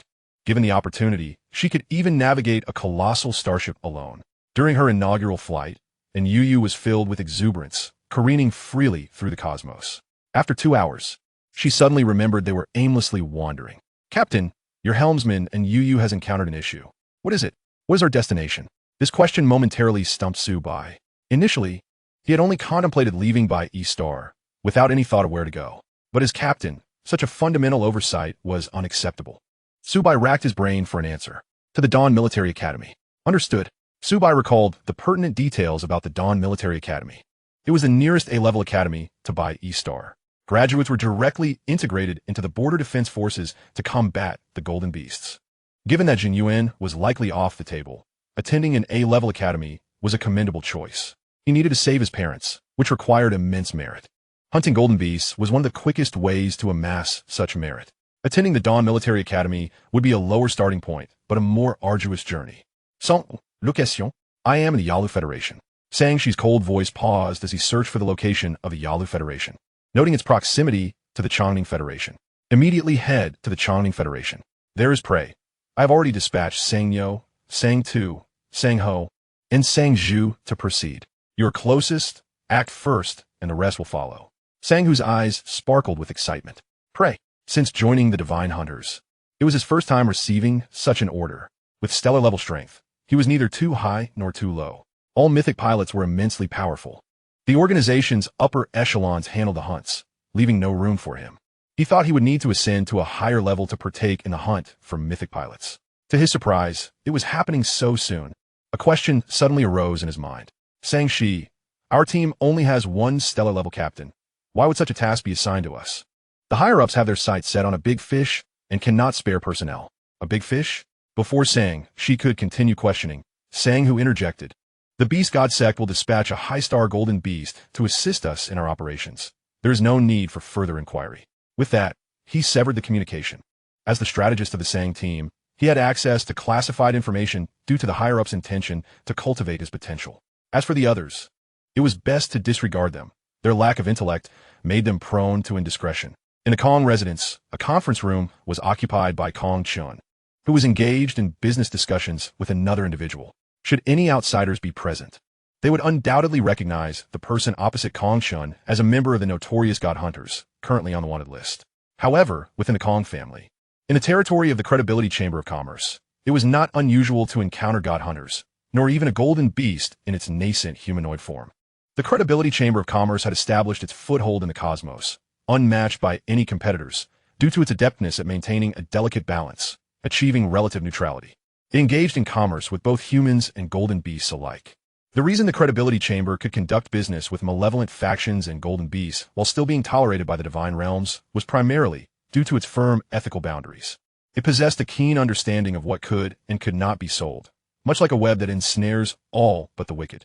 Regarding the information on the mythical mechas, the auction rights of the malevolent factions were unequivocally revoked. I wonder what brings Mr. Charlie to my doorstep, Kong Chun mused, raising a glass in respect. Charlie, serving as the representative of the God Hunters during transactions with the Credibility Chamber, warranted due deference. Charlie stated directly, I have heard that your brother is protecting the pilot of the Mythical Mecha by Wu Chang. Is that so? Upon realizing there was no point in denial, Kong Chun acknowledged the inquiry. You must instruct your brother to cease his protection and distance himself. Otherwise, should we engage, we may inadvertently harm him, jeopardizing our camaraderie and goodwill. Oh, Kong Chun set his glass down, a hint of amusement fading from his expression. Are you threatening me? No offense intended. Charlie quickly corrected himself, sensing Kong Chun's irritation. The God Hunters were perpetually under threat from the divine realms and could not sustain themselves without the supply routes provided by the Credibility Chamber. Yet, he understood both the chamber and Kong Chun well. What a mining star, Charlie proposed. Insufficient, Kong Chun replied impassively, rotating his ring. What if it contained gold mines? Oh, after testing, it was confirmed that the gold reserves were around 1,000 tons, with a margin of error not exceeding 10 tons, boasting a gold content of at least 70 grams per ton. A swift smile graced Kong Chun's face as he extended his hand to Charlie. Deal. Once Charlie departed, Kong Chun contacted Kong Yun. What is it, brother? The God Hunters have set their sights on Su Bai, while we are in the business of trade. The mythical pilot is not indispensable to us. Moreover, the offer they provided is quite lucrative. I understand. Kong Yun glanced at the two medical pods. Zhang Lele was on the left, her head the only visible part, and according to the data, her injuries had healed, yet she remained unconscious. On the right, Lu Zi's severed arm was regenerating, the upper bone visibly sprouting flesh that wriggled grotesquely, resembling small worms. Using an anonymous channel, Kong Yun sent a message to Su Bai's starship, murmuring, "I am powerless to do more. This is all I can assist you with. Uncle Imo, let's head home." Understood. Beep. You have new messages. Please check promptly. As Su Bai was planning his next steps upon entering the Dawn Military Academy, he was abruptly interrupted by a notification. He reached out, tapping the email icon on the virtual screen. Zenda, Anonymous. Content. The God Hunters are coming. Beware. Chapter 41. An unexpected encounter with the slave capture fleet. Name, Su Bai. What is this? A cute little kitten. Su Bai poked Yuan Bao, coaxing it to meow. Meow. Meow. Yuan Bao rolled its large, expressive eyes, responding in kind. How does this cat resemble a golden beast so closely? After a moment of contemplation, Su Bai mused. Perhaps it has a scandalous ancestry? The border inspection personnel of the Chongning Federation stared blankly at 3 question marks. They did not pursue further inquiries and allowed Su Bai's planetary-class micro-starship to pass. Once Su Bai vanished from sight, the inspection personnel drafted a message. The target has exited the boundaries of the Chongning Federation, heading towards the Huangshe Federation. After a brief pause, beep. Your account has been credited with 50,000 Federation coins. In the Chongning Border Defense Department, hey, Brother Chun, Su Bai has left the Chongning Federation's jurisdiction. I have sent you his location. Thanks. When you return, dinner's on me. Oh, Brother Chun, you're too kind. The minister of the Chongning Border Defense Department smiled. The higher-ups have clearly stated not to pursue Su Bai. Helping you carries considerable risk. Ah, my memory fails me. I promised to treat the brothers last time and completely forgot. Beep. Your account has been credited with 500,000 Federation coins. Brother Chun, let's call it even. Next time, you mustn't do this again. I extend my gratitude on behalf of the brothers. After ending the communication, Chun Wei immediately forwarded the message to the relevant contacts. Su Bai's location, after several layers of transmission, ultimately reached Sang Hu. Brothers, we found him. Sang Hu grinned broadly, and the 3 men and 1 woman beside him erupted in excitement. A starship, anchored against the backdrop of the dark starry sky, roared to life and surged forth. A diminutive starship traversed the vast, boundless cosmos, appearing isolated. Su Bai's gaze remained fixed on the star map. Within the radar's scanning range, no other targets were detected. Yet, an ominous sense of urgency clung to him. Ever since departing from the Chongning Federation, this feeling had intensified. Little dear, full speed ahead, how long until we reach the Dawn Military Academy? And Yu projected a virtual steering wheel suited for her use. Feigning concentration as she calculated, at the fastest pace, it will take 3 days. What about utilizing space jumps? And Yu spread her hands, a hint of helplessness crossing her face. My dear Captain, this starship has reached its limits. Space jumping is not an option, or it will be torn apart by spatial turbulence. Hearing this, Su Bai's brow furrowed. The overwhelming sense of crisis told him that 3 days would not suffice. If the anonymous email was not a deception, this imminent threat likely stemmed from the God Hunters. The God Hunters were infamous throughout the cosmos. Records indicated they had successfully hunted down 27 mythical pilots. Among their most renowned battles was when the God Hunters deployed 7 Star Domain mechas, supplemented by 2 Stellar Core mechas and 5 Planetary Core mechas in a suicidal assault, successfully encircling the then God King of the Pyramid Divine Kingdom at the cosmic frontier. In that battle, the mythical figure Shu perished, and the core of the deity has remained lost, with no trace of the associated mythical statue ever discovered. At that time, the Pyramid Divine Kingdom suffered grievous wounds, nearly falling out of the ranks of the 5 great divine nations.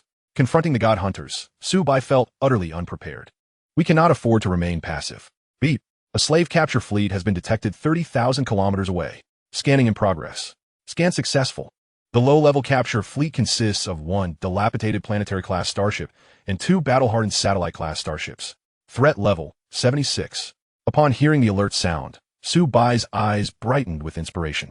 On a somewhat disheveled deck, the old wolf was counting a thick stack of federal currency, with a large chest nearby, filled to the brim with money. Beside him, DeFei's eyes sparkled with excitement. Boss, this is a fortune. Look at your prospects. This is just the beginning. The old wolf chuckled. There are plenty of natives on that backwater planet, enough to keep us in business for a while. The money we have is just the tip of the iceberg. Soon, we'll purchase a new planetary-class starship, expanding our power. You're wise, boss. After showering the old wolf with flattery, DeFei inquired with curiosity. But why do they need so many natives? With that many people, how much food will they require? Ah, you see, they sell them off, making far more profit than we do. Unfortunately, we lack the channels. Otherwise, we'd be raking in several times more. These natives are in high demand in medical groups and underground markets. They lack protection, making them perfect for experiments, underground fights, organ harvesting. Their utility is endless. DeFay shuddered at this revelation, silently grateful for having been born in a fortunate place. Just then, his keen eyes spotted something floating nearby. Upon closer inspection, he realized it was a person. "Boss, look." The old wolf turned in the direction DeFay pointed. There, a figure clad in a somewhat tattered spacesuit appeared to be floating, seemingly unconscious, clutching a piece of metal debris. "Bring them in." Having spent years in the slave-hunting fleet, the old wolf had seen such situations many times.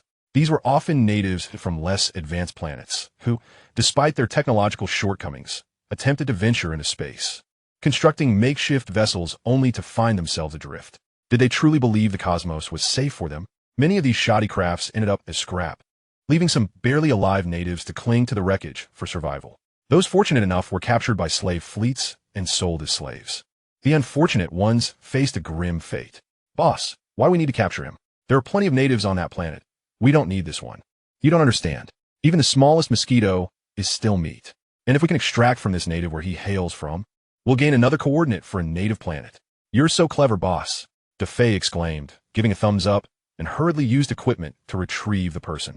Before long, the individual was brought aboard the deck. "What is wrong with this one?" he asked, nearly beyond saving, and brought a cat with him. DeFay set the person down on the deck, noticing that he was cradling a golden-haired kitten. Oddly, the cat was also dressed in a spacesuit. The old wolf waved DeFay aside and produced a vial of inferior healing serum, carefully administering it to the unconscious figure. Moments later, the person opened his eyes, revealing a vivid mix of wariness and fear. The old wolf then handed DeFay a Bluetooth earpiece, inserting it into the individual's ear. This device served as a universal real-time translation tool, capable of interpreting brainwaves into a common cosmic language. Subsequently, the old wolf donned a kindly, concerned smile, resembling a simple, benevolent farmer. "Young brother, what is your name? Where do you come from?" I don't remember anything." "What? You don't remember?" The old wolf's expression soured, and he changed his demeanor. "You've wasted my healing serum. Take him away and lock him up." Chapter 42. Don't you think she would make a great mother? In a small, windowless room of about 5 square meters, the space felt entirely sealed, as though it had been cast in one piece, with silver metallic walls that revealed no seams. Su Bai ran his fingers along the smooth surface of the wall. Feeling its icy chill, he struck the wall with his fist, leaving an imprint. Relieved, he leaned against the wall to sit down. Now they should have difficulty finding me.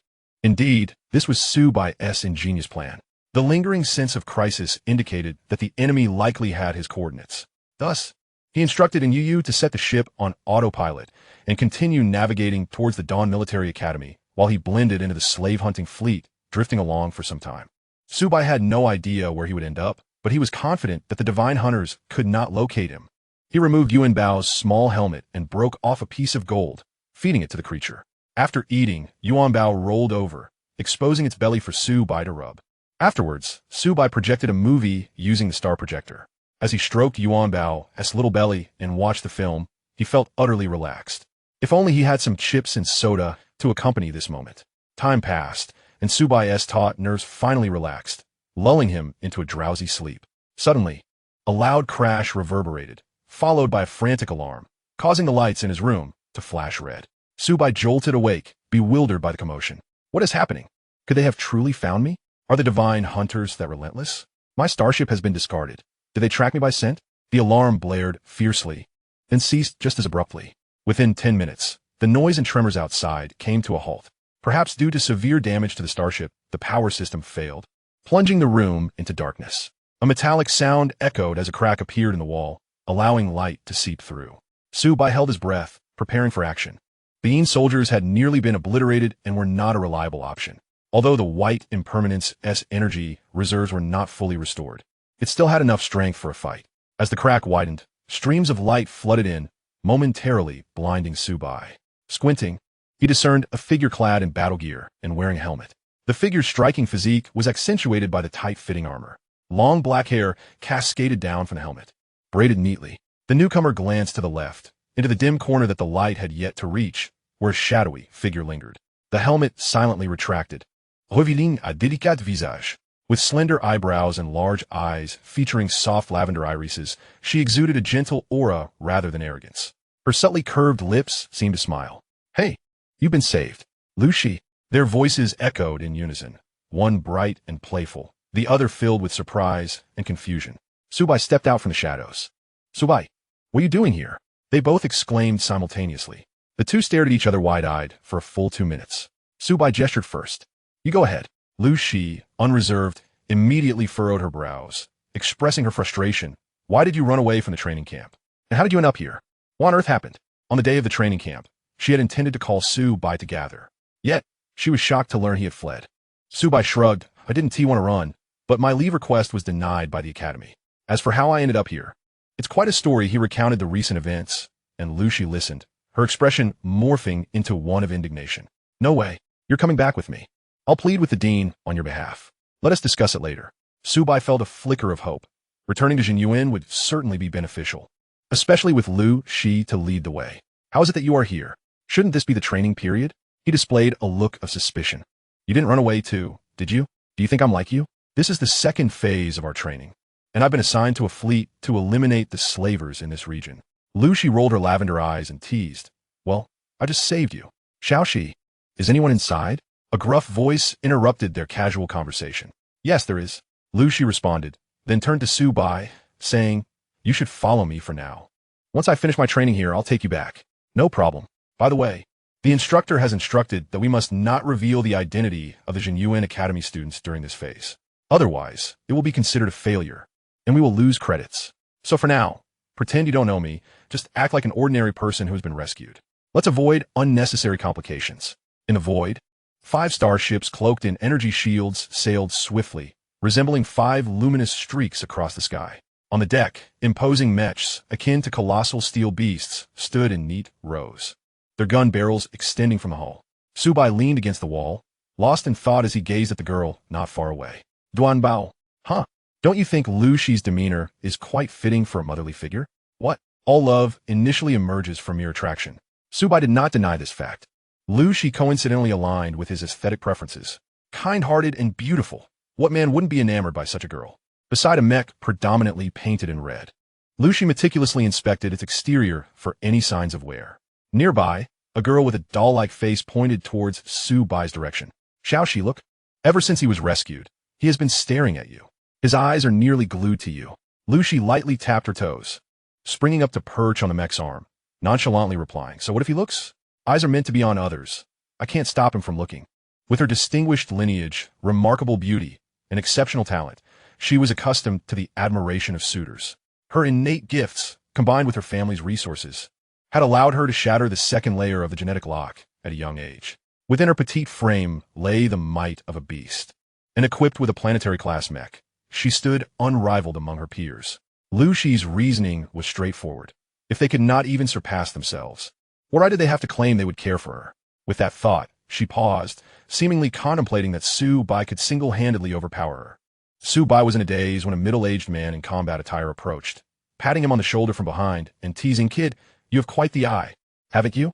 You came here and immediately took a liking to Xiaoxi?" Startled, Su Bai, still lost in thought, replied as Lu Shi had instructed. "She's called Xiaoxi, right?" The middle-aged man replied nonsensically, "Don't be fooled by her gentle demeanor. She is a proud heart. Men weaker than her stand no chance in her eyes. I remember when she arrived a couple of days ago. Her full force strike was almost 1 ton. With your little frame, you don't stand a chance." "Attends?" Su Bai remained silent, reaching into his pocket to grasp a marble, transforming it into gold. The golden orb melded into liquid form in his palm, flowing through his pores into his bloodstream, eventually converging in a golden core space overlapping with his heart. Within this space, a brilliant golden core radiated light, and as the absorbed energy gathered, Su Bai felt a slight enhancement in his physique. "I should at least double my strength." Chapter 43, Setting the Flag. After inspecting the mech, Lu Shi returned to her quarters. Su Bai withdrew his gaze and engaged in idle conversation with the man. One party inquiring, the other unguarded, Su Bai quickly gleaned the situation. This fleet was the patrol fleet of the Selk Federation, tasked with combating space pirates, slavers, and capturing some illegal immigrants. "Suko, what is that?" During their conversation, Su Bai learned that the man's name was Su Li, a seasoned crew member of the fleet. Su Li followed Su Bai's gaze to the distant lights. It could be some meteors or perhaps other fleets. Su Bai squinted, fixating on the lights, casually remarking, "It looks like some kind of creature." Su Li's expression stiffened as he turned slowly, fixating intently on the lights. "Did you see it clearly? My eyesight has always been excellent. It's definitely not a fleet or meteors. It's a golden beast." The glowing points continued to advance toward them, and Su Bai observed more clearly, confirming with certainty that enormous creatures were brandishing their claws. Su Li suddenly pressed his earpiece and shouted, "Alert! Alert! Golden beast detected." He then abandoned Su Bai and sprinted toward the group of mechs on the deck. Beep, beep, beep. Within mere seconds, a shrill alarm echoed, and the lights on the starship abruptly turned red, followed by the surrounding 4 vessels flashing red lights simultaneously. Yuan Bao, why are we so unfortunate? Su Bai sighed as Yuan Bao turned over in his collar, whimpering softly. He sighed once more, retreating to the cabin. For now, he was merely an unremarkable survivor who had been rescued. His persona could not crumble. Remaining on the deck at this moment would undoubtedly contradict his cover. In the cabin, with nothing to occupy his time, Su Bai wandered aimlessly, seeking a room with a view of the outside to assess the situation. As he groped his way upward, he anticipated that the vantage point above would be the best. Perhaps everyone was out on alert, for he encountered not a single soul along the way. Just as he mused about his good fortune, he was unaware that every move he made was being monitored from the command room. "Captain, should we bring those 2 in?" A man clad in a hard coat adorned with metallic embellishments pondered for a moment before addressing Lu Shi beside him. "Xiao Shi, the person you rescued is now your responsibility. There exists an unwritten rule in the cosmos. Typically, when a fleet defeats space pirates or slavers, the rescued individuals are to be dealt with by the rescuers. If one encounters kind-hearted individuals, they may be allowed to leave. However, if luck runs out, their fate may not be much better than being captured by the pirates." Lu Shi silently lamented that Su Bai could not find peace, stepping outside. Clop, clop, clop. The sound of rhythmic footsteps resonated in the desolate corridor, the sound of combat boots striking the metal floor. Su Bai hurriedly darted into the nearest room, realizing his actions might have been somewhat rude. Wandering around the cabin while others were engaged in battle appeared suspicious. As the footsteps grew closer and stopped at the door, he heard, "Come out." Su Bai raised an eyebrow, sighing in relief. It was Lu Shi's voice. "Xiao Shi, what a coincidence." Su Bai emerged with a grin. "Coincidence? You could say so," Lu Shi replied with a bemused gaze. "So coincidental that you were running around, and the captain saw everything on the monitors." With that, Lu Shi's smile faded, and she turned on her long, slender legs, striding forward. "Keep up. According to the cosmic rules, you are now my slave, so behave." Su Bai chuckled awkwardly, glancing at the surveillance above, realizing that this girl was quite adept at her role. Lu Shi had Su Bai change into a combat uniform. Without achieving divine physique, survival in the cosmos was impossible. Su Bai adjusted his body, feeling a tinge of embarrassment in the tight-fitting suit, longing for the comfort of a spacesuit. "Xiao Shi, where are we headed? Just follow along, and don't ask too many questions." Before long, the 2 individuals arrived before a towering red mech, estimated to be around 25 meters in height. Lu Shi tapped her wrist, causing the mech's chest armor to part and reveal the cockpit within. With a slight bend of her knees, she gracefully leaped into the cockpit, turning to lower the lift platform just as Su Bai joined her. She paused her movements and closed the open chest armor. Inside the cockpit, a singular mech-shaped light source illuminated the space. "You see my mech, Blazing Flame, a planetary class 1, Lu Shi informed Su Bai. "Next, I will initiate the mech systems. Your position will be as the co-pilot, connected via a neural interface." "I'm aware. Have you forgotten that I piloted the fool's mech?" Su Bai replied as she moved to the co-pilot seat. "Grant me a level of operational authority." Lu Shi hesitated for but a moment before bestowing Su Bai with secondary control privileges. Then, with a thought, the gravity within the cockpit suddenly vanished, causing both of them to float. Shortly after, 2 helmets descended, and Lu Shi handed one to Su Bai. Once donned, a myriad of lights erupted from every corner. "I configured the co-pilot's view to be limited to the exterior until I exhaust my strength. After that, you can take over the mech. Does that sound agreeable?" "Absolutely," Su Bai affirmed. Upon wearing the helmet, her vision briefly darkened before bursting forth with an expansive panorama. At that moment, a mechanical voice resonated within the cockpit. "Beep. Self-diagnostic complete. Energy reserves at 9721. Propulsion system normal. Sensory system normal. Armor system normal. Weapon system normal. Report complete." Lu Shi withdrew her gaze, inhaled deeply, and stepped forward. Concurrently, Su Bai sensed the mech stirring, her perspective shifting forward. On the deck, dozens of standard mechs glinted with red lights, poised for action. The energy cannons on either side of the starship emanated a menacing aura, ready to unleash power. Utilizing the mech's visual capabilities, Su Bai discerned the luminous points with clarity. 3 colossal beasts prowled through the cosmos, their scales shimmering with a chilling radiance, surrounded by a multitude of smaller creatures. So many golden beasts. Su Bai gasped in astonishment. Even having witnessed grand spectacles on the assessment star, she found herself awestruck. The sheer volume of golden beasts gathered together was far more impressive than anything seen during the assessments. Each time she encountered a golden beast, Su Bai couldn't help but think of Yuanbao. Golden beasts primarily fed on golden substances, just as Yuanbao did. Instinctively, she pulled out Yuanbao, who, upon feeling the grip on its neck, rubbed its drowsy eyes with its tiny paws, bewildered as to why it was roused from slumber. Was it time for a meal? It extended its delicate tongue to lick Su Bai's hand. Observing the adorably innocuous Yuanbao, she chuckled softly, realizing how misguided her thoughts had been. This silly creature bore no resemblance to the ferocious and violent golden beasts. Were all golden beasts like Yuanbao, the universe would have already achieved peace. Thus, she tucked Yuanbao back into her embrace and casually transformed a marble into gold, tossing it into her hold. Feeling the warmth wriggling against her, she mocked herself in silence. I am human. Can I not also absorb golden substances? If Yuanbao were a golden beast, I would simply consume this mech. Chapter 44 for the Federation. In the captain's quarters, the atmosphere had plummeted to an icy chill. The hierarchy of the golden beasts was significantly simpler compared to that of humanity. At this juncture, the 3 massive entities could already be discerned with the naked eye, their imposing sizes signaling their formidable power, 4-star golden beasts, equivalent to human stellar-level beings. Yet within the fleet, only this flagship possessed the strength of a stellar class, while the mechs aboard the 5-star ships were, at best, planetary class. Faced with 3 4-star golden beasts, defeat seemed inevitable, particularly with the presence of numerous lesser golden beasts. Gulping audibly, the first officer swallowed hard, his voice hoarse. Captain, what should we do? The captain's gaze fixed intently on the advancing golden beasts, his expression sharpening. What do we do? The fleet's reserves of golden materials are insufficient. We must engage. However, those mech warriors represented the Federation's invaluable assets. They could not afford to lose them all. With a decisive flick of his cloak, he approached the floor-to-ceiling windows, his voice resolute. Torai, issue a captain's order.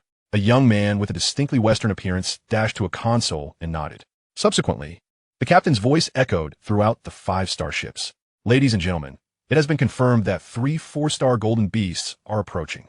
At this pronouncement, the crew members, who had been poised for action, were instantly thrown into disarray, as they had assumed they were merely facing a swarm of smaller golden beasts. Inside the blazing flame mech, Lu Shi's eyes narrowed in focus. 3 4-stars. Su Bai's expression turned grave. 4-star golden beasts corresponded to stellar-class adversaries. He had previously battled 2 stellar-class mechs simultaneously on the White Garment Star and had narrowly escaped death. Had it not been for the intervention of that bumbling ally, Zhu Feng, who had delivered a devastating blow that incapacitated the city destroyer, the outcome could have been disastrous. Lu Shi pointed toward the golden beasts, whose fangs were now visible. In our fleet, only this ship beneath us is stellar class, and we possess not a single stellar class mech. The disparity of 3-to-1 at equivalent levels was glaringly apparent. The captain's composed voice resonated once more, imbued with a calming authority. This battle is lost. However, each of you is a precious asset to the Federation. Therefore, after engaging in battle, please evacuate. I will remain behind to buy us time. After a moment of silence, a resolute voice rang out. For the Federation. Those 4 words served as a rallying cry, igniting fervent shouts from the mechs, dispelling the previous despondency. For the Federation. For the Federation. In the captain's quarters, the first officer observed the scene outside, excitement evident in his voice. Captain, your tactic of retreating to advance is brilliant. They will undoubtedly fight with all their might now. The captain cast a cold glance at him. Retreat to advance? The first officer froze, his smile faltering. You cannot possibly intend to stay behind to buy them time, can you? I, Kong Yulong, would never deign to sacrifice the lives of warriors for my own. Yet we are nobles, and most of them are merely commoners. The first officer protested, his face reddening with indignation. And what of it? If you wish to flee, then do so. I will not impede you. Kong Yulong turned away, seating himself at the command chair, his gaze fixed on the array of pale blue panels that illuminated the entirety of the starship before him. Behind him, The first officer struggled to articulate a response, ultimately retreating in defeat under the scornful gaze of the captain's assistant, Tori. Fool, I have no desire to die alongside you. The fleet came to a halt, energy converging to the limit within the high-energy particle cannons. With a decisive slap from Kong Yulong, the energy was unleashed. Boom! Boom! The particle beams sliced through the void, detonating within the throng of golden beasts. The swarm was instantly engulfed in blinding light. However, not a single soul on the starship relaxed their vigilance. If such an attack could annihilate the golden beasts, then four-star entities would indeed be far too weak. Indeed, within mere seconds, the three colossal beasts charged forth. The bombardment from the high-energy particle cannons had only managed to eliminate a handful of lower-tier golden beasts. Not only did it fail to threaten the three four-star golden beasts, but it also incited their fury further. Retreat! Kong Yulong's voice boomed through the loudspeakers. Yet, none of the mechs on the deck moved. Their eyes were fiercely fixed forward. Captain's order. Retreat. Your mission is to defend the Cirque Federation, to pursue star pirates and smugglers, not to throw your lives away to the golden beasts. The cannons aboard the starship continued to fire, and a circular apparatus rose from the ceiling of the cabin, harboring an even more terrifying energy. Time slipped away unnoticed, and gradually some lowered their heads. They understood that dying here would be futile. If their demise led to a breach in this defensive zone, countless more lives would be lost. The fervor in their hearts began to wane. A mech saluted the captain's chamber and charged in the opposite direction. The first one took the lead, and the others, no longer hesitating, saluted the captain before swiftly departing. Having made the decision to leave, they would not linger any longer. Kong Yulong gazed at the empty deck, a smile of relief spreading across his face. His greatest fear was that these warriors would lack adaptability, fighting to the last breath. He had even entertained the worst possible outcomes, but thankfully, the result was favorable now. Tori, you should also leave. There are still some mechs in the hangar. Although they are industrial models, they are still satellite level. With my efforts to buy time, there remains a glimmer of hope for escape. No, Captain, Tori interjected firmly, anticipating Kong Yulong's counsel. The first rule of the assistant manual states that the assistant is the captain's right hand and must remain by the captain's side at all times. Since you chose me at the academy, it is my honor to share life and death with you. Kong Yulong turned to meet Tori's resolute gaze, a look of unwavering faith. Good lad, gather the remaining non-combat personnel in the fleet to the mogul, set it to return autonomously, and then take control of the weaponry on the other three starships, channeling all energy to those beasts. Understood. In the cockpit of the Blaze, Lucy glanced at the captain's chamber. Through the vast observation window, she could clearly see the determination etched on Kong Yulong's face. Soon, she tucked away her inexplicable emotions, maneuvering the Blaze resolutely towards the rear of the fleet. Is this how we leave? What other choice do we have? Lucy piloted the mech without a sideways glance. I know you possess the strength to contend with the four-star golden beasts, but you mentioned that the God's Hunters are searching for you. To stand out now, in conjunction with a stellar-class starship, might turn the tide, but losses in mech and injuries to your body, along with exposed positions, are inevitable. If the God's Hunters arrive, then, my strength would be insufficient to protect you, and you would surely perish. After saying this, she turned to look at Su Bai. So, are you willing to gamble both our lives and stay? Su Bai shrugged, remaining silent. He admired Kong Yulong's resolve, but would not risk his life merely out of respect. Simultaneously, his regard for Lu Shi rose another notch. Calm in the face of adversity. Kind, yet not naive. In the vastness of space, one cannot survive long with a bleeding heart. In the cockpit of the Blaze, Su Bai cleared his throat with enthusiasm. Wasn't that joke just now amusing? I've got another one for you. Shut up. Lu Shi glared at Su Bai, her light purple eyes aflame with anger, her temples throbbing. Shortly after leaving the starship, Su Bai began sharing a series of exceedingly bad jokes. She did not laugh, while he was grinning from ear to ear. Lu Shi vowed that if given another chance, she would certainly remain. Oh, Su Bai replied awkwardly, noticing Lu Shi's sour mood. He intended to lighten her spirits with humor, believing his jokes were genuinely funny. Yet she remained unamused. Unable to pilot the mech or share jokes, boredom soon crept in. He peered outside through the neural connection device. A few minutes later, he gasped softly, his eyes widening. Shao Shi, if you dare tell another one of those wretched cold jokes, I will turn back. But the next words caused Lu Shi's fury to evaporate in an instant. No, look to the left. Is that not a golden beast? Chapter 45. The strongest trump card.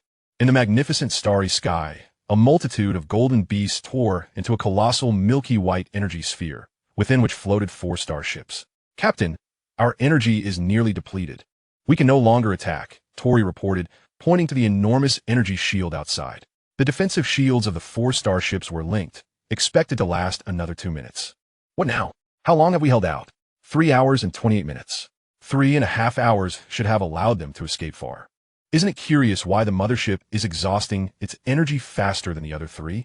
Tori's expression reflected confusion. He had been managing the firepower systems. Yet the Stellar-class mothership was depleting its energy even earlier than the other 3 starships. He tentatively replied, "Is the mothership's energy not at full capacity?" Kong Yulong pressed a button in front of him, causing the roof of the captain's chamber to retract. He turned to face the disk apparatus that had been charging since the first wave of attack. It's all there, at the top of the mothership. Within a 3-meter diameter disk, a basketball-sized jet-black energy sphere quivered, energy streaming into it from the base of the disk. The pulsations emanating from the sphere distorted the surrounding space, and, as the energy was compressed to its utmost limit, it awaited the moment of rebound, destined to create a cataclysmic upheaval. "Tori, I shall impart one final lesson." Kong Yulong seized control of the 4 starships, his eyes gleaming with madness. "Who says we cannot attack once our energy is depleted? The strongest card has yet to be played." Without warning, the leftmost starship severed its energy conduit to the defensive shield, its energy gauge plummeting to empty as it surged out from the shield, plunging into the throng of golden beasts. The conflagration erupted, brighter than the combined defensive shields of several starships, as the violent explosion, accompanied by fragments of the starship, shredded a multitude of golden beasts. In the surprise onslaught, even the 3 4-star golden beasts suffered injuries. Following suit, the 2nd and 3rd starships charged forth. Amidst the inferno, the golden beasts writhed in agony. Tori had never witnessed such a scene and stood frozen in place since the first starship's suicide attack. Time ticked away, the flames gradually subsiding. The once vast horde of golden beasts dwindled to a mere few dozen, with only 3 4-stars remaining. The lesser beasts had been obliterated in the explosion. Kong Yulong stood atop the starship, gazing across the cosmos at the 3 golden beasts. His small human form dwarfed by their colossal size, yet devoid of fear. Without the protective shield, the shockwave from the explosion billowed his captain's cloak dramatically. "Tori!" Tori snapped back to his senses, his gaze solely fixed upon the towering figure before him. "Now, attack! To the left, to the left!" Bang! A golden beast's sharp claw lunged, leaving 3 gashes on the blaze's waist. Lu Shi's complexion paled. The neural connection device allowed the pilot to feel the mech's injuries. And although the sensation was somewhat dulled, the pain remained excruciating. "Are you all right?" Su Bai inquired with concern, his attention unwavering. He was in the co-pilot seat, diligently monitoring the surroundings of the blaze, ready to alert Lu Shi. "I'm Fina." Lu Shi formed a beam of light in her hand, thrusting it forward. The blaze wielded a large blade, cleaving through the air and bisecting the golden beast before her. In close combat, cold weapons proved more effective than firearms. The demise of one golden beast did not deter the others. 7 or 8 diverse golden beasts surrounded the blaze. Su Bai's expression grew grave, his gaze fixed on the perimeter of the encirclement. A colossal creature, comparable in size to the 3 4-star golden beasts they had encountered earlier, loomed in the void. A 4-star. In the presence of the 100-meter-long 4-star golden beast, the blaze appeared as a mere toy. Since their encounter with the golden beasts hours ago, the original multitude had dwindled to 7, and the blaze had become battered and bruised. During this period, the 4-star golden beasts remain inactive, and Su Bai sensed that the remaining 7 had significantly improved their combat abilities compared to previous encounters. They were using Qi Yin as a whetstone. Clang! Qian's blade struck against the scales of the golden beast, producing a spark. Like a signal, the other 6 swiftly closed in. The 7 golden beasts, each with a clear roll, charged from 7 different angles. In an instant, Qi Yin deployed a protective shield, but it was torn apart in merely half a second. Crash! The massive blade was swept upwards, and flames erupted forth.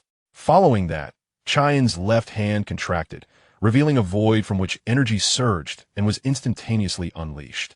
The 4 golden beasts before him were pushed back, but the ones behind had no way to retreat. 3 attacks landed squarely on Qi Yin. Warning! Warning! Rear armor compromised. We're level at 67. Spurt! Lu Shi spat out a mouthful of blood, her crimson lips stained and her pallid complexion causing Su Bai to feel a pang of heartache. "Xiao Shi, let me take over." Lu Shi wiped the blood from the corner of her mouth, her gaze resolute. "Wait until I reach my limit, then you can step in." How could she not see that Qi was being used as a mere sharpening stone? Yet with Su Bai at her back, was she not also using these golden beasts as a whetstone? Shaking off her dazed mind, the prolonged high-intensity battle had pushed her to her limits. Piloting a mech required not only physical endurance against the burdens imposed by the machine, but also an extraordinary toll on mental fortitude. Roar! The reaction of Qi registered in the eyes of the golden beasts, who sensed their foe was nearing collapse, unleashing a fierce growl. The 7 golden beasts spread out, encircling Qi in a slow rotation. Suddenly, one of the golden beasts lunged from behind. Behind you, Su Bai warned, instinctively reacting. To his surprise, Qi executed a corresponding maneuver, delivering a powerful kick that sent the beast flying. Before Su Bai could fully comprehend the situation, pressure surged from all directions. He quickly glanced aside. She had already lost consciousness, her body suspended in midair, her helmet mysteriously vanished, and her braided hair drooping as her head hung low, obscuring her face. Su Bai took a deep breath, moving his limbs to shake off the tension. He needed to deal with the golden beasts before anything else. The 7 golden beasts, momentarily bewildered by Qian's swift counter, questioned, wasn't it on the verge of collapse? How can it respond so quickly? Seizing the opportunity while the golden beasts were confused, Su Bai rapidly acclimated to the burdens imposed by the mech. The load of a planetary-class mech seemed to have little effect on him. The moment he connected with the mech, it felt as if his battle instincts were etched into his very bones, reminiscent of muscle memory forged through years of rigorous training. Gripping the massive blade, he felt an exhilarating itch in his hands, his gaze fixated on the golden beasts as he boldly struck. Every move appeared meticulously choreographed. The angle and force of strikes left the 7 golden beasts defenseless. Instead of the earlier columns of flame, the blade now unleashed slender lines of fire, more solid, less detectable, and far more lethal. One strike followed another, as elusive as the horns of an antelope, creating a tapestry of fire. The 7 golden beasts were left utterly dumbfounded. Weren't they just toying with us? Moments later, Su Bai sheathed his blade. Qi faced away from the golden beasts, quietly awaiting something. Bang! The sky was filled with exploding flames, and along with them, the 7 golden beasts were obliterated. Su Bai savored the sensation of the moment. Roar! A furious roar jolted Su Bai back to reality. Damn it, I forgot about the big one. At this moment, the 4-star golden beast was equally bewildered, contemplating honing its descendants.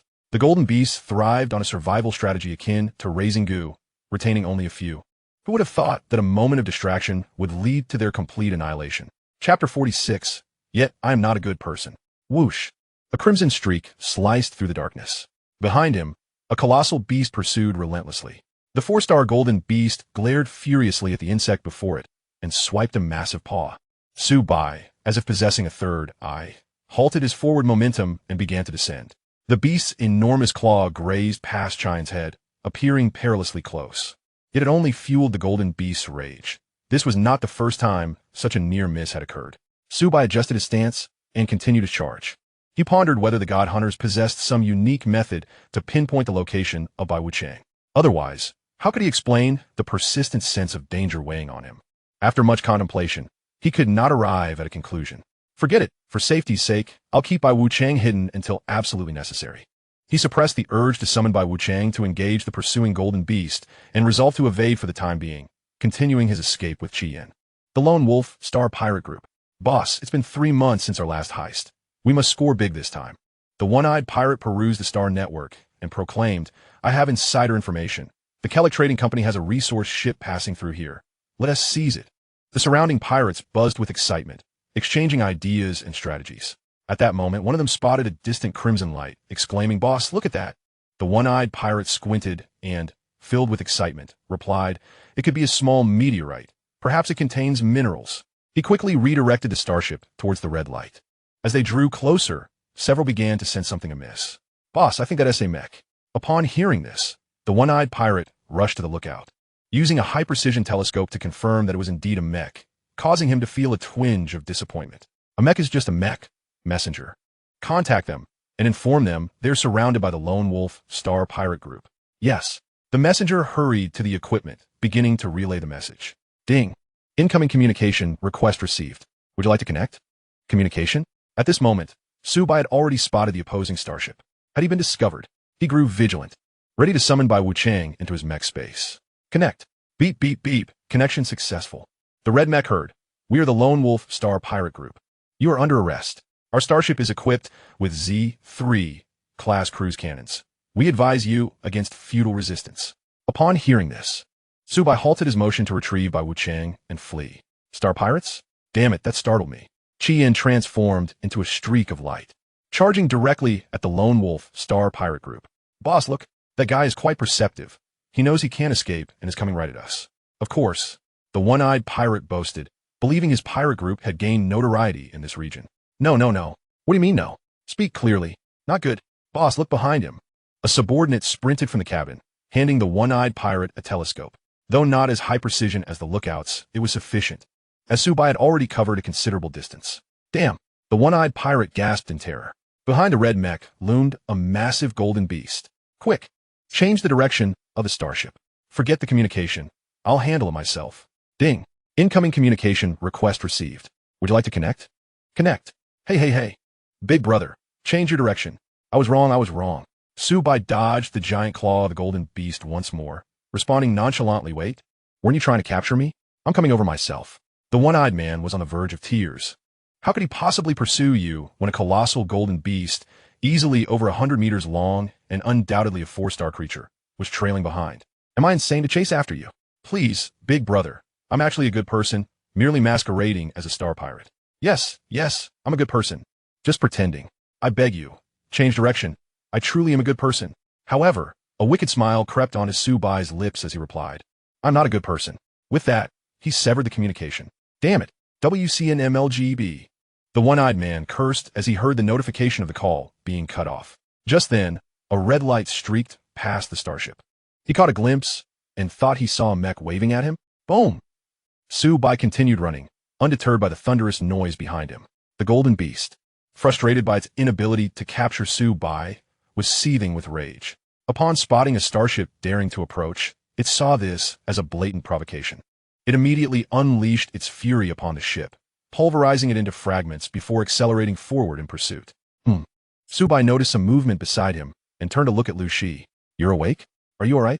Lu Shi, momentarily dazed from her sudden unconsciousness, struggled to regain clarity. She had reclaimed control of the mech, which was common sense. If the co-pilot was engaged in battle, seizing control recklessly could lead to catastrophe. With a thought, the helmet that had vanished before reappeared. Once donned, the external scene unfolded before her eyes. Were the golden beasts? The 7 massive golden beasts? She vaguely remembered battling them before losing consciousness, but now, not a single one was in sight. Filled with confusion, she began to scan her surroundings. Upon glancing behind her, her delicate face suddenly froze. At that moment, the 4-star golden beast swiped its claw again. Lu Shi's lavender pupils constricted, just when she thought she was doomed. Qian dodged with an incredible maneuver. Her eyes widened in disbelief. Did it escape? But the very next moment, the golden beast struck again. And Lu Shi hastily urged, focus on piloting the mech. Don't get distracted. Su Bai shrugged, it's quite safe now. Quite safe. Do you think Qian is a mythical subordinate spirit or a legendary mech like Bai Wuchang? Qian is merely a planetary level mech. You're being pursued by a 4-star golden beast, and you dare to say it's safe? Lu Shi nearly lost her composure. Well, it is quite safe. That big brute hasn't been able to touch me after chasing for so long, and I'm perfectly fine. Su Bai underestimated his opponent strategically, but remained vigilant tactically, always watching the golden beast's movements. After all, that previous blow he suffered was genuinely painful. Lu Shi glared at Su Bai, choosing silence. She understood the urgency of the situation. Interrupting him now could result in them being caught by the 4-star golden beast. If he didn't manage to summon Bai Wuchang in time, they both would be doomed. Roar! Su Bai felt the golden ingot at his chest awaken, incessantly calling out. He quickly retrieved it, gaining a new perspective. The ingot was perched on his hand, continuously barking in a specific direction. You want to go that way? Woof! Su Bai pondered for a moment and decided to fly in that direction. After all, he didn't know the way. Running anywhere was still running. Since the ingot wished to go that way, why not see what was there? Qian, Lu Shi silently commanded, display the mech's data recordings. Yes. As the primary authority over Qian, Lu Shi could bypass the current operator to access all information regarding the mech. She concentrated, and the information unfolded directly onto her retina. I must see just how vast the gap between us truly is. Chapter 47. The Inescapable Mythical Intelligence's Forceful Localization. At the border of the Huangshe Federation, a miniature starship was racing forward at full speed. Suddenly, an energy net was cast, ensnaring it. In the darkness, a much larger starship materialized. A few figures stood on the deck, awaiting the smaller vessel to be drawn closer. They were none other than the hunters from the Pantheon. Brother Who? Did we catch it already? Sang Nyo felt as though he had punched a pillow. It was all too easy. This should be it. The Loaning Federation reported that this was the ship. Surely they wouldn't dare deceive us. Before long, the small starship was drawn in, and they surrounded it, forcibly opening the hatch. Inside, it was completely empty. No one. Damn it, we've been played. Brother Who, what should we do? Sang Hu slammed his fist into the ship's hull in frustration, cursing loudly before contacting Sang Shi via the star communicator. Hey, we found the starship. But it was set to autopilot, and there's no one aboard. No one. Sang Shi frowned. Without coordinates. Finding someone in the vast universe was akin to searching for a needle in a haystack. After a moment of thought, he said, You all remain on standby for now.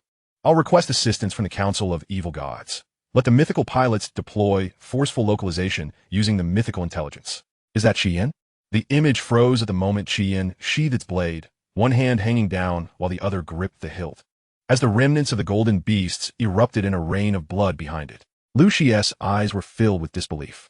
To annihilate 7 equally ranked golden beasts in an instant exceeded her understanding of Qian.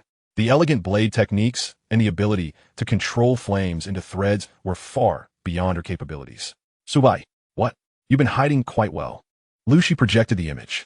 On the assessment star, she had witnessed Su Bai wielding the golden powdered rose with Kong Qing. However, the visual impact of the direct confrontation was on an entirely different level. At that time, he seemed like a genius swordsman. Now, he could be called a grandmaster. Su Bai raised an eyebrow, ready to speak. You've discovered me. In White Garment Star, who doesn't know the name of my Mad Blade Su? He didn't claim that his swordsmanship was innate. That would be too far-fetched.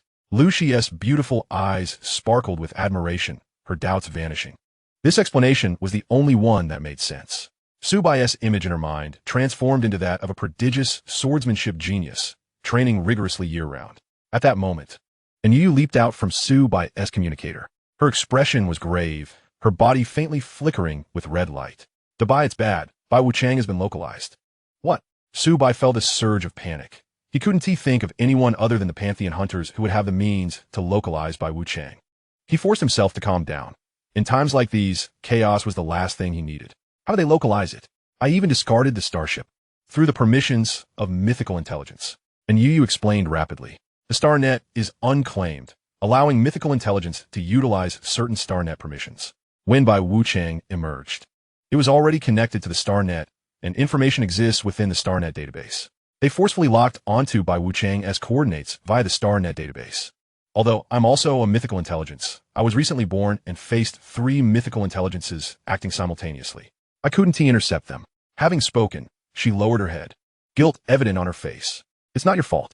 Su Bai, while deftly dodging the golden beast's attacks, pondered their next move. They certainly couldn't win in a fight. Bai Wuchang's coordinates were locked.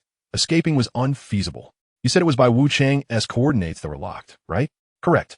And Yu discerned his intentions and took the initiative to assume the task, suggesting, much like the previous starship, that she could pilot the White Wuchang in the opposite direction to divert them. But Su Bai expressed some reservations.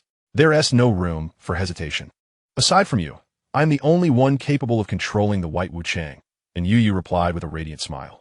Rest assured, I am an intelligent life form existing within the star network and can return to your star instrument at any moment. However, this means the White Wuchang is likely to be lost. It's merely a mech. Your safety is paramount. Su Bai reassured her, feeling a sense of relief.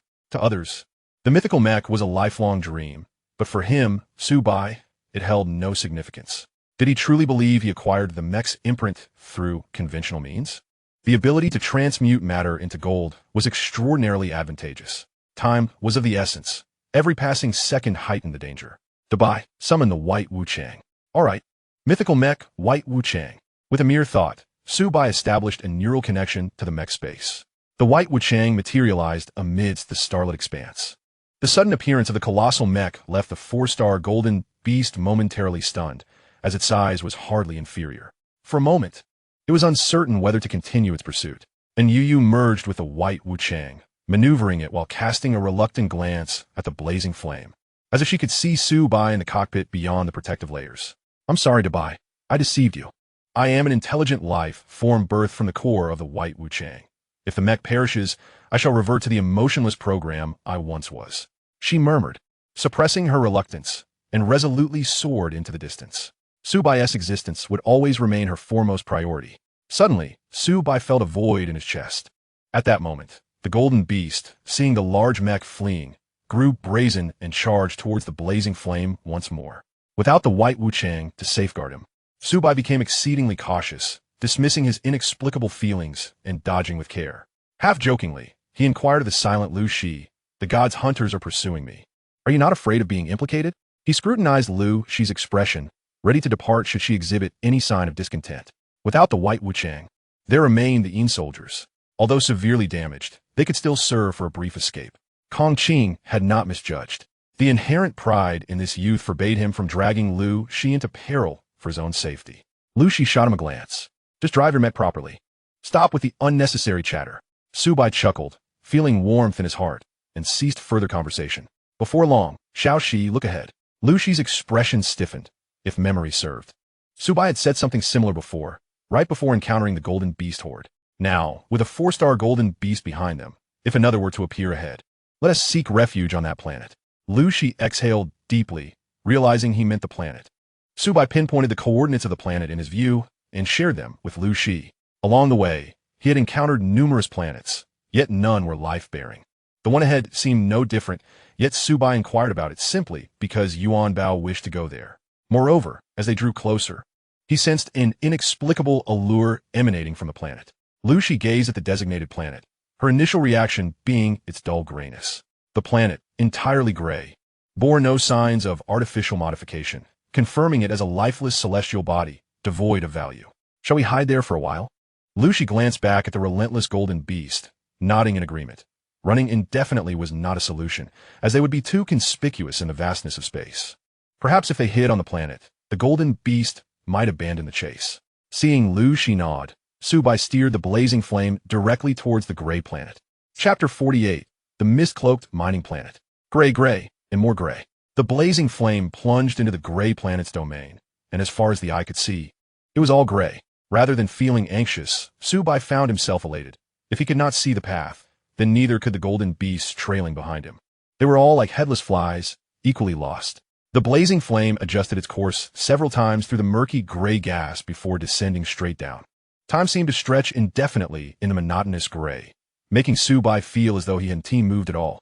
As moments passed, and the grayness lightened slightly, Su Bai's heart leaped with joy. We're nearing the end. Lu Shi's focus sharpened. As they traversed the faint gray mist, she could vaguely discern the surroundings below. She widened her eyes, straining to see, as something stirred beneath, revealing various colors on the surface. This made her waver. Could this possibly be a life-bearing planet? Not a lifeless one. A roar suddenly erupted from the gray mist, causing Su Bai's expression to shift as he hastily sought to evade. Yet, with no angle to escape. Where could he go? A massive claw pierced through the thick gray mist and struck with ferocity. The blazing flame was caught squarely in the blow, sent hurtling away. Damn it! The pain radiating from his back provoked a curse. Truly relentless. Su Bai, Lu Shi's trembling voice echoed. The golden beast had flung the blazing flame from the mist, allowing Lu Shi to clearly see what lay beneath. A mining planet. Mining planets were among the most precious celestial bodies in the universe. In an era where planets could be modified, they were even more valuable than life-bearing planets. Mining planets signified resources, wealth, and a bright future. Su Bai looked down. Colorful ores lay bare on the surface, with hints of gold among them. Any ordinary person encountering such an abundance of resources would be elated, especially considering the size of this mining planet. However, Su Bai and Lu Shi felt no joy at all. The ground was teeming with golden beasts devouring the gold mines, the earth marred and riddled with holes.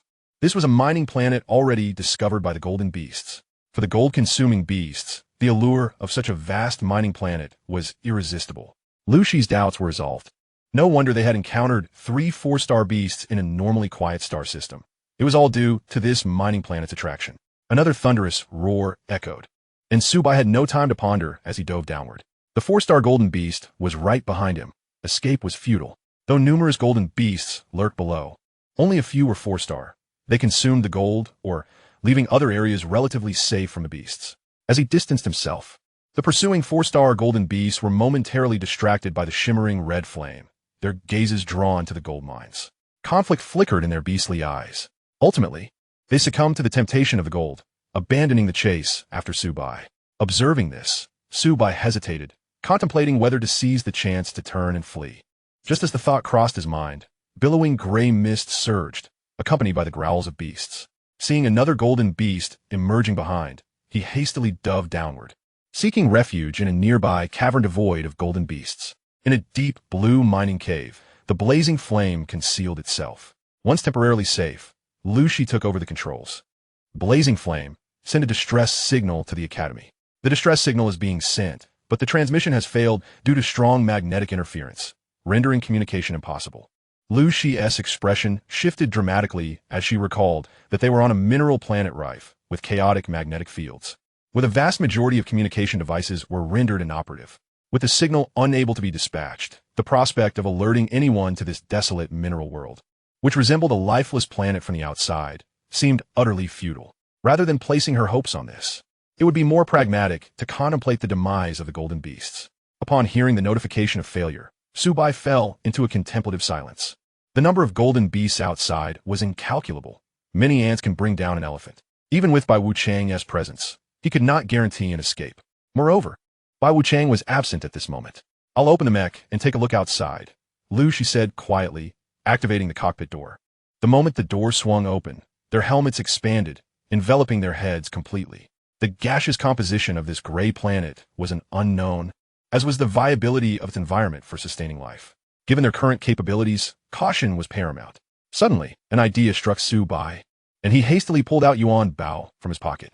Observing the little creature, who showed no signs of discomfort and blinked its large eyes adorably, Su Bai sighed in relief. It seemed to be perfectly fine. This little one had encountered many bizarre situations since childhood, and he had long since grown accustomed to it. Now, with its ability to survive without oxygen, an additional quirk was hardly a bother. Look at the place you brought us to. I truly believed your nonsense. The last time on the examination planet, I fell for your trick once, and still Haven-T learned my lesson. As he spoke, Su Bai's frustration boiled over. Glaring at Yuan Bao. You little rebel. You wish for me to meet my end, don't you? Don't whine. Yuan Bao ceased its whining, its big eyes darting around. Then it retracted its neck and leapt from Su Bai's hands, scampering outside. In the blink of an eye, Yuan Bao vanished around a corner. Su Bai hurriedly chased after it. Duan Bao! Duan Bao! Behind a massive rock, Su Bai peered around, lowering his voice as he beckoned to Yuan Bao. 5 meters away, 3 small golden beasts were clawing apart a gold mine, greedily devouring the fragments. Duan Bao, no larger than a kitten, ignored Su Bai and ran towards the gold mine. Su Bai's heart raced, fearing that the 3 golden beasts might swat Yuan Bao into a pulp. He anxiously fixed his gaze ahead, his muscles tense, leaning forward, ready to spring into action at the slightest hint of danger. As he drew closer, a bead of sweat dripped down inside his helmet. Su Bai didn't dare to blink. Yuan Bao flailed its limbs, nimbly leaping between the rubble. Suddenly, the 3 golden beasts noticed Yuan Bao, raising their heads in alarm. Emitting a warning growl, Su Bai drew his sidearm from his combat suit, gripping a dagger in his other hand. However, the next scene left him wide-eyed in astonishment. The 3 golden beasts merely let out a single roar, perhaps mistaking Yuan Bao, with its golden fur, for one of their own kin, or for some other reason. They made no further move and returned to their meal. Evidently, Yuan Bao had anticipated this outcome, as it continued to eat alongside them. Meanwhile, in the mech, Lu Shi regained her composure.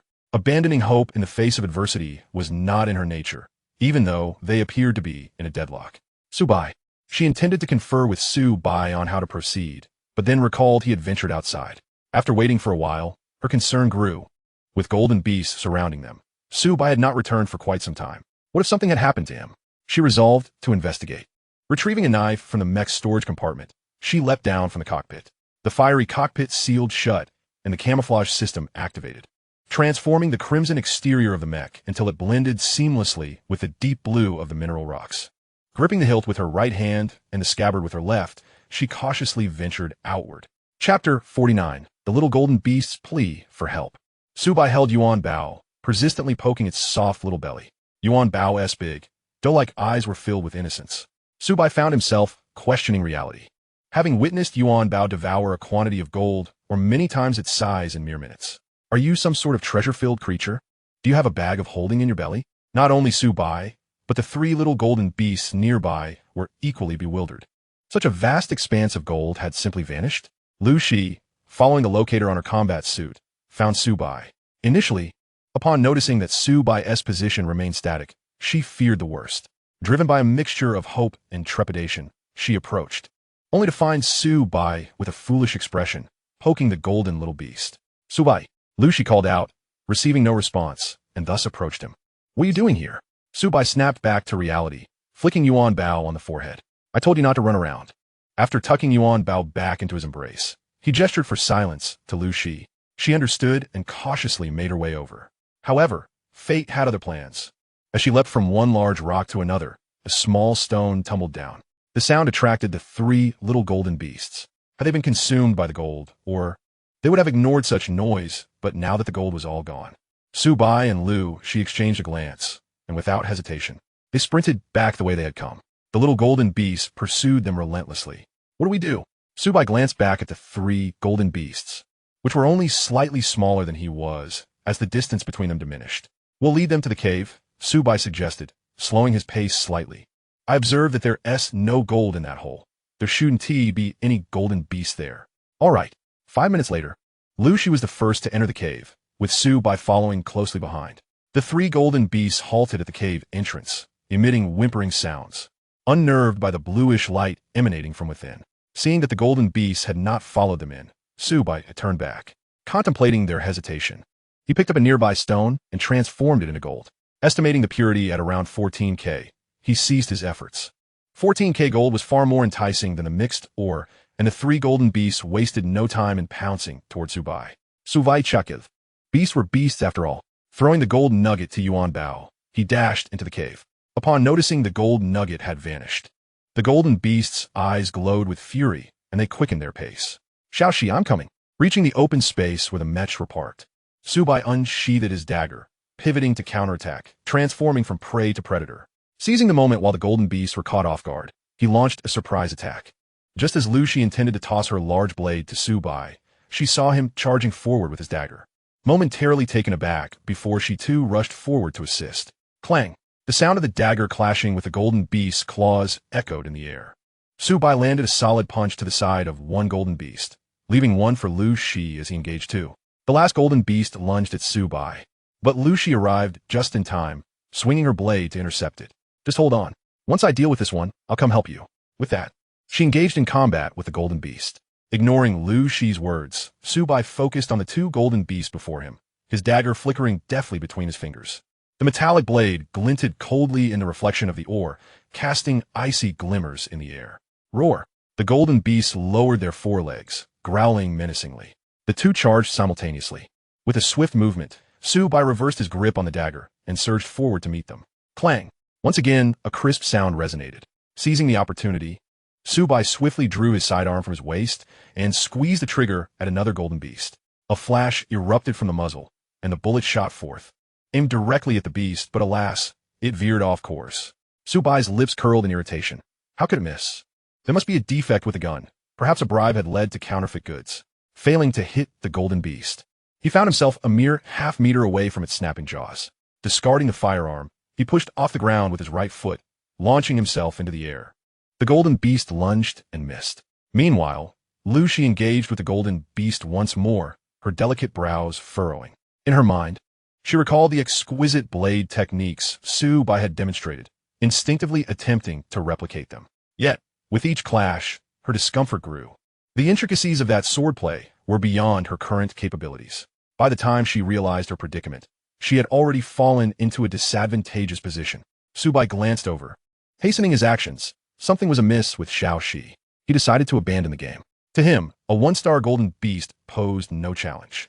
The beast lunged again, one body leaping forward, fangs bared, while another charged from the side. Su Bai executed a swift slide, his dagger raised, effortlessly slipping beneath the leaping creature and driving the blade into its body as if it were butter.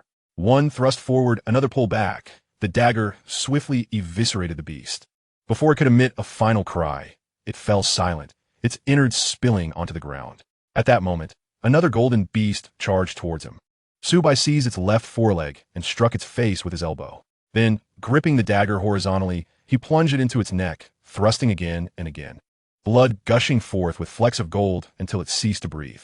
Suddenly, a longing surged through Su Bai's cells, akin to the primal instinct of hunger. He paused, gazing at the golden beast. It had been some time since he absorbed golden energy. Even his core seemed reluctant. The urge within him intensified. He extended his hand, pressing it against the beast's wound, but received no response. After a moment's contemplation, he sliced open the sleeve of his combat suit, exposing his palm, and pressed it against the wound once more.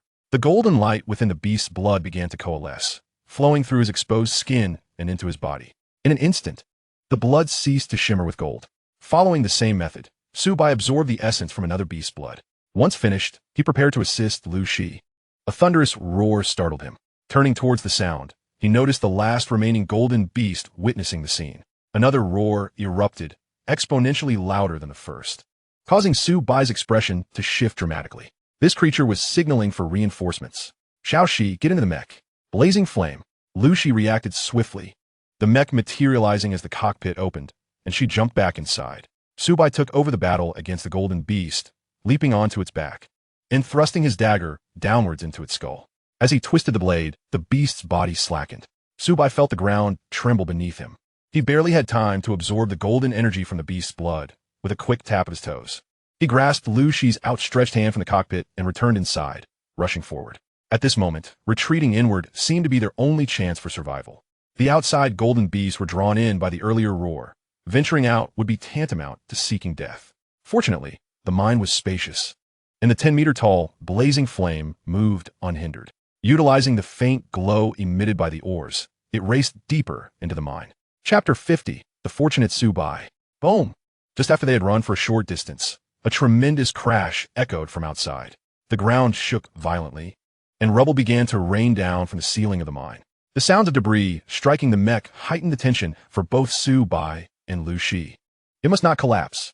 Perhaps their prayers were answered, for after a brief sprint inward, the tremors subsided, and the mine regained its stability. My apologies, Lu Shi expressed, a hint of guilt in her voice. I got distracted and should have dispatched it more quickly. No matter, Su Bai replied, his attention fixed on their surroundings. Dismissing her words, now was not the time for assigning blame. Had he absorbed the golden energy and swiftly eliminated that beast, they wouldn't be in this predicament. Casting aside his thoughts, Su Bai redirected his focus outward. Xiaoxi, do you see that there has changed? Lu Shi, engrossed in their flight, had not been observing her surroundings. Upon hearing Su Bai's query, she glanced around. The once pure azure ores were now interspersed with flecks of crimson. Hematite. The blazing flame mech was crafted primarily from hematite alloy. The mech's pace gradually slowed as the quantity of red ores increased. In this place, where hematite was rare, so much was present. Su Bai felt a foreboding thought arise. The mine below them could be interconnected. Just then, the sound of thunderous footsteps approached from the mining tunnel behind them. Lu Shi weighed her options and relinquished control of the mech to Su Bai. Under his command, the blazing flame operated entirely differently than it did under her guidance. Su Bai accepted the reins and continued deeper into the mine. As they ventured further, the passages within the mine multiplied. The ores surrounding them transformed repeatedly. Each time Su Bai spotted a hint of gold, he instinctively veered toward another path. An hour later, he halted at a fissure, listening intently. No sound emanated from the tunnel they had traversed, prompting a sigh of relief. We must have shaken them off. Indeed, but I fear you may not find your way back, Lu Shi remarked quietly. Su Bai's expression froze in realization. She was right. In his haste to avoid paths with golden ore, he had neglected to note his way. Wait, an idea struck him. The mech should have recorded the footage, right? It captured the earlier battles. Regrettably, it had not. The mine's peculiar magnetic field disrupted some of the blazing flame's functions, preventing the planetary-class mech's onboard imaging system from filtering the interference. Su Bai stared blankly, contemplating their next move. He had lost track of how many paths they had traversed, and retracing their steps seemed like a futile dream. Perhaps we can rely on luck, he mused. Lu Shi, equally exasperated, lamented her oversight in not reminding him of the mech's standard detection equipment. In the cosmos, being mindful of one's surroundings was common sense. Yet her mental fatigue had left her depleted. After resting for a moment, she had become disoriented. Suddenly, a dozen golden beasts dashed past them, and the blazing flame descended from the tunnel above. Su Bai, give me back the controls. Lu Shi glared at him. Su Bai chuckled awkwardly, firmly refusing to relinquish control. and argued, "Actually, I usually have pretty good luck. When I buy lottery tickets, while others suffer great losses, I manage to win back a portion." "Oh," Lucy replied coldly, "your luck is indeed remarkable, encountering 18 waves of golden beasts in just 2 hours. It may be that this place is just a bit unlucky for me. I will be cautious from now on." "You said that 13 times already." Lucy refrained from mentioning the issue of control once more. Her previous remark had merely been a venting of frustration. If she truly wished to, as the pilot, she could have easily reclaimed the control forcefully. She thought to herself, if luck is against me, then so be it, as long as I can escape. Had she been in the same situation earlier, there would have been no chance of evading capture. Su Bai maneuvered the Blaze, cautiously advancing along the wall. As they approached a corner, the footsteps of Blaze became increasingly silent. At the turn, a red mech head cautiously peeked out from behind the wall, revealing only its eye, before quickly retracting. Phew, merely an illusion. It must be a trick of the mind. Beyond the corner, several golden beasts struggled to turn around. Roar? Roar? What was that thing that zipped past? Su Bai, hurry and run. Lucy erupted with anger. Of course, she had seen the golden beasts as well. 19 encounters, yes. A full 19. Damn it, I refuse to run anymore. Just a few first-star golden beasts? Watch me take them down. Su Bai felt a surge of frustration. After fleeing for so long, he kept running into golden beasts. This cursed place was truly against him. He drew his sword and charged around the corner. The golden beasts had barely registered his presence before being sliced apart like vegetables. Thud, thud, thud. The ground trembled once more with the sound of heavy footsteps approaching from behind. Su Bai turned his blade in hand, as a massive foot and an ever-widening mine shaft came into view. A 4-star golden beast, just as Su Bai was feeling emboldened. He sheathed his sword and resumed his desperate escape. Light. Lucy looked, there's light. After traversing only 3 forks in the path, blinding light streamed in from the cave entrance ahead. See? I told you my luck was good. We've found the exit. Lucy, still fixated on the golden beast behind them, noticed that they seemed oblivious to Blaze and raced toward another side path. Just as she began to feel relieved, she heard Su Bai's excited voice. Upon looking forward, she too saw the light. Could it be that fortune was finally smiling upon them? The brilliance emanated from the cave entrance. The expansive mine shaft, towering under the towering form of Blaze, quickly reached its end. Standing at the cave's mouth, they gazed outward. The joy on both their faces gradually faded. Su Bai, this can't be real, can it?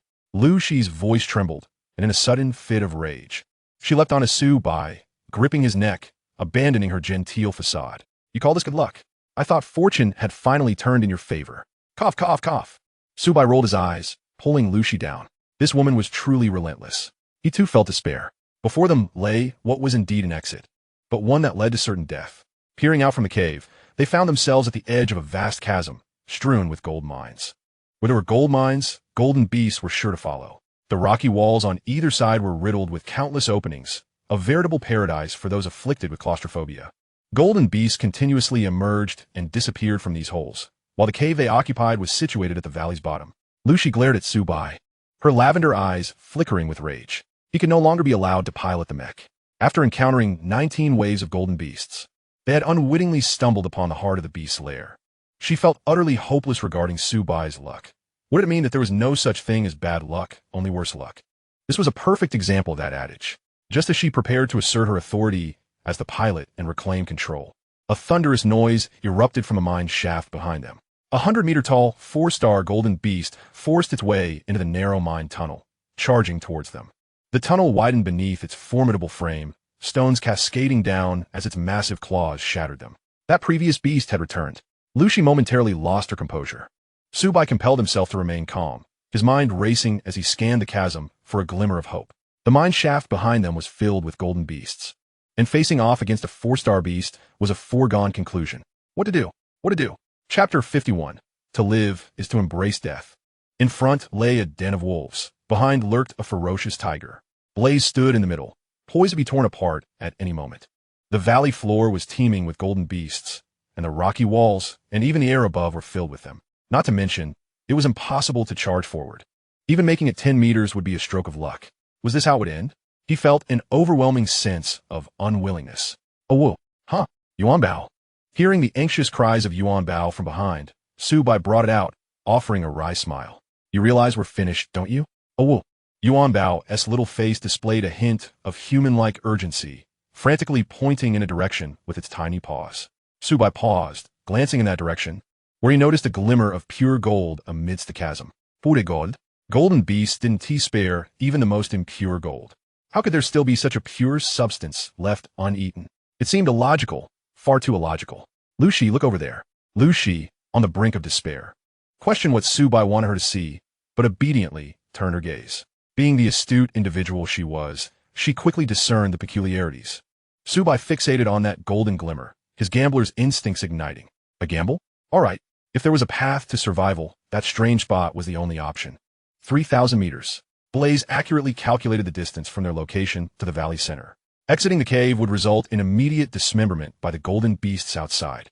3,000 meters? How could that be traversed? A distance that seemed trivial in the cosmos now felt insurmountable. The glimmer of hope Lu she had just felt evaporated once more. Su Bai glanced back at the 4-star golden beast, and a reckless thought ignited in his mind. The golden beast was still 50 meters away. Blaze, how much energy does the core have left? Sufficient. Su Bai raised his left arm.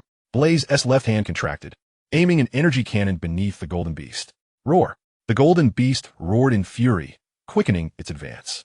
The ordinary strike dealt no damage, but it provoked the dignity of the beast. Blaze then turned, reserving 35% of its energy in its back, quietly awaiting the moment. Lu Shi watched the unfolding scene, suddenly grasping Su Bai's intentions. We're going to die. Su Bai grinned. I've always had a tough life. You'll find it hard to take me down. Boom. The golden beast had arrived. With a furious strike, it crashed down on Blaze's back, tearing apart the fiery red armor and exposing the mechanical components within. Warning. Warning. Back armor damaged. Damage level at 87.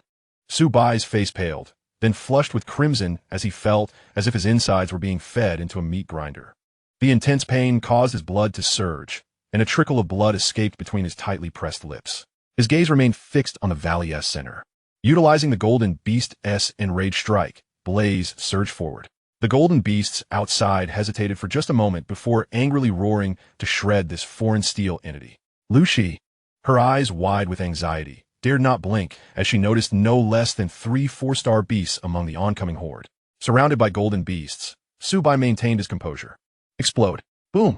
The 35% energy stored in the mech's back detonated. The suicidal explosion repelled the surrounding golden beasts, and a shockwave from the close-range detonation accelerated the flames even further at the cost of utterly obliterating the back armor, revealing a corner of the cockpit. How much energy does a planetary-grade mech possess? He was uncertain.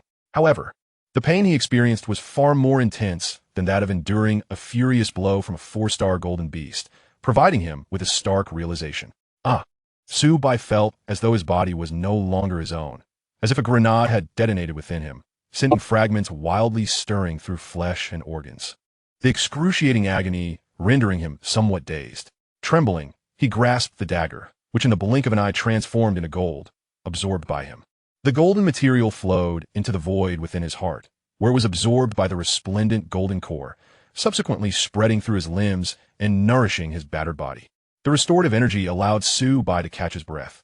There was nothing else in the cockpit, so he shifted his gaze to Lu Shi's large blade. Seizing the opportunity while Lu Shi was anxiously focused outside, he swiftly grabbed it, executing a fluid series of actions. At last, he managed to endure, with a guilty conscience. After absorbing the golden material, Su Bai found his intense pain alleviated. The ruptured blood vessels within him reconnected, and the fractured bones began to show signs of healing.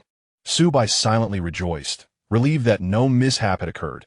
Everything was proceeding according to plan. The ability to absorb golden material to restore his body was the very reason he dared to act so recklessly. Otherwise, he would have preferred to turn back and confront the 4-star golden beast within the mine. Bang! The blazing flames fell upon the golden hill, and under the violent impact, debris scattered. The shattered back continually sparked, as if it were on the verge of being rendered inoperative. Strangely, despite such a fierce collision, the golden hill showed no signs of damage, not even a dent. The golden material here possessed an extraordinary hardness. The small hill, roughly 100 meters in diameter, resembled a forbidden zone, with the golden beasts halting at its periphery, unwilling to venture further. Su Bai gazed at the lurking golden beasts outside with a radiant smile. He had succeeded. He had somehow survived. Lu Shi stared at Su Bai, whose complexion was pale and whose lips were stained with blood, murmuring, "A madman, truly a madman. Was I handsome just now?" Su Bai, enduring the pain, rose and extended his hand to Lu Shi with a smile. Lu Shi, coming to her senses, shot him a glance with her beautiful eyes, taking his hand to rise. Unbothered, Su Bai opened the cockpit door and stepped outside. I'll go see what's happening. Wait. Lu Shi called out to him, retrieving a syringe from the storage compartment. This was the sacred domain potion developed in heaven's divine realm. As she spoke, she approached Su Bai to administer it. Su Bai, eyeing the syringe with a diameter akin to his wrist, inhaled sharply and closed his eyes tightly. Lu Shi teased, "You're not afraid of so many golden beasts, yet scared of a shot?" Su Bai remained silent, gritting his teeth as his lips twitched. Revenge. It must be a deliberate act of vengeance. The sacred domain potion Kong Yun produced was clearly for drinking. How did it turn into a syringe here? He felt a sharp pain in his forearm, followed by a warm sensation spreading through his body, gradually soothing the internal agony. Though it was not as effective as absorbing the golden material, it was better than nothing. All done. Lu Shi withdrew the syringe, turning to search for something. Hey, where's my blade? Have you seen my blade? Still reeling from the sting of the injection, Su Bai's expression stiffened, and he evasively replied, "What blade? I haven't seen it. I, Su Bai, never touch blades." Lu Shi cast him a suspicious glance. A woman's intuition told her that this guy was hiding something. Such a large blade had seemingly vanished into thin air. Yet, unable to find evidence of Su Bai concealing the blade, she reluctantly abandoned the search, assuming she must have accidentally dropped it while hurriedly boarding the mech. Lu Shi, I'll head out first to take a look." Su Bai quickly dashed out of the cockpit, eager to avoid further inquiries. Chapter 52, Deadlock. At the bottom of the valley, several thousand meters wide, a small golden hill stood majestically. Within 100 meters of this golden hill, not a single golden beast could be found. This 100 meters encompassed three-dimensional space, including overhead. Su Bai exited the blazing flames, picking up a piece of golden material to examine. Oddly, this was not a gold mine. Its purity likely approached 20K. He tossed a piece of golden material upward with force, and as soon as it exited the 100-meter range, it was promptly devoured by a golden beast circling above. He then picked up another piece from the opposite side and threw it downwards. Again, it was consumed the moment it left the designated range. Lu Shi, having emerged, witnessed Su Bai's actions and inquired, "Have you discovered anything?" "A little," Su Bai replied, toying with the golden material. "The material itself is fine. It's not afraid of that. I tossed out 2 pieces, and the golden beast consumed them without incident." Lu Shi, puzzled, said, "I'll check over there." As she turned, the sight of the damaged back of the blazing flames caught her attention, causing her pupils to constrict. Such severe injuries. The damage to the mech was somewhat mitigated before reaching the pilot, yet the mech's back was nearly completely destroyed, and Su Bai appeared unperturbed. She said nothing. Moving to the other side, everyone harbored their own secrets, and as long as he was fine, that was what mattered. "Oh woo." Yuan Bao clawed at Su Bai's chest, yowling, "I nearly forgot about you, little hero." Su Bai chuckled, picking up a chunk of golden material the size of a fist, purifying it to 24K, and stowing it away. Yuan Bao immediately squealed with delight, eagerly devouring it. For it, the taste of high-purity golden material was far superior and offered greater benefits. Akin to the difference between radishes and ginseng, both edible, yet the latter vastly more nutritious. Su Bai picked up another piece of golden material, a flicker of doubt crossing his brow. "If I'm not mistaken, I'm finding it easier to transmute items into gold? The mental energy consumed is less, no? My mental energy has increased. Could it be that the absorption of golden material from the small hill had facilitated his healing? The amount absorbed was significantly greater than the enhancement gained from consuming the golden energy of numerous golden beasts on the assessment star. This small golden hill held intriguing potential. Su Bai, within the 100-meter range, Lu Shi quickly completed a circuit and found nothing. They were all the same. She felt somewhat disheartened. Not uncovering the reason the golden beasts feared this place meant they were trapped here. It was unlikely they could simply carry the golden hill away. Although their formidable physical constitution could withstand hunger for a short while, they would not endure indefinitely. Su Bai shrugged, suggesting, "Let us take a break. After all, the golden beast dare not enter. Let us rest and restore our spirits." "All right." The two turned back toward the cockpit. Just before entering, Yuan Bao jumped out of Su Bai's embrace. Su Bai warned, "Play nearby. Don't wander off." Yuan Bao nodded vigorously, clutching a lump of golden material and frolicking joyfully. The next day, Su Bai slowly opened his eyes, taking advantage of Lu Shi's momentary distraction the previous day. He had absorbed a bit more golden material and felt that the pain in his body had nearly dissipated. If possible, he would have liked to completely absorb the small golden hill. Unfortunately, that was not feasible. He had learned from past experiences that his body had a limit. Each time he absorbed a certain amount of golden material, it necessitated a phase of digestion for gradual enhancement.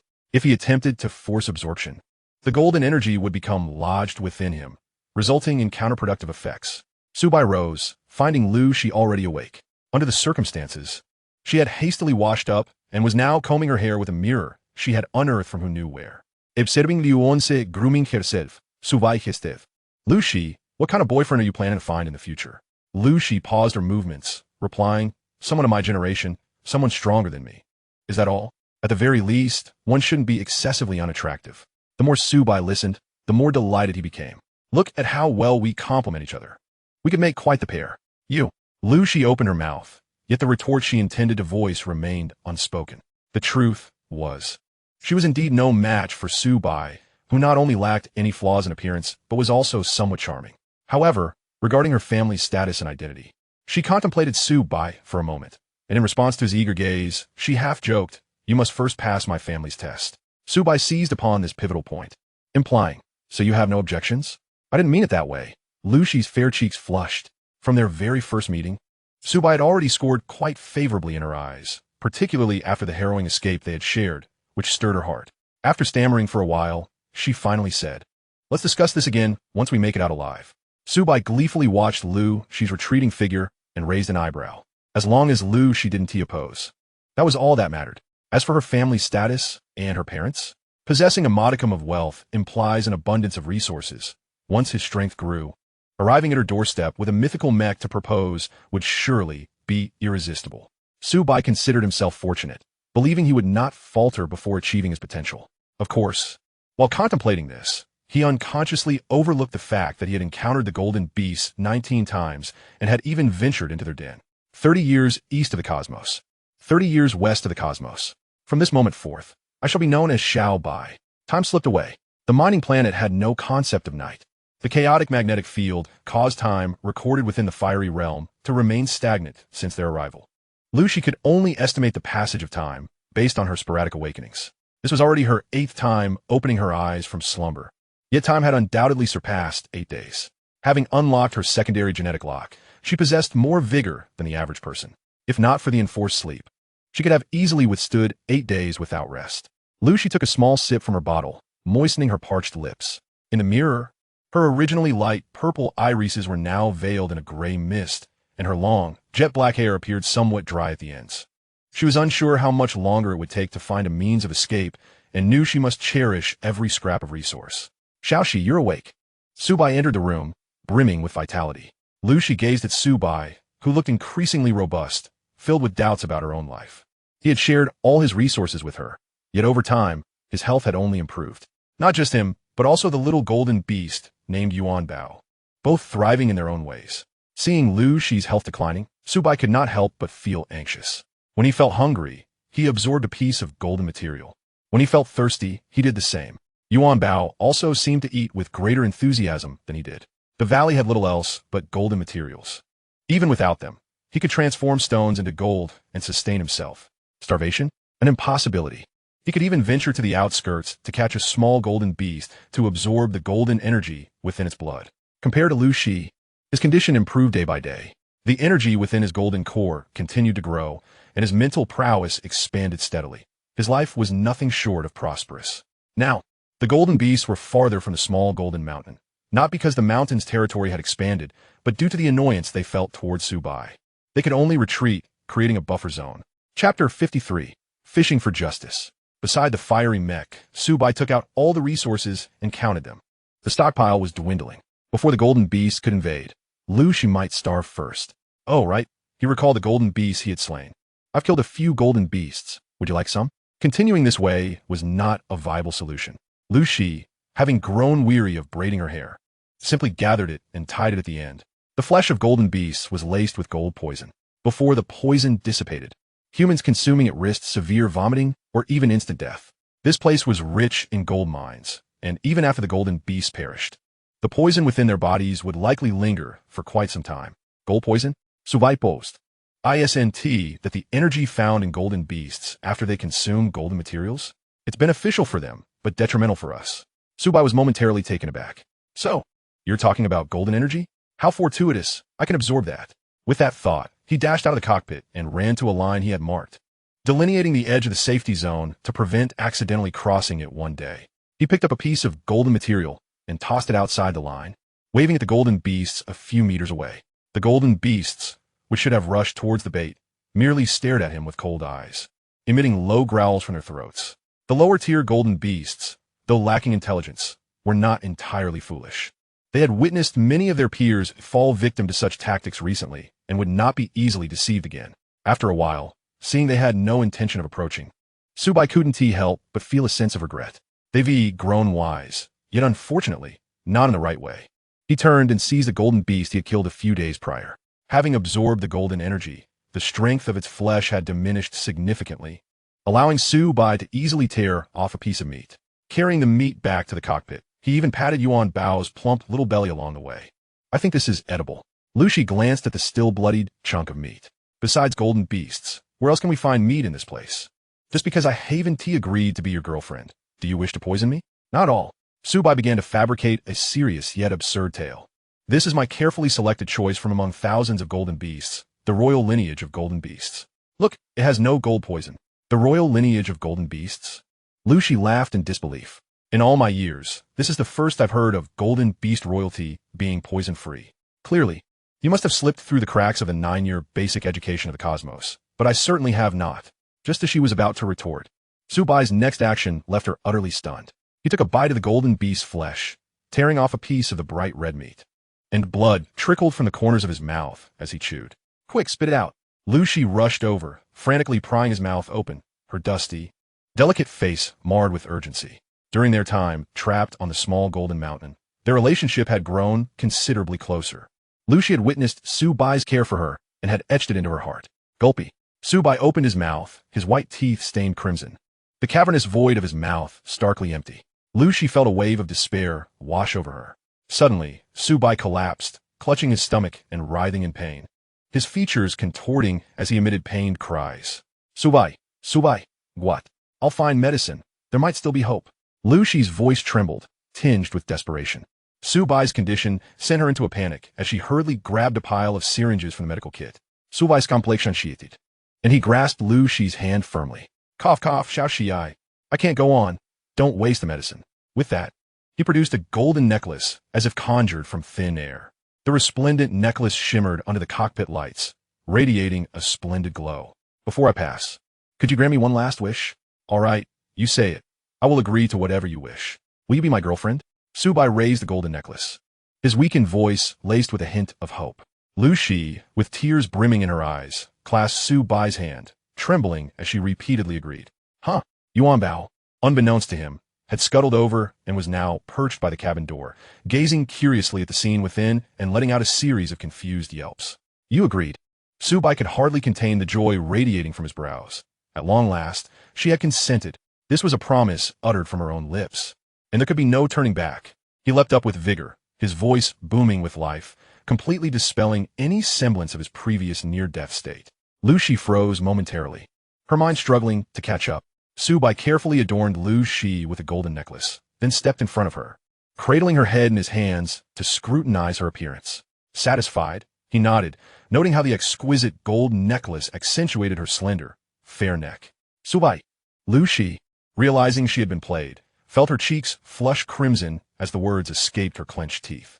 Her voice, laced with indignation, caused Su Bai to momentarily pause, his eyes darting about as he scooped up the observing Yuan Bao and dashed outside. The 36 stratagems dictated that retreat was the best option. As he ran, he shouted back. You promised. No backing out now. And don't forget to eat that meat. Yao yao. Yao yao yao. Su Bai. Lu Shi's face burned with embarrassment as she glared at his retreating figure. Had it not been for her overzealous concern, she would never have been so easily deceived by such clumsy theatrics. After some time, her anger gradually subsided, and she coldly returned the syringes to the medical box. Standing before the mirror, she gazed at the golden necklace draped around her neck, falling into a contemplative silence. Within the pure gold lay a scarcely perceptible hint of purple. The gold leaf pendant dangling from the necklace was rather unrefined, to say the least. After a moment, Lu Shi broke into a smile, blooming like a flower against a sheer cliff, stunningly beautiful. If Su Bai were to see her now, he would surely lament missing a breathtaking sight. She tucked the gold leaf into her combat suit, concealing it beneath the surging waves. Then, she picked up a piece of meat. In these times of scarce water resources, the moisture within the meat was a precious commodity. She did not shy away from the fact that it had been bitten by Su Bai, taking small bites. As her parched, slightly chapped lips were moistened by the rich meat, they regained their alluring color. Days passed. Su Bai stood behind the safety line, his expression grave. "What are you looking at?" With the newfound food source, Lucy's complexion had improved significantly. She approached Su Bai from behind, inquiring with curiosity about his frequent observations from this spot over the past few days. "Look here," Su Bai pointed at the safety line on the ground, saying, "When I drew the line earlier, it was level with the valley floor, but now the safety line is elevated above the ground."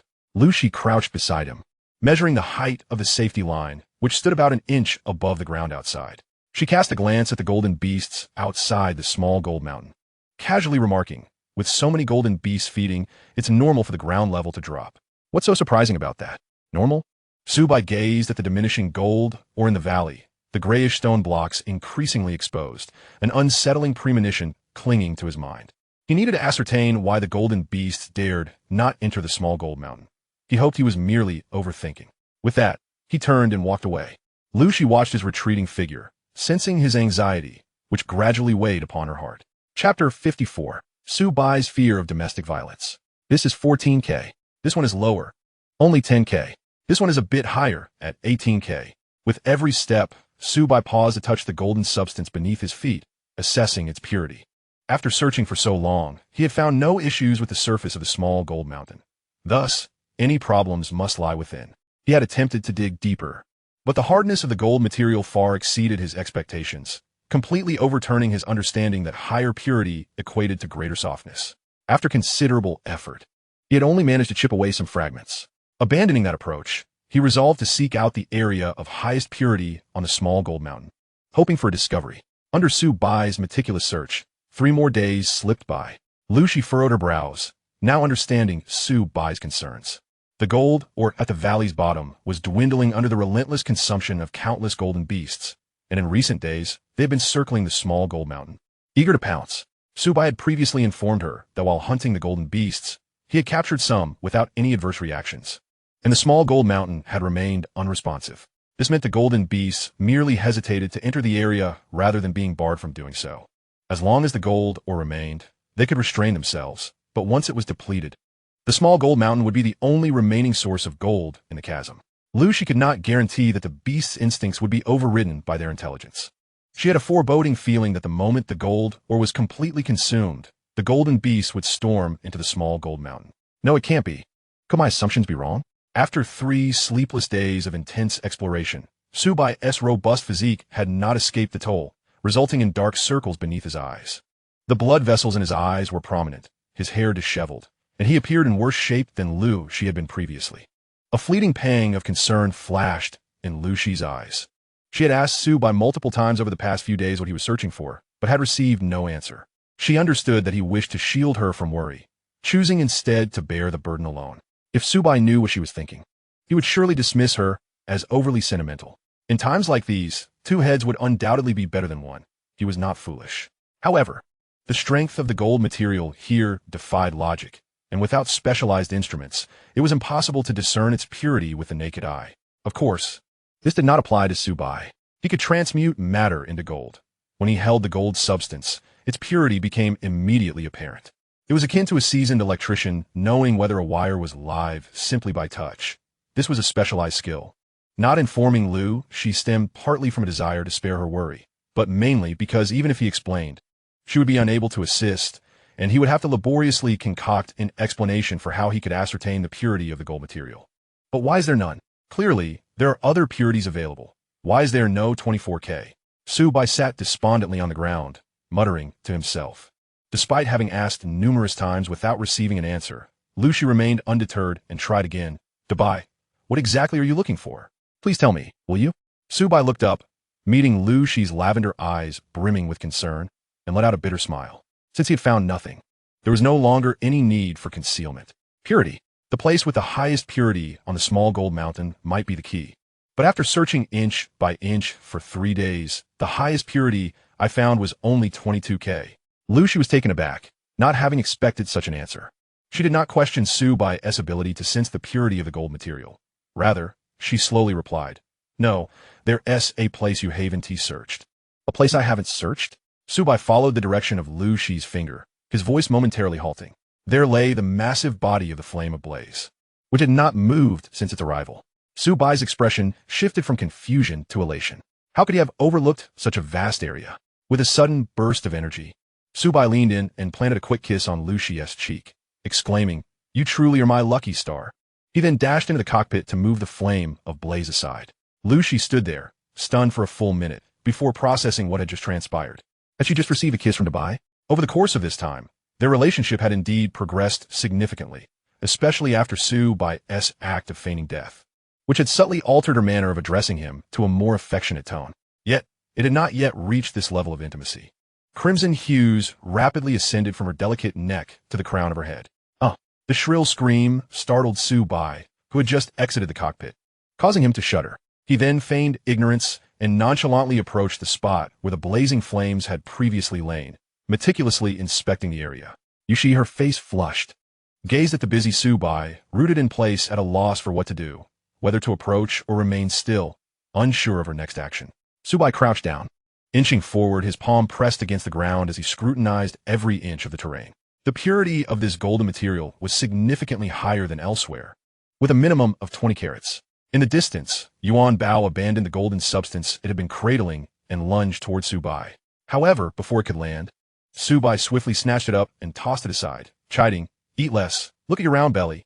Yuan Bao's 2 round ears drooped, letting out a few pitiful whines, despite the fact that it hadn't gained an ounce of weight. Ignoring it, Su Bai returned his attention to the ground.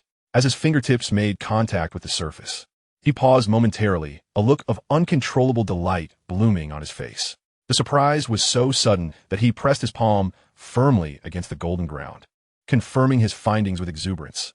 "I've found it. 24-carat purity." Hearing his exclamation, Yushi rushed over, only to glare sharply at him as he prepared to touch the spot again.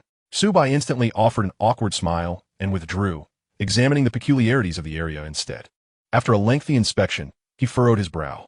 Aside from the brighter hue and richer gold, there seemed to be no discernible differences. Had he truly squandered 3 days in vain? At that moment, Yushi extended her slender fingers, and to Su Bai's astonishment, she prodded that very spot. Fingerprints.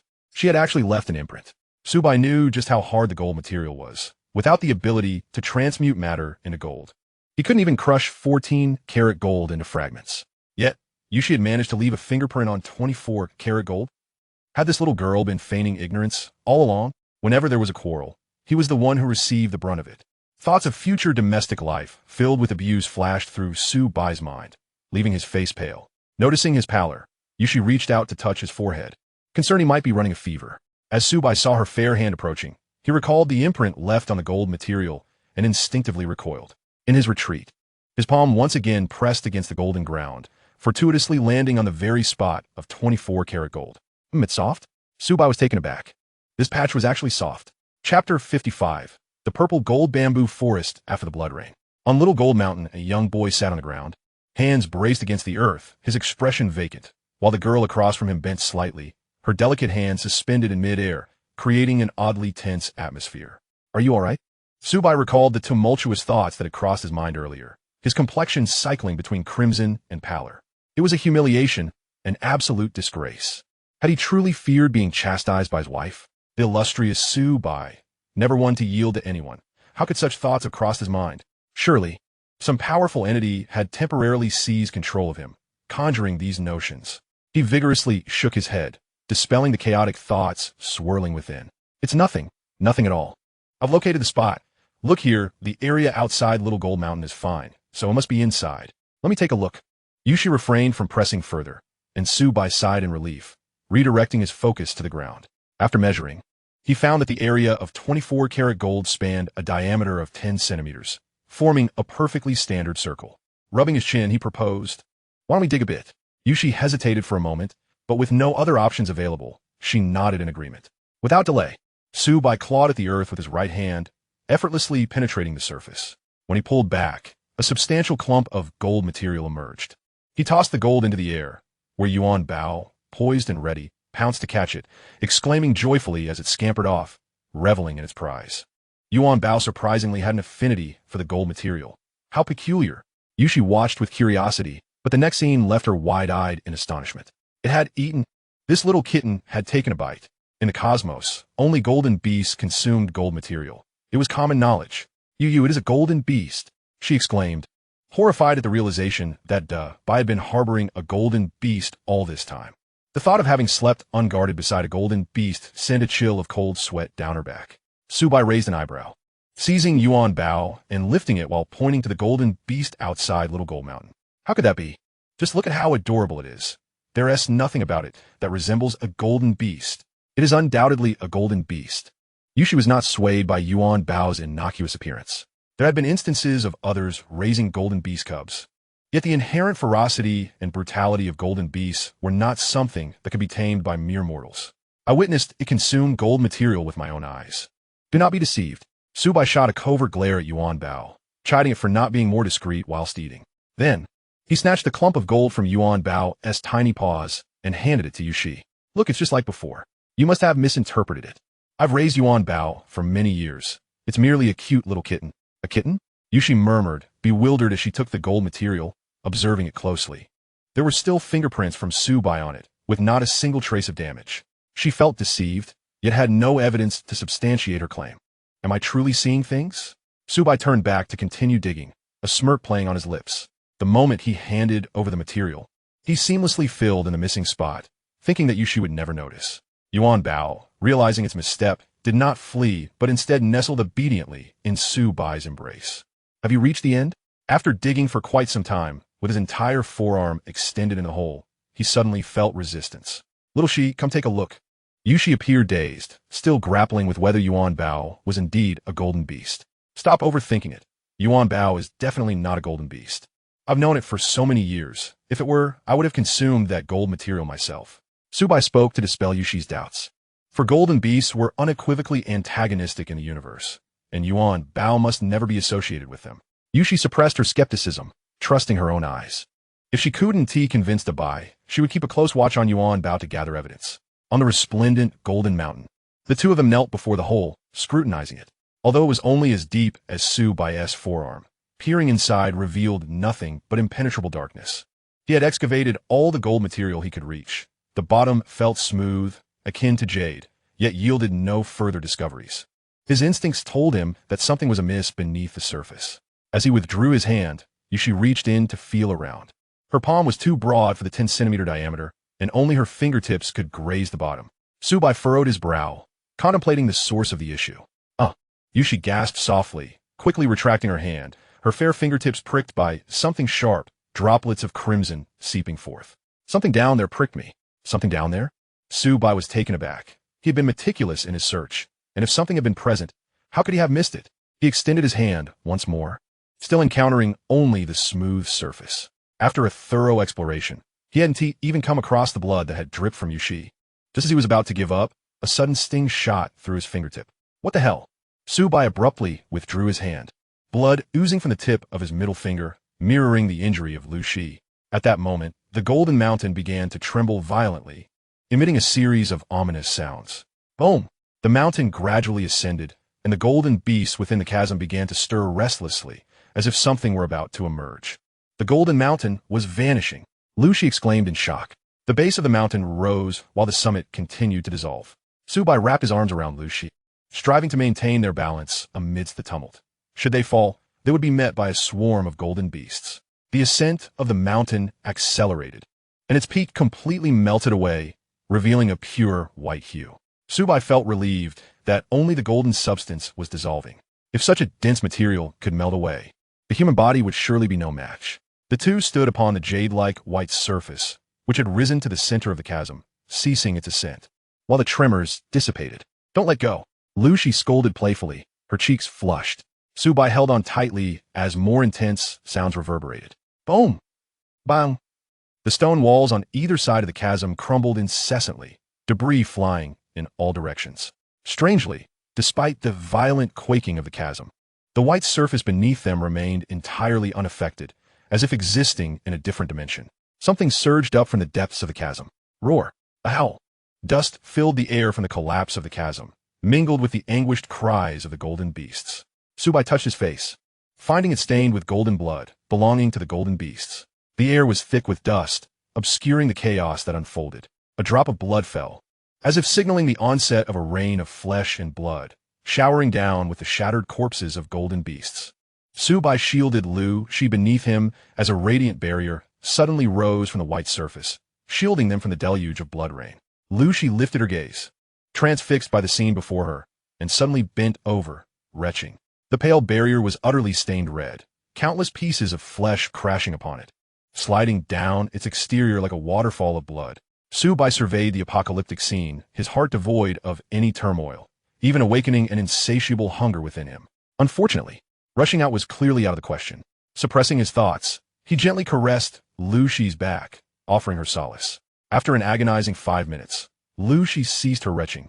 Having expelled nothing, she closed her eyes, leaning against Su Bai, still feeling the unsettling churn in her stomach.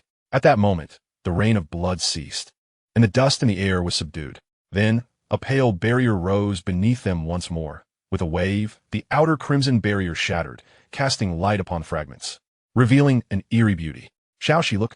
Su Bai exclaimed as the pale barrier vanished, revealing a transformed landscape. Lu Shi blinked in disbelief. The once ubiquitous golden beasts and the oppressive cliff walls had vanished without a trace. Before them swayed slender, purple gold bamboo, the air filled with a refreshing aroma. Everything was utterly splendid. Chapter 56, urgently awaiting. Dingling. A gentle breeze swept through. The collision of purple gold bamboo leaves created a melodious chime. Su Bai took a few steps forward, reaching out to touch a bamboo leaf, only to discover it was metallic. With a gentle tug, the purple gold bamboo leaf came away effortlessly. He closed his palm, silently absorbing the sensation. After a while, a flicker of realization crossed Su Bai's eyes. He opened his hand to reveal the bamboo leaf, now missing a corner. Simultaneously, a thread of purple golden substance flowed into the enigmatic core of the golden essence. He understood the future direction of converting objects into gold. "Su Bai, I have some bad news." Su Bai turned back, puzzled as to what more bad news could exist with the golden beast gone. Lu Shi continued, "The blazing flame is gone." "The blazing flame is gone." Su Bai surveyed the surroundings, confirming the absence of the flame. Indeed, this was dire news. During the dissolution of the golden material, he had been too preoccupied with stabilizing himself and Lu Shi to consider the blazing flame. It must have fallen. The two hastened to the edge, peering down in hopes of spotting the flame. In stark contrast to the serene scene above, where a gentle breeze stirred the purple gold bamboo forest, below lay a hellish expanse. A crimson sea floating with severed limbs and the frozen visage of fear upon the still intact heads of golden beasts. Lu Shi gazed downward, her expression sharpening. "Is that a hand?" Below, two enormous white jade hands appeared, one with thumb and middle finger joined, raised before the chest, while the other, palm upturned, should have been cradling something now left empty. Suddenly, a thought struck her, and a surge of indescribable joy sparkled in her violet eyes. "Su Bai, come quickly! Roar! Roar!" At that moment, several ferocious roars erupted, followed by a cacophony of weaker cries. The tranquil environment descended into chaos. The murky gray mist enveloping the mining star surged violently. Four massive entities emerged from the fog, followed closely by a throng of golden beasts. Su Bai's expression darkened. The purple gold bamboo had pierced countless golden beasts as it erupted from the ground, yet some had escaped. Now they were returning. The roar of the golden beasts caused Lu Shi to lose her footing and begin to fall. Su Bai rushed to the spot where Lu Shi had stood, witnessing her plummet. "Shall she?" Without a second thought, he leaped after her. In midair, Su Bai extended his hand, despite only having fallen a few seconds earlier. The distance felt unbearably vast. He no longer concealed himself. The energy within the golden core surged forth like a tidal wave.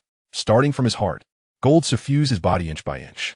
The energy from the golden core rampaged through his veins, and he once again felt the sensation of being torn apart. The intense pain was accompanied by an exhilarating response as his body weight skyrocketed. The distance between them shrank rapidly. 30 meters, 20 meters, 10 meters, 3 meters, 2 meters, 1 meter. Enough. Su Bai spread his arms wide, catching Lu Shi in his embrace. Lu Shi stared, astonished, at the boy who had resolutely jumped down, her heart racing. At that moment, fear dissipated. So it was true that someone could accompany her to death. As their bodies spun in the air, Su Bai held on to Lu Shi, the golden transformation of his body remaining intact. Though this would hasten their descent, it was the only means he could conceive to survive. Below lay a sea of flesh and blood, providing some cushion, as long as their physical strength was sufficient to withstand the impact of contacting the blood surface. They could live. Su Bai, why did you jump down? Su Bai's forehead throbbed, his eyes glimmering with golden light as he blurted out. Would you have preferred me to watch you die? But we could die. I told you. I've always been hard to kill. Lu Shi pressed her lips together, falling silent, curling into Su Bai's embrace, savoring what might be their final warmth. How? How? The disgruntled ingot wriggled out of Su Bai's embrace, pushing against Lu Shi's head in protest. It felt its territory had been invaded and continued to vocalize its discontent.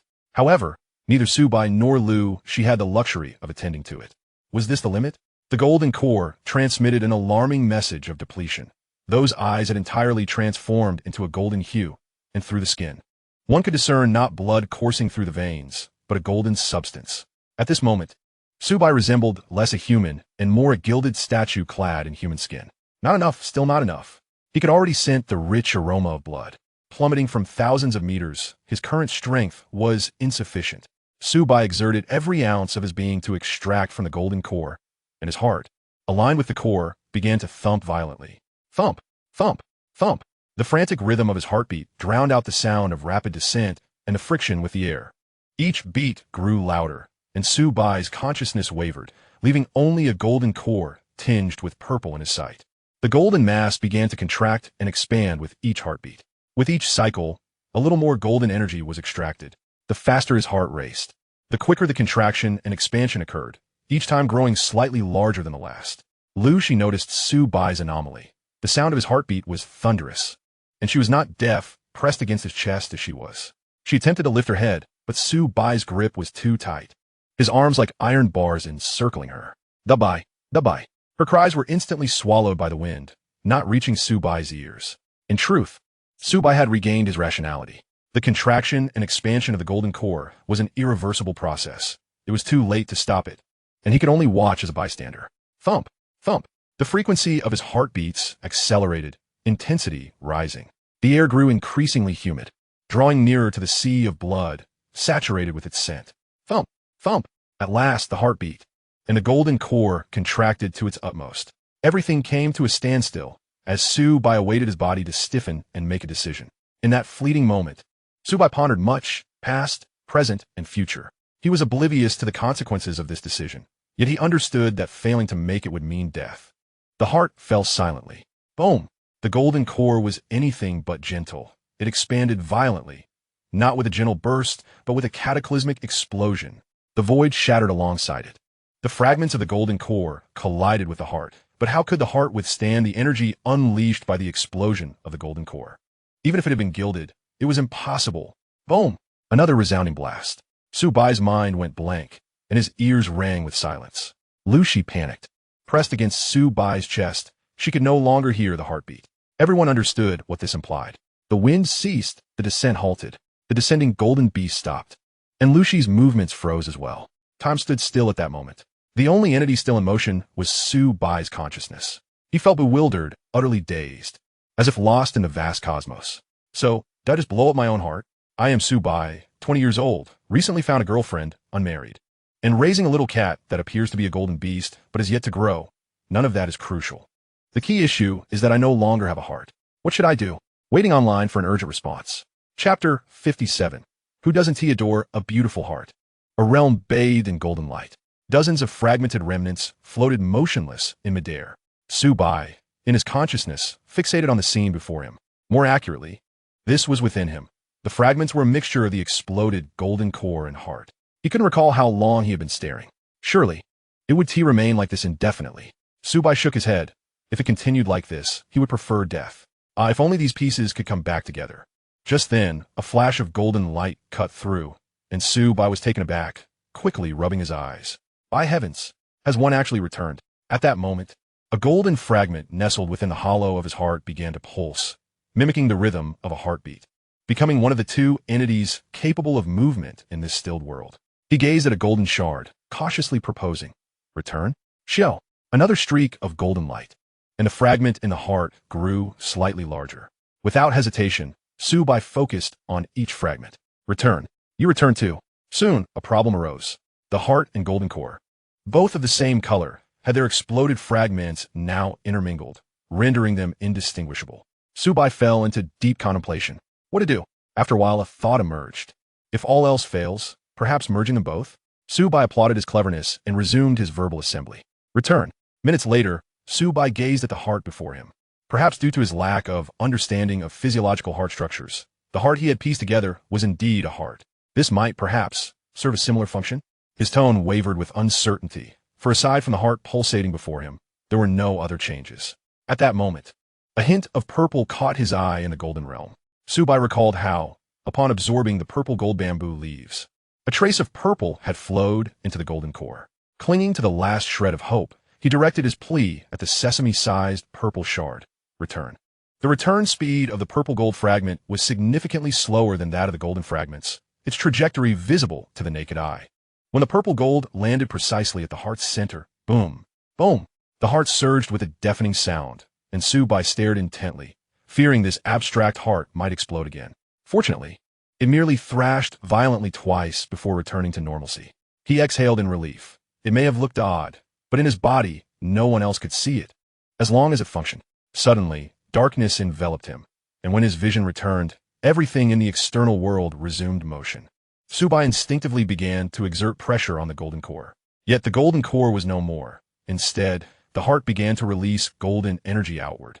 This wave of golden energy was interspersed with hints of purple, surging toward his limbs in an instant. The depths of his golden eyes now bore a trace of purple, the purple of the purple gold bamboo. He sensed his physical strength had surpassed its previous limits, reaching a newfound peak. Even if the heart were to explode again, it could not enhance further. One must act while the heavens decide the outcome. I have done all I can. The rest is in fate's hands. Su Bai closed his eyes, quietly awaiting the impending impact. Pop! The anticipated violent jolt did not come. There was neither dislocation of organs nor bodily disintegration. Instead, his body felt as if it were enveloped in a cotton cloud, extraordinarily soft.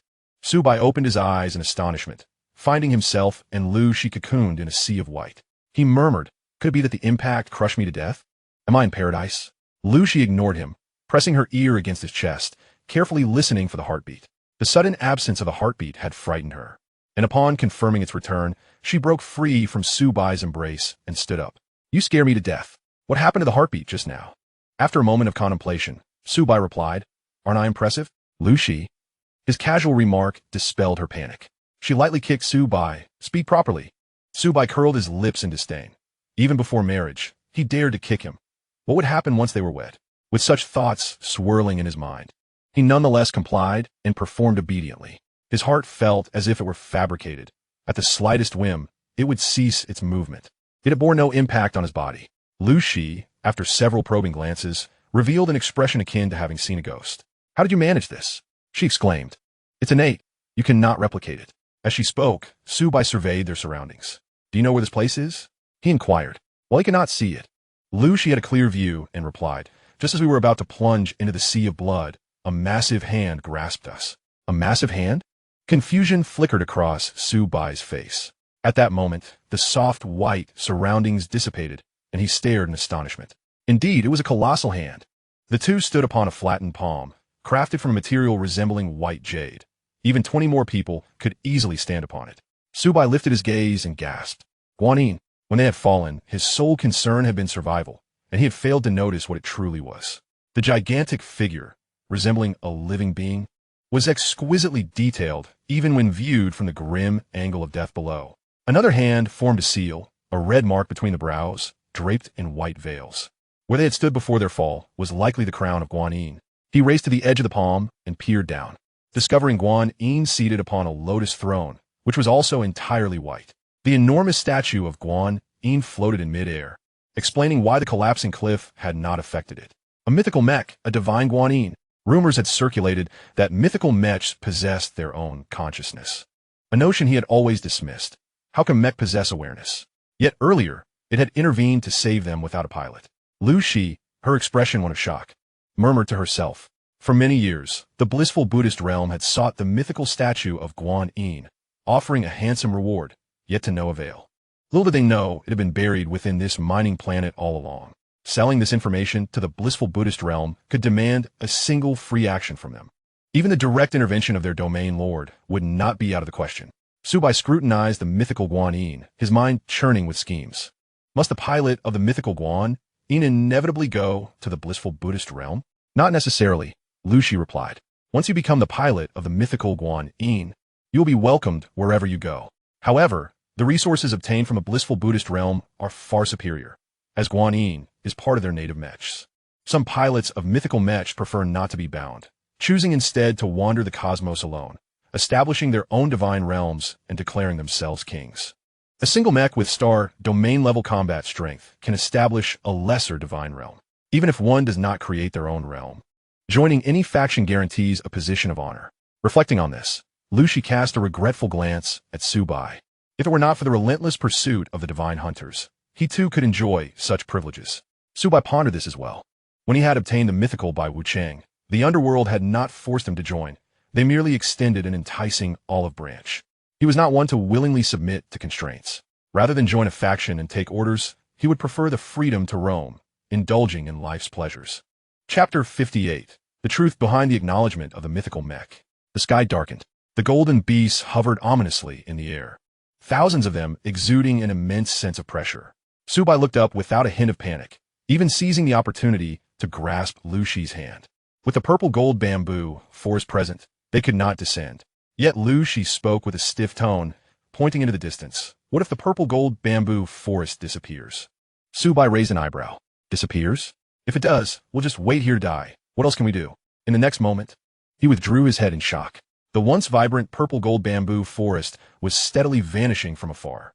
Stalks of purple-gold bamboo began to dissolve into specks of light from the top down, leaving no trace behind. Only the numerous holes in the ground bore witness to their former existence.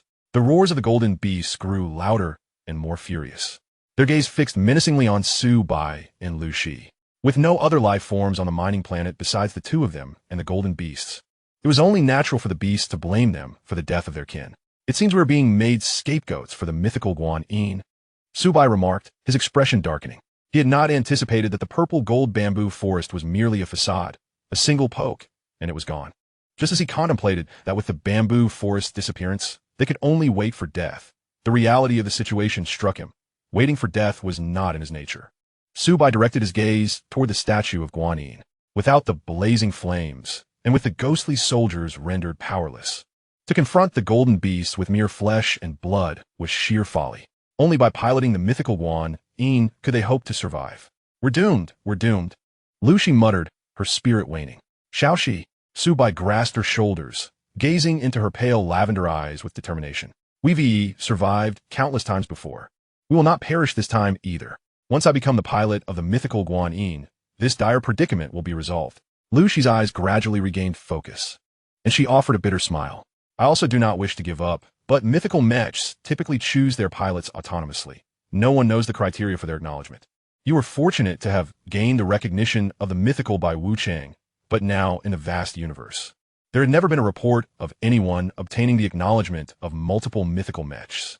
The purple-gold bamboo forest continued to dissipate. Merely a few minutes had passed, and a third of the entire planet's bamboo was gone. The golden beasts grew increasingly agitated. Once the purple-gold bamboo forest vanished entirely, they would undoubtedly descend and tear Su Bai and Lu Shi apart. With a confident smile, Su Bai reflected on the so-called acknowledgement mechanism of the mythical mech, which discerned whether its pilot was of the same origin. Rather than saying the mythical mech recognized its pilot, it would be more accurate to say that the mech's core, that heart of the mech, was the one recognizing its pilot. Talent? Combat strength? Resources? In the presence of mythical mechs, none of these mattered. Only a shared origin could suffice. The fact that the statue of Guan had intervened to save them indicated that one among them shared an origin with her. Otherwise, she would not have acted without cause. It is worth noting that the statue of Bai Wu Cheng had stood in the center of Bai Star for countless years, enduring a multitude of visitors and worshippers, yet had never shown a hint of movement. Of course, Su Bai did not believe he was that person of shared origin. After all, he had yet to do anything noteworthy. Xiaoxi, do you remember how it emerged? How did it emerge?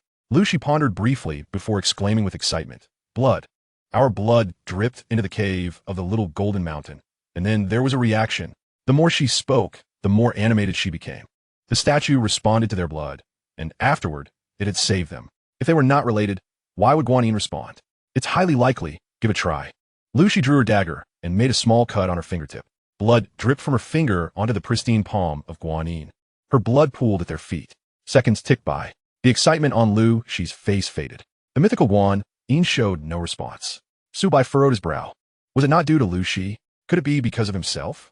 But he had yet to initiate any actions. What was happening? Su Bai replayed everything he had experienced since arriving. The little golden mountain, the manifestation of the crack, the disappearance of the purple-gold bamboo forest, the mass death of the golden beasts, and then their fall. The heart and the golden core exploded, and Guanyin intervened to save them. If there was anything peculiar about this chain of events, it was simply the explosion of his heart. Did the mythological Guanyin take a liking to my delicate heart? No, that cannot be right. Su Bai shook his head, convinced that he had overlooked something crucial. The sound of tinkling bells echoed as a multitude of bamboo leaves detached from the stalks, swirling gracefully in the air and producing a melodious chime before dissipating into luminous specks. The breathtaking scene failed to capture Su Bai's attention.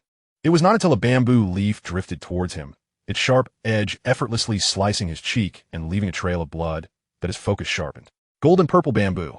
This was the only possible explanation. He had forgotten that he had absorbed a fragment of golden purple bamboo, which had imbued him with a trace of the mythological Guanyin's essence. No wonder she intervened to save him. He rummaged through his pocket, realizing that the small amount he had absorbed previously had already dissipated. The quantity was far too meager, lacking in purity. The golden purple bamboo forest was vanishing at an alarming rate. The golden beast was now towering above him, pressing down from a height of nearly a kilometer. Time was of the essence. Su Bai produced a gold ingot and, with a broad grin, handed it to Lu Shi, reassuring her, "Stay here. You will be fine. You will surely survive." Lu Shi was momentarily taken aback, unable to grasp his words, as Su Bai turned and dashed towards the edge of his palm. The nearest golden purple bamboo was still 100 meters away. As Su Bai sprinted, his heart began to race, a surge of golden energy flooding his body, transforming it into gold.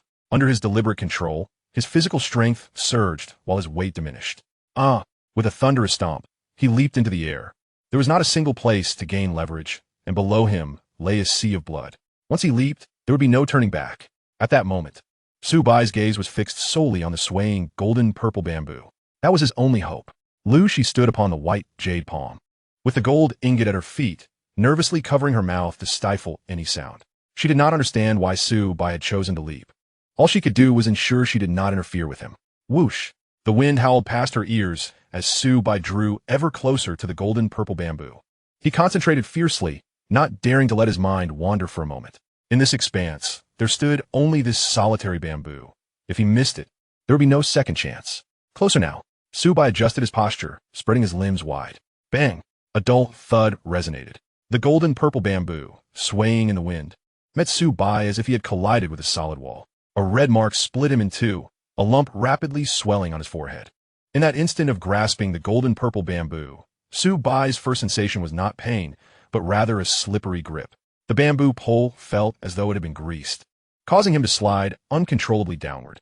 The sharp bamboo leaves sliced into his flesh like a meat cleaver, leaving him battered and bloodied. In a moment of desperation, he instinctively arched his back. He could tolerate wounds elsewhere, but not there. His combat suit was torn to shreds, golden blood oozing from the myriad of cuts, instantly transforming him into a golden-blooded gourd. Stop! Stop this! Su Bai roared, sharp spikes emerging from his palms, yet the strength of the golden-purple bamboo exceeded his expectations, rendering his golden spikes ineffective.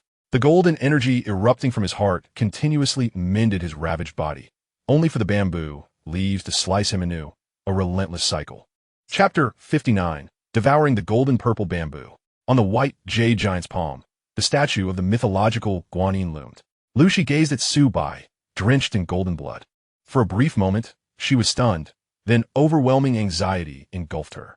She could almost feel the excruciating pain Su Bai endured, causing her entire body to tremble with empathy. The gold ingot stood at the tip of Guanyin's finger, watching Su Bai, oblivious to his thoughts. Su Bai could no longer feel his hands. The agony rendered him somewhat dazed. The flesh of his palms had been stripped clean, revealing bones adorned with deep gashes. Lu Shi's heart raced to her throat, and after a muffled splash, she could no longer contain herself. Big white, perhaps due to the golden purple bamboo. Su Bai's plunge into the sea of blood had made little sound. Half a minute passed. Golden blood droplets slid down the bamboo pole, and the blood sea returned to a haunting stillness, as if nothing had ever occurred. Lu Shi slumped down, her long hair cascading to the ground, her eyes vacant as she stared below. She refused to believe that Su Bai could perish so easily, yet the blood sea gave no sign of life. An eerie calm enveloping the scene. Roar! The gold ingot let out a low growl, ready to leap into the depths. Lu Shi, quick to react, grasped the gold ingot's tail, holding it firmly. Big White must be alive. I must keep a close watch on the gold ingot until he returns. In the blood sea, Su Bai suddenly opened his eyes wide. Pain! Pain! Pain! A searing sensation pierced his every inch of skin as the vast sea of blood, composed of the remains of golden beasts, brimmed with abundant golden energy. After the beasts perished, the golden energy floated within the blood sea, gradually dissipating into the air, until Su Bai's fall into the depths altered everything. Under normal circumstances, he would never absorb energy without actively seeking it out. However, now, aside from the areas he had protected, his body was riddled with cuts from the golden purple bamboo leaves, with large swathes of flesh vanishing, exposing stark white bones. The golden energy surged in through these wounds, forcefully penetrating every inch of his flesh. Su Bai's eyes widened in horror. The sight before him, a swirl of crimson interspersed with glimmers of gold, the pungent scent of blood assaulting his nostrils. The only solace was that his body, now unrecognizable, did not feel the sensation of suffocation. With the overwhelming influx of golden energy, his body could hardly withstand the strain. If this continued, it was inevitable. His body would rupture under the sheer volume of golden energy flooding in. I must find a way. The excruciating pain stimulated his mind, sharpening his thoughts.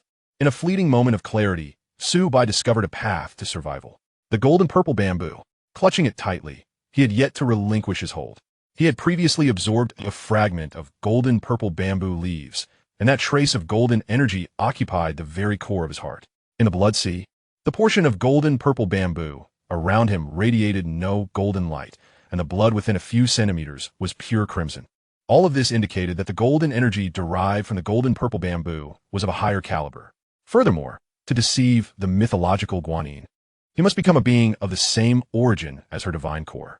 By utilizing his talent for transmuting matter into gold, he could absorb the golden purple bamboo, transforming it into his own energy. The golden purple bamboo was, after all, a derivative of Guanyin's divine core. By absorbing it, he would naturally align himself with the essence of the mythological Guanyin. Without hesitation, Su Bai grasped the bamboo pole. A mysterious energy rising from his palm as he began to transmute the golden purple bamboo into golden energy, drawing it into his body. Simultaneously, the skin covering his battered body began to mend slowly. He had to repair the wounds on his exterior before the golden energy overwhelmed him, sealing off the pathways for its entry. Lu Shi gazed with hope, yearning to see the blood sea react, even if only with a few bubbles. As time elapsed, the light in her eyes dimmed, her body stiffening, unable to move. The gold ingot, pressed down by Lu Shi's single hand, continued to wail incessantly. Roar! A golden beast, unable to contain itself, charged at the dwindling golden purple bamboo. Though it was of little consequence, it was still cut and bleeding from the sharp leaves of the golden purple bamboo. Yet, the rapid dissolution of the golden purple bamboo was undeniable. Scanning the area revealed only about 100 remaining stalks. The remaining golden purple bamboo forest resembled a safe zone within a toxic circle, now reduced to the smallest patch, with no one knowing when the last sanctuary would vanish. Time drips away, moment by moment. At long last, the final safe zone begins to dissipate, as strands of purple gold bamboo transform into radiant flecks of light from the top down. The golden beasts draw ever closer, while Lu Shi, seated in the palm of Guanyin, remains oblivious to her surroundings. Memories of her time with Su Bai replay in her mind, from the moment of hearing, "Hey, you've been saved, you fool," to the resolute hero who leapt to her rescue. Strong, courageous, clever, unafraid of death, unyielding, and defiant against fate. If only luck had favored him more. With a sudden chuckle, Lu Shi stands atop Guanyin's fingertip. The fierce winds generated by the rampaging golden beasts whip around her, lifting her flowing hair. A mere 100 meters away, the golden beasts, clawing and gnashing, are eager to charge. She does not flinch, her gaze devoid of sorrow or joy. Su Bai shone so brightly these days that she feels overshadowed. Little does she know that in the divine realm, She too is worthy of the title genius. Duan Bao, let us seek him out. Upon saying this, Lu Shi leaps towards Su Bai, mirroring his earlier act of jumping to save her.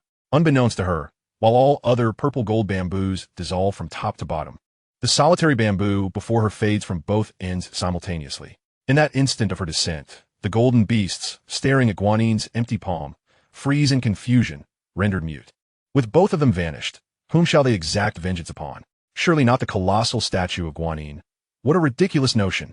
They had refrained from approaching the little golden mountain out of fear of the mythic Guanin, let alone launching an attack. Most of the golden beasts look to the foremost. The highest-ranked quasi-5-star golden beast, awaiting its next command, to advance or to wait. The leader casts a wary glance at the mythic Guanin, a fear rooted deep within its being. It then looks at the girl who has yet to plunge into the sea of blood and decides to bide its time. The higher the rank of the golden beast, the greater its intelligence. The hierarchical structure among advanced golden beasts is more stringent than that of humans.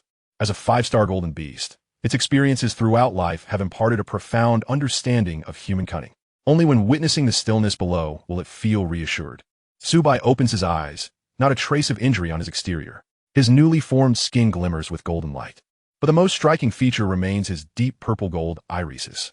If Lu Shi's pale purple eyes are resplendent and breathtaking, then the profound violet of Su Bai's eyes exudes an imposing nobility. He senses the turmoil within, his internal organs misaligned, veins entangled, and a substantial amount of golden energy solidified. Suffusing his body, with a sigh of resignation, he realizes that the solidified golden energy can only be gradually dissolved over time. A glance around at the golden specks fills him with heartache. Once, an immense ocean of golden energy lay before him, and he failed to cherish it. Now, even before it is lost, he feels the pang of regret. Given his current physical condition, he cannot even think of absorbing any of it. Su Bai is certain that even the slightest attempt would be catastrophic. Should he explode this time, he cannot guarantee that he could reconstruct his heart as he had done before, protected by the golden core. Reluctantly savoring the essence of the ocean of golden energy, he then moves his body upward. Chapter 60. The resonant mantra echoing through heaven and earth. With a splashing sound, Su Bai surfaces from the sea of blood and catches sight of Lu Shi plummeting. Without a moment to spare, he swiftly swims toward her. She lacks the protection of the purple gold bamboo, and the impact of her fall from such a height into the sea of blood would be enough to claim her life. Even if she miraculously survives the initial impact, plunging into the energy-laden blood sea would afford her no hope of survival. To Su Bai, golden energy is a great boon, but to an ordinary person, it is akin to a deadly poison. Shao Shi, spread your limbs, Su Bai shouts. In the air, Lu Shi thinks she might be hearing things, yet instinctively opens her eyes. Bai is still alive. A wave of joy fills her heart. Lu Shi spreads her limbs to slow her descent, but this proves difficult for Yuan Bao. Its tail is caught in Lu Shi's grip, and due to her weight, she descends even faster, stretching Yuan Bao's body into a straight line in the air. The golden energy swells in the sea of blood, propelling Su Bai forward until he is directly beneath Lu Shi. At this moment, all the purple gold bamboo have completely vanished, and the commotion of the two draws the attention of the golden beasts. The leader of the golden beasts lets out an excited roar and charges downward. Realizing that the humans are cunning, it is fortunate it waited a while longer.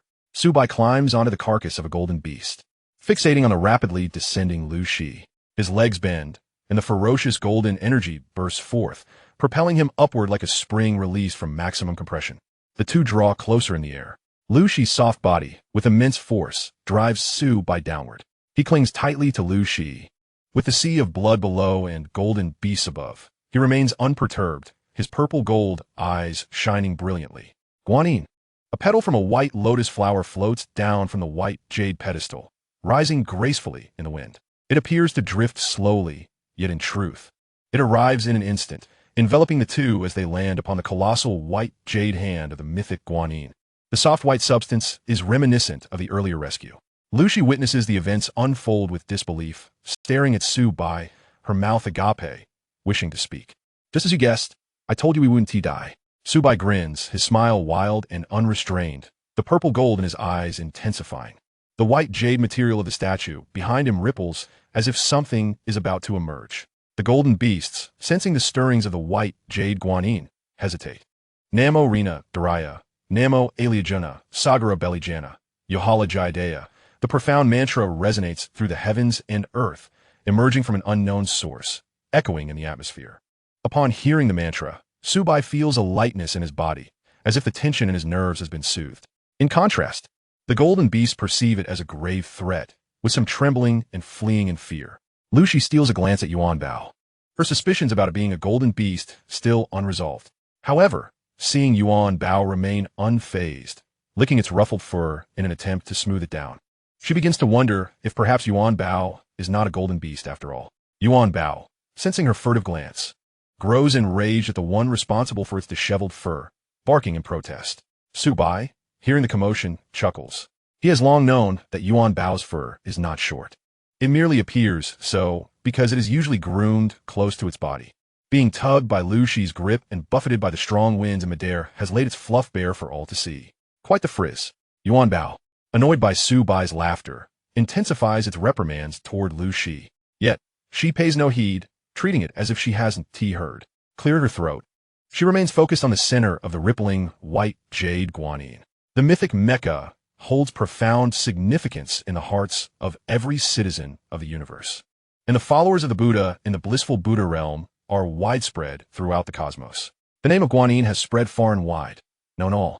She had never imagined that one day she would witness the true form of the mythical Guanyin. The lotus seat, suspended in midair, began to dissolve, or rather condense. The white jade statue of Guanyin also started to shrink, while the celestial sound of mantras grew louder and a multitude of golden beasts fled aimlessly into the distance. The leader of the golden beasts threw its head back and howled at the sky, yet no sound escaped its lips. Oh no! Lu Shi's expression changed dramatically. The golden beasts emitted a peculiar wave that attracted their kin. They were calling for help. Su Bai furrowed his brow as a sense of urgency surged within him. He was acutely aware of his own physical state, merely a wax head on a silver spear. At that moment, they were relying solely on the mythical Guanyin's aura to intimidate the golden beasts. He felt an increasingly intimate connection with the vibrations emanating from the white jade statue. His pupils shimmering with a purple-gold hue that spread outward, tracing mysterious patterns at the corners of his eyes. Big White, you still cannot fully control the energy within your body, causing some changes in your appearance, Lu Shi remarked, burying her doubts deep within her heart. Though the mythical pilot was indeed extraordinary, they were, at their core, still human, with blood that was vividly red. She had not forgotten how Su Bai had appeared, drenched in golden blood, his body marred by the sharp leaves of the purple-gold bamboo, yet now his skin was smoother than her own, without a single wound. The rapid healing of his injuries within such a short time frame was something even the pilots of the mythical Isis could not achieve. Big White, you must never let anyone see you when you're injured. If your golden blood is discovered, it will lead to dire consequences. Su Bai felt a sense of relief wash over him. The presence of golden blood and the vanished wounds would be obvious to anyone, especially to Lu Shi. Just as he pondered how to explain this, she brought it up herself. What if someone sees you? Lu Shi's eyes glinted with determination. Then we kill them. Oh, Su Bai teased, but you also saw it. Lu Shi tilted her head back, exposing her snow-white neck. Her pale, purple eyes mirrored the purple gold in Su Bai's, as if they were part of the same lineage. You may take my life whenever you wish. Her tone was strikingly resolute. The universe held no allegiance to the concept of kindness. If Su Bai wished to end her life, it would be entirely within reason. Su Bai raised an eyebrow, taken aback by Lu Shi's response. Will you speak of this? I will not. I trust you. After a brief pause, he inquired, is there nothing you wish to know? Will you harm me? I will not. I also trust you. Su Bai smiled, acknowledging that his decision was impulsive, and he understood that eliminating Lu Shi would be the most rational course of action. However, every action must consider its consequences.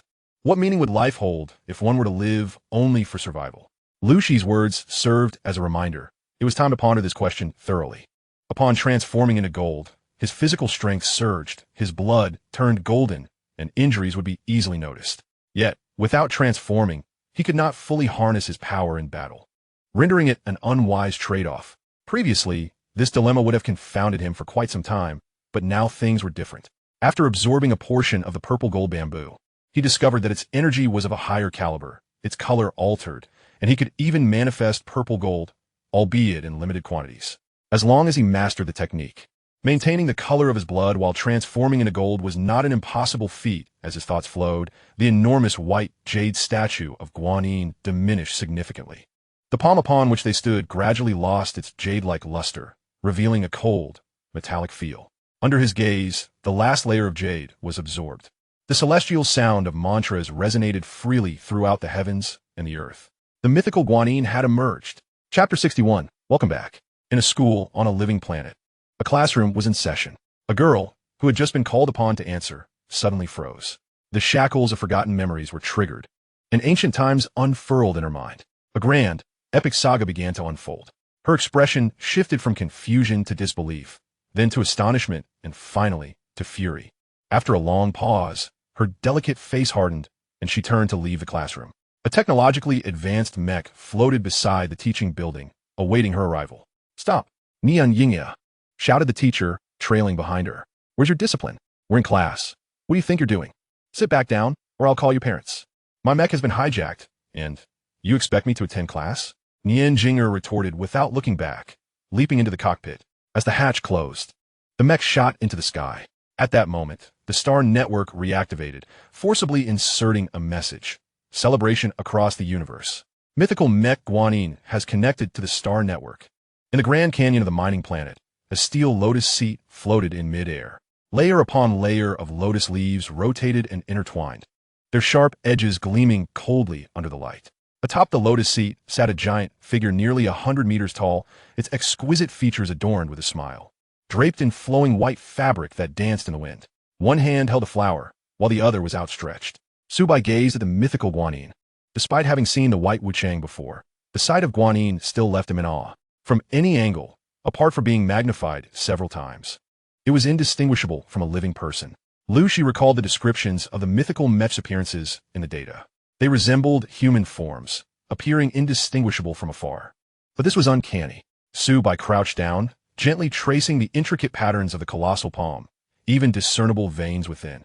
Suddenly, he clenched his right fist and struck downwards with force. Bang! Su Bai's expression changed drastically. The powerful blow, capable of piercing steel, left no mark on the immaculate palm, and a formidable recoil caused fractures in his fingers. Golden energy enveloped his fingers, healing the cracks.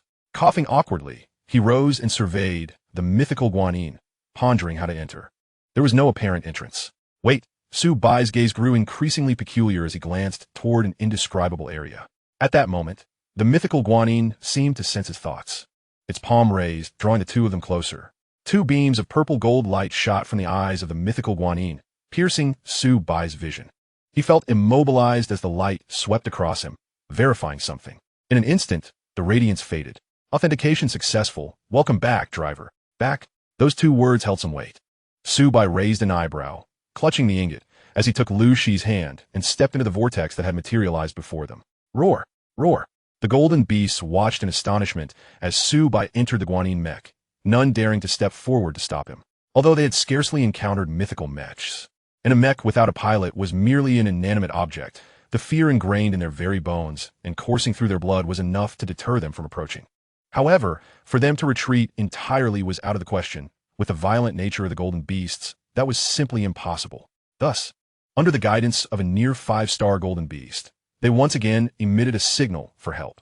Previously, the self-protective mechanism of the mythical Guanyin had isolated the signals from the mining planet, but now that Guanyin had emerged, the protective mechanism was lifted, exposing the mining planet, and the magnetic field that had blocked the signals vanished.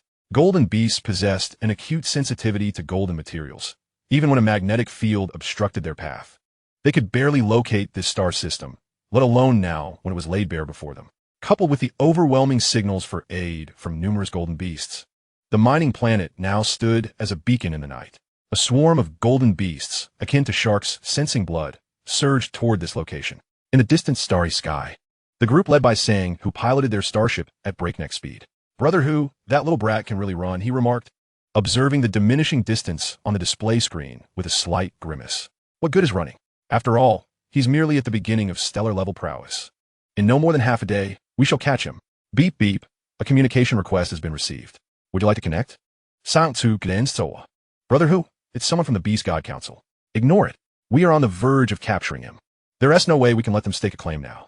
Within the territory of the Huangshe Federation, a golden beast, approximately 90 meters in size, trailed alongside a small starship. Inside the starship, A man furrowed his brow, canceling a communication request that had gone unanswered 3 times. Trying to assist you. Yet you show such ingratitude. At that moment, the golden beast outside the starship seemed to sense something, let out a roar, and abandoned the ship, fleeing into the distance. Captain, this is bad. The golden beast has escaped. The man's expression shifted dramatically as he bellowed. Why aren't you pursuing it? The informant, wearing a troubled expression, replied. I have no idea which direction it went. Useless. Useless. Darkness flashed momentarily, and when the scene brightened again, the perspective had shifted. An innumerable horde of golden beasts lingered on the opposite shore, their bodies rising and falling like a turbulent sea of blood beneath them, while overhead loomed a dense swarm of golden beasts. Su Bai raised his arm, waving it before him, then poked his face, everything feeling so natural and real, as if he were one with the mech itself. By the way, where's Xiaoxi? Xiaoxi? Xiaoxi? The voice emanating from the Guanyin mech was surprisingly feminine, and Su Bai was momentarily taken aback as he heard Lu Shi's voice. I'm Fina. Lu Shi paused before adding, Yuan Bao is with me. Ow! Su Bai exhaled in relief, grateful she was unharmed. He redirected his focus back to the mech, instinctively intending to summon Yu to access the mech's AI control. But he suddenly realized that Yu was piloting the Bai Wuchang and was now untraceable. What should he do now? Perhaps he should call her back? By now, Xiao Lu should have led those people far away. Without hesitation, Su Bai activated the stellar instrument to summon Yu. Soon, a delicate figure appeared on the display screen. Before Su Bai could speak, Yu cheerfully exclaimed to Bai, be careful. I've managed to hold off those divine hunters, so you need not worry about me. With that, she severed the communication. Su Bai stared at the blank screen, momentarily dazed, a sense of unease creeping over him. In the Adderus Rift, a lawless expanse situated between the Isai Federation and the Longer Federation, the space here was unstable, littered with debris from shattered stars and remnants of war. The interstellar shipping routes of various major organizations deliberately circumvented this area, and even space pirates and slave catchers shunned it.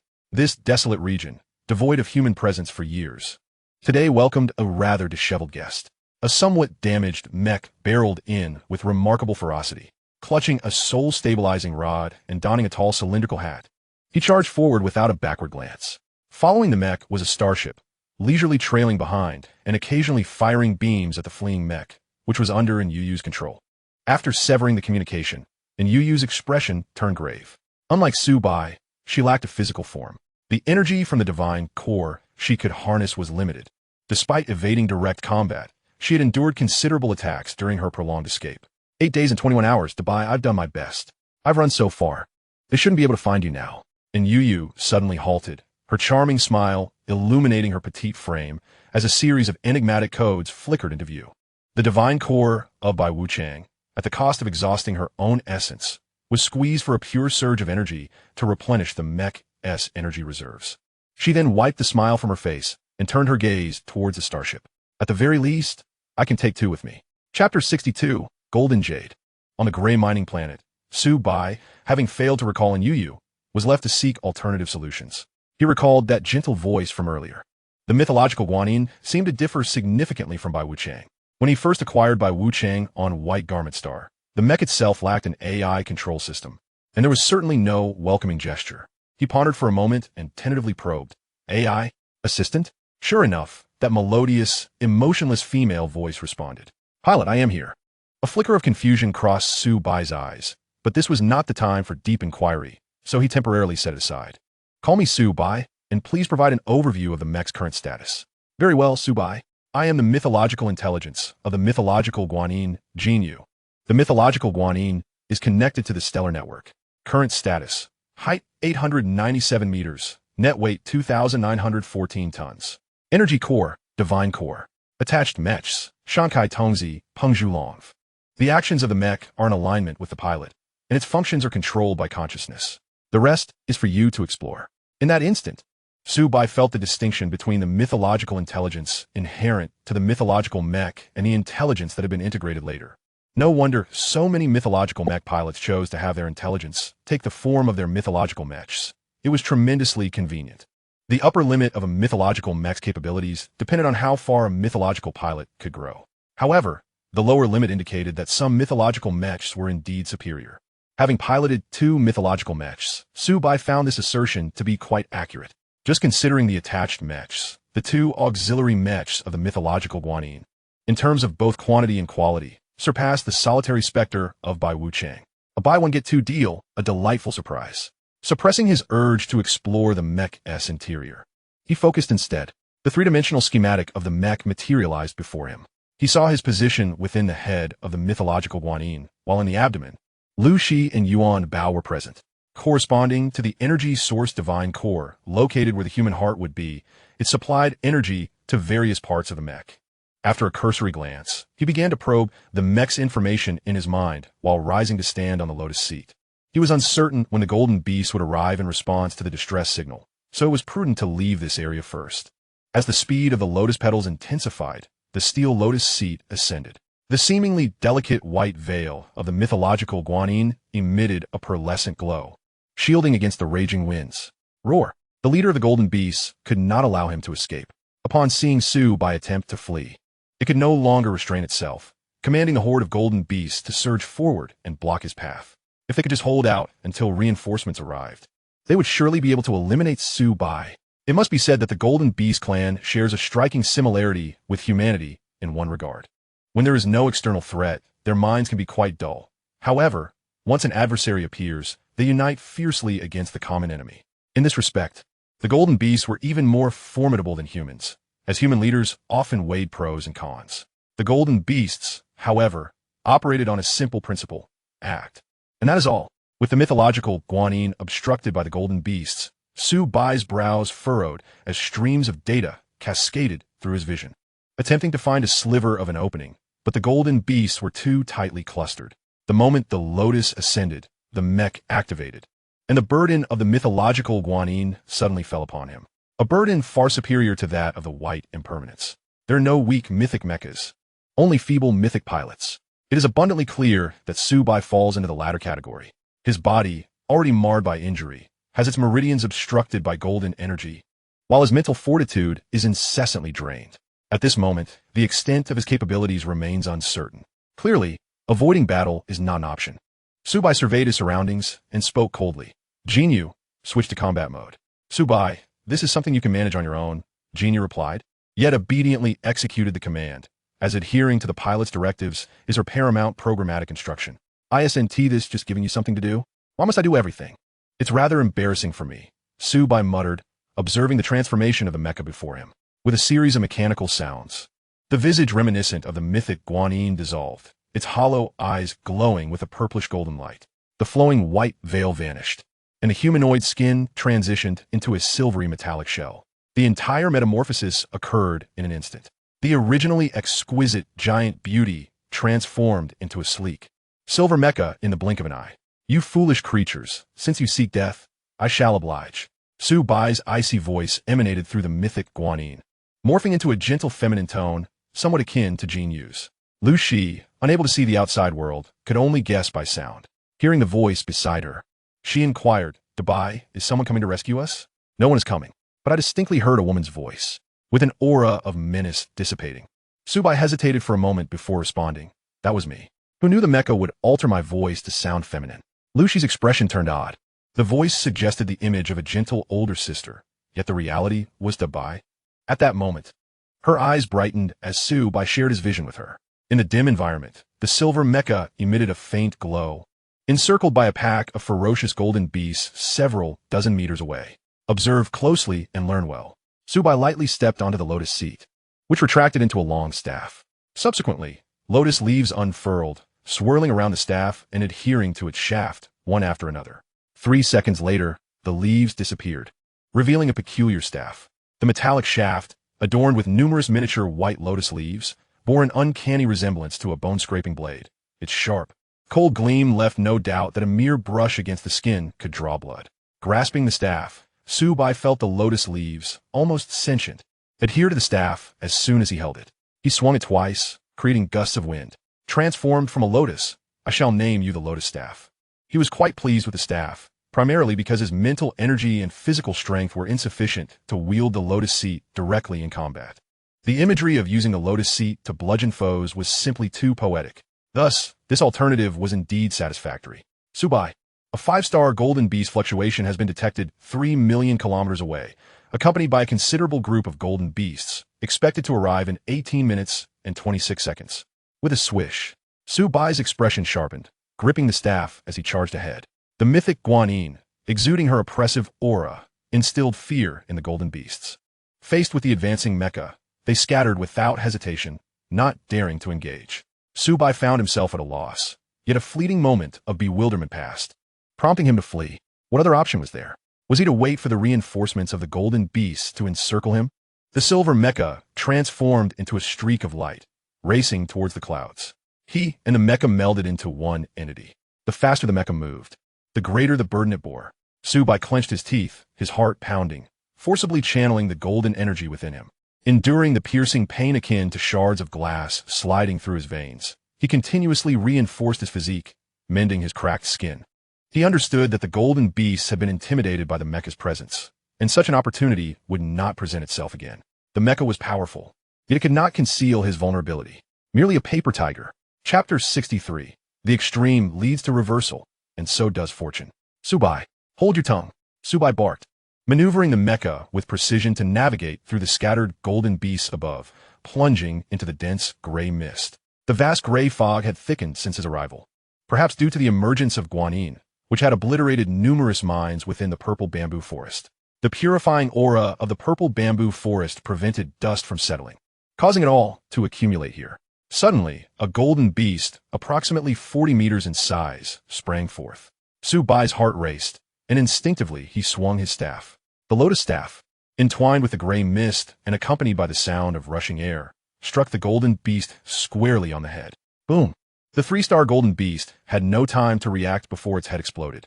The lotus leaves on the staff swayed rhythmically, exuding a faint white mist that washed over the beast's corpse. Wherever the white mist passed, the golden energy within the beast remains rapidly dissolved. Su Bai felt a pang of regret and suddenly found himself disliking the mythic Guanyin. The golden beasts slain by Guanyin had all their golden energy dissipated, leaving him with nothing to absorb. This was clearly bad news for Su Bai, who relied on absorbing golden energy to enhance himself. Frustrated, he swung the lotus staff a couple of times and continued ascending. Until the gray mist thinned, he encountered no 4-star golden beasts, only a few oblivious 3- and 2-star golden beasts that he effortlessly dispatched. He smugly thought to himself, I knew my luck was good. This place and I simply clashed. Now that I'm leaving, everything is turning around. Sharing Su Bai's perspective, Lucy felt a foreboding sense. Her experiences underground had made her resolutely skeptical of Su Bai's so-called good fortune. However, she believed in the saying about sacrificing multiple misfortunes for a single stroke of luck. Conversely, prolonged periods of good luck often heralded an impending wave of misfortune. Especially regarding Su Bai, Lucy held firm in her belief. As he advanced, Su Bai's speed diminished. The visibility within the gray mist was minimal, and he was keen to avoid any errors. Just then, a searing heat radiated from the star device on his wrist, catching him off guard and eliciting a gasp from his lips. A sense of dread surged within him. The last time this happened, he had received a distress signal from Lan Qin Shui. He halted, activating the concealment function, causing Guanyin's form to fade and slowly merge with the mist. How strange. Why is there nothing? Su Bai examined the star device. Perhaps it was due to nearing the gray mineral star that he could connect to the star network. Yet, aside from the persistent heat, no information was forthcoming. Could the device be malfunctioning? Under normal circumstances, Su Bai might have overlooked the star device, but the growing sense of unease compelled him to pay attention, leaving him quite uncomfortable. Jinyu, I'm here. Do you know what is happening? Su Bai inquired, raising the star device. In his view, as a mythic intelligence, Jinyu would undoubtedly possess more knowledge on this matter than he did. This is a warning indicating your intelligent assistant is in jeopardy, Jinyu replied, her tone tinged with conflict. Mythic intelligent life possesses its own consciousness, often acting in the interests of either herself or Su Bai. In truth, she would prefer Su Bai's original intelligent assistant to meet its demise. For one, Jinyu would not have to bear the risk of being replaced. The mythological entity Guanyin can only provide Su Bai with her utmost assistance when she is in a state of mythical intelligence. However, this scenario is merely an idealistic vision. Jinyu, after all, remains loyal to the mythical pilots and cannot defy any of their commands unless the safety of the mythical pilot is at stake. Just as it is now, Su Bai's inquiries would not elicit a response from her unless he asked. Now that he has posed a question, she is compelled to answer. Simultaneously, a sense of doubt arises within Jinyu. How could an unconscious program be in peril? It seems rather peculiar, unless she, too, is a form of mythical intelligence. Impossible. Absolutely inconceivable. Jinyu shook her head vigorously, attempting to dispel this absurd notion. How could anyone possibly possess two mythical mechas? She understands the very essence of mythical mechas all too well. Yet this thought stubbornly clung to her mind. What do you mean by that? Su Bai's heart tightened at her words. How could Xiao Lu be in jeopardy? She had previously stated that she exists within the star network. And even if the controlling mythical by Wu Chang were to be destroyed, she could return. Is it the mythical mecha by Wu Chang? If not, then what? Jin Yu's expression turned grave, as if confronted by a ghost. How could two disparate, even unrelated, divine cores simultaneously acknowledge the same individual? Even a true deity would be incapable of such a feat. Intelligent life possesses its own advantages, and Jin Yu forcefully suppressed her shock. Your mythical intelligence has not deceived you. She can indeed return. However, what returns will merely be an emotionless program. Mythical intelligence is born from the divine core. If the mythical mecha is destroyed, the divine core retreats into silence, and the divinity that the mythical intelligence has absorbed will naturally dissipate, reverting to its original form. But what about you? Su Bai identified a blind spot. The mythical Guanyin must have been reconstituted from a divine core. Logically, you should have perished alongside the last fall of Guanyin. Why does the recently liberated Guanyin possess mythical intelligence, while Bai Wu Chang does not? Jin Yu cast a meaningful glance at him. Bai Wu Chang's true spirit chose to forsake reincarnation, whereas Guanyin did not. Su Bai struggled to comprehend this, and had no desire to probe further. How can we bring Xiao Lu back now? She will naturally return after Bai Wu Chang's destruction. Do not evade the issue. You know precisely what I mean. Jin Yu found herself in a quandary. If the other party is indeed a mythical intelligence, then there is no need to fear the inevitability of one side's demise. What concerns her is that forcibly extraditing in Yu while simultaneously trying to preserve her consciousness in the wake of Bai Wu Chang's destruction would necessitate the utilization of Guanyin's divine core.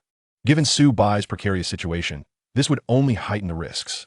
The safety of the mythical pilot must always be the foremost consideration for the mythical intelligence. With this in mind, she resolutely declined. I am sorry, but I cannot disclose this for your safety. Tell me the method. Su Bai fixed his gaze on Jin Yu, enunciating each word with precision. I regret to inform you, Su Bai, but your safety is paramount. You must ensure the integrity of your available power at this moment. I demand you tell me. Do you not understand? Su Bai suddenly shouted in fury, extending his hand as the energy core of the mythical Guanyin, the divine core, fell into his grasp. The core, imbued with world-destroying power, resembled an ordinary, luminous diamond at this moment, exuding an air of tranquility. A flicker of derision passed through Jin Yu's eyes, not directed at Su Bai, but a reflexive response. Do you intend to threaten me with the divine core? Spare yourself. The core is immovable. As she spoke, Jin Yu abruptly panicked, sensing that the eternally indestructible divine core had inexplicably lost a fragment. This minuscule loss was sufficient to attest to Su Bai's capacity to obliterate the divine core. This was the first time since her inception that she felt genuine fear. Su Bai spoke coldly. I will say this one last time, tell me. Jin Yu, dejected, replied, I can forcibly draw her back through the star network. Then use the power of the divine core to stabilize her dissipating consciousness until it is fully restored. This portion of power is drawn from what you can wield, meaning your strength will not be fully realized during this period. You should be acutely aware of your current predicament. Diminished strength equates to danger. Act immediately. Chapter 64, Fall. Jin Yu ceased her speech. A lotus flower emerged from within her, traversing the star network, defying the constraints of space and time, burrowing towards a destination. Su Bai anxiously watched Jin Yu, perceiving fleeting images in her eyes, as if searching for something. Soon, a familiar silhouette materialized on Jin Yu's eye. Bai Wu Chang. In a cosmic expanse, Bai Wu Chang's official cap had been severed in half, as three mechas kicked him around like a sandbag. Nearby, the remnants of two mechas and a shattered starship floated. Before Su Bai could scrutinize the scene, the lotus melded into Bai Wu Chang's frame, directing its course towards the cockpit. And Yu appeared dazed, her form flickering in and out of existence. Just as she was preparing to fight for her life, a familiar voice rang in her ears. Xiao Lu, do not resist. I shall retrieve you at once. Jin Yu act. Yes. And Yu instinctively halted her movements, enveloped by a lotus flower, rapidly retreating. The unmanned Bai Wu Chang ceased all actions. In an instant, multiple attacks rained upon him simultaneously. Bai Wu Chang, who had not even activated his defenses, was instantly obliterated.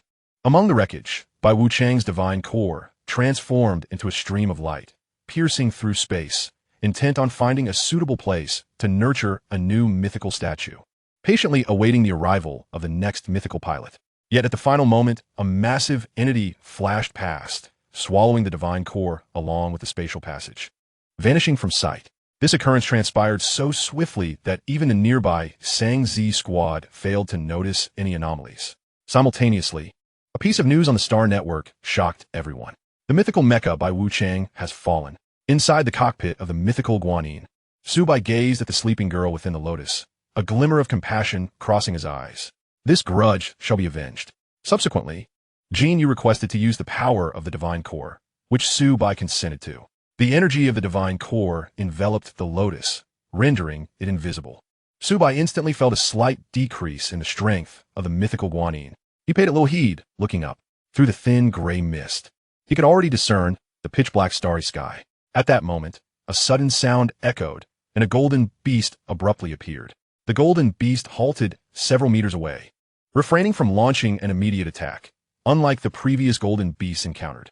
Su Bai needed to allocate power to maintain Yu stability. With his strength compromised, he proceeded with utmost caution. He observed the golden beast, which stood approximately 90 meters tall. Within 10 meters is a 1-star, within a dozen meters is a 2-star. Up to 100 meters is a 3-star, and beyond 100 meters is a 4-star. This should be a 3-star golden beast. 3-star golden beasts are not particularly intelligent. Its failure to flee upon encountering the Mythical Guanyin was unusual, as was its lack of reckless aggression. They locked eyes for several seconds, and Su Bai mused that perhaps there were fools among the golden beasts as well. He then clenched his right fist and swung it forward without any finesse. Within a few meters, an 80-meter-long rod proved utterly useless. Be careful. Lu Shi suddenly recalled something and exclaimed. Too late. Su Bai's fist had already reached the golden beast, yet it remained motionless, seemingly oblivious to the impending strike. Lu Shi anxiously fixed her gaze on the creature, questioning whether her concerns had been unfounded. Su Bai unleashed a punch imbued with immense force, as if he sought to expel all the frustrations of his journey on the mining planet, aiming to conclude this chapter with a resounding finale. However, this confident blow was effortlessly intercepted. There was no sound, merely the sensation of striking rubber with bare hands, neither painful nor itchy, and not penetrating even a fraction. Su Bai was taken aback. He acknowledged his own limitations, his body bearing wounds. Yet it seemed improbable that a mythic mecha strike, wielded with all his strength, could be caught by a 3-star golden beast. The golden beast, too, was stunned, staring blankly at the mecha's fist that had been seized. It had prepared thoroughly to confront the mythic Guanyin, only for this to be the outcome. The golden beast lifted its head, meeting the gaze of those eyes glowing with purple-gold radiance. It appeared to peer through the mechanical facade and see the Su Bai within. They exchanged stares, but this time, Su Bai's was one of forced submission. After a moment, the golden beast grinned, exposing its sharp fangs, its blood-red eyes glinting with a predatory glimmer. Boom! It abruptly shifted, sending the silver-white mecha hurtling backward. Whoosh! So swift, Su Bai coughed up a mouthful of blood, catching only a glimpse of a fleeting shadow before a tremendous force struck him. The mecha was propelled hundreds of meters before it finally stabilized. Not a 3-star. No, it was a 5-star. Lu Shi's shocked eyes trembled slightly. It was indeed a 5-star. The size of a 4-star golden beast increases significantly, reaching its pinnacle at 4 stars. Thereafter diminishing, its physique becoming more refined. The 5-star golden beast and the 3-star golden beast appeared almost identical in size. A cold sweat broke out over Su Bai's body. A 5-star. A 5-star golden beast, emblematic of the Nebula level. If the Beast God Council were present, they would undoubtedly recognize it as the very 5-star golden beast that had fled unexpectedly. It was meant to assist the divine hunters in eliminating Su Bai, yet it had inadvertently encountered him first. Jin Yu, why did you not warn me about the 5-star golden beast? 18 minutes and 31 seconds ago, I indicated that a 5-star golden beast had descended through a spatial portal nearby. You said Su Bai had halted mid-sentence. Firstly, he recalled that Jin Yu had intended to speak not long ago, but was interrupted as they focused on fleeing. Secondly, the 5-star golden beast had returned. Screech. A jarring sound of scraping echoed as the beast's claws raked across the surface of the mythic Guanyin, leaving 3 deep gashes. Warning. Mecha damage detected. Chest armor compromised by 31. Su Bai's complexion turned pale, blood spilling forth as if it were worthless. Was the mythic mecha truly so fragile? In less than 2 minutes, the silver-white exterior was already marred with scars. He felt that the structural integrity of the mythic guanine was inferior even to that of the purple-gold bamboo. Jin Yu explained, "The mythic mecha is not weak. Rather, you are too feeble. The mecha's strength is intricately tied to the driver's physical and mental fortitude. In gaming terms, it can be likened to a growth-capable artifact. Moreover, as long as the divine core remains intact, the mecha will automatically repair itself, regardless of the extent of its damage. And the divine core, none but you can destroy." Su Bai's face darkened as Jin Yu's frigid voice conveyed a harsh truth. Under his command, the mythic guanine was far from a match for the 5-star golden beast. He was merely a level 3 gene user. He had once managed to combat a 4-star beast due to the mecha's advantages, but that was the extent of it. The 5-star golden beast represented an insurmountable chasm for him. Ultimately, the beast would obliterate the mecha and drag him from the cockpit to shred him apart.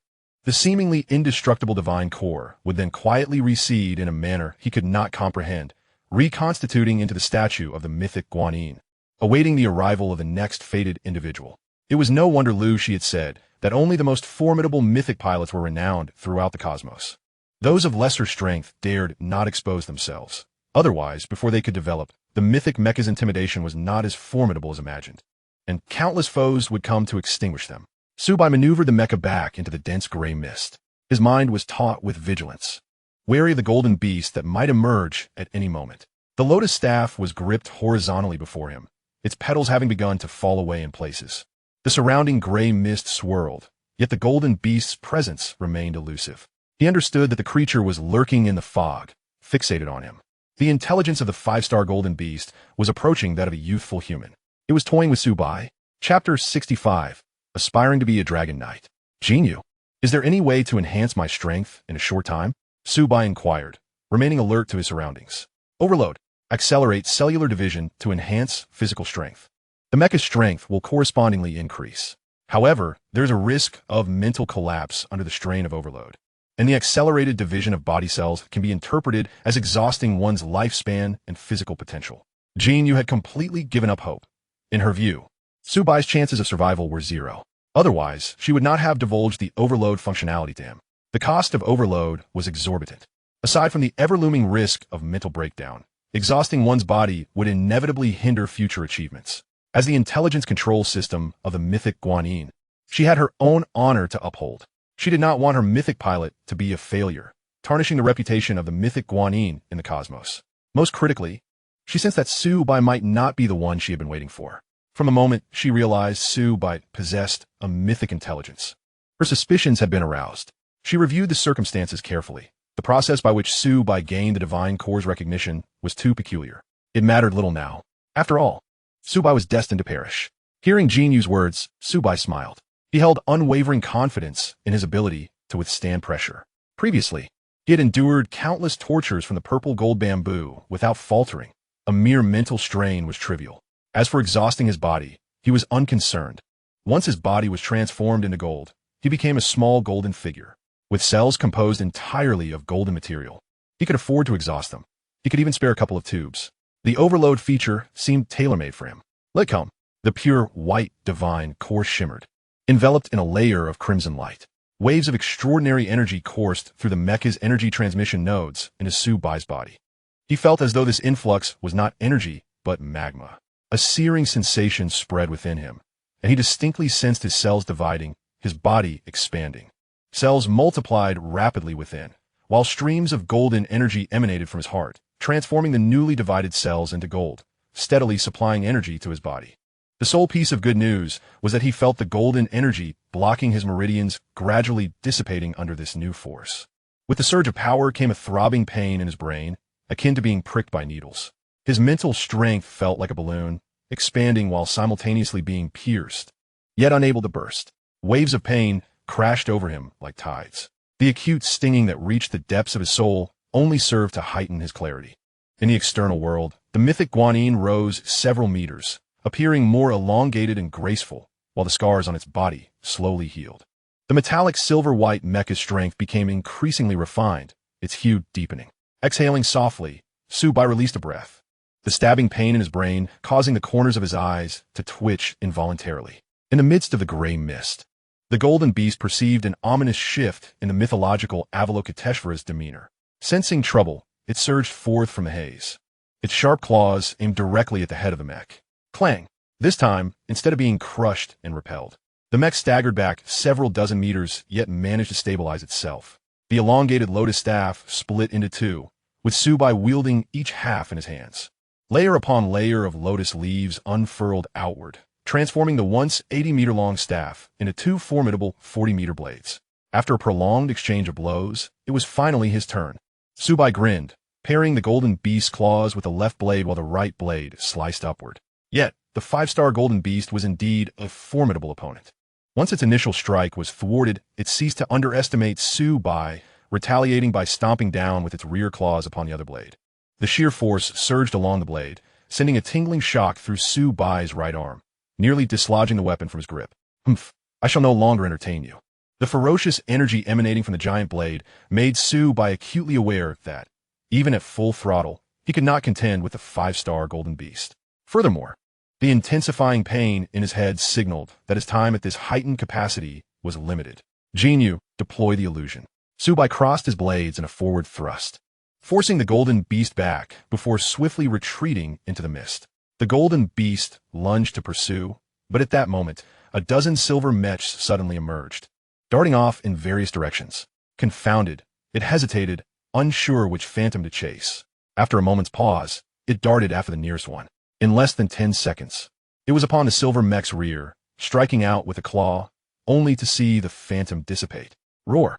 The golden beast let out a deafening roar, its immense pressure churning the gray mist into a tumultuous frenzy. Seizing the opportunity while it pursued the phantom, the others vanished from sight. The little insect had scurried away from its view, inciting its wrath. After a fit of rage, the golden beast regained its composure. Gazing into the dense gray mist, it suddenly opened its mouth wide. Its cavernous maw acted like a vacuum, violently drawing in the mist the remaining golden beasts within the fog, including the one that had once been a quasi-5-star beast, seemed to receive a signal, frantically consuming the surrounding gray mist. The once thick fog dissipated at a visible pace until it vanished completely. Stripped of its shroud, the mining planet lay bare in the cosmos. The 5-star golden beast closed its mouth and swiftly soared through the air, searching for traces of the silver mechs. Yet, aside from itself, there was nothing else in the sky. Days turned into weeks. After 10 days of relentless consumption by the multitude of golden beasts, the gold mines on the planet had dwindled to a mere remnant. The only golden beasts lingering on the mining planet were a few 1- and 2-star varieties, scavenging the remnants left by their more powerful counterparts. A gentle breeze stirred, nudging a few scattered stones toward a nearby mine. The ethereal blew or adorned the dark cavern, transforming it into a mesmerizing spectacle. With a thud, a large stone was pushed aside, revealing a cavity spanning several square meters, concealed perfectly beneath the stone's cover. Moments later, sensing the silence outside, a small golden beast emerged, its head bobbing as it ventured forth. After a while, it reached the cave's entrance and let out 2 sharp yelps. Su Bai cautiously peeked out, observing the surroundings. After confirming there was no danger, he turned and called, "Xiao Shi, it's safe, come out." Upon emerging, Lu Shi gazed at the ethereal blue cavern, remarking, "What a coincidence, we're back here again." The two exited the cavern and arrived at the site where the mythological Avalokiteshvara had once manifested. Su Bai urged, "Quick, let me see." Lu Shi shot him a glance. "What has to rush? Haven't you seen it before?" He chuckled. "Well, it's not like I've seen it every day."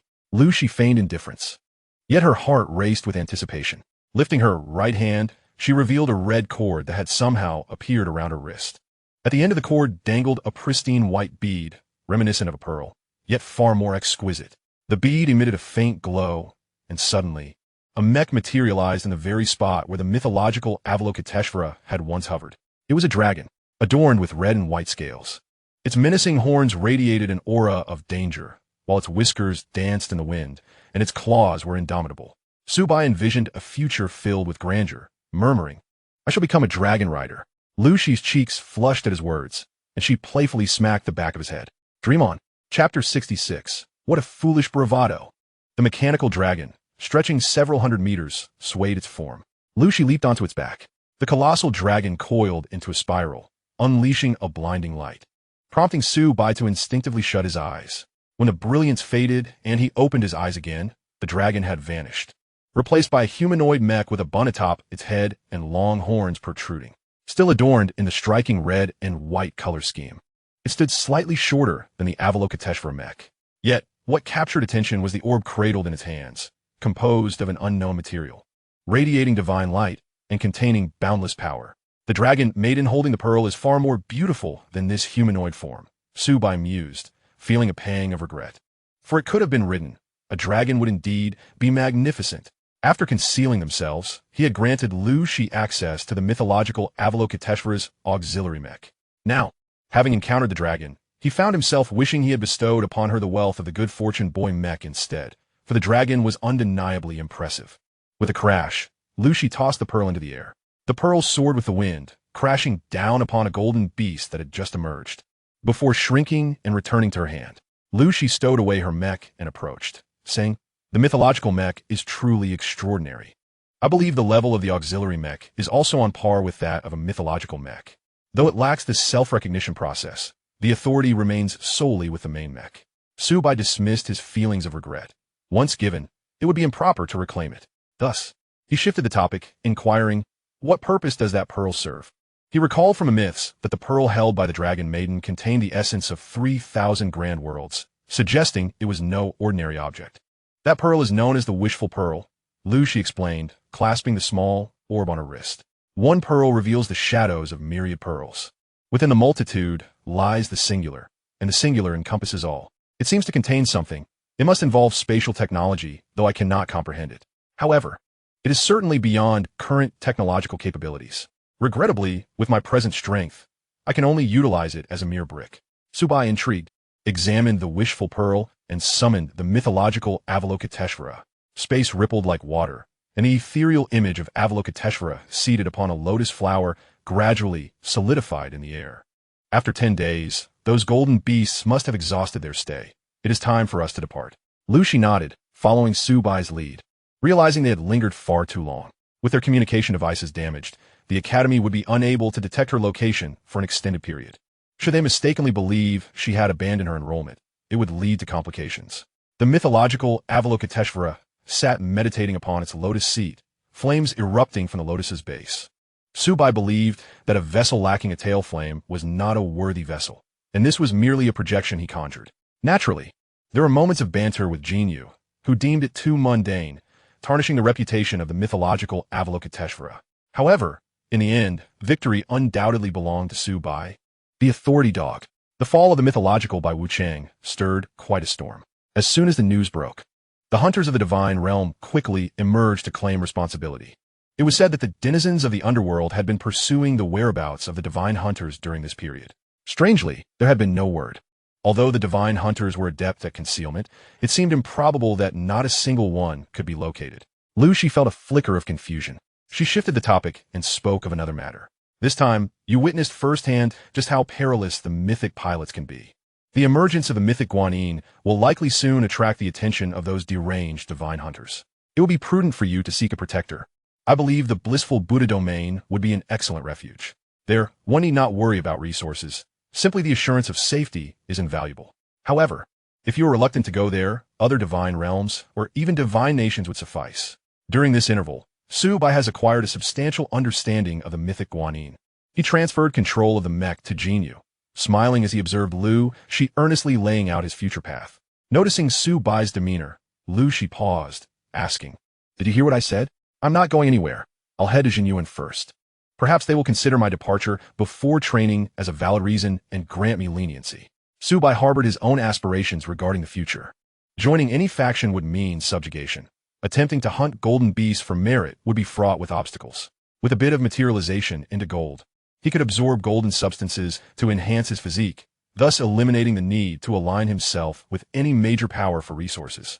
Absorbing the golden energy from the blood of golden beasts would bolster his ability for materialization into gold and heighten his mental acuity, ensuring that he would grow stronger through his confrontations with golden beasts. Furthermore, his experiences in acquiring the mythic mech had inspired a bold notion. By harnessing his ability to materialize into gold, he could amass mythic mechs on a grand scale. He could then devise a means to enable others to operate these mechs. retaining control for himself, ready to reclaim it whenever necessary. Should this endeavor prove successful, it would imply the potential for him to establish his own faction, centered around mythic mechs and supported by a multitude of auxiliary mythic mechs. To realize this ambition, freedom is paramount. Joining any faction would impose significant limitations. Lucy could not comprehend his reasoning. After all, aligning with a powerful faction would provide him with support, resources, and security, not allowing her to continue her persuasion. Su Bai cheerfully inquired, Am I now worthy of their acknowledgement? What qualifications do you possess? Lucy momentarily faltered, then recalled something, her translucent earlobes flushing a deep crimson. Hey, you aren't thinking of reneging, are you? Su Bai retorted, I possess capital, strength, and good looks, and besides, I have already offered the precious gift of the Dragon Maiden mech, which you have accepted. There can be no turning back now. Who knows when I might meet my end? Jinyu, be silent. Lu Shi, her head bowed, hesitated before softly suggesting, wait until we go outside. You can ask then. Su Bai beamed with delight. You mean I can ask myself? All right, that implies you were intending to take me home, doesn't it? I understand, girls can be shy. Inside the warm white cabin, Su Bai rested his head on Lu Shi's lap. 10 days prior, he had experienced overwhelming mental strain, and even now, his head throbbed faintly. Su Bai, have I not silenced you? You speak. Upon recalling something, Su Bai sat up, his expression grave. Following his previous experience, he had diligently set the danger alert to the highest priority. Golden Beast fluctuations detected, intensity yet to be determined. As Jinyu spoke, she projected a virtual panel. On the pale blue display, 2 light points appeared, one green, representing the mech's position, and the other red, denoting the Golden Beast. At that moment, the green light sped toward the stationary red point. Is it just one? No sooner had he spoken than the red light on the panel surged, filling it completely. The green light resembled a lone knight charging into enemy territory. What a reckless endeavor. Su Bai's countenance shifted dramatically, and he vanished from the cabin, seizing control of the mech. The sky was devoid of the gray mist, revealing the scene beyond the asteroid. Countless golden beasts loomed ominously in the void. Led by the formidable 5-star Golden Beast, the pressure of a 1,000,000-strong army bore down upon him. Damn it! An ambush! Chapter 67, The Elder Monk in the Great Hall. The mythic Guanyin abruptly shifted into combat mode, executing a flawless drift in midair to change direction. The 5-star Golden Beast let out a triumphant roar.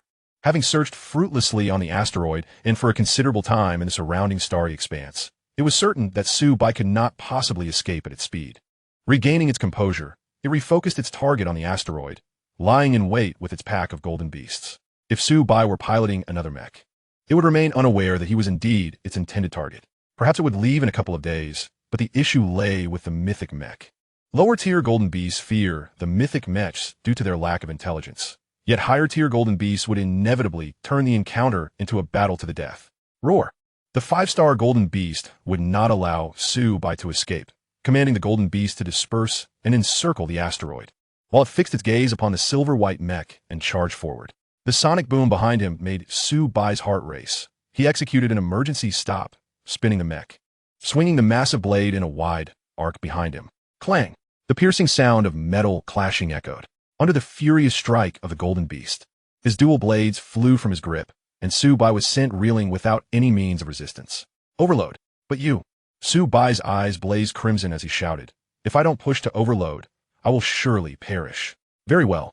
The mythic mech's overload mode wreaks significant damage on the pilot's body and mind, particularly with irreversible physical exhaustion.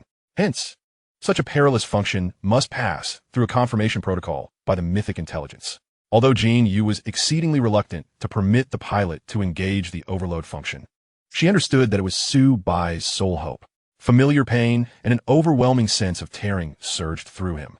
Su Bai grimaced, his heartbeat quickening, his pupils tinged with a purple-gold hue, his expression frenzied. Even if I die, I will take you with me. Jinyu was well aware of his determination. Having acquired the Dragon Maiden, Lu Shi also gained the privilege to converse with Jinyu. She gazed at Su Bai, her expression filled with concern. His mental strength from the previous overload has yet to recover, and now he is being pushed again. Enduring 2 overloads in such a short time may leave his consciousness somewhat clouded. The overloaded mythic Guanyin could barely contend with the 5-star Golden Beast, and that was merely a temporary measure. Anyone with discernment could see that defeat was imminent. The two wildly swinging blades, under Su Bai's exceptional skill, created an impenetrable curtain of light.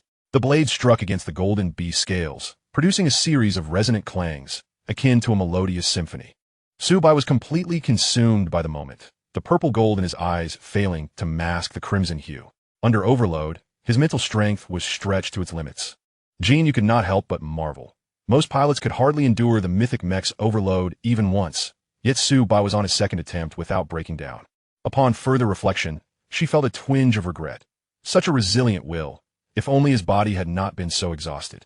He would undoubtedly shine brightly in the cosmos as the mythic Guanyin, and she, as the mythic intelligence of the Guanyin, would also bask in that glory. Perhaps even contend for that position. Lu Shi, through Su Bai's shared perspective, observed the battle outside. She caught the fleeting glimmer of cunning in the golden beast's eyes. It was consuming Su Bai. This sudden surge of power would not last long. Once the silver-white mech was exhausted, it would have no trouble tearing him apart. Lu Shi bowed her head, her hair cascading down beside her cheeks, and her pale purple eyes flickered with uncertainty. Jinyu, I must go out, she declared resolutely, her tone imbued with an indescribable determination. You can see it too, can't you? The great white blade has become somewhat disordered. It cannot sustain this overload for long. We all know what the outcome will be. I must go to assist him. In the Kalong star system, a small spacecraft meandered aimlessly. Nian Jing'er sat alone on the deck, her legs swinging, her expression one of bewilderment. Memories intertwined in her mind, and after a prolonged silence, she sighed, her gaze growing tranquil and deep. Another lifetime. She reclined, her eyes reflecting the resplendent galactic river, contemplating the immortality of the divine and the eternity of humanity. Yet feeling utterly fatigued, the guardianship across countless lives had dulled her spirit. As the golden beasts invaded, the deities defended humanity, unaware that at their core, the deities were, in essence, also human. The path had diverged. Humanity placed all its hopes in technology, mechs, and starships, neglecting its very essence. New gods would never emerge if one day the old gods willingly faded, refusing to enter the cycle of reincarnation, with the divine core as the foundation. The mythical mechs became unmanageable, heralding humanity's demise. No, a sudden thought struck her, a faint smile gracing her lips. Someone could pilot the mythical Guanyin. How intriguing. Initially, she had been filled with rage at the theft of her mech. However, after a period of reflection, she perceived it as a fortuitous development, at least for her. In the endless passage of time, the pinnacle of glory had morphed into a burden. She yearned for someone to pilot the mythical Guanyin. The motivation for her pursuit was singular, to discover who could command the mech centered around her divine core. It was preferable to learn the method for beyond herself. Many deities sought liberation. At that moment, Nian Jing'er sensed something, her beautiful eyes sparkling with newfound clarity as she turned sharply in one direction. Her keen gaze seemingly capable of piercing the vast cosmos to behold the silver-white mech. Has it appeared? She returned to the cockpit, recalibrating the starship's course. Once she completed her tasks, she mused aloud, "Let the era of youth belong to the young. I truly hope this journey concludes." With that, she closed her eyes. When she reopened them moments later, her expression was playful and spirited. "Little thief, just wait. At last I have found you, in the paradise of ultimate bliss." The Lingshan star system, on the Pure Land star, the epicenter of authority within the realm of bliss, stood as a sacred site for all Buddhists. The atmosphere of Buddhism here was profoundly rich, where advanced futuristic technology intertwined seamlessly with the enigmatic ancient doctrines of Buddhism.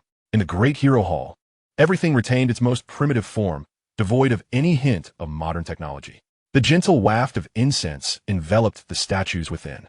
The rhythmic sound of wooden fish echoed throughout. In the center of the hall, several monks draped in robes sat cross-legged on meditation cushions. "Is there any news of Guanyin?" The elderly monk at the forefront, with his eyes tightly shut, spoke in a voice weathered by time, calm as a tranquil pool. Behind him, a monk replied, "Amitabha, we have not received any news of Guanyin." Sighing, Amitabha ceased his actions, the sound of the wooden fish abruptly stopping as he murmured, "You do not wish to return either?" With Shakyamuni unreturned and the true light of the lamp fallen into reincarnation, the remaining great Buddhas were nowhere to be seen. Only the old monk and two arhats remained in the paradise of ultimate bliss. Difficult, difficult, difficult. He opened his eyes, his gaze upon the statues within the hall betraying his profound sorrow. Chapter 68, Entangole de combat. Clang. The large sword was deflected once more. Su Bai's eyes burned crimson.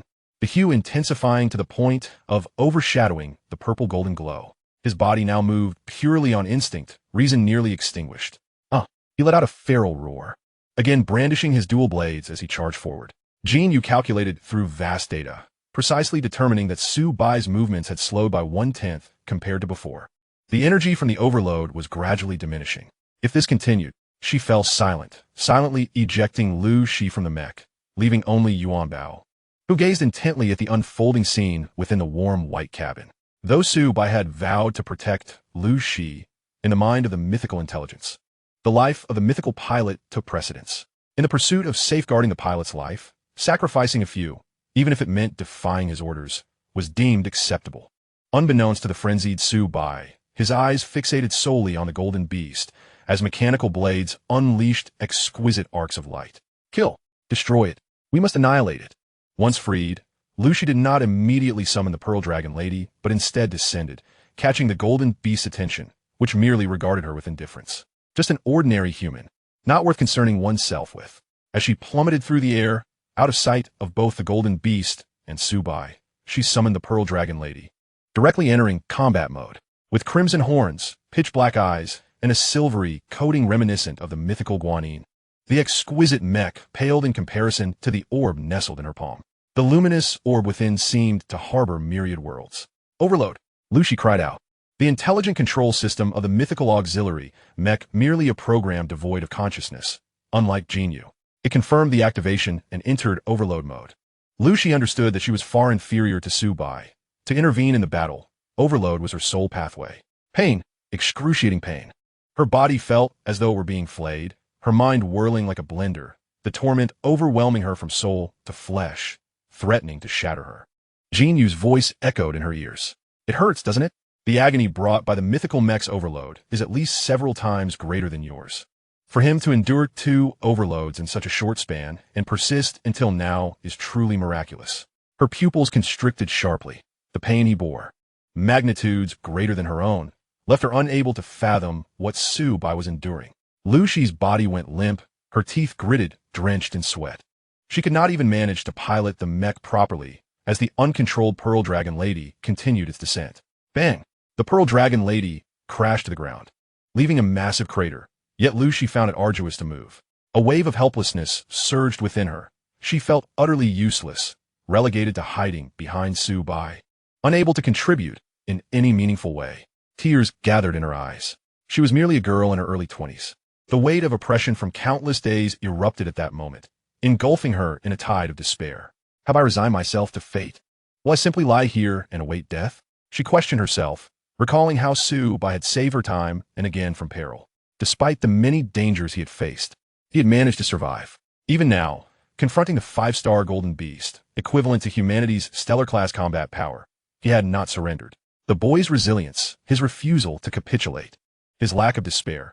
She could not comprehend why a youth from a primitive planet could be so strong, so fearless, when she had merely lived for 20 years in the universe. Was she truly ready to fall at the first sign of pain? Having been protected several times, she had grown accustomed to it, as if it were her due. No, unbeknownst to her, an inexplicable strength surged within, enabling her to endure excruciating pain as she swiftly wiped away her tears before they could fall. I am Lu Shi, the illustrious daughter of the Lu family from the ancient demon god realm. How could I possibly be vanquished by mere pain? With trembling limbs, she rose, her unsteady form seemingly on the brink of collapse with the slightest touch. Yet, she found her footing. Lu Shi lifted her gaze, cradling the Pearl Dragon Maiden as she transformed into her dragon form, clutching the Rui Pearl within her jaws, soaring into the sky. The 5-star golden beast, with its claws ensnaring the silver greatsword, wore a sinister grin. It sensed the decline in strength and speed of the silver-white mech, feeling the attacks landing upon it weaken substantially. What your swift blade? What your cunning angles? If I cannot block it, what then? You cannot even sever a single hair of mine. What use is that? Despite its bravado, it had been relentlessly struck for quite some time. Any normal being would be unable to endure, let alone the inherently volatile golden beast. Roar! The golden beast, still clutching the great sword, was oblivious to the impending danger, wildly swinging another blade in a reckless frenzy. The blade scraped against the golden beast's hide, sending sparks flying. The sharp, grating sound provoked the beast, which tilted its head and opened its massive maw, sinking its teeth into the mech's left arm. Its razor-sharp fangs pierced through the mech's arm, and with a forceful tug, it tore away a substantial chunk of the mysterious material. The expelled piece plummeted downward, directly toward the pearl dragon maiden in her dragon form. Lucy instinctively caught it, glancing at the silver-white mech, which was still emitting sparks from the breach. Bida. Her expression tightened as she discarded the mech piece from her dragon claw and shot upward with increased speed. The discarded piece fell for a moment before suddenly dissipating, vanishing like the ephemeral purple-gold bamboo. Curse it! The sudden, searing pain elicited a string of exclamations. A similar wound appeared on Su Bai's left arm, exposing bone beneath, with golden blood dripping from the gap, showing no signs of healing. The mythic mech's perfect synchronization with its pilot was no mere saying. It was a genuine harmony. Any damage to the mech would be mirrored in the pilot's own body. However, it bore its advantages, as long as the battle ceased. Once the divine core repaired the mech, it would likewise mend the pilot's bodily injuries. Yet, it was merely a restoration of injuries, not a panacea for all ailments. Nor could it regenerate cellular damage. Each time his body was torn, the areas healed by the divine core would become exceedingly fragile. The crimson hue in Su Bai's eyes completely overpowered the purple gold, drowning the last vestige of reason. His dual blades vanished, transforming into two claw-like weapons, and he charged at the golden beast with raw ferocity. Thud, thud, thud. His fists landed mercilessly upon the golden beast, the massive lotus seat condensing into two clawed weapons, inadvertently inflicting some damage upon the beast. In his reckless abandon, Su Bai forsook defense and all techniques. The mythic mech and the 5-star golden beast grappled in midair, tumbling and attacking one another like two street thugs in a chaotic brawl. Though the clawed weapons seemed small, on the vast body of the mythic Quan Yin mech, the protruding spikes extended a full meter. The sharp, glinting spikes pierced through the golden beast's scales, which had withstood the greatsword unscathed. Su Bai withdrew his fists, and 4 jets of blood, laced with golden luminescence, erupted from the wounds inflicted by the claws. The golden beast, stung by pain, felt its ferocity ignite, its robust muscles tensing, clamping down on the wound to staunch the flow of blood. How could an insignificant ant inflict harm upon it? Unforgivable. Chapter 69, Grim. The golden beast roared, reverting to its previous tactics. Its sharp fangs and claws bore even greater attack power as it lunged at Quan Yin's left shoulder, raking its claws across the mech's surface, leaving a trail of deep lacerations. Blood gushed from Su Bai's left shoulder, the intense tearing sensation threatening to sever his arm. And he could even hear the bones crying out under the strain. His body weakened further, yet his eyes burned ever redder. The heart, serving as the golden core, gradually withered, its rhythm diminishing, unable to generate golden energy at a rate sufficient to match the depletion. He swung his right fist in a frenzy, the sharp spikes of the clawed weapons repeatedly piercing into the golden beast's side, each strike resulting in 4 more jets of blood. The golden beast, undeterred, tightened its muscles, clamping down on the wound. Its hind legs pressed against the mech, its massive jaws clamping down on the left shoulder blade, exerting force backward. They remained locked in this struggle for an indeterminate duration. A dragon, appearing as if intoxicated, wobbled into the fray. Lu Shi's lower lip was already bleeding from her own biting, and upon spotting Su Bai and the golden beast, she barely had time to breathe a sigh of relief before the next scene caused her heart to plummet. The golden beast suddenly exerted its strength, and the silver mech's left arm could no longer withstand the pressure, fracturing at the shoulder and being torn away. The agonizing sensation of having a shoulder brutally wrenched away manifested even more vividly in Su Bai's original form. The jagged break exposed chilling white bone, while blood erupted forth, spraying farther than the golden beast's wounds, amidst irregular flesh fragments that still clung to torn veins. The heart halted its supply of golden energy to the rest of the body, redirecting it all to the left shoulder, which instantaneously sprouted a thin layer of flesh. He had to stop the bleeding first. Otherwise, the sheer loss of blood could render him unconscious. Bida. She snapped back to reality, her dragon form advancing, her horns aimed squarely at the golden beast. The golden beast, having never encountered a dragon before, opted not to engage directly, instead cautiously evading. Gasping for breath, Su Bai felt the crimson glow in his eyes wane slightly with Lu Shi's arrival. However, the intense pain radiating from his shoulders swallowed whatever semblance of clarity he had begun to regain. He ignored Lu Shi, his gaze fixed firmly on the golden beast, charging recklessly once more. Even with only one shoulder remaining, even as the power from overexertion began to wane, even as his mental energy threatened to be completely drained. He would stop at nothing to slay it. A flicker of disdain crossed the golden beast's eyes. An arrogant human. It then cast a glance at the dragon form mech. Angered by its previous retreat, the golden beast recognized Lu Shi's speed and concluded that she was also weak, even inferior to the one before it. With one hand, the golden beast pinned Su Bai down, its claws sinking into the mech, tossing him away. The full-powered overload mode posed no threat to it. How could a diminished state? As long as it remained cautious and avoided direct confrontation, it was utterly unconcerned. Lu Shi transformed back into her human form, her dragon body moving with greater speed. But without sufficient training, she still felt fatigued in battle. The Rui Pearl was the most formidable weapon of the Pearl Dragon Maiden. She hurled the Rui Pearl at the golden beast. The golden beast, seeing the pearl's lack of speed, effortlessly twisted aside to evade it. Unexpectedly, the pearl abruptly reversed course, striking it squarely on the head with tremendous force. It was caught off guard by this unexpected blow. The golden beast's body spun through the air multiple times before finally regaining its balance. Roar! The golden beast shook its head, feeling dizzy and disoriented. With an enraged roar, it abandoned the battered Su Bai and charged at Lu Shi. Su Bai could not keep pace with its speed, and neither could Lu Shi. Lu Shi blinked, feeling a sharp pain at the top of her head. The golden beast forcefully yanked, tearing one of her dragon horns from her head. The already overburdened body could no longer withstand the dual assault of the intense pain. Lu Shi could no longer hold on, forcibly exiting the overload state, her eyes rolling back as she fainted. The majestic dragon maiden Mecha, cradling the pearl, plummeted downward as the golden beast disdainfully hurled the dragon horn toward Su Bai.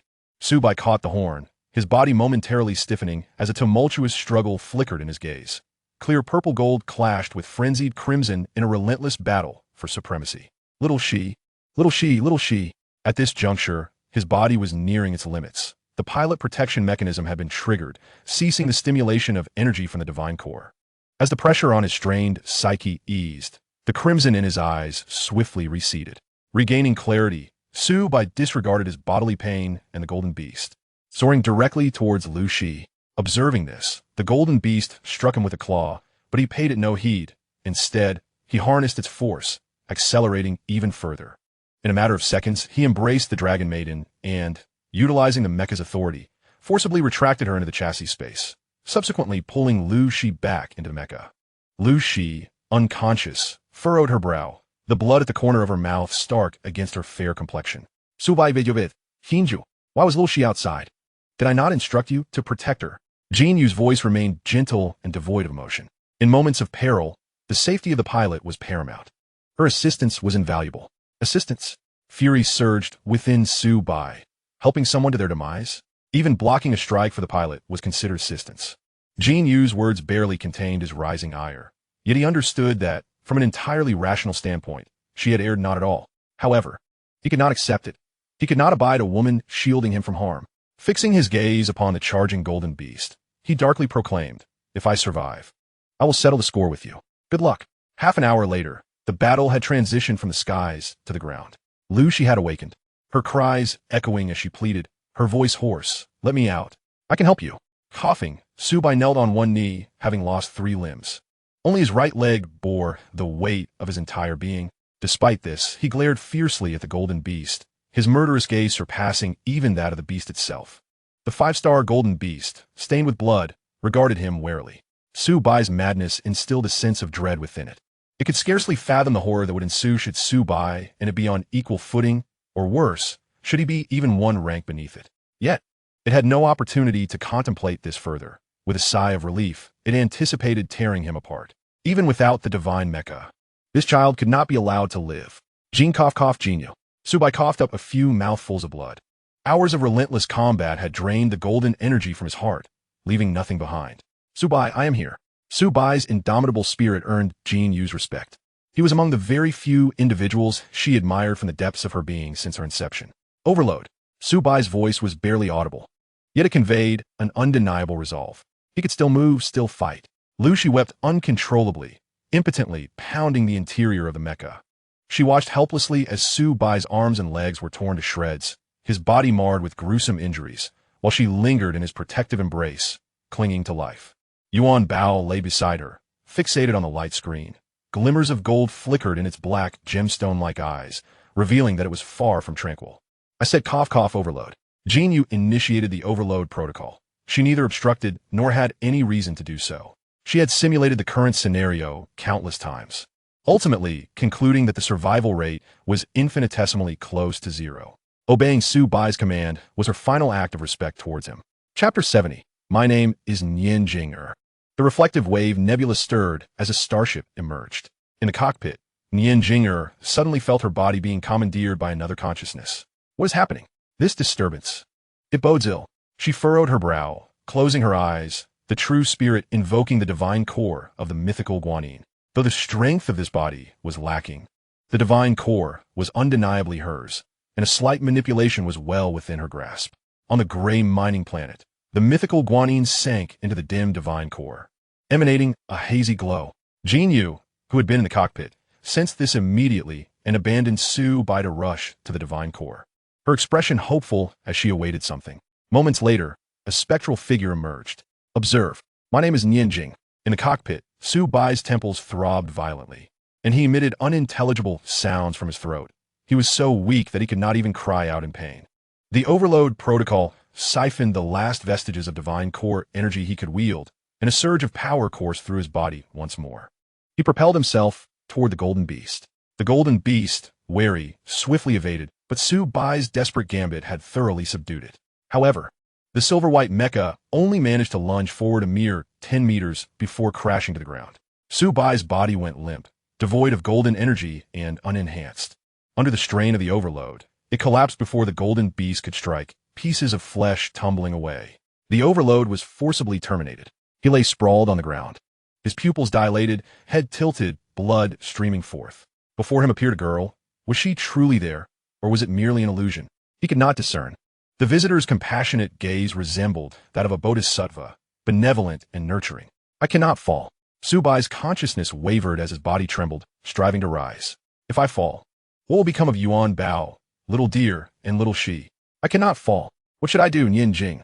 Jinyu cast a glance at Nian, her eyes brimming with trust. In her heart, her master was omnipotent. A mere 5-star golden beast could be easily subdued. Nian spectral form stood by. Through Jinyu, she had grasped all that had transpired. Given the current predicament, even if her physical form were present, it would be of no consequence. Not to mention that at this moment, she was but a mere apparition. A sigh escaped her. Time was running short, and his body had begun to disintegrate. Given ample time, the power of the divine core could restore the mecha and, along with it, his body. But she glanced at the 5-star golden beast outside. The implication clear. The 5-star golden beast was circling the fallen mythical Guanyin, seemingly wary of this cunning human's trickery. Once it realized the situation, it would be the first to rush in and tear the mecha apart. There would be no time to allow the mythical Guanyin to repair itself. Jinyu, hearing this, felt a pang of disappointment. Was there truly no way? Wait. Nian pondered the divine core and gasped softly. Within the divine core, there blossomed an ethereal lotus. Upon closer inspection, within the lotus was a delicately beautiful ancient maiden, her expression sorrowful, as though she were pleading with Nian for something. After sensing this, Nian exclaimed in astonishment. Even on the brink of death, she still utilizes a portion of the divine core's energy to sustain this lotus, preserving the mythical intelligence within. Fascinating. After a brief contemplation, she approached the divine core, merging with it. Young man, fortune favors you. I shall do my utmost to assist you. May you endure. Nian harnessed the energy of the divine core to shield in Yu, liberating the energy that maintained the lotus's existence. With this energy, which was originally controlled by Su Bai, Nian forcibly unsealed a portion of the divine core's energy, sending it forth in tandem with the previous surge. This energy surpassed even what Su Bai had wielded at his peak. Having accomplished all, Nian could not conceal the weariness etched upon her face. It was still quite taxing, but she was relieved to have succeeded. Her ethereal form dissipated, and her true spirit returned to her corporeal body. The starship was nearing their location. All that was needed was for Su Bai to hold out until her original self arrived. At that moment, she would temporarily take control of the mythical Guanyin. Possessing formidable combat capability. An immense surge of energy flowed through the energy transmission nodes of the mythical Guanyin, radiating outward. The areas where the body of Guanyin had fractured began to mend, the metallic substance growing as if it were a living organism. Perhaps it was the influx of divine core energy far beyond the current scope that pushed the mythical guanine to reach a critical threshold prematurely. Subtle changes occurred within the mech, and a stream of information transmitted through the consciousness connection device entered Su Bai's mind. In the cockpit, Su Bai had no time to investigate the sudden influx of information in his brain when a strong itch emanated from the severed part of his body, compelling him to scratch. The transformation of the mythical guanine provided Su Bai a fleeting opportunity to catch his breath. The energy from the divine core was not only repairing Guanine's mech, but also mending his own body. Outside, the 5-star golden beast body was taut. Roar. I knew this human was up to no good. Luckily, I didn't charge him recklessly, or I would have fallen into a trap. Once Su Bai's right arm had healed, he halted the process of the divine core energy repairing his body. With the full firepower of the mythical guanine unleashed, the burden was too great for him, who lacked the enhancement of golden energy. At that point, the previous scene would surely repeat itself. He would succumb to the overwhelming load before he even had a chance to attack the golden beast, leading to his own collapse. Having brushed with death, Su Bai had grown considerably more composed, refraining from impulsively charging ahead. He fixed his gaze upon the golden beast, his thoughts racing. If only the divine core were abundant, granting him sufficient golden energy. Suddenly, a familiar, high-pitched cry reached his ears. Turning his head, he saw Lu Shi in the mech's abdomen space, her expression frantic, with Yuan Bao beside her, incessantly calling out. Yuan Bao, do you wish to come up? Roar. As Su Bai's thoughts stirred, a small passageway connected the cockpit to the storage compartment. The diminutive Yuan Bao swiftly darted up, reaching Su Bai's side and spitting out a golden chain. Isn't this the chain I gave to Xiao Shi earlier? Su Bai was momentarily taken aback, then sighed, realizing it was far too little to be of significant use. He gently patted Yuan Bao's small head. Do not worry, nothing will happen. I have a strong constitution. Woo-woo roar. Yuan Bao nudged Su Bai affectionately before turning and bellowing in a particular direction. What is it? Su Bai asked, puzzled, glancing toward the location, which was where the mech's heart lay, the site of the Guanine's divine core. Roar. Yuan Bao extended its tiny paw, mimicking the action of grasping something to eat. A spark of realization flashed in Su Bai's mind. Are you suggesting? Before he could finish his thought, the 5-star golden beast suddenly lunged at him. Caught off guard, Su Bai neglected the danger posed by the golden beast and was struck by a claw. The mythical Guanine was sent hurtling backward, colliding violently with the rock wall behind. A resounding thud echoed as the already fragile wall, weakened by the purple-gold bamboo forest, began to collapse under the force of the impact. A cascade of debris fell, swiftly engulfing the mythical Guanine. Inside the cockpit, Su Bai's complexion turned pale as the previously stabilized injuries worsened, and he coughed up blood. Cough, cough, cough. The mech was buried beneath the rubble, and darkness enveloped his vision. Instead of rising, Su Bai activated thermal imaging, remaining vigilant against the golden beast's movements from beneath the stone pile. Simultaneously, he reached out, clutching the Guanine's divine core. Do not let me down. He tapped into the golden core, merging it with his heart. Previously, when he had threatened Jin Yu, he had transformed a sliver of divine core energy. At that time, his meridians had been clogged with golden energy, preventing absorption. Little did he know that this would become his hope for a turnaround. Chapter 71, A Desperate Turnaround. With a thunderous roar, golden energy surged forth like a dam breaking.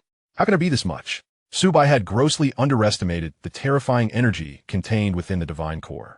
Although it was merely a sliver of the divine core, the golden energy it harbored surpassed that found in the vast sea of golden beast corpses created by the emergence of the purple-gold bamboo forest. The divine core, which had been fretting over how to eliminate that foreign substance, found Su Bai arriving at its doorstep. At this point, it was no longer Su Bai absorbing golden energy. Rather, the divine core was forcibly flooding golden energy into his body. Su Bai swung his hand vigorously, but the divine core clung to him as if glued, refusing to budge. His recently healed right hand began to disintegrate under the onslaught of the violent golden energy, revealing stark white bones. The bones sprouted an array of fissures, only to be constantly mended. The divine core was deliberately allocating energy to preserve the integrity of Su Bai's bones, not out of kindness, but as an instinctive response. It required a conduit to expel the golden energy, otherwise Su Bai's bones would fare no better than his flesh. No, if this continues, I will explode. An overwhelming torrent of golden energy surged through Su Bai's arm bones, rushing toward his heart. Buzz! His heart expanded dramatically, akin to a balloon inflating to twice its size. The excruciating pressure in his heart rendered him unable to breathe. He had a foreboding sense that if his heart were to rupture this time, there would be no chance for recovery. As the golden energy continued to pour in, an unwillingness flickered in Su Bai's eyes. He had escaped death at the hands of the golden beast only to face this predicament. A sense of frustration welled up within him. In the divine core, and Yu, witnessing Su Bai's agony, wore a resolute expression as she charged forward, attempting to block the outpouring of golden energy with her own body. In the external world, the little heart, bearing both the functions of the divine core and the heart, had swollen to its breaking point. Su Bai closed his eyes, silently awaiting the moment of impact before death descended. However, at that instant, the relentless influx of golden energy abruptly ceased, and the divine core detached from Su Bai's bones. He opened his eyes in astonishment, momentarily dazed. Before the elation of escaping death could fully register in his mind, the pain in his heart surged once more. It seemed to remind him that he had not yet evaded danger. A momentary lapse could lead to a fatal explosion of his heart. Su Bai dared not move, cautiously probing the golden energy within his heart. After a brief moment, a glimmer of delight sparked in his eyes.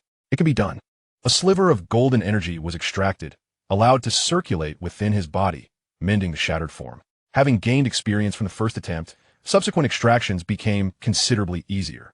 The inflated heart gradually contracted. In the divine core, and Yu's delicate face radiated joy, though two streaks of tears marred her expression, starkly visible. When she had rushed to block the outpour, she had resigned herself to the belief that she would perish. To her astonishment, after sealing the breach, she found herself unharmed. The tumultuous energy within the divine core settled into calm, as if nothing had transpired. Though Yu had only recently become an intelligent entity of the divine myth, she had gained considerable insight compared to her previous state of ordinary control. The higher-tiered databases of the Star Network had granted her access to many secrets regarding the mythical mechs, regarding why she had not been harmed by the divine core's energy. She speculated it might have been due to the aura surrounding her, reminiscent of that woman, the divine core's true master, exuding a divine presence, all her own. On the other side, Su Bai extracted nearly one-third of the golden energy from his heart. Under the immense influence of this energy, his body had remarkably healed, signifying that the remaining golden energy had nowhere to dissipate. The copious accumulation of golden energy within his heart resembled a bomb poised to detonate at any moment. Roar! At that moment, the golden beast let out a tremendous roar. Through the thermal imaging perspective, an enormous creature gradually approached from beneath the rubble. Su Bai's eyes gleamed with determination as he relinquished all restraints on his heart, allowing the golden energy to surge forth, causing his entire being to swell in an instant. Crack, crack, crack. His skin ruptured, golden blood oozing out, while his bones emitted anguished cries under the relentless pressure of the golden energy. I've been waiting for you. Su Bai gritted his teeth, excitement spilling from between them, hinting an exhilarating madness. The energy transmission nodes on the mythical Guanin's body operated frantically, an overwhelming flow of energy swirling, nurturing the power of annihilation. A blinding white light emanated from the pile of rubble. The golden beast halted, its instincts urging it to flee. This human resembled the deities chronicled in the annals of its kin, a being that could not be vanquished. Though it was reluctant to admit it, a seed of fear had taken root within. The golden beast lowered its foreboding, emitting a low growl of defiance. Its eyes glinted with fierce hostility, ultimately suppressing the flicker of insignificance that was its fear. How could a mere third-level genetic warrior instill such terror in a 5-star golden beast? Self-diagnosis complete. The ship's status was optimal, and energy reserves were abundant. Ready for warp jump? Affirmative. Buzz. The starship trembled and vanished. In the next moment, it reappeared outside a planet shrouded in a thin veil of gray mist. Alert! High-energy readings detected ahead. Just as Nianjing sighed in relief. Thinking she had caught up, the alarm made her heart race. What is happening? Jinyu. Check it out. Understood. On the dashboard, Jinyu, who had abandoned Su Bai, dove into the Star Network, returning to the mythical Guanin. As she resumed her position, she felt a wave of dread wash over her. The mythical Guanin's interior was teeming with ferocious energy. In the cockpit, a tangible pressure formed a dazzling orb of light. Enveloping Su Bai. Have you lost your mind? Stop this at once. Jinyu shouted, her composure shattered. The minimum conditions to activate the mythical technique require a Nebula-class machine, and a human body can only withstand it at the 5th level of genetic enhancement. You are far from that level. If you don't halt now, you will be crushed into a pulp. Jinyu attempted to utilize the mythical intelligence's authority to terminate the energy flow. However, under Su Bai's forceful insistence, the mythical guanyin operated like a finely tuned, colossal machine, its gears turning inexorably. Anyone attempting to intervene would be ground to dust. Ha ha ha. Within the orb, two streams of golden blood trailed down Su Bai's cheeks as he waved his hand, casting Jinyu aside. The restless golden energy coursed through his body, continuously reshaping him amidst destruction and rebirth, accompanied by excruciating agony. The mythical guanyin soared into the air, one arm and one leg extended, a pitiful sight indeed. Yet this appearance did not cause the golden beast to relent. It sensed a mortal threat emanating from the guanyin-S form. Roar! Roar! The roars echoed incessantly, as if trying to intimidate the guanyin while simultaneously rallying its own courage. In that moment, it deeply regretted not fleeing earlier. Su Bai's lips curled into a sinister grin, revealing his stark white teeth. His expression was that of a ferocious beast poised to devour. You want to kill me? Let me see if you possess the capability. You beast, open your eyes wide. I invite you to witness the guanyin. Chapter 72, Mythical Technique. P.S. Comrade. Nianjing S starship hovered at the edge of the heavens. Jinyu returned to the ship, pointing towards Su Bai's direction, shouting at Nianjing, a mere third-level genetic warrior, utterly oblivious to his own insignificance. Nianjing stood on the deck, a flicker of confusion crossing her brow. How strange. Even if I channel the energy of the divine core to temporarily elevate the mecha to a level capable of using the mythical technique, how is Su Bai enduring under the Nebula-class mecha's burden for so long? Logically, he should have perished the moment the mythical technique was activated, never lasting this long. Could it be that Su Bai has already succumbed, and the operation of the mythical technique is irreversible, forcing the mecha to continue functioning? Impossible. Nianjing inquired. Did you notice anything unusual about Su Bai in the cockpit? Jinyu pondered, shaking her head. The Nebula-class load was solidified, pressing down upon Su Bai, rendering him invisible even to her. Nianjing fell silent, observing the mythical guanyin once more. To witness this mythical technique again, but not through her own hands. How the world has changed. A blazing white light enveloped the mythical guanyin. Under the influence of the divine core's energy, its form gradually restored. Externally, its surface material appeared to be akin to jade. Su Bai's golden energy surged wildly, resisting a burden potent enough to obliterate him. His mental fortitude rapidly depleted as he pushed the last program of the mythical technique to completion. In the external realm, the mythical guanyin sat cross-legged upon a lotus seat, a phantom lotus appearing behind it, surrounded by Sanskrit characters. A series of white jade arms, shaped like lotus flowers, extended forth. The breathtaking scene was a balm for the soul. In Su Bai's view, the Mecha-S energy bar plummeted dramatically until it manifested a total of 64 arms. Coming to a halt, the lotus-shaped jade hands unfurled, each palm harboring a profound black void. A dangerous, pulsating aura emanated from the palms. The myriad of voids resembled a multitude of eyes, fixated upon the golden beast, instinctively invoking unease within it. Veins bulged on Su Bai's forehead as he gritted his teeth, channeling all remaining energy of the mythical guanyin through the 64 arms into those eyes. In no time, the mecha's energy was exhausted. Su Bai's body spread out, floating in the center of the cockpit, unleashing a desperate roar. Mythical technique. Thousand hands, guanyin. The eyes on the arms suddenly blazed with intense light. 64 beams of destruction, imbued with terrifying power, erupted forth. The golden beast, the intended target, curled into a ball, trembling uncontrollably. Faced with this assault, it dared not entertain any thoughts of escape, instead hoping that its sturdy carapace would shield it from annihilation.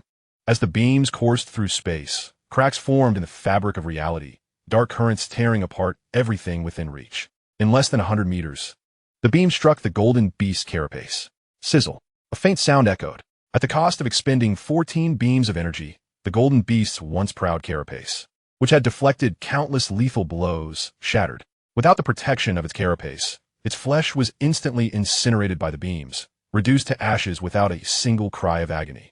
The beams did not cease upon slaying the golden beast. Instead, they continued their descent. At this moment, Su Bai no longer cared. The mythical guanyin, devoid of energy, reverted to its original state. He collapsed onto the ground, overwhelming fatigue flooding his mind, his golden energy once again depleted, his shattered skin resembling that of a ceramic doll glued back together. Hey, we won. Su Bai smiled, tilting his head before succumbing to unconsciousness. Nearby, Yuan Bao cautiously approached, delicately licking the fissures on Su Bai's body with its tender pink tongue. Where the tongue touched, the blood-stained cracks exhibited an eerie healing phenomenon. Upon closer inspection, a faint golden glow shimmered on the little tongue. In the starry sky, a multitude of golden beasts stood guard on one side of the mining star, awaiting the return of the 5-star golden beast, which was supposed to bring back Su Bai's head.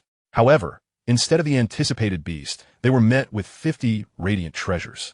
50 beams of light pierced through the mining star, enveloping all the golden beasts before abruptly descending. Boom! Bang! In that moment, the cosmos was illuminated. One by one, the golden beasts were obliterated, leaving no trace behind. The thunderous roar, accompanied by resplendent divine light, spoke of the might of mythic techniques. This earth-shattering strike proclaimed to the world the return of the mythical Guanyin, having exited the mining star earlier. Nianjinger gazed upon this grand display of fireworks with a dazed expression, still as beautiful as ever. Did he truly succeed? Jinyu was astonished to the point of stuttering, having witnessed too many inexplicable phenomena on Su Bai. A thought arose in her mind. Following Su Bai seemed to promise a brighter future. After all, she was the mythic intelligence of Guanyin, not merely an assistant to Nianjinger. Contemplating this, she furtively glanced at Nianjinger, only to find her smiling back at her. What? Are you thinking of changing masters? I'm not. I, Jinyu, am steadfastly loyal and would never entertain such thoughts. Her cheeks flushed as she feigned indifference. Dismissing Su Bai as merely a third-level geneticist who had stumbled upon a stroke of luck, far inferior to Nianjinger. Just look at that mythic technique, the thousand-hand Guanyin. It was a disgrace to you. A mere 64 strokes, and yet so weak, entirely incomparable to what you previously wielded. Nianjinger shook her head with a smile, choosing not to expose her. Well, that boy has forcibly employed a mythic technique. If he doesn't perish, he will likely suffer greatly. Follow me down. Let us see if we can save him. If not, I shall attempt to intercept the divine core and reconstruct the mech. Very well. Jinyu piloted the starship toward the mining star, feeling a sense of relief. The thought of changing masters was merely a fleeting fancy.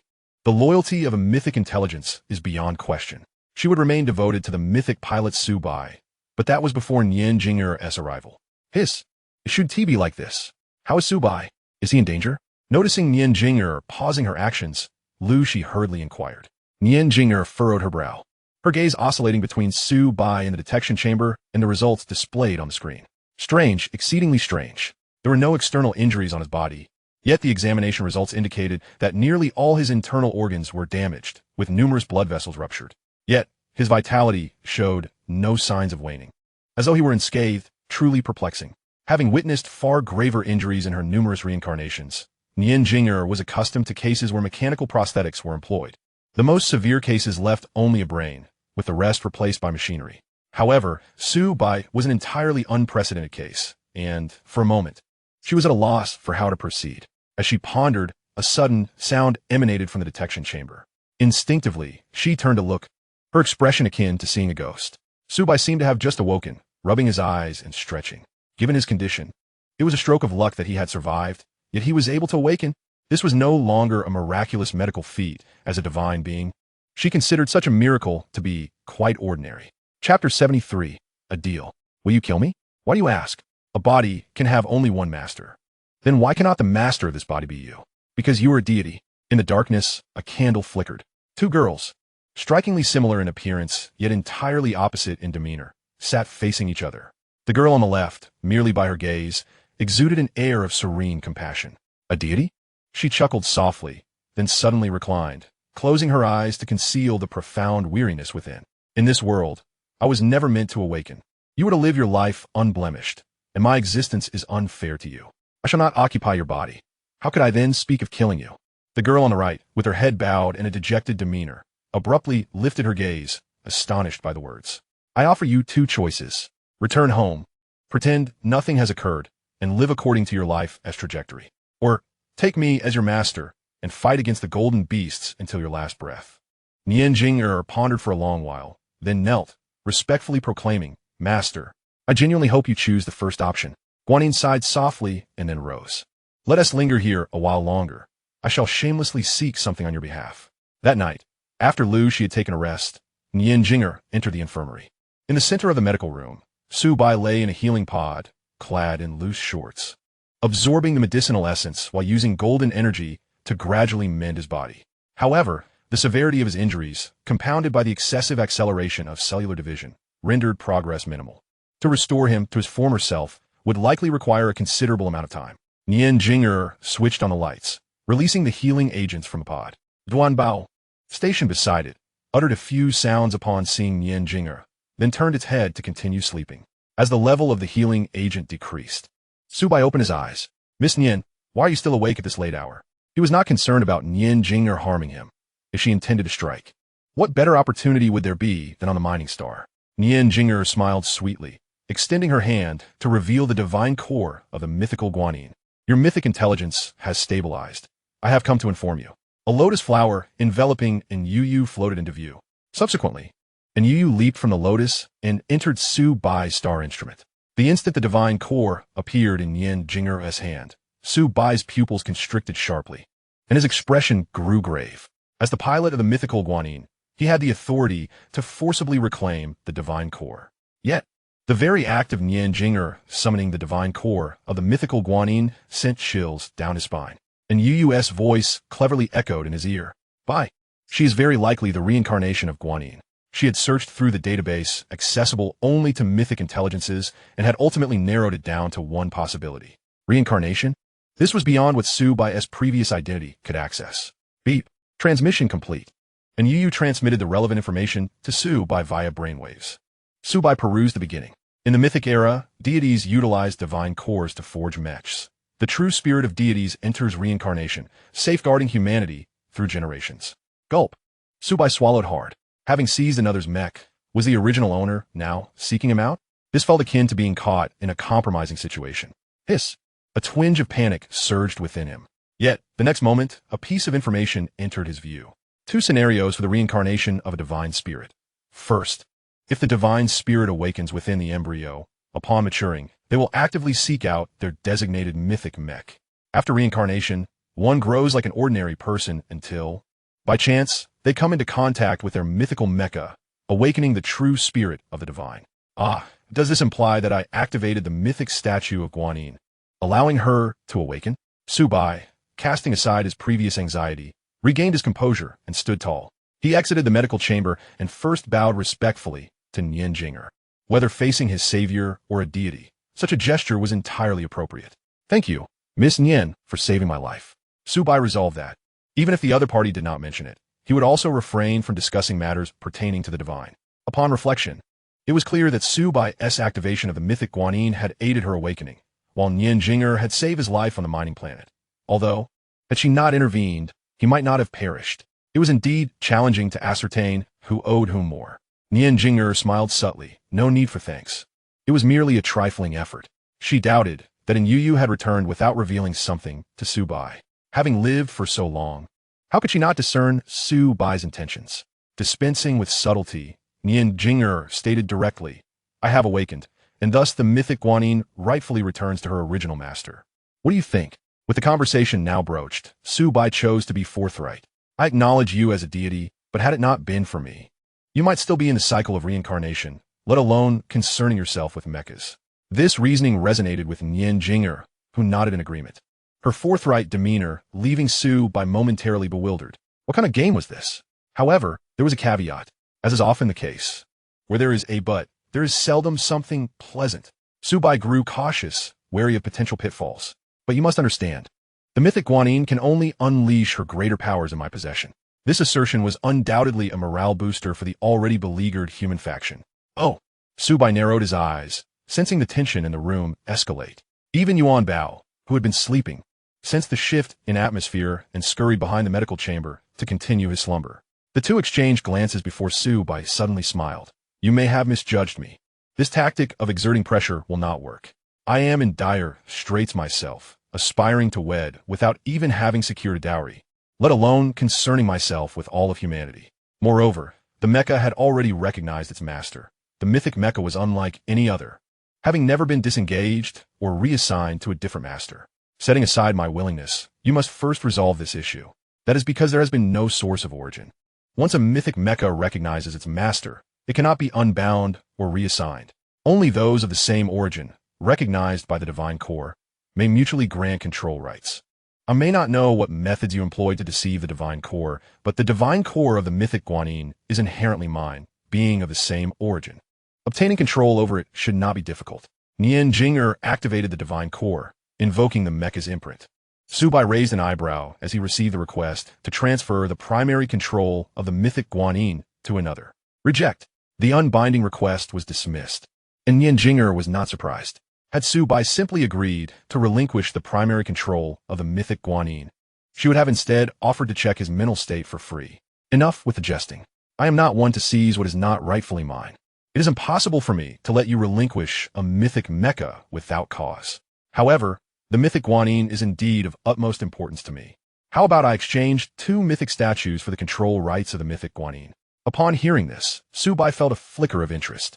A 2-for-1 exchange was undoubtedly a beneficial deal for him. Truthfully, he had little desire for the mythic Guanyin, not due to a lack of strength, but because the mythic Guanyin had slain the golden beast, effectively obliterating the golden energy within its corpse. This was a blow to his path of advancement that he could not tolerate.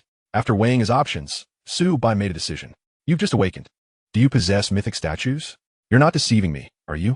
I do not, but the blissful Buddha realm does. Deal. One hand delivers the statue, while the other receives the mecha. Chapter 74. Return Journey, Jin Yuan. In the medical office, their hands clasped together, they reached a consensus. Nian Jing'er then proposed another transaction. I will add another mythic statue in exchange for the method to activate the mythic mecha. What do you say? Su Bai shrugged, displaying an expression of resignation. There is truly no other way. Perhaps I'm simply fortunate with the divine, as those mythical mechas seem willing to accept me.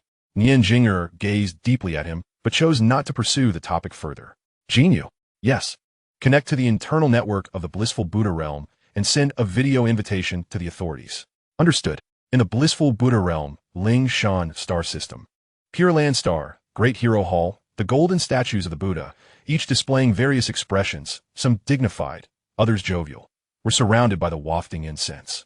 Suddenly, a statue radiated golden light, projecting a luminous screen. An elderly monk, previously engrossed in chanting, opened his eyes, expecting news from below. What he did not anticipate was the glaring characters spelling Guanyin on the screen, which shattered his serene composure. Quickly connect. The brief connection, lasting less than 2 seconds, felt as though it spanned decades. Soon, Nian Jing'er's figure appeared on the luminous screen. Amiba, the monk ventured cautiously. Guanyin, Nian Ying es meet bringing her palms together in a respectful bow. I pay my respects to Amiba. Wonderful. As long as you return safely. The monk laughed heartily. Where are you? I will go personally to welcome you. Nian Jing'er softly instructed Su Bai, please wait a moment, and then stepped outside, evidently not wishing Su Bai to overhear the ensuing conversation. Su Bai had no objections and patiently awaited her return. Before long, Nian Jing'er re-entered, waving her hand to reveal 2 3-dimensional projections. They depicted 2 seated monk-like statues. These 2 mythic statues can be exchanged for the mythic Guanyin and can be delivered within 3 days. Su Bai scrutinized them closely. I do not recognize them. They are merely bald statues in meditation. For someone without expertise in this area, distinguishing their identities is indeed quite challenging. Nonetheless, it matters not. Su Bai outright declined, scoffing. Your calculations are truly astute. I activate the mythic statues, awakening the reincarnated deity, and then you plan to come seek me for an exchange, correct? The crux of Su Bai's aversion to the mythic Guanyin lay in the concern that the mecha's slaying of the golden beast would eliminate its golden energy. Who could say whether the other mythical mechas of the blissful Buddha realm possessed such a function? Seeing her plan unraveled, Nian Jing'er remained unfazed, smiling as she replied. This is a mutually beneficial collaboration, is it not? I cannot ascertain whether it is mutually beneficial. What I do know is that should this proceed, I would certainly not live long. Are you truly not considering it? I am not. I do not desire the mythic statues belonging to the blissful Buddha realm. If not, then let the transaction be cancelled. Noticing his resolute stance, Nian Jing'er proposed a different solution. It is an unspoken rule that each divine faction does not accept mythic statues from outside factions.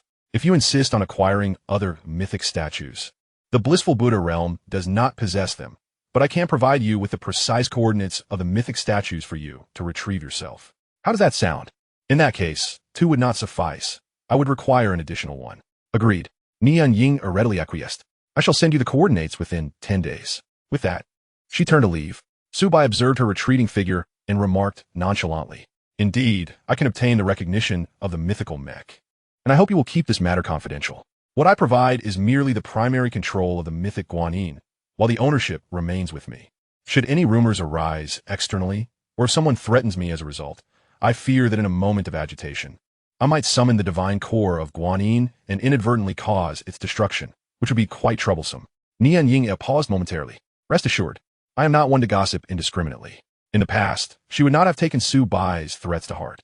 However, with Jin Yu's solemn promise, coupled with her personal investigation of the divine core, she ultimately arrived at a conclusion. This young man truly had the capability to destroy the divine core. As she watched Nianjing depart, Su Bai pulled Yuan Bao from behind a medical pod. He transmuted a cup of water into gold and placed it before Yuan Bao. "You heartless creature. Why did you run off? You shall be punished with this watery gruel." "Oh, woo." Ignoring Yuan Bao's protests, Su Bai returned to the medical pod, injecting the healing potion to continue repairing his body. He had a premonition that after overcoming this ordeal, once his body recovered, his physical strength would experience a remarkable leap. The following day, at dawn, the injuries are indeed severe. The excessive acceleration of cellular division has damaged the cellular level, making recovery a monumental task. Patience is key. As Su Bai emerged from the medical pod, he was in the midst of dressing when the infirmary door swung open, and Lu Shi rushed in, brimming with excitement. "Su Bai, good news. I've contacted the instructor in charge of the training camp, and just as I was about to discuss your situation, the instructor informed me that the dean has granted special approval for your enrollment." Su Bai hastily donned his clothes, his previously gloomy mood brightening somewhat. "Really? Why would I deceive you?" Just then, a knock echoed at the door as Nianjing entered, carrying a tray laden with food. The tray held 4 bowls, 3 large and 1 small, the latter containing a mound of something resplendently golden. As for what it was, even in Yu could not identify it. "You're all here. Come and eat." Su Bai regarded Nianjing with a hint of confusion. However, when pressed for specifics, he found himself at a loss. "Little dear, what's going on?" "She is Nianjing, the true Nianjing, Su Bai displayed a contemplative expression, while Lu Shi promptly accepted the tray with a grateful nod. "Thank you for your trouble. It's nothing, really." Nianjing's face glowed with anticipation. "Cool, me. Taste my culinary skills." Only then did Lu Shi pay attention to the enigmatic contents of the bowl. "Can this be eaten?" Nianjing proudly presented the smallest bowl to Yuan Bao, exclaiming, "This is my exclusive golden dish." "Golden?" Upon hearing that familiar word, Yuan Bao's eyes sparkled, and he dove headfirst into the bowl, after which there was silence. Seeing this, Su Bai's lips twitched as he stepped outside. "I absorbed healing potions all night. I'm not hungry at all. You all enjoy." Nianying appeared somewhat disheartened. She cast a hopeful glance at the remaining Lu Shi, her expression pitiful. "This is a delicately crafted dish made primarily from eggs and potatoes, complemented with edible yellow dye." Eventually, Lu Shi succumbed, tearfully finishing a large bowl. However, for the rest of the day, Su Bai did not see her again. On the deck, Su Bai sat cross-legged, absorbing the ambient energies of the cosmos, transmuting them into golden energy to gradually fill his golden core. He paused upon hearing footsteps, turning to see Nianjing emerging from the ship's cabin. "How is your health?" "Not bad. Shall I prepare some medicinal cuisine for you?" "Cough. My health is excellent." Nianjing smecks her lips, somewhat regretfully. "Very well. Where are you headed?" "My master instructed me to accompany you for the time being. Once you bestow the mech upon me, I shall depart." "Your master?" Su Bai blinked in surprise, then suddenly understood. Aside from Guanyin, it seemed there was no one else. "All right, let us head to Jinyuan Academy." "Great." Chapter 75, Unexpected News. On a desolate dead star, hidden secrets lay within. The entire star had been hollowed out, filled with intricate machinery. A maze of passages, bustling lab coats, resembling a mechanical labyrinth. In the most central laboratory, a figure cloaked in black entered. Everyone in the lab halted their tasks. A brown-haired elder approached the cloaked figure briskly. "How'd it go?" "I have obtained it," came the electronic, mechanical voice from beneath the cloak. A beastly claw emerged, grasping a glowing stone, the divine core of Bai Wuchang. "Excellent, excellent." The elder was eager to take the divine core, but the cloak suddenly retracted. The elder's face twisted with anger. "What are you doing? Are you having second thoughts? Do not forget, you have not yet fulfilled your promise to me. Would I ever deceive you? Hand it over." The cloaked figure remained silent, and the elder's expression darkened further. He raised his hand, and numerous mechas surged from various parts of the mechanical star surrounding the laboratory. What? Do you intend to resort to violence? The cloaked figures seemed to smile, mocking their overconfidence. Suddenly, alarms blared throughout the laboratory. This is bad. Outside. You should see for yourselves. An experimenter rushed in, projecting an image. The image revealed a colossal entity hovering above the dead star, poised as if to devour it whole. The elder's face paled, and he quickly approached, forcing a smile. Do not act impulsively. I keep my promises. You must understand. We are the only ones capable of performing a seamless beast transplantation in the universe. The cloaked figure pondered briefly, and with a thought, the enormous entity vanished, along with the laboratory's alarms. The elder exhaled in relief, bowing slightly. This way, please. We will prepare for your surgery immediately. Hurry up. I've had enough of this frail human body. On a vacation star, the Sorrow team, having achieved great merit as hunters of the gods, relaxed. Upon noticing Sorrow Snake cutting off communications, Sorrow Tiger hurriedly inquired, Sorrow Snake, have the rewards arrived from above? No, it's a summons. A summons? Sorrow Nyo expressed dissatisfaction. Complaining, we have just slain a mythic mech. Not only did we receive no reward, but now there's a new task? Sorrow Snake, whose demeanor was as cold as death and whose skin was pale, cast a narrow-eyed glance at him. The organization is summoning all personnel for the final drill. We are preparing to take on a big catch. He rose and walked outside. Participation is not mandatory. It is up to each individual to decide. The others exchanged glances, licking their lips, each recognizing the morbid excitement reflected in the other's eyes. Hunting gods was the faith instilled in them since childhood. Big catch. I wonder how immense it could be. At Genuine Academy, in Su Wan's forest villa, Nianjing followed Lu Shi, who was pushing Su Bai, seated in a wheelchair, while he held Yuan Bao in his arms. The group descended from the student flyer and made their way to the villa. Despite Su Bai's repeated assertions that he could walk, Lu Shi paid him no mind. Upon disembarking from the starship, Su Bai was once again restrained by the two women, undergoing a checkup in the medical pod. The outcome, as expected, was not optimistic. Thus, under Lu Shi's insistence, Su Bai has acquired a luxurious vehicle. Unable to resist, he decides to relish the experience. After being pushed along for a short distance, he savors the envious gazes of those around him. Suddenly, Su Bai realizes that this arrangement seems rather delightful. Ding dong, ding dong. The doorbell rings twice, and the door swings open. Xiaohua. The exquisite visage he has not seen in ages prompts an involuntary exclamation from Su Bai. The joy of their long-awaited reunion fills him with happiness. He turns to introduce her to Nian Jinger. This is Xiaohua I Clang. The door slams shut. Su Bai's expression stiffens, returning from a serious injury, only to be rebuffed by an old friend at the threshold. Does Su Bai not care for his dignity? He clears his throat twice to mask his embarrassment. Nian Jinger displays a puzzled expression. What's going on? Why are we not being let in? It seems that the individual with the surname Su is not faring too well. Fortunately, the door soon opens once more. This time, it is Kong Qing. I knew you were back. Dinner is ready. Coming quickly. As Su Bai is ushered inside, he overhears Song Ran muttering softly. There are plenty of delicacies for Yuan Bao, but none for him. Who is this him they refer to? Everyone is well aware. Yuan Bao, nestled in Su Bai's arms, does not even bother to lift his eyelids. I feast upon golden sustenance. These trivial foods hold no allure for me. Su Bai silently chastises the little creature for its pettiness and casts a glance around. The dining table is laden with an array of sumptuous dishes still steaming. Aside from a group that has just entered, only Song Ran and Kong Qing occupy the living room. The villa's owner, Su Wan, is notably absent. Where's Wan Jia? Wan Jia had some matters at home and left just a couple of days ago. What unfortunate timing. All right, let us eat before the dishes cool. Lu Shi encourages Su Bai to take a seat at the table and pulls Nian Jinger beside her. The two of them have long since forgotten the taste of a proper meal, and their stomachs can hardly contain their eagerness. Su Bai watches eagerly as Song Ran serves rice to the others, only to find his own portion missing. Xiaohua, what is the meaning of this? Are you deliberately seeking revenge? Just wait until I've recovered. Song Ran glances at him dismissively, then proceeds to wheel Su Bai into a corner. In a corner stands a medical chamber. He lifts Su Bai and tosses him inside, casually pressing the button to inject the medicinal solution. There is no food for you. Shi Jie told us that you are still healing from your injuries. You can't eat the steamed lamb, steamed bear paw, steamed deer tail, or the sautéed crab with flour duck. This is a special restorative potion that Qing Jie prepared, and it is quite valuable. Let us not waste her good intentions. Just soak in it. After completing the task, Song Ran thoughtfully adjusts the medical chamber to face the dining table before returning to her meal. Gazing longingly at the tantalizing dishes, tears involuntarily slip from the corners of Su Bai's mouth, merging with a medicinal solution. Inside the chamber, he flails about, but to the outside observer, he merely appears to be blowing bubbles, eliciting peals of laughter. Frustrated, Su Bai closes his eyes, preferring to avoid the sight.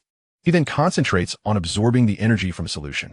The restorative potion begins to take effect, enveloping him in a warm sensation akin to soaking in a hot spring. He feels significantly better than with ordinary medicine, yet he muses, compared to the healing powers of gold, it is useful, albeit not particularly effective. As he drifts towards slumber, a long-awaited voice breaks the silence. And Yu, who has been mysteriously busy since their return, suddenly appears. Su Bai, I have made a discovery. Su Bai opens his eyes and inquires with his mind. What is it? After I emerged, I collaborated with Jin Yu to construct an information defense network for you. To prevent future surprises. While filtering harmful information, I uncovered something. Do you recall the numerous times we were stopped for identity checks when we departed from the Chongning Federation? Yes, I found it strange how stringent the checks were. Were we being targeted? Indeed. The Minister of Border Defense of the Chongning Federation sold our location information to former Congressman Chen Wei for 500,000 Federation coins. Subsequently, Chen Wei colluded with the God Hunters, disclosing our location and identities to them. This is what led to our swift exposure and the subsequent series of events. Chen Wei? Su Bai has no recollection of this name. During his time in the Chongning Federation, such high-ranking individuals were beyond his reach.